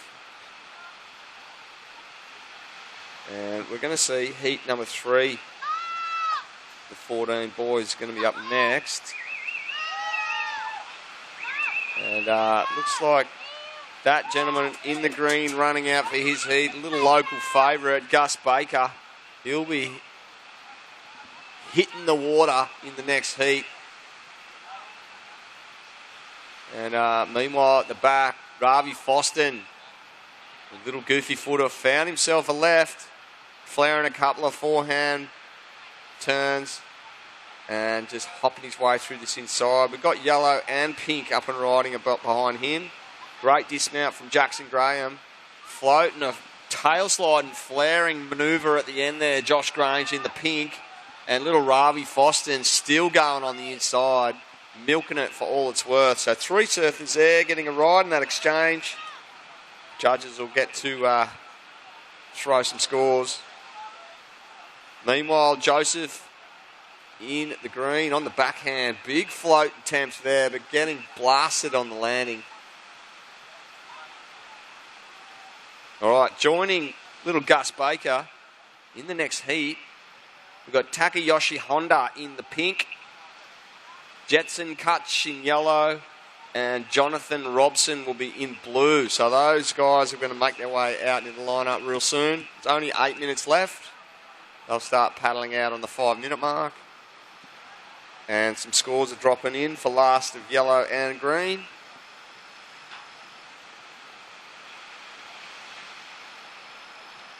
So stand by for scores.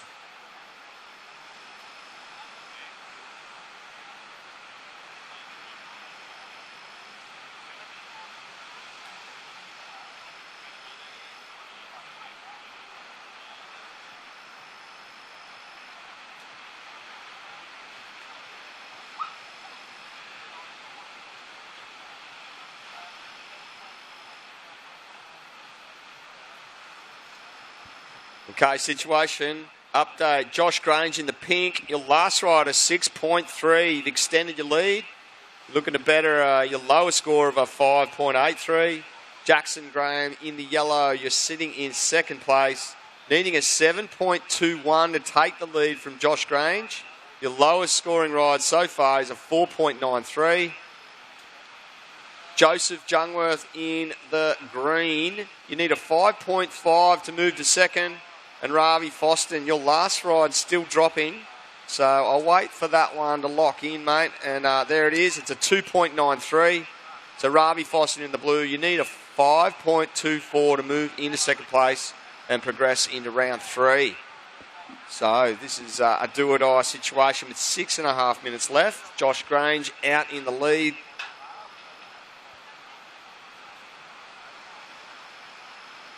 Priority sequence. First priority yellow, second pink, third priority green. First priority yellow, second priority pink, third priority green. And looking online on your screen right now. Looks like this is Joseph Jungworth taking the drop right there. Winding out the bottom. Great forehand carve in the face there. And he's going to just try his best to make this happen into something, or make this into something bigger than that first turn. He has made the link. So just jamming a couple of forehand rail turns. Blast that end section there. And just a couple of turns in that one. It's a little man in blue, in green. And nearing the 5-minute mark, he needed a pretty decent score. Move to second. Ravi Foston also needs a score to move to second. Just finishing in the wash there down to the southern end. So Ravi Foston and Joseph Jungworth have got a wave to be locked in a piece there. So 5 minutes now on the clock. Yellow flag going up. Surfers in the next heat, you may paddle out.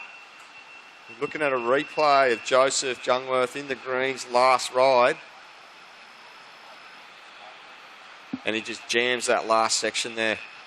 So we'll see what the judges give that one. Looks like it's probably going to come in his best ride so far. So stand by, Joseph. Let's see if it's enough to push you into second, mate. 4.5 on the clock. It's also a ride dropping for Ravi Foston, which will replace his lowest score by the looks.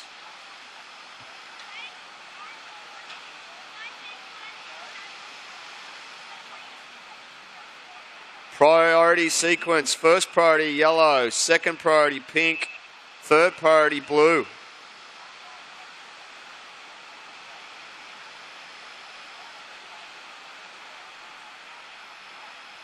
Okay, last of green, just locked in a 3.8. So Joseph in green, you're locked in a 3.8.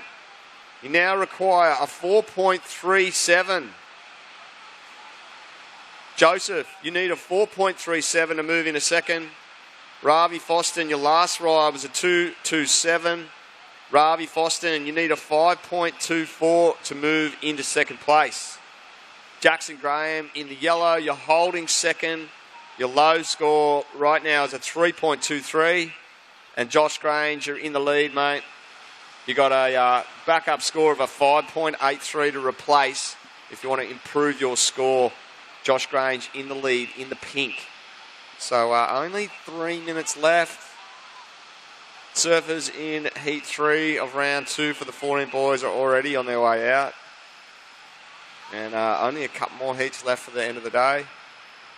Day 2 of the 2017 Skullcandy Oz Grom Open has been a cracker of a day. And we just keep seeing these lefts winding through. Great backhand jam there from Joseph in the green. And we just saw him lock in a pretty decent score of 3.8. And now this is looking like he wants to better that. Carving his little forehand rail turns right through the inside there. So started with a couple of backhand jams on that back section, bounced it through, then pulled a couple of forehand rail turns together to finish that ride. So Joseph Jungworth in the green, he's answering back. You know he needed a score to move into second over Jackson Graham. Well, with 2 minutes to go, let's just leave it with the judges at this point. Will it be enough? Well, we'll leave it with the men upstairs. Ravi Foston, still looking for a score, mate. A 5.24 Ravi will move you into second.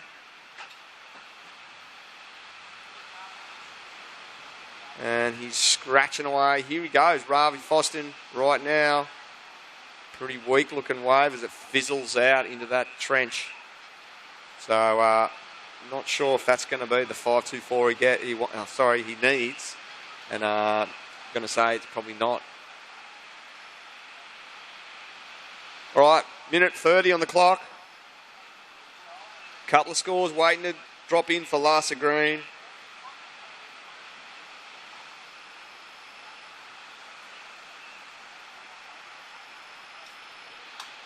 And it looks like it's not really going to make too much of a difference to the scoreline by early indications. So, minute left on the clock.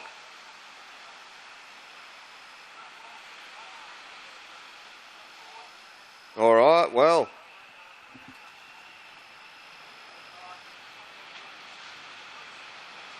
Surfers in the next heat are standing by out there. Just make sure you're clear of the surfers in this heat, gentlemen.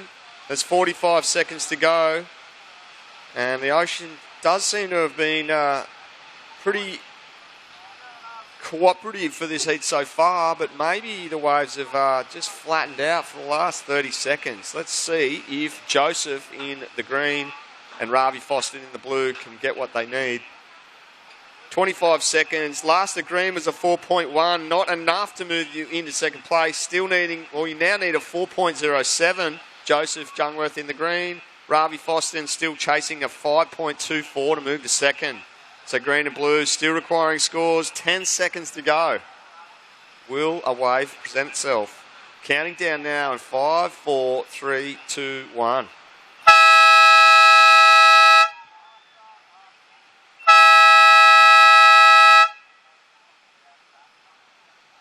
Well, last throw of the dice. And up and riding, Jackson Graham, who was in second place for most of that heat. He is left standing there in the yellow. So it looks like Joseph Grange did enough to hold first. Jackson Graham, at this point, unofficially holding second. Joseph Jungworth and Ravi Foston rounding out the third and fourth places, respectively. We'll throw to official results as soon as we can. And we'll count in the start of this next heat. Heat 3 of round 2 of the 14 boys. Counting you in 5, 4, 3, 2, 1. Okay, round 2, 14 boys repechage. Heat 3 is underway. And I'm going to throw over to a break. And it's time to highlight some of our sponsors, and we'll be back real soon with more live action from the 2017 Skullcandy Oz Grom Open, presented by Vizsla.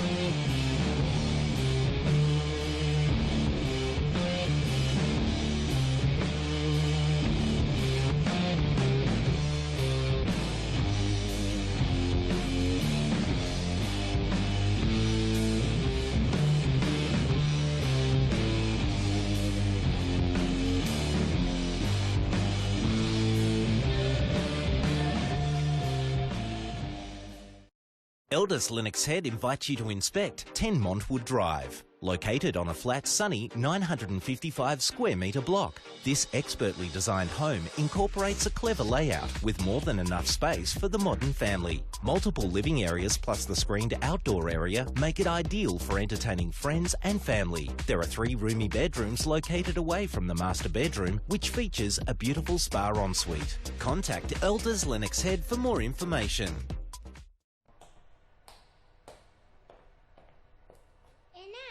Let's go up.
Remaining, but yeah, mate, there's some, and with that incoming tide now too, Shmoon, we're starting to see some more opportunities. Yeah, maybe some links into the inside part of the bank here, and again, if you can find that corner and get yourself a nice big turn or 2 top turns, you're already off to a pretty good score. If you can get that link all the way into the inside, as you said, the tide's coming in now, so it will start to link up.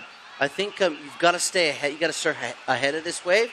You can't surf from behind here because the bank's so straight and so fast. Sure. That if you're chasing the wave, you're always sort of, you're that one step behind from a big turn. Yep. So I think if the kids can sort of pick up on what we're talking about, we might see a few more big scores drop into the scoreline. Yeah, that's a good tip right there. I remember years ago when I grew up in Maroubra, one of the guys said to me, he said, Tez, if you're surfing small waves, don't always go to the bottom of the wave too much. Try and surf like halfway up the wall because that way you're going to be able to use gravity to drop down before you do your major manoeuvre, and it helps to just like maintain a bit of speed in small waves. Oh, definitely. And, bigger waves, you're going down to the bottom as we see Angus Baker, our current heat leader. There's a nice turn on that first maneuver, and then, of course, as we're talking about, the wave just is running real quick, so we're trying to stay ahead of it as much as we can. But another good turn there. The his third wave was a 5, so this one's going to come in around about 3. And, of course, we're beaming around the world the best grommets as we look at the replay, the Skullcandy replay here of Angus Baker. You can see him just pushing that back foot on his tail pad or his traction, if you like, and throwing a lot of spray, which will impress the judges. And that's what it's all about, impressing the judges. How do you do that? You get good waves that allow you good maneuver opportunities. And Angus Baker took full advantage of that last one. Absolutely. Well, we're down to 13 and a half to go. Angus Baker in the lead with a 5.0 and a 3.0. This is looking like the bloke in blue, Jono Robinson. Just a little tied up on that one. Coming up next, first call, Seb Stokes, Reno Lindsay, Aidan Chamberlain and Spencer Kay. You guys please check in. So I guess we've got 4 more heats, including this one, 3 after this. And we'll be wrapping up day number 2, mate. But it's been an awesome day. Big crowd down here. Everyone seemed to really enjoy today. Yeah, I've been talking to some of the moms and the dads, and, a lot of the kids have ventured off and surfed other locations around the beautiful Lennox area. This place is flush with a lot of incredible surf breaks. Of course, the point just up the road here. I was talking to Jarvis Earl's dad. They had a surf just around the corner with Grayson Hendricks. And, it's not just about this beach break because this is primarily for the contest area. So when you're in a heat, you're surfing here only. But there's also so many good waves, good eateries, good coffee shops around here. So it's great for the entire family. We saw the Sandcastle. Did you win the Sandcastle Creative Contest? I gave the prizes out, and I tell you what, there was a lot of puppy dog sort of eyes in there. Like I felt so bad, that I couldn't give a prize to everyone. But big shout out to those people watching the webcast this afternoon. Shmu and Tez taking you through a couple of heats, and thanks again to VPA doing a great job with the webcast, mate, aren't they? They certainly are. When you got a job to beam this broadcast, this competition, the biggest grommet competition in the world, to the people who love to watch surfing and want to look at who's next, who's the next champions. It's a big job, so VPA doing a great job, as are, all of the staff without the backbone, which is the staff of the event site build and of course, the support of Vista, Skullcandy, and the LaBar board riders. This event wouldn't be in its 16th year. Yeah, that's crazy, That's isn't crazy. it? Yeah, really cool. Well, we've got 11 and a half minutes remaining. Angus Baker still sitting in the lead and looking to replace a 3.0 on your second best wave. Angus, Takeyoshi Honda sitting in second, needing a 4.01 to take the lead. Takeyoshi, you've had 4.0 and 2.9.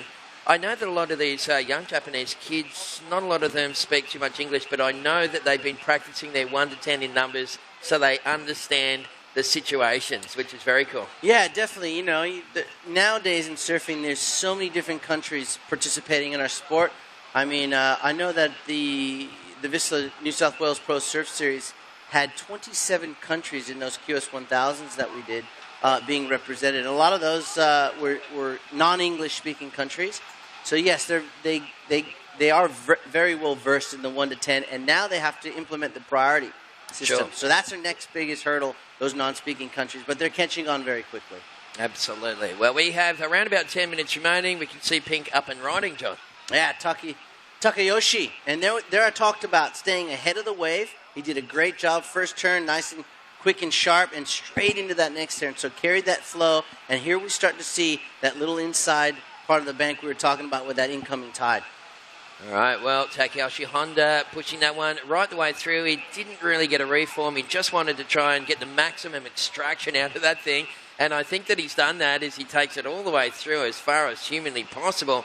Right out the back, we're just going to pick up a little replay right here of Takayoshi's opening turn here, John. Take us through it. Yeah, you can see the little mid-face turn and just sort of flows his way right into that next turn, which was a lot bigger than that first turn. The first turn was what we know as a setup turn, and straight into the second turn. The judges will like that because what we've been seeing with that 5 and that 3 from, say, Angus Baker were one-turn waves, whereas this one had 2 turns. So I think we'll see a reflection in that of the score that's just about to drop for Takayoshi. Yeah, that is looking like the case, mate. So trying to squeeze those, major manoeuvres, those combinations of major manoeuvres in as soon as you can is obviously going to be a huge benefit on a day like today. So we have 9 minutes remaining.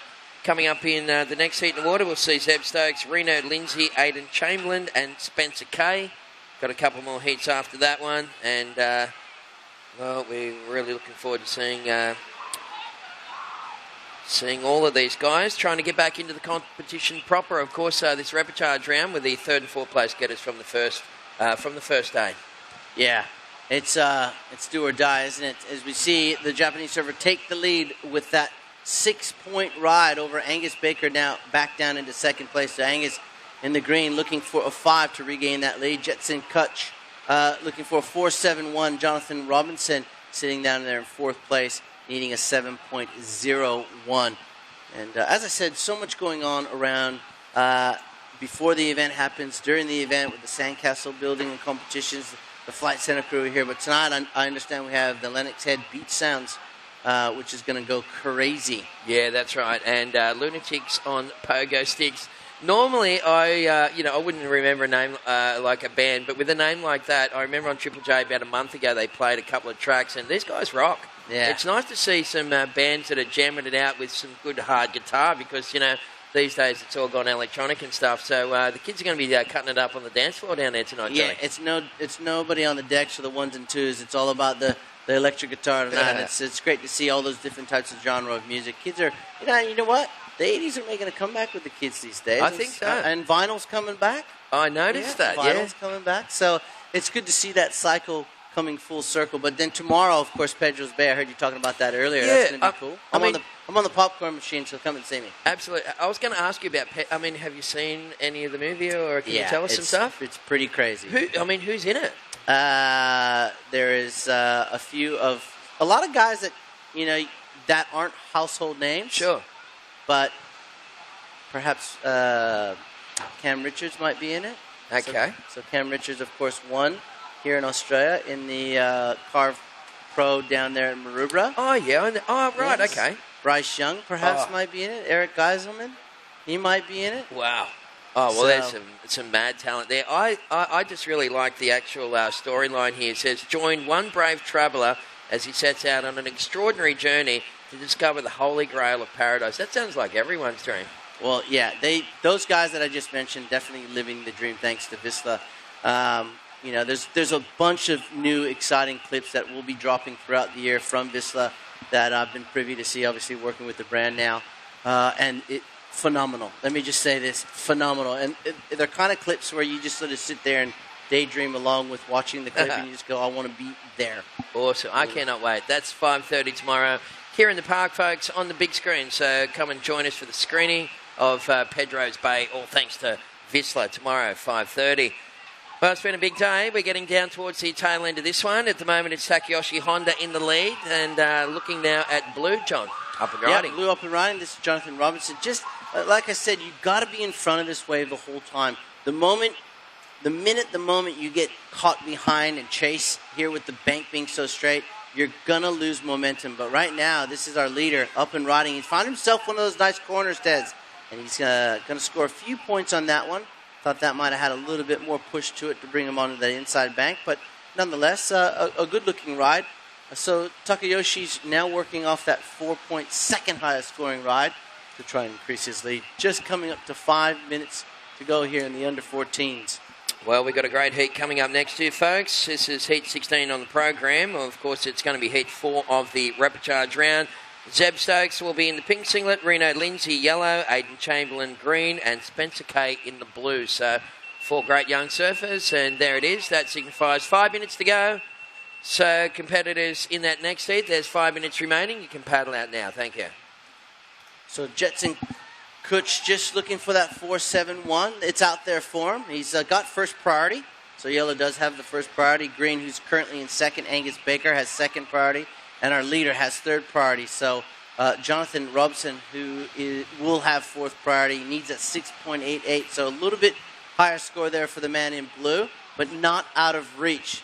They are in a really good part of this bank here where it does offer those corners and some maneuver potential, 2, 3 possibly, depending on the angle of the wave here. So if he's got his lineups right, here we go. This looks like green. This is the young man in second place. Let's see what he has for us. Nice high-speed top turn. Drives off the bottom. Beautiful sweeping cut back into the whitewater. Again, 2 turns, 2 very solid turns there for Angus. Trying to work off that 3-point ride and increase his position in second place. All right, well, Angus was chasing mid-range scores to try and take the lead. We'll see if that eventuates. Maybe going to go close to replacing his second best wave. There it is, 3.17. That goes in as wave number 2 for Angus. So, Jetson, you're now chasing a 4.88 to go into second position. We have 3.5 minutes remaining. And, well, it's priority yellow. Second priority is pink and third priority is blue. I'll tell you one thing about the priority system, John, that I've noticed over the last couple of years is that holding priority in that last stanza of the heat is a huge benefit. Especially when you're in third place. So sure. Jetson's sitting in third. He's got control of the lineup. That means he's got priority. None of the other surfers can interfere with his scoring potential. Sure. If they do, they lose the whole wave score. So that's a real big penalty as we see Jonathan Robson, who's looking for that 7.05 now. So you want to stay away from that penalty. But as we spoke about earlier, priority can also be your nemesis, can also have its disadvantages. But if you hold your nerve and you know the waves are out there, Jetson needing that 4.88 with priority, he wants to hold his line, stay patient, stay in his lane, not paddle off the peak, and hopefully in 2.5 minutes he gets his opportunity. All right, well, we just saw a little shot of Kondo on screen, and there's the boys. They got the little camera. How are you, little buggers? Nice to see you.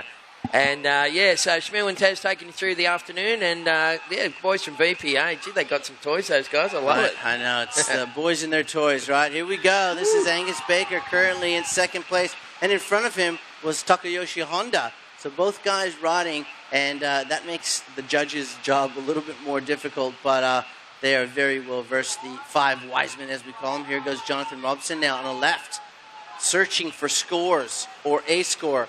2 minutes to go. All right, well, we saw Takayoshi, nice little finishing move as well. So he has finished on a high note right there for our little Japanese friend. And we're getting some little clips from behind the scene here, showing all the people that, I think that was Shen or one of the cameramen, that we've just got so many people that make it happen, John, behind the scenes. I mean, all the guys from the media team, not just photographers, but videographers and guys that are flying drones. There's the actual webcast team themselves. Right now looking at the judges there. And Tony O'Brien, of course, one of the guys that's instrumental with the competition. You can see look at the focus on those judges, mate. I mean, those guys are just all over it. Yeah, the judges cop a lot of flack, and I know I was one of those surfers back on tour that used to give them a lot of crap, as it's a nicer way of putting it. But, they've got a big job to do, and when you do it for 8 hours straight, it's not easy. So one thing is, I would never want to be a judge because I'm not good at it. Sure. And two, I give these guys a lot of respect because without them, we don't have scores and we don't have the best surfers winning. But you touched on the backbone, the guys who actually set this up day in and day out, the setup crew. Yep. They're the backbone of any event. So big kudos to them. And, of course, the organizers, the Labal board riders doing a great job. Skullcandy doing a fantastic job. Of course, Aaron from Wisla, who designed the wrap that goes around that looks like actual chip pallets. That's right. Which is crazy. Well, there's and of course, the local constabulary as well on screen at the moment. Hello, officers, doing a fantastic job. Have a look at this thing. We've got Jetson Cooch with about 20 seconds remaining. The Grommies are on the froth as well. There's Jetson, and he's got a little connection here, Schmidt. Yeah, well, this is his chance to shine right now because we're down to 10 seconds. Was it enough? Is it enough? He's still riding. All right, well, he tagged that little end section. We're going to count down this one and give you the outcome in 4, 3, 2, 1. Well, Terry, I tell you what. If Jetson gets this score, it is what we call clutch. Just stealing the victory or second place from Angus Baker is what he was looking to do, the man in yellow. Let's have a look at this inside replay here. He finishes off strong. So the judges are looking at start to finish. Was it a 4.88? Comparing it to the other high scores of a 6 and a 4.8. Oh, man, I tell you what, this sport can be real cruel sometimes. But character building at the same time. Yep. Last of yellow, 4.23, and it's not enough for Jetson. So it will be Takayoshi Honda and Angus Baker rolling on through. Great little use of the priority. We spoke about that, being patient. He waited to the last couple of seconds. And we're just going to throw to a really quick ad break here, folks, for the people watching the webcast. Actually, I think Luke's on the camera there. Thank you very much to Skullcandy. So we're just going to keep rolling with the webcast as we count down in 5, 4, 3, 2, 1. And you see that design I was talking about? There's the Liba Board Riders logo, and then it actually looks like chip pallets. Oh my god! But it's goodness, look at that! That looks exactly like a pallet. That's just a banner. That is very well done, isn't it? Yeah. So Aaron from Wisla designed that. I'm staying with Aaron just across the street. So that is cool. We're pumping his tires a little bit and deservedly so. Here we go. Look at this thing. Driving to this big floater there. That was the man in yellow. Yeah. That was Rhino Lindsay. Lindsay. So going for it under 14s. Reno going nuts on that first one. He's a great little surfer. The boys just making their way back in from the previous heat. So we've only got 2 more heats after this one, folks. We'll pull up stumps for day number 2 here at the Skullcandy Oz Grom Open presented by Wisla. There's the replay. That was a good, strong, high hit. And you could see him just sort of land a little bit too far back and lost balance on that one, Schmidt. Yeah, it could have been a great opening ride there from the man, the young man in yellow. Unfortunately, just as you said, just leant back a little bit too far on that inside rail. Here we go. The man in blue, Spencer Kay, just winding up on this inside here. Love the way he's keeping that flow back and forth, not up and down, but back and forth.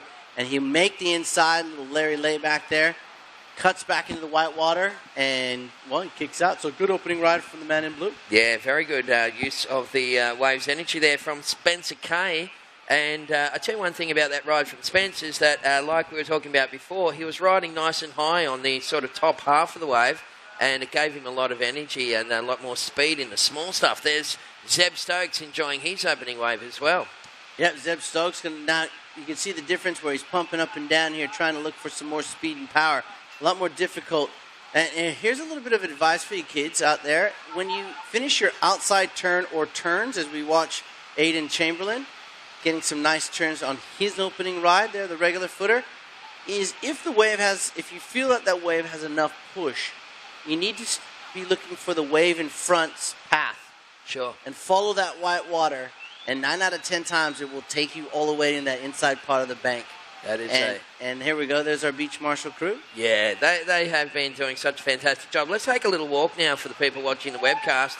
Gromits are going to take us on a bit of a tour of the competitors there. This is Gromits only in here, Smith. No parents are allowed, mate. First time on camera, Stokes, frothing, waving to the world. So those are some of the faces you'll start to see develop into world champions in the future. There's a little scrap dog in the front there. So 17 minutes left on the clock.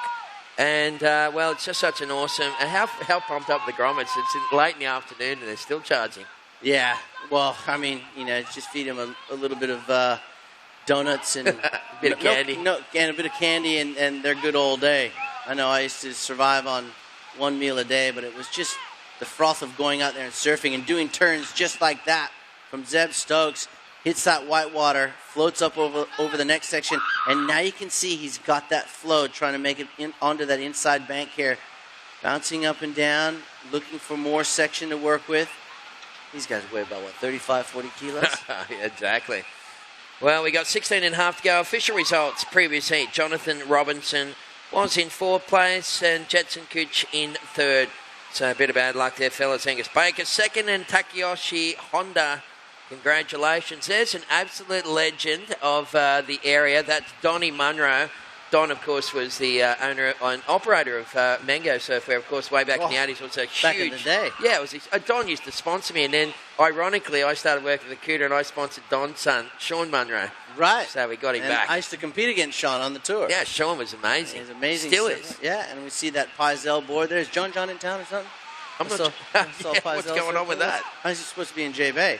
Here we go. Spencer K finds another good one after posting a 4.17. Look at this inside, turning it on for Spencer, allowing him a lot of scoring opportunity. So he found that rhythm. He's looks like he's having a good time here. Still plenty of time remains with 15:40 on the clock. Priority goes to yellow. So Reno Lindsay with priority. He's back in 4th place. Needs a 2.68 prior to that last ride from Spencer. We'll see, this might change things when Spencer's score comes in. And there's those decks I've been talking about, those Pioneers. Wow. That Justin from Skullcandy will be ripping up in not-so-distant future. There he is. There he is. What's happening, Justin? You supposed to be on the 1s and 2s, bruss? Whoop, whoop. Yeah, mix it up. There you go. He is. That's how he does it. A little bit of Run DMC style. I tell you what, he's got a good eye for a watch as well. I walked past the other day, and from 100 metres, he goes, "Hey, have a look at that thing." It was a Bentley Breton, and he goes, "I spotted that from 100 yards away, mate." A little bit of I said, swagger. "How did you do that?" And he goes, "I used to work for Nixon. I know me watches." Nice. A little bit of bling. All right, so nobody. What do we got? 15 on the clock. Spencer K, last wave, 3.67. So Spencer has gone into the lead, John, as you alluded to. So he's got a 4.17 and a 3.67. Zeb Stokes sitting in 2nd and now chasing a 3.65. Zeb to take back the lead. Aidan Chamberlain sitting in 3rd, needing a 4.91 to progress to 2nd. And Reno Lindsay needing a 5.91 for yellow. So 14 and a half to go. That's the situation. What about the priority, John? What's going on in the priority department? Priority is with the man in yellow. 2nd priority will be with the green. 3rd priority with pink. So the man in yellow, Ronald Lindsay, he's got a lot of time remaining. 14 minutes, so no need to panic as of yet. Needs a 5.91, very attainable score. As you can see, there's the live screen. Of course, just to the south end of the competition setup. The Flight Center crew just packing up for the day. Thank you to them. They had the mechanical surfboard out. Did you get a go on that? I've had a go before, mate. Yeah, just hard to ride? Photo opportunity. Yeah, it is a little hard. It's almost as hard as the balance board that they're rolling up there at the one of the little tents up in the corner. So we've got Pink up and riding at the moment. Zeb Stokes trying to get himself back into the lead.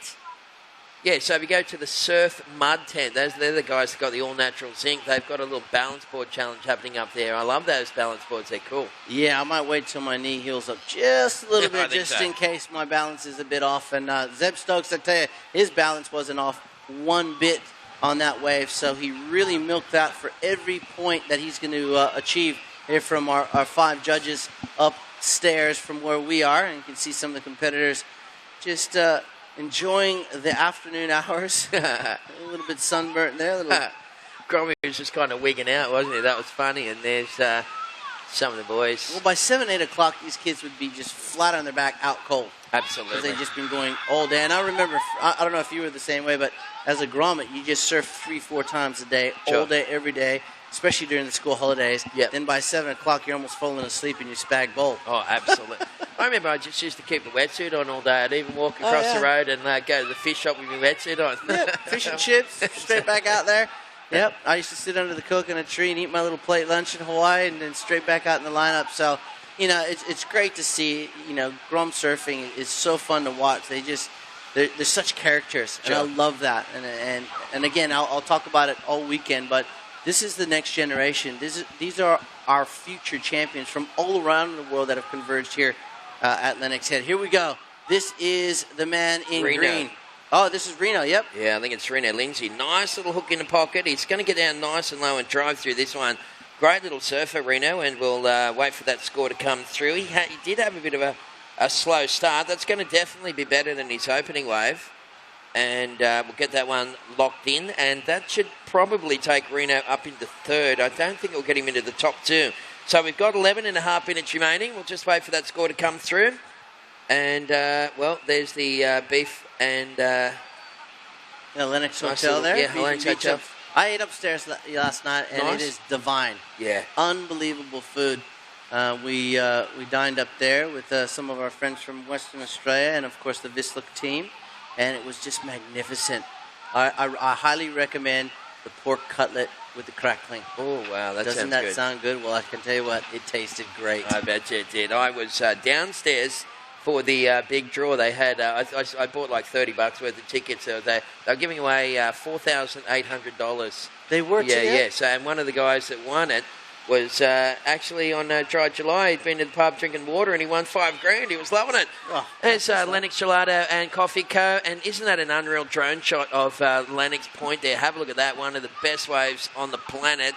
Indeed. As we see Spencer Kay. He's not going to be able to connect that one. And out the back, it looks like a bit of a wave for Reno. So Reno did go into third position. Nice little top turn on that first one. And connecting it again there. Keeping busy, John, on that outside section. Yeah, impressive. You know, he's a little bit smaller than the rest of the field, but, man, he packs a mean punch on his forehand and backhand, and he's just flowing his way all the way through the inside. This guy, probably dripping wet, is about 30 kilos as he hits that oncoming section. So a job well done for Reno there.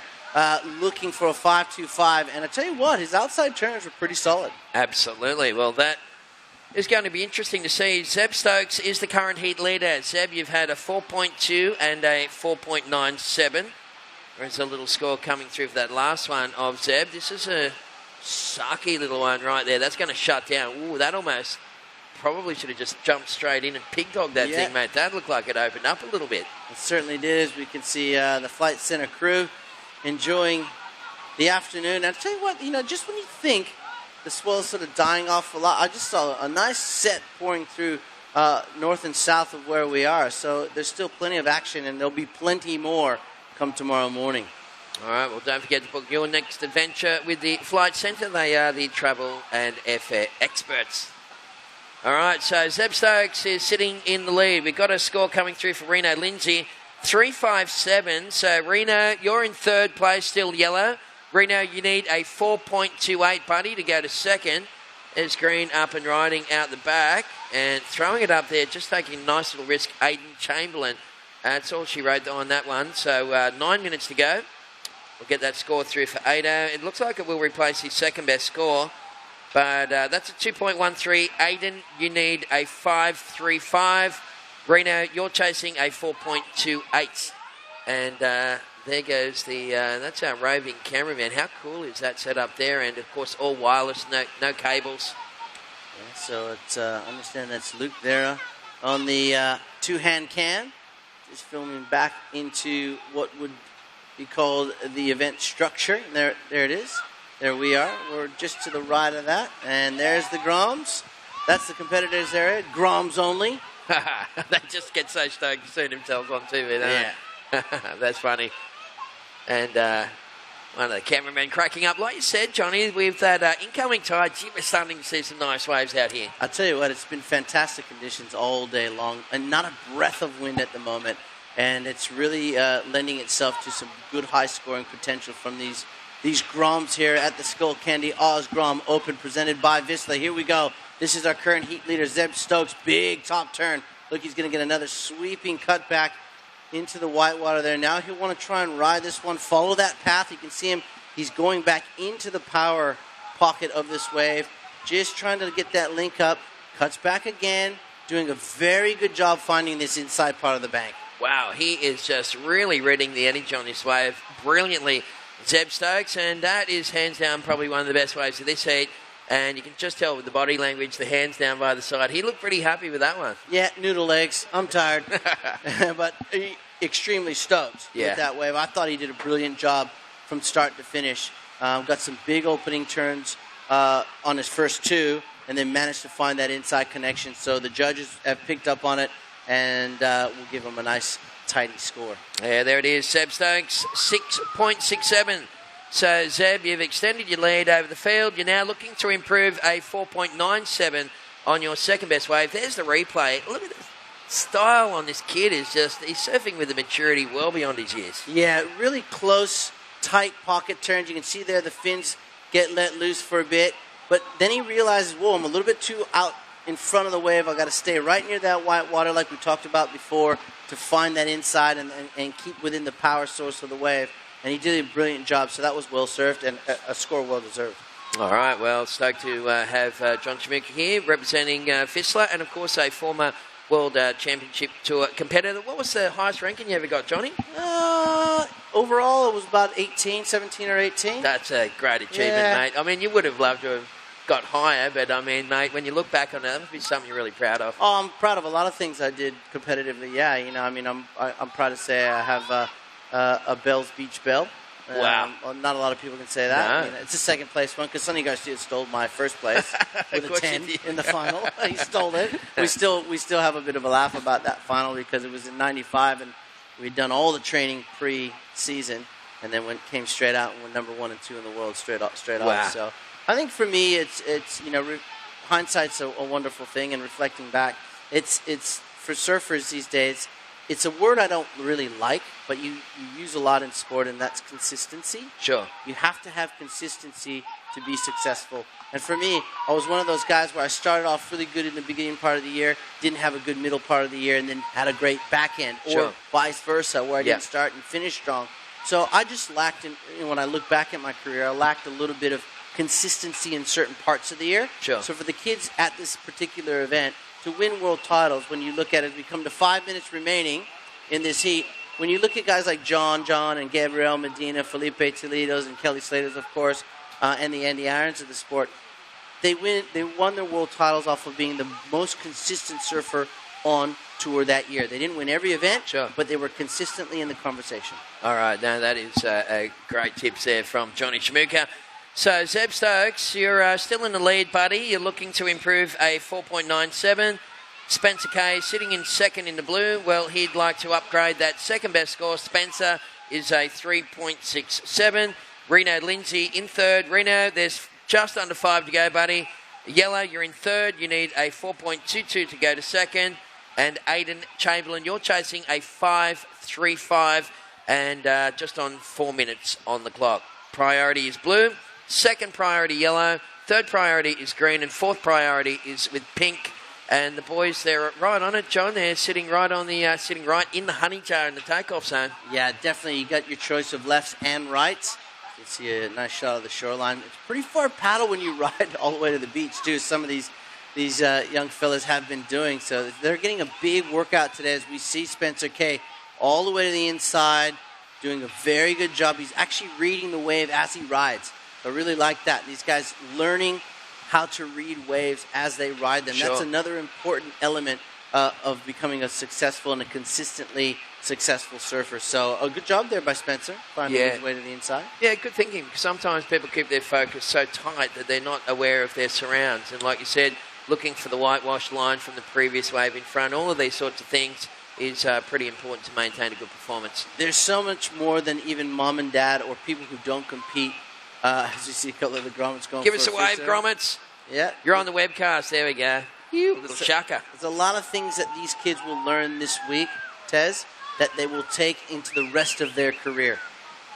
As we see some beautiful waves in the lineup. And this looks like Reno having a go here. He needs a 4.22. All right, Reno ripping into that one. Lovely little first turn, and he just stands up, and you can almost see he's just trying to have a little stretch before he goes into the inside section. Take us through this inside bit, Johnny. Yeah, he's looking for the wave to build up for him. I always say, let the wave help you score big. There we go. If we can get another finish here, that's Reno on. It's probably going to be his last ride there, but he really gave it his all. We love this split screen.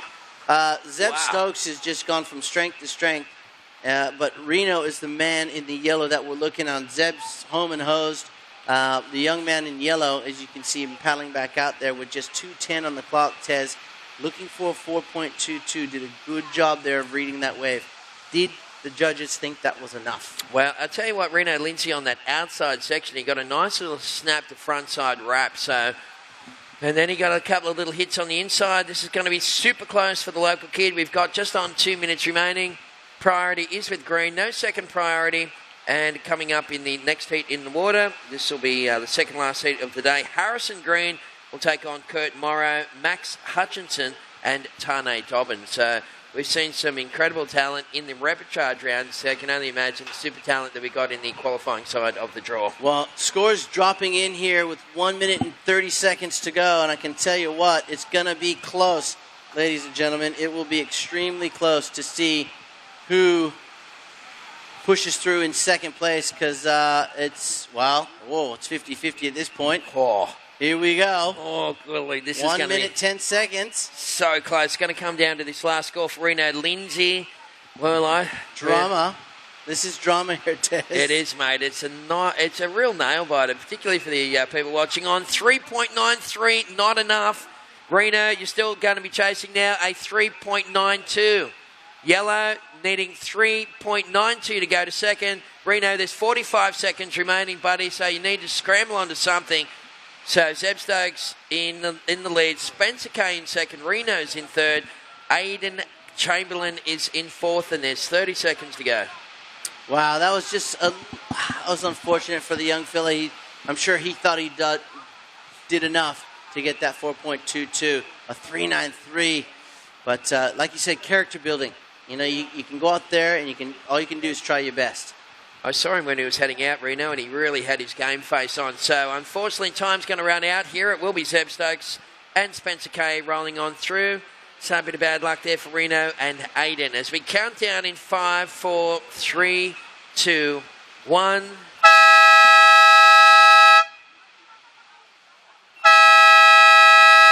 Okay, so that was the heat number 4, round number 2 of the Skullcandy Oz Grom Open. We're going to have more of this stuff coming your way right after the break here, folks. So stick around. I don't know if we've got ad breaks anymore because Luke normally controls them. So I think we're going to throw to an ad break. Okay, more of this stuff coming your way. So stick around, folks. We'll be back after the ad break.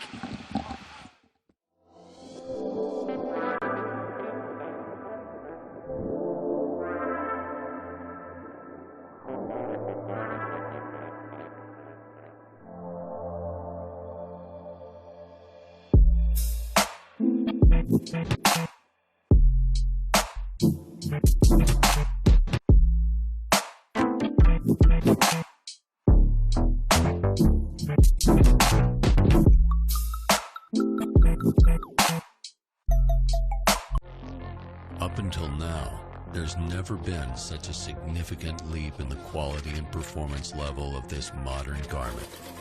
Vizsla's new North Seas wetsuit is at the forefront of this wetsuit revolution. With all these upgrades, surfers entering colder waters are now able to retain their speed, agility, and strength in nearly freezing conditions.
Skullcandy Oz Grom Open presented by Vizsla, and just 2 more heats remaining here today. We are into the 14 repechage heats, and looks like we have someone up and riding on this one. So Kurt Morrow in the yellow singlet, looking for a little link up through the inside. You can see on that nice wide shot that there is a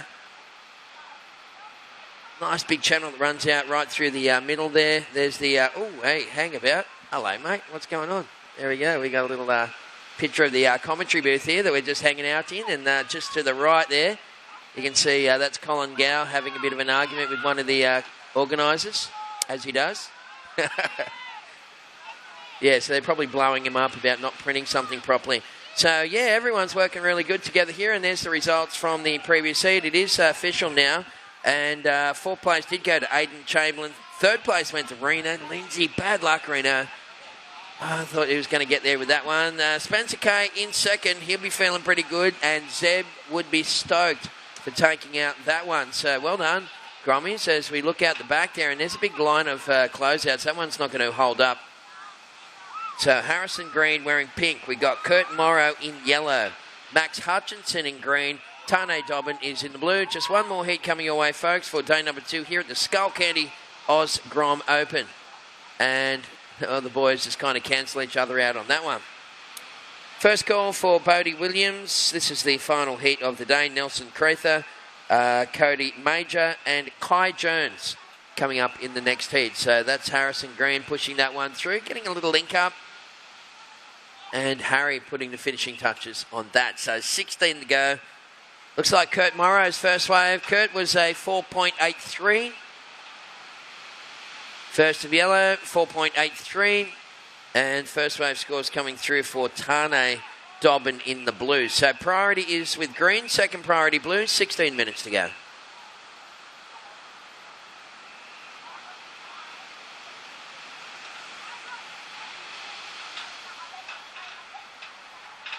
And there's a wonderful shot of the structure here, folks. We've just used, we found a whole bunch of old pallets and we nailed them together and we made a structure out of it. So it's just all artwork. It looks insane, doesn't it? It's such a cool setup. And thanks again, Aaron from Vissla, for designing that stuff. I know that they've run with a similar kind of a theme for their US competition as well. So we've got about 15 and a half minutes left on the clock. Just a wonderful setup here, folks, for this Skullcandy Oz Grom Open. It really has firmly established itself as one of the better events in the world for this age group. There's Maxi Hutcho just opening up his account. So everybody's got one wave apiece. And we've got those scores coming through. So Kurt Morrow, well, he got the better of the first wave exchanges with a 4.83. Harrison Green, your first wave, pink, was a 4.0. Max Hutchinson opened up with a 1.5. And the bloke in the blue singlet there just getting all wacky on that one was Tane Dobbin. Tane's now had a couple of throwaway scores, so he's looking to build off his 2 opening rides. So 14 and a half to go. Yeah, Beach Sounds is on tonight. It's an all-ages gig for Grommies, more so. Doors open at 6:45 down there at the community centre. That's the TriCaster. And you can see the equipment that we need here, folks, to beam these images out to the 4 corners of the globe. And, yeah, a lot of very expensive equipment that we've set up at the beach here. We've got cams and comms and knobs and sliders. And there's just, you need to know what you're pushing, what buttons to push if you're behind that desk. So around about 14 to go. And thanks again to VPA. You can Google them online. And, of course, they just have some really incredible stuff happening at the moment, Luke and the gang, and super stoked to have them here. They just really take this quality of the webcast takes the contest to an entirely new level, and having that big screen in the park this year is also just now the people on the beach can actually see what we're doing here in the webcast, which is another next level as well. Okay, so Kurt Morrow 4.83, yellow is in the lead on the strength of one wave. Harrison Green sitting in second in pink with a 4.0. Harrison, you need less than 1 point to take the lead. Tane Dobbin sitting third, chasing 2.04 to go second. And Max Hutchinson chasing 2.51 to go into second. Maxie, you're in priority, buddy. So first priority green, second priority yellow, third priority is pink, and fourth priority is blue.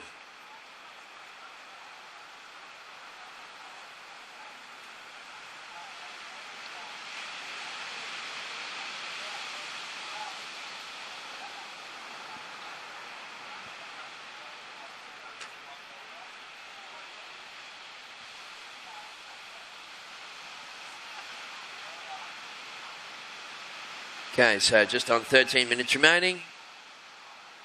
Coming up in the final heat of the day, we will see Bodie Williams taking on Nelson Creether, Cody Major and Kai Jones. And that is green. So Maxi up and whipping into a nice little front turn. So frontside turn. Unfortunately, that wave just disappeared pretty quickly. So that tide coming in so quickly that it's now making it almost too fat. So once again, the beach breaks here at the Lennox. It's an ever-changing environment. And, you can make a plan now, and in 10 minutes, things are going to change. 12 minutes remaining, fellas. Yellow's in the lead. Pink's in second. Blue, you're in third. You need 2.04 to go second. And green in fourth place, trying to find a 2.51 to move to second. So just under 12 to go. Thanks again to Nixon Bulk Foods. The boys come every morning and they give everyone a little satchel of dried fruit, nuts and snacks. And you can grab yourself some nice, healthy stuff like that up there at Nixon Bulk Foods. You'll find them on the pedestrian crossing in the main drag here of Lennox Head. Thank you very much to Nixon Bulk Foods. You can't miss those guys.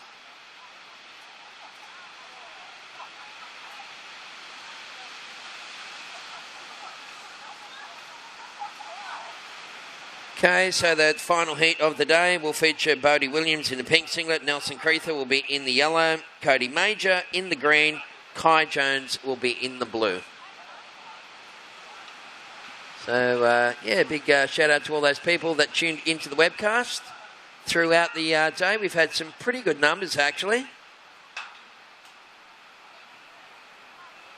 And, of course, we will be back tomorrow with more action from day number 3 of this Skullcandy Oz Grom Open. We still have this heat and one more to go, so hang in there with us, folks. Priority at the moment, fellas. First priority, yellow. Second priority is pink. Third priority, blue. And fourth priority is green. It looks like green will sneak this little one in here for Hutcho. And I like the way that this guy surfs off the tail and really activates the rail. This is Max Hutchinson as he looks for that little link up through the inside. Right behind him in the blue singlet, Tane. You can see Tane up and riding as well. So some lovely afternoon lighting, creating some good imagery there. And green, well, he's done very well to push that one right the way through for Max Hutchinson. You can see Tane as well, also following a similar line. And Tane Dobbin on the backhand, couple of nice little backside chips on that one. Tane gets on that front foot. These kids are so lightweight, they can just connect with these waves. Tane getting a little caught up at the end there, but a nice variation on that last manoeuvre. So 9 minutes, 30 seconds remaining, fellas. We'll get those scores through for you guys, so stand by.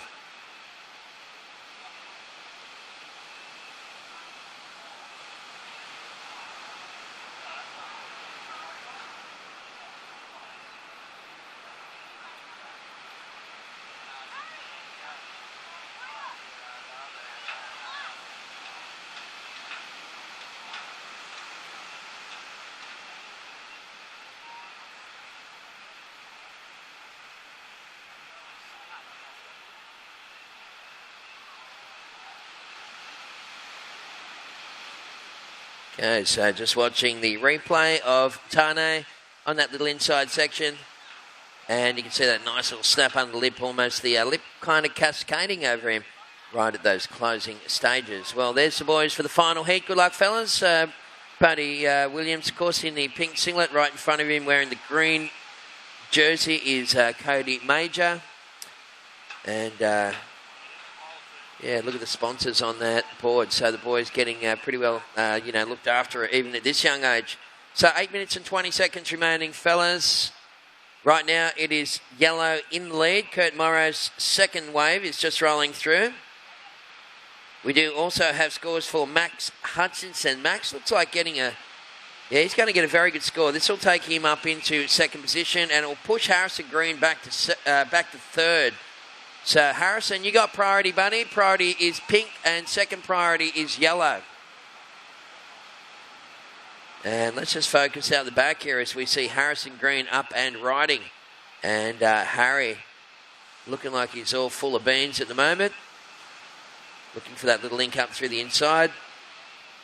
And, it's got such a nice shape to it this wave. It's definitely lacking a bit of power because it's small and it's high tide now. But Harrison, yeah, that's good, man. Digging deep on that bottom turn and really trying to maximise the scoring potential on that one. We've got 7.5 to go. And, well, Harrison Green, he got that link all the way pretty much to the shoreline. Harrison, just good balance here, mate, to take that one right through to the sand. Gee, that's nice from rail to rail. Excellent surfing there from Harrison Green. Well, Harrison, your first wave was a 4.0, buddy. You were in second position, and we'll get that second score in. In fact, there's wave scores coming through for all 4 surfers. So hang in there, fellas. Priority yellow, second priority green, third priority blue.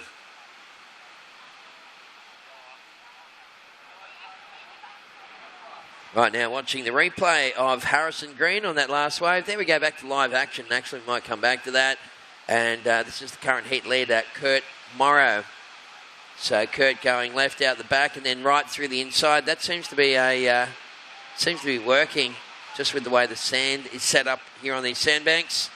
Yellow throwing it up, chipping it up into the lip there for Kurt as he takes that one right the way through. Again, just grinding back to make sure that he stays with the energy on this wave and pushing it right through to the inside section. Nice little fin chuck on the inside.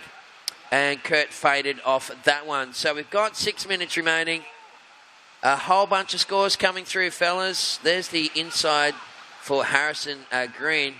And if we just check the big screen, folks, who are in the park, I really love the way that Harrison went from rail to rail on the inside there. We just pulled it up short there, but yeah, it was a very good technique for, looks way better than just jumping the board. In fact, John Shamuka and I were talking about that earlier. Instead of doing the old Bondi bounce or the Huntington hop, where you just kind of flap the board, you're better off going from rail to rail, and Harrison Green did that just superbly on the inside. So right now, well, Harrison's last wave, 6.17. Harry, you've gone into the lead. Tane Dobbin in second. His last wave was a 5.17. So Blue is in second now, needing a 5.01 to take the lead. Max Hutchinson, your last wave, a 5.4. Max, you've got priority and you need only a 1.58 to go to second. And with 5 minutes remaining, Kurt Morrow is chasing a 2.15. This heat is well and truly alight. As the shadows grow a little bit longer, we've got 5 minutes remaining. And yellow flag goes up, and the competitors for that final hit will make their way into the lineup.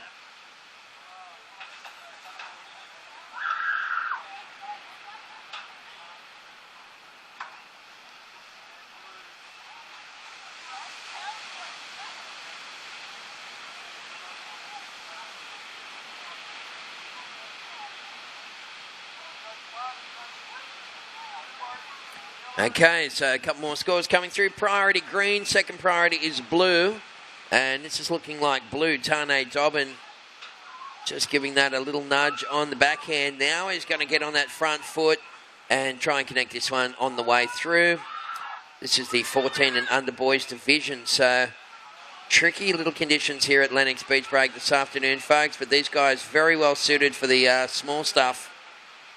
And, well, Tane Dobbin sitting in third at the moment. And we'll wait for that score to see if it gets him out of that position. So these are rapid charge rounds, so there's no second chance after this. It's only the top two that will go through. So priority is with green, and we can see Max Hutchinson up and riding. He's very high energy surfing style, Maxie. I like the way that he surfs off the tail. Wow, that wave is really kind of flattening out. Max has just somehow connected it. And Hutcho, again, just really trying to push that board through to the inside. And he just forced it onto the inside section. And can't go any further on that one. You can see the body language suggesting a little frustration. Hang in there, Max, because you only need very small scores, buddy. We've got 3 minutes left on the clock. There's the replay for Tane on the big screen. So check that one out, folks. Nice little wave for the bloke in blue. And Tane ripping through those turns on the inside. He's currently sitting in third place, Tane. And he needs a 4.14. Situation, fellas.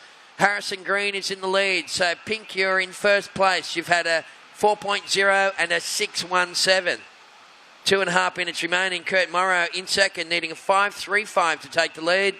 Tane Dobbin is in third. Blue, you need 4.14 to go second. And green, Max Hutchinson. Well, Hutcho thought that might have stood up on the inside. Max, you've got 2.5 minutes, buddy, to find a 3.91 to go to second. So it is a do or die round, this one. It's only a 50% progression to go through. And, well, four men enter, 2 men leave. It's like a little Thunderdome for grommets. You guys have just on 2 minutes to go.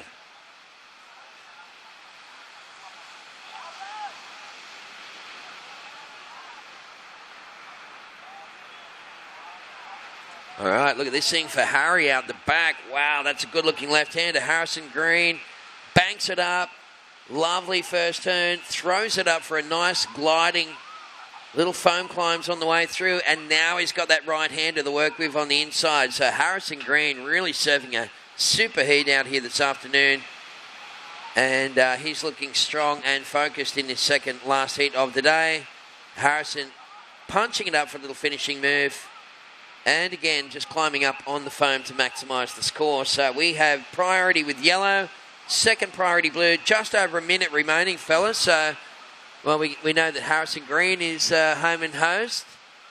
Tane Dobbin, you're in third. You need 4.14. And Max, you need a 3.91. Time running out, fellas. We got just on 1 minute to go. 60 seconds remaining.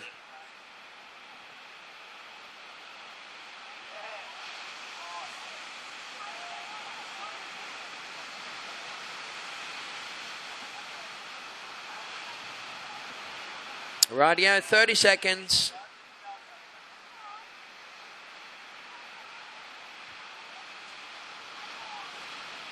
So blue and green chasing numbers. Got a big score coming through for Harrison Green on that one. He got major moves on the outside section. That's the difference between a good score and a great score, ladies and gentlemen. We got 15 seconds remaining. And, well, Kurt Morrow, he'll pick up this one. So blue and green chasing scores, fellas. We're inside the final 10 seconds. Countdown in 5, 4, 3, 2, 1.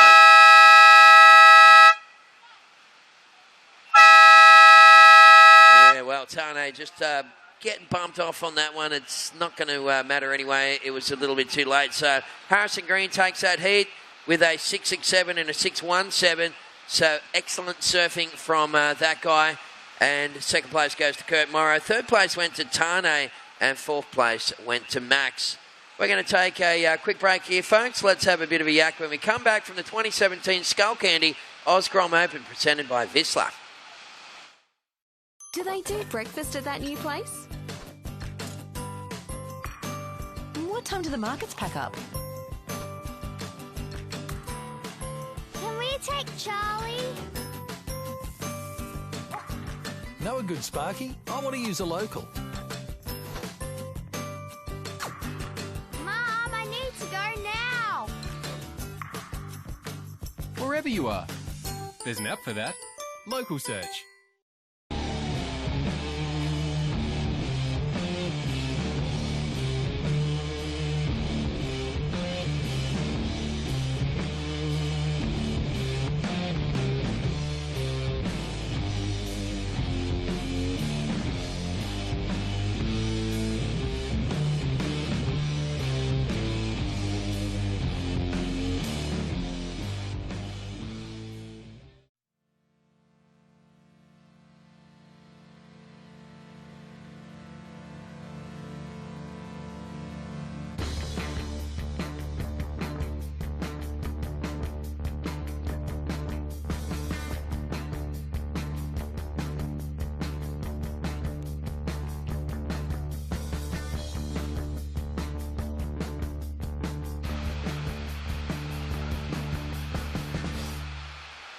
Wow, I love that Vissla ad. There is just so many radical moves in that thing, isn't it? Thanks again to the gang at Vissla. And as we said earlier, they are just such an incredible bunch of people. It's a real group of creators and innovators and representing that next generation of surfers.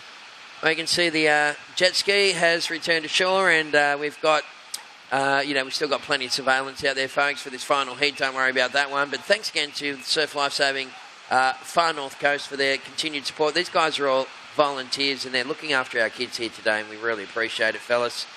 There's been so many sponsors here of this competition, and we'd like to thank them all individually. Skullcandy, Vissla, thanks to Summerland Credit Union, also to Epic Real Estate here at Lennox Head.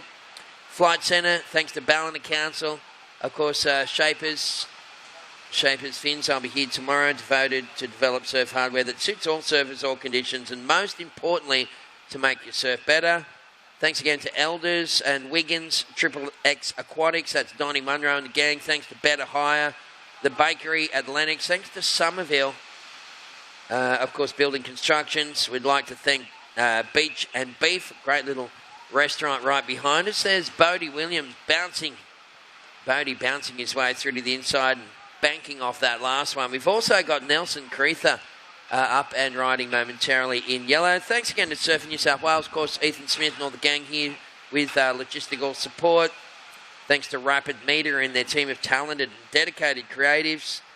Thanks to Lennox Gelato. Saw the grommets hanging out there. Lennox Head Surf, of course, the surf shop. Core local surf shop stocking all the surf and skate brands. Big shout out to Stoked Surf School. They love surfing. They're located in one of the most beautiful regions in Australia. And amongst the rich surf towns of Byron and Lennox. Good on you, Stoked Surf School. Thanks to Local Search and Newsprout, of course, hosting our website. Lennox Pizza and Pasta, great food, awesome service. Somerville Laundry and Lomax Solicitors. As I mentioned, Somerville doesn't own a laundry. It's just all of them combined together. Somerville Laundry and Lomax Solicitors. They do workers' comp, personal injury claims, as well as property and commercial services, family law. They look after super and insurance claims and all that sort of stuff. And we're stoked to have them on board. Big shout out to Club CAV, Audio Visual Security, providers of leading security solutions, all that sort of stuff. There's Blue up and riding. Kai Jones enjoying his opening wave. Northern Rivers Seafoods for the freshest and largest variety of local and imported fish, prawns and seafood. Thanks to Ankerchief at Lennox Head. They got a surf and streetwear shop. I like those quirky surf shops. Thanks to Horizons Cafe at Ballina Airport. It's licensed, so you can go there for dinner and have a bit of a drink and say g'day to Jake and Ned. Nixon Bulk Foods, as we've plugged throughout the day, and McAvoy Electrical, all joining forces along with Jimmy Miller Constructions and Surf Mart, of course, the natural zinc that will help you stay out in the water longer. Thank you very much to all of those companies for their support, because there's so many of them to make it all possible. Official results from the previous heats. Heat saw Max Hutchinson and Tane Dobbin unfortunately eliminated. I'll see a lot of these kids down at the state titles, I guess, if they're from New South Wales in Port Macquarie next week. But great campaign, fellas, and from what we've seen so far, you guys have got a bright future. Kurt Morrow in second. Harrison Green was the winner of that one.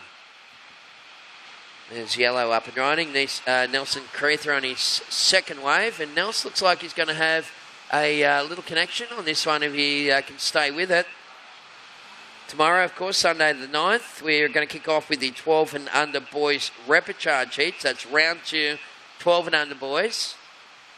We'll have the 16 and under boys, the 16 and under girls repechages, and the 16 and under boys round 3 heats. So jump on the website or the Facebook page and you'll be able to find out all that info for yourself.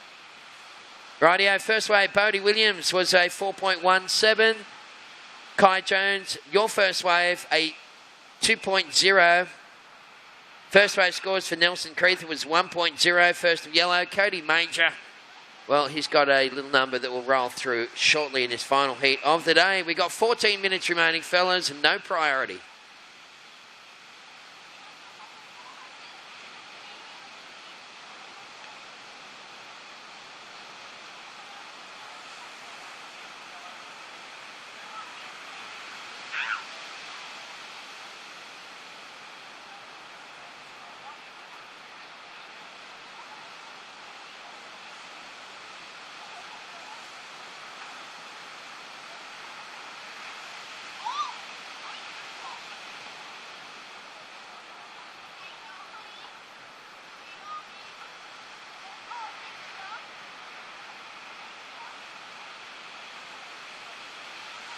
Okay, so tonight, of course, the all-ages gig is on at the community centre. You want to go down and see Lunatics on pogo sticks, Void, miniskirt, white, blanks and Wolves. They'll be rocking it out big time from 6:45. It's only $20 for a ticket on the door. It's going to be a great night, so have fun down there, kiddies. Bodie Williams is in the lead. So, Bodie, you've had a 4.17 and a 4.4. Nelson Creetha currently sitting in second. Nels, you've had a 1.0 and a 273. Cody Major, your first wave was a 2.80. Cody, you're in third. You need less than 1 point to go second. And Kai Jones, your first wave, Jonesy, was a 2.0. Kai Jones, you're looking for a 174 to go to second. Priority blue, second priority pink, third priority yellow. Final heat of the day, folks. 12.5 minutes to go. Thanks again to the Surf Club and all of our volunteers for keeping everyone nice and safe and sound throughout the day. We've had of course, the DPI got the drum lines out there. We've had, drones up in the sky. The Ballina jet boat, the Far North Coast Surf Lifesaving guys have had their jet ski in the water. These guys are all volunteers too, folks. So we thank them for looking after the children throughout today. 12 minutes left on the clock. Last heat of the day.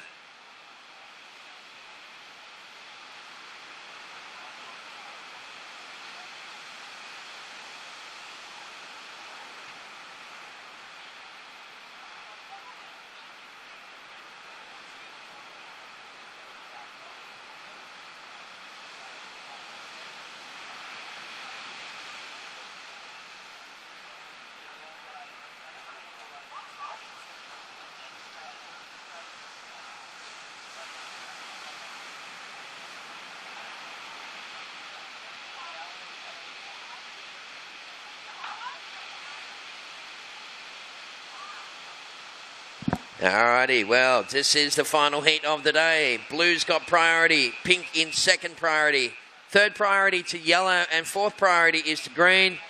So, Cody Major and Kai Jones, you guys only had one wave apiece. As a result, you're sitting in third and fourth respectively. So, Cody Major in the green, you need less than 1 point to go to second, buddy. Kai Jones, you need 1.74 to go to second. Right now it's yellow in second, looking for a 5.85 to take the lead off Bodie Williams, the current heat leader. Bodie, your second best score is a 4.17. So that's both the positional and the priority update, fellas. We've got just on 10 minutes remaining, so pretty much this is the halfway point for the final heat of the day. Thanks again to our major sponsor, Skullcandy. You want to go and check out some of their cool headphones, and they've also got those Bluetooth speakers that will just rock it out, little tiny nuggets of power that pump out huge amounts of sound. Yeah, we've got all of our sponsors on screen there at the moment. So yeah, I went down to Jordan's Fruit Market the other day. He's got some of the best mandarins I've ever tasted. So make sure you check out all these businesses in town here, folks. It truly is a great little community here that supports each other. Foo Wax. I mean, I came to the contest last year and James Wood said, "Have you tried Foo Wax?" I went, "Huh?" And he gave me a block, and since then I've never used another type of wax. I cannot use anything else apart from Foo. I just love that stuff.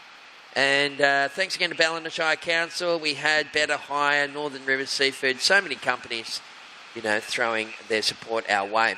You guys have 9 minutes, 30 seconds remaining, fellas. There's a nice little shot for the webcast crew, just looking at yellow. Nelson having a bit of a sniff at that one. Nelson was in third priority. So you want to be careful because paddling for waves and pulling back, you can, it's very easy to lose it. I don't know if he's done it that time around. I think he might be sweet. But we've got 9 minutes left on the clock.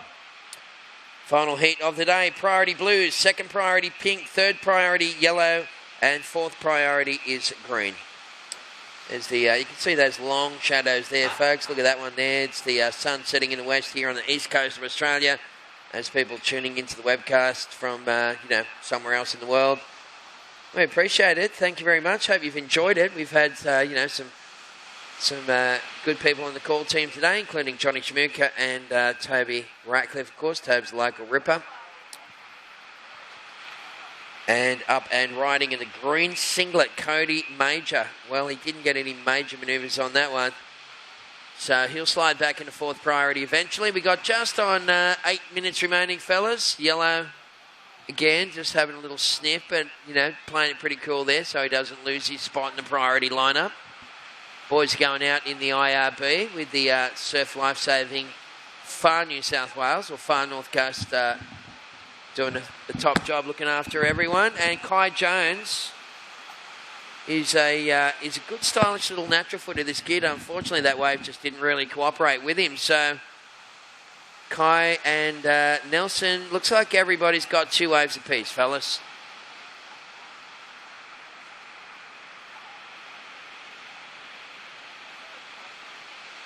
Just a reminder, tomorrow, let me check the start time for tomorrow. 7 a.m. start, folks.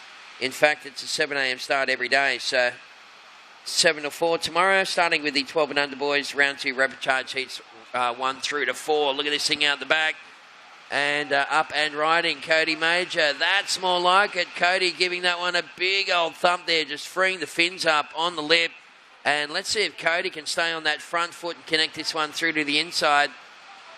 He got a nice big turn on the outside. Unfortunately, that's going to fade out on him. There's pink right behind him is Bodie Williams. Johnny Schmirker made a good observation earlier when he said, when you're riding the wave, just make sure that you look where the whitewash from the previous wave is and you follow that line. It gives you an indication as where the sandbanks are. Both pink and green in that instance, getting a little bit too wide of the sandbank.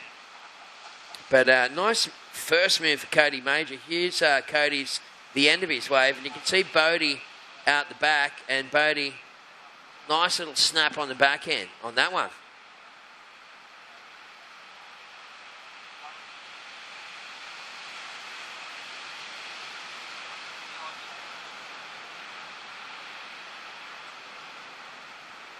Okay, so 6 minutes remaining, final heat of the day. Last wave scores coming through, Cody Major. Well, that major move out the back got him there into second. Green, last wave, 4.13. Cody Major goes to second. Kai Jones down into third. Kai, you're now chasing a 3.77 to go back to second. And Nelson, you're chasing a 4.21 to go to second. Bodie Williams last wave, 3.5, didn't go into top 2. So Pink is in the lead, looking to improve a 4.17 on his second best ride. Cody Major sitting in second, now needing a 4.45 to take the lead. Green, your second best wave. Cody is only at 2.8, so you better replace that in the next 5 minutes. Kai Jones, you're in third. You need a 3.77. And Nelson Creetha, he's chasing a 4.21. Fellas, there's 5 minutes to go. And that yellow flag goes up for the final time today. So right now, exactly 5 minutes remaining. Huh?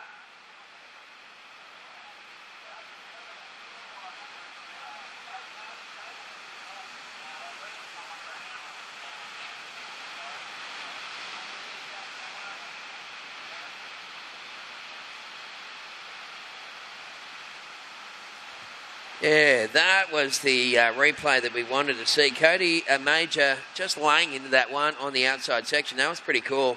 It looked like this wave might have had enough grunt in it to get through to the inside, but you can see it starting to flatten up there, and Cody didn't go any further. But you know, so that 4.13 was really just for that one turn on the outside bank. So you guys have 4 minutes remaining, fellas. Priority yellow, second priority blue, third priority pink, fourth priority is green. And it's blue and yellow chasing scores. Blue, you need 3.77. Yellow, you're chasing 4.21. So we're down to 4 minutes remaining.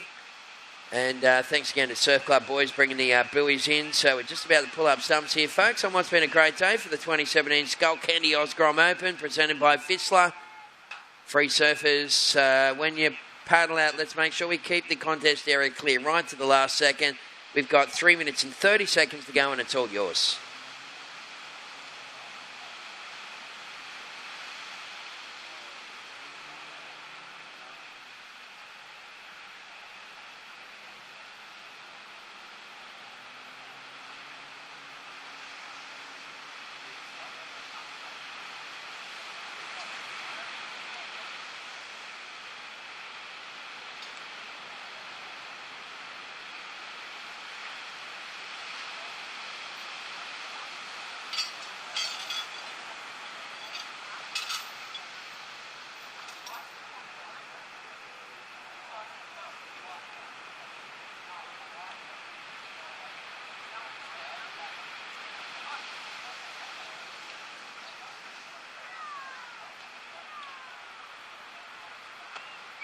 Rightio, so we're down to 2 minutes and 30 seconds on the clock.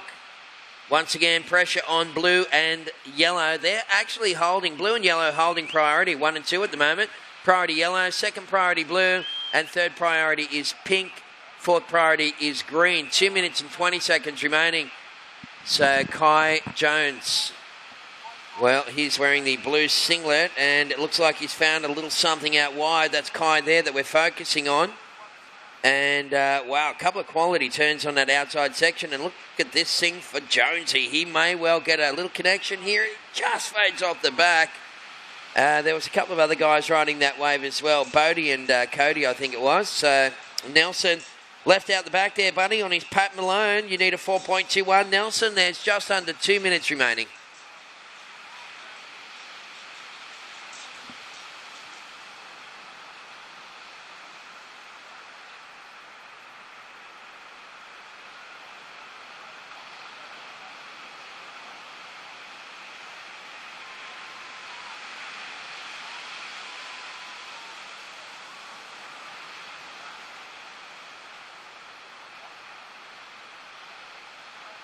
All right, so 1 minute and 20 seconds remaining.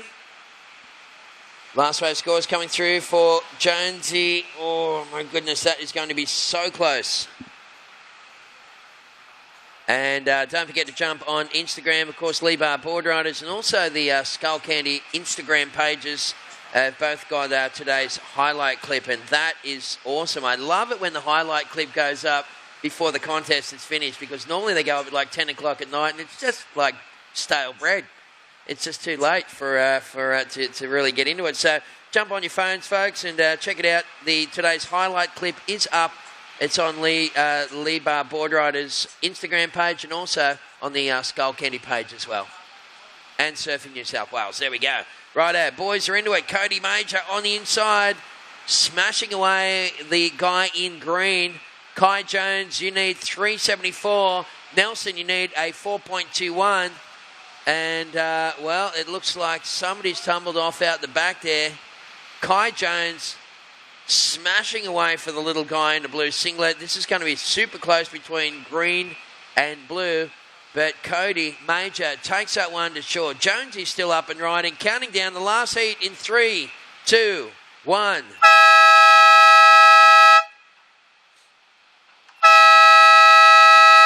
Okay, so we'll just wait for these last wave scores to roll on through. So hang in there with the webcast, folks. We'll give you the result for this one, and then we're going to wrap up and say goodbye. So scores coming through for Cody Major in the green. Cody was in second, and Kai Jones was in third.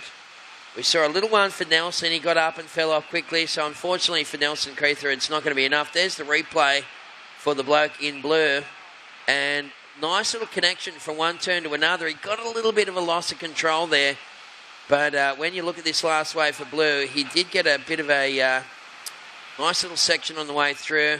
A little stuck at the top there. Is that going to be enough for Kai Jones? Big moves on the outside section usually equal some pretty good points. So we'll wait and see what happens here.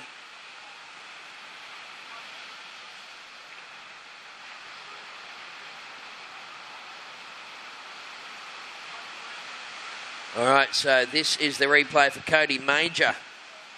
And Cody's last wave was a 4.43. You know what? It actually raised the bar for Kai Jones.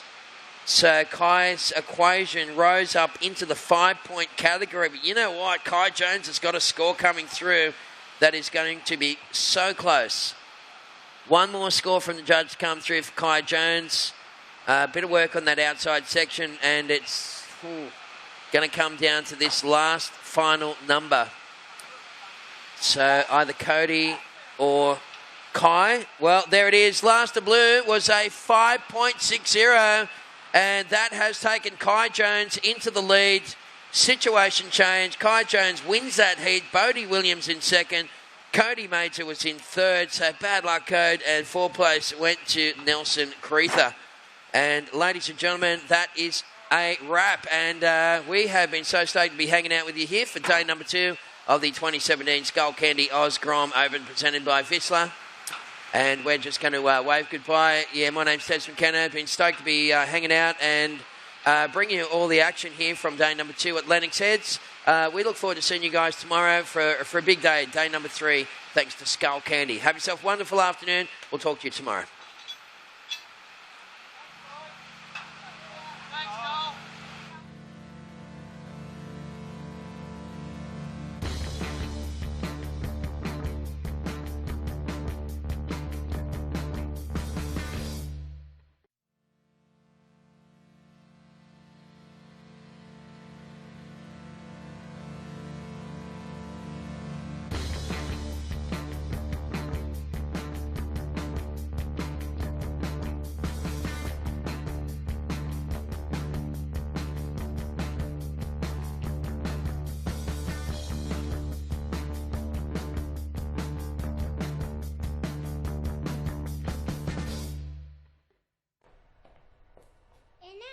Let's go left.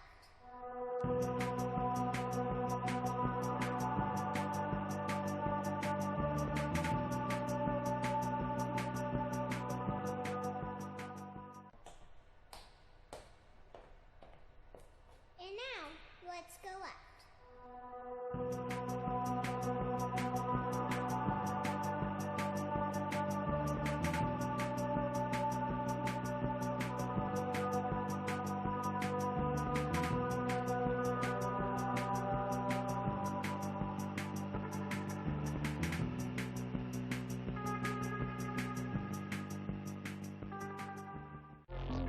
Up until now, there's never been such a significant leap in the quality and performance level of this modern garment. Vissla's new North Seas wetsuit is at the forefront of this wetsuit revolution. With all these upgrades, surfers entering colder waters are now able to retain their speed, agility, and strength in nearly freezing conditions.